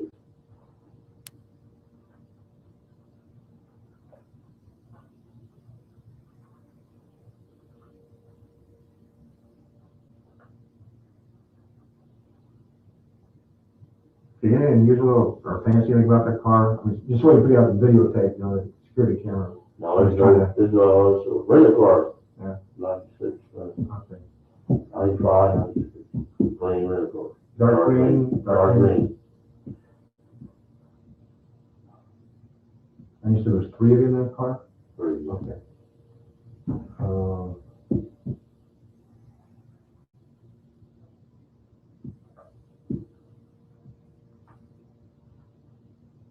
Was there any particular reason that you left the party after being an hour?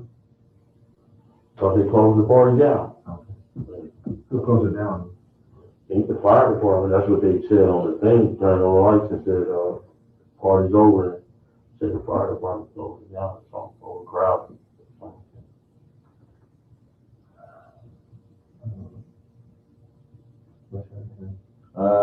Did you see any of your friends there at the party? My friends? Yeah.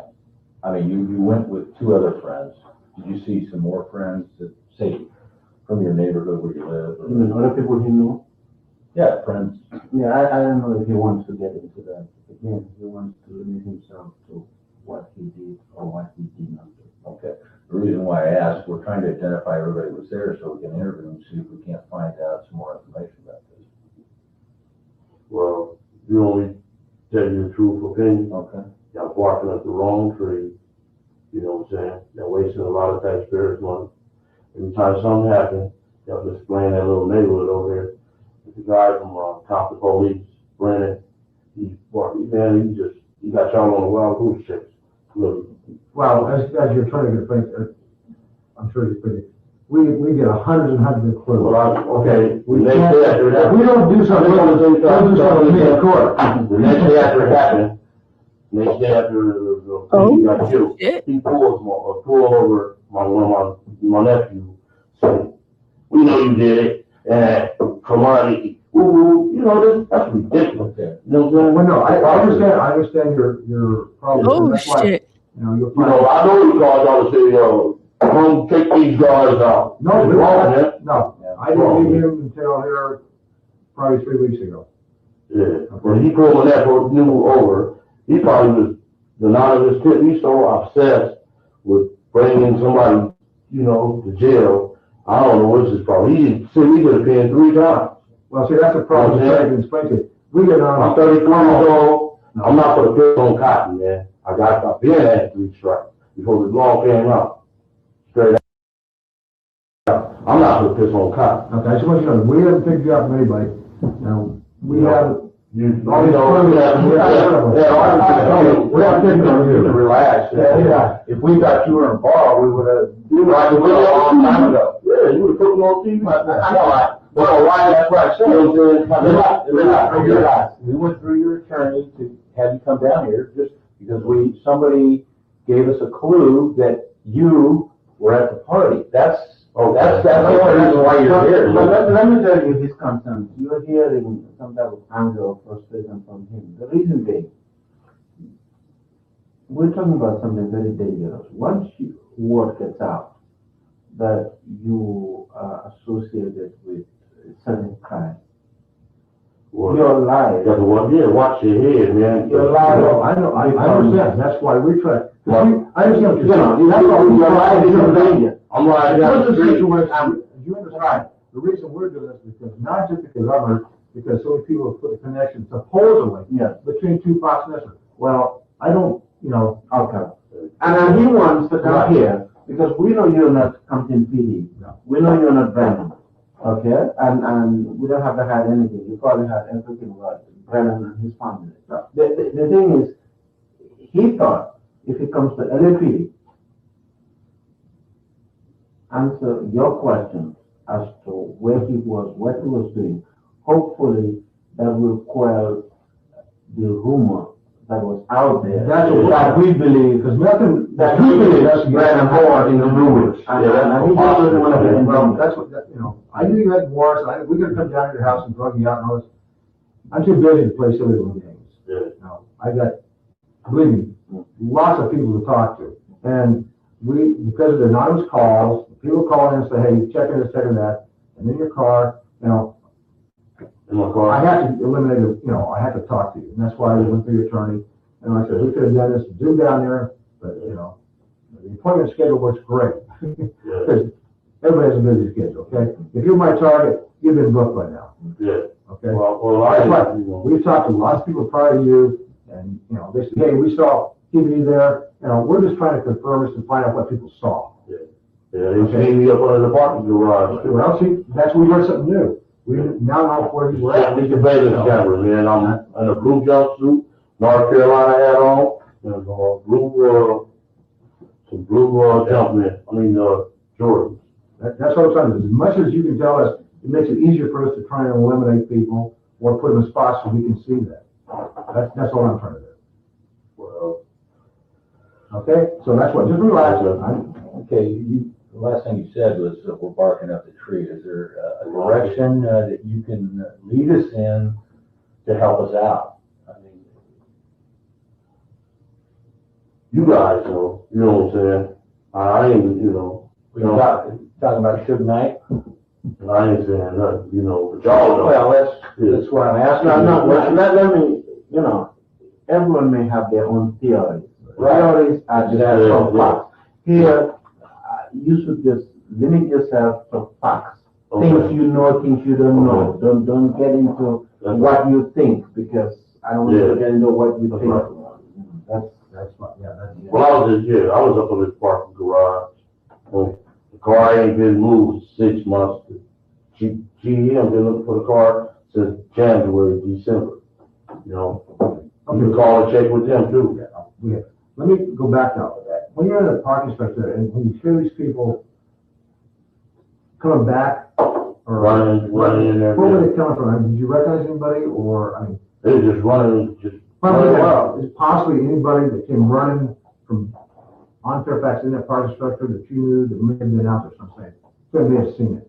Did you recognize any stars? Anybody that was running around from there, or anybody? Okay. Did you hear any conversations of anybody that may have seen a suspect, a car, or anything while you were there in the parking lot, waiting to get out?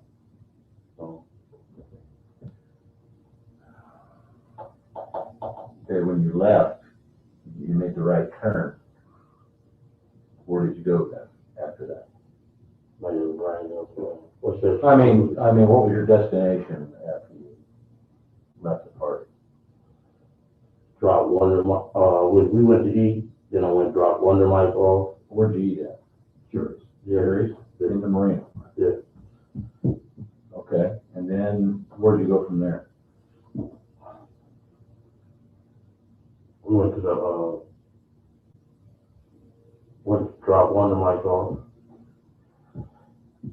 Then we drove in. They live in Compton or that area?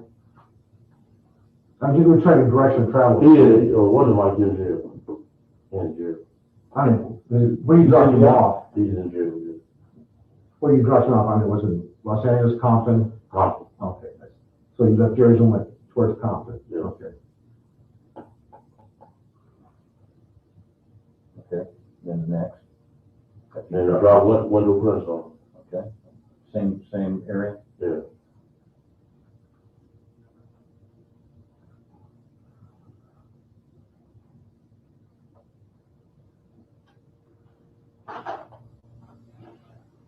Okay, then what? Went on, went to bed. Which address? 1524.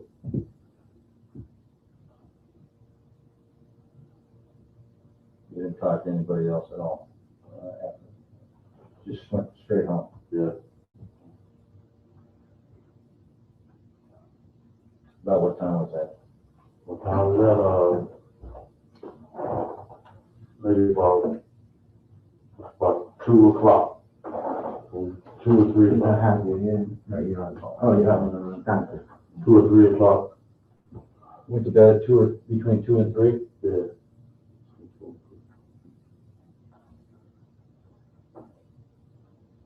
And I was, That's AM, right?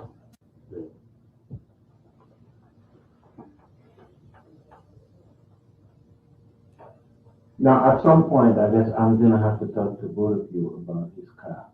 Because I understand it was picked up in connection with this investigation. At some point, I would expect that you would either rule the car in and then keep it for evidence, or rule it out and have to, you know. GMAC made a claim against the car. They have made a claim. yeah, they came and got it.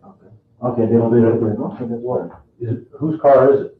It's GM's car right now. Okay, GM's car, but how did you purchase the car? No, I did not. We get those pictures, let's make sure we're on the right car. We've been trying to keep the car, that's for sure where. This is the car? Sure.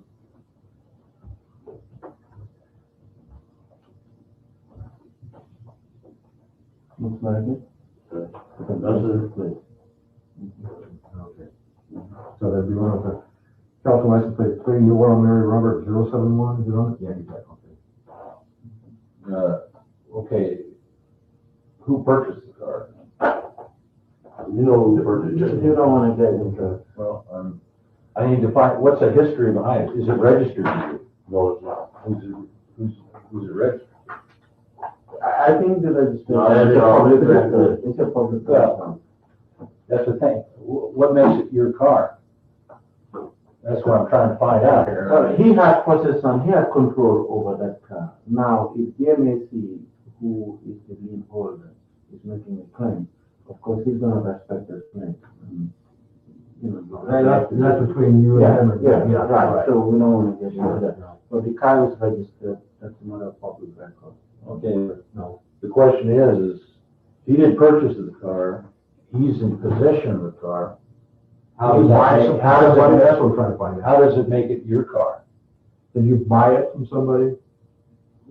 Again, that car was parked in a garage or backyard, in the backyard, and he parked it there.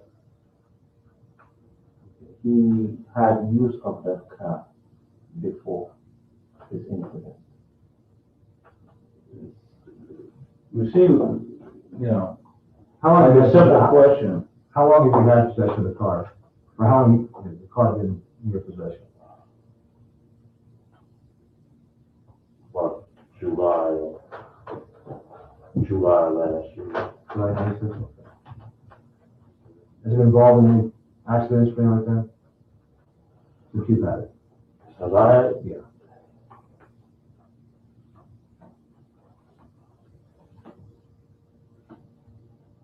But I can remember. And again, Detective Poole, our concern in terms of my not allowing him to answer more questions regarding how he got control of the car and so forth, have nothing to do with your criminal investigation. These are certain civil aspects of certain transactions that I don't want you to comment on. It's entirely civil. It has nothing to do with your criminal investigation. Well, Mr. Fall, we're here just to get the truth, okay? And it's strange to me, something as simple as the possession of a car. It appears to me that what's there to hide? If it's your car, tell us how you got the car. That's what I'm saying. But the point is, he has already informed you, he was there, he said he had control of that car. Correct. Around this time period. So, if you signed a runaway from anything, he would say, I have nothing to do with that car. It's not in my name, it's not registered in my, I have nothing to, but he's telling you that he had some control over that car. So that means he's not trying to hide anything from the point of view of your investigation. I'll make a determination whether it's. Yeah, okay, that is fine, that is fine, but he's here voluntarily talking to you. But in terms of any contract between GMAC and him and someone else and so forth, that's a question of contract between him and he just doesn't want to get in. Okay, we'll go on another track then. how many sets of keys are there to the car? That you know Yeah, that's your winner of that. Yeah, just one set. Okay, who has that key?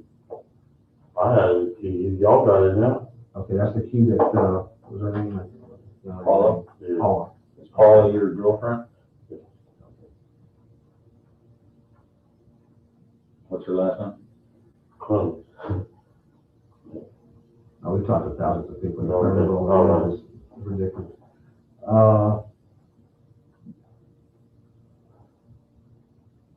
When was the last time you drove the car? I pulled it out about 2 weeks before y'all came over here. My niece drove it to the prom. Okay, that's what someone said.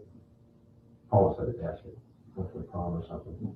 And that was the only time that car being used. For how long have you been parked back there, would you say? Did he tell you the truth?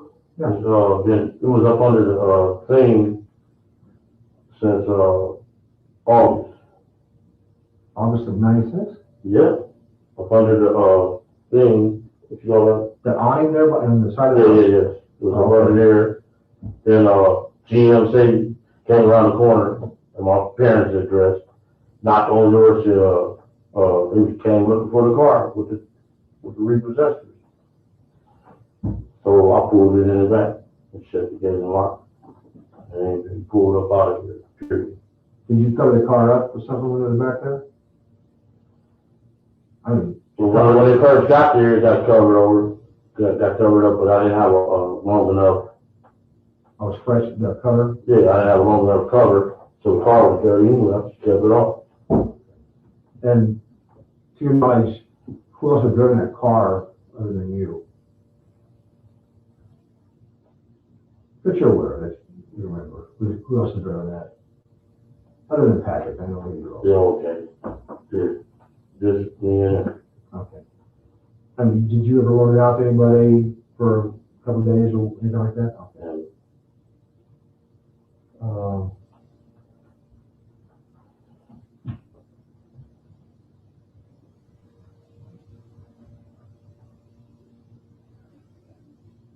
Anything else in the plan?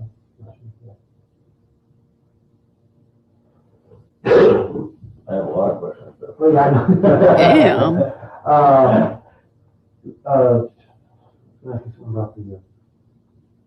If you know, when the car was purchased, did it come with the sunroof? No. Okay. Then this side.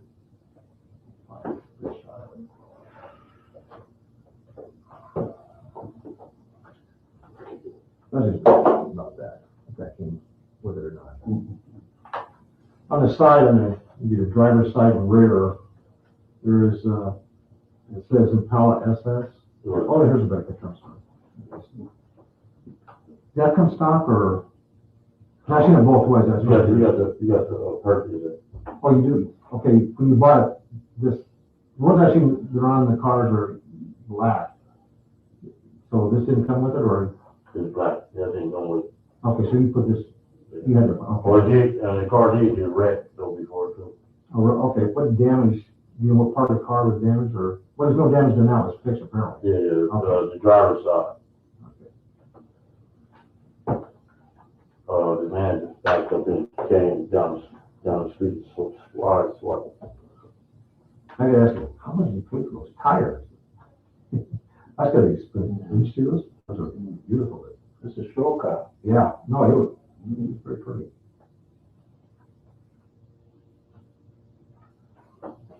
Anything else about? Just a comment that such a beautiful car sitting in the backyard, collecting dust. Why is it? I got a lowrider, got chrome, everything, everywhere. And they don't be moved either. You know what I'm saying? Okay. A daddy truck I was in one day, driving down the street, get shot up, you know what I'm saying? A daddy truck. So I just. What kind of truck is that? Is it the new truck? Yeah. And he got shot up. They caught the police, no. And I ain't been in no car where nobody know where be in at all. Cause I, forget all this press, all that, man, that's just putting my life in danger, Well, what cars are registered to you? Do you have any cars that are registered to you at all? Nope.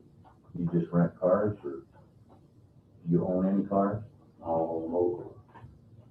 Okay. Do you drive other people's cars? Like, does your girlfriend Paula have a car? Yes. Do you drive her car? Sometimes. Oh, which car is that? A 240, sometimes. 240 what? The 240, the 240 Nissan. The 240 Nissan. 240 Nissan? Yeah. 240Z? No, that other little car. SE. Okay, when we were over there was a Toyota Land Cruiser or something. Whose car is that? Her mother's car. Her mother? Yeah. And this Nissan 240 is Paula's? Yeah. Oh man. Giving the girlfriend's info too. Land Cruiser is her mom's. Right. They got 10 minutes.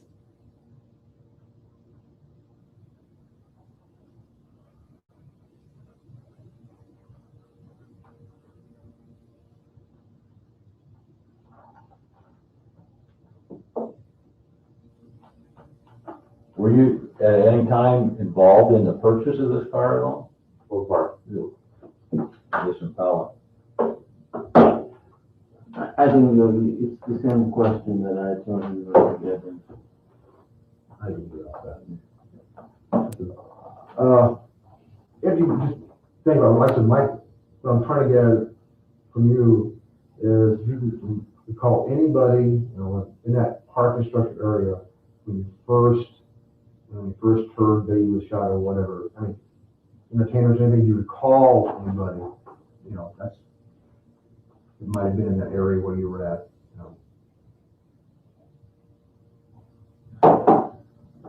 Might be trying to be, they may have seen something. I'm sorry. The question is, Okay, when he was walking there towards his car and he saw people come running back around, my question is, did he recognize anybody, stars, whoever might have been running there, so I can talk to them and see if they need a witness, because they're coming back towards that parking structure. They may have been walking up the sidewalk on the east side of Fairfax towards the Wilshire, where the cars are parked, and my hope was, well, you might find somebody that they have witnessed something. My concern. But, we've identified a lot of people, we've talked to a lot of people already, but I said, they didn't see everybody, they only knew a few people. It's like me, because you may know one or two people, you won't know everybody was there. So we have to do the same thing to see if maybe they can get to another possible witness. Is that fair? yeah.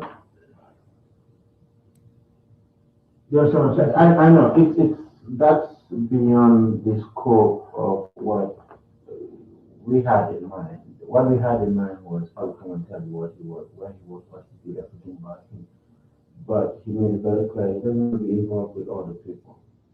And that question is about other people. Okay, I think we're here to try to clear up some questions here, and there's several questions that up to now have been unanswered that I'm not satisfied with. I'd like to just interview him one time, because we still got many other people to talk to, and I got many questions to ask, and I mean, we're here all to get the truth. If he's not involved in anything, I don't see any reason. I'm not involved in nothing. Well, that's why I'm saying, well, why not answer some of these very simple questions? Because I think you know the reason, detective. You know the reason. There's some. He doesn't want to be involved. He doesn't want to get involved. He does not want to get involved. He believes that he knows he was there. He was not involved in this crime, and he doesn't want to be dragged into it in any. So we should drop all investigations? No, of course not. Say, hey, the hell with it. No, you're doing the right thing. You're doing your job. That's what, I'm not faulting you at all. You're doing your job, you're going out, locating people, talking to them, and I hope you continue to do. I don't have a problem with that. But I'm saying, I'm gonna say, I didn't, you know, like I said, my concern is just to talk to these people, I can care less what they're into. Most of them we know we're entertainers or something. Yeah. My concern is, do they see something? He doesn't want to be in a situation where word gets around that he said Yeah. this, and Do he you said that. think we told you where he got his name, or who told us about it? We don't do that. No, the impression I have, this is my first time meeting you. And No, I sir, do second have, time. second time, I do have a good impression of you, and I have no reason to question either of you. But he's had very bad problems with the Compton Police Department, and where things have been leaked out, putting him in a bad light, and he's very concerned about. I understand that. That's why. It has nothing to do with anything. That's why we took our time and consideration and went through you. Because, like I said, if he was a suspect, you know he'd be right now. Okay? He'd be in jail, and all I'm trying to do is, I do the same thing if it was your brother or your cousin, whoever got killed. You can imagine some blood would talk shit to it. If they stood right there in front and saw it. Well, people gotta get out of this fucking mentality and start realizing that human life was destroyed. Yeah, that's right. Okay? And that's all my concern is, you know, this could be just a kid or any other guy, it had to be somebody who was famous. It doesn't make my job any different. As a human being. Why don't let me suggest something. Let me walk out and have a chat with him, and we'll come. Sure, oh, fine. Because I have not discussed this with him, and one thing, the condition he made clear to me. Oh, no, I understand. That's why I said that's what you two could talk. He did not want to do anything. Right. That goes beyond talking about himself. Now, I understand what you're doing, and I again, I have no problem with it, but let me take a moment to chat with him, and then we'll see. Oh, give me a chance to remember. You can go right in the next room, or you can sit out here, whatever it's comfortable. Okay, we just,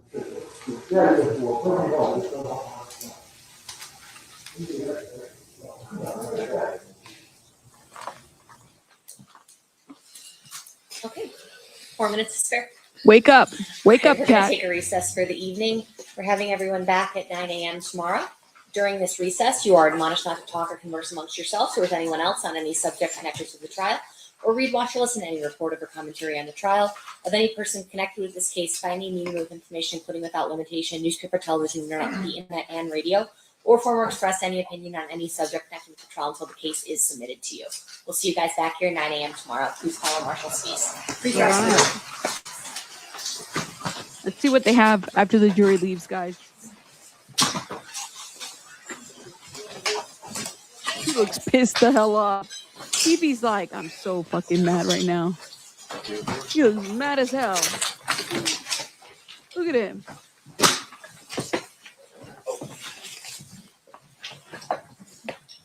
Oh, man.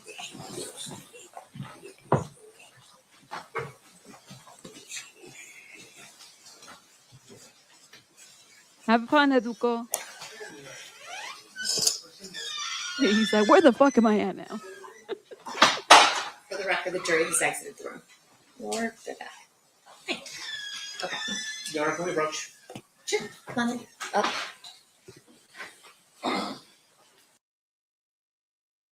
Or did they quiet the no? Oh, they're speaking. They're meeting. Meeting of the minds, y'all. Meeting of the minds. All the white noise.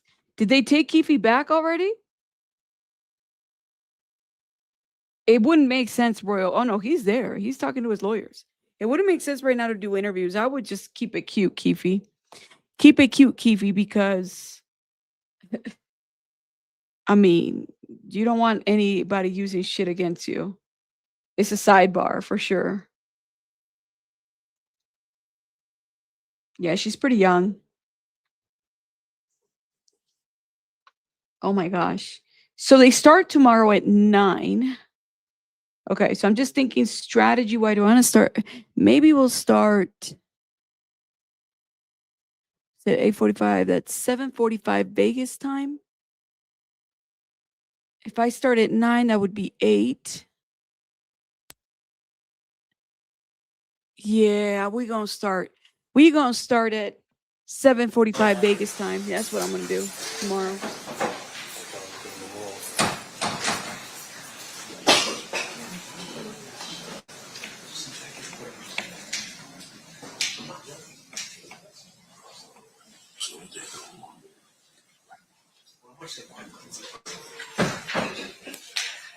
Okay, are they having meetings or what? What are we doing here? You're not in trouble. Don't worry. Come on up.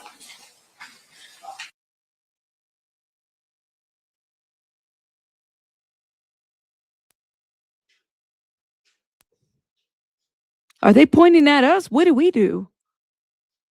Who are they pointing at? They're looking at the camera. They're saying, look, let me tell you something. These YouTubers, they're on here online and they're talking shit about our hearing. And we can't have that. We need to admonish them. We need to move this camera out of the way. And he's like, wait, which way are we going? Say, no, we got to move it this way. No, we just can't be doing this shit. We're muted. They can't hear. She pointing at us. What did you guys do in the chat? You know what? You know whose fault this is? This is fucking Pablo's fault. That's Pablo's fault. But now this Giacomo is waving at people like, come here, you got to come over here. No, we got to move this shit over here. The YouTubers are interfering with our stuff. Look at this. I'm blaming, you know what? I'm blaming Pablo. Pablo staged on us. Hey man, that lady looked right at our freaking side.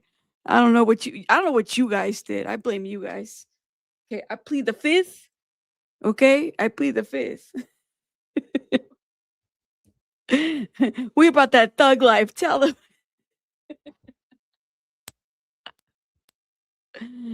Oh my god.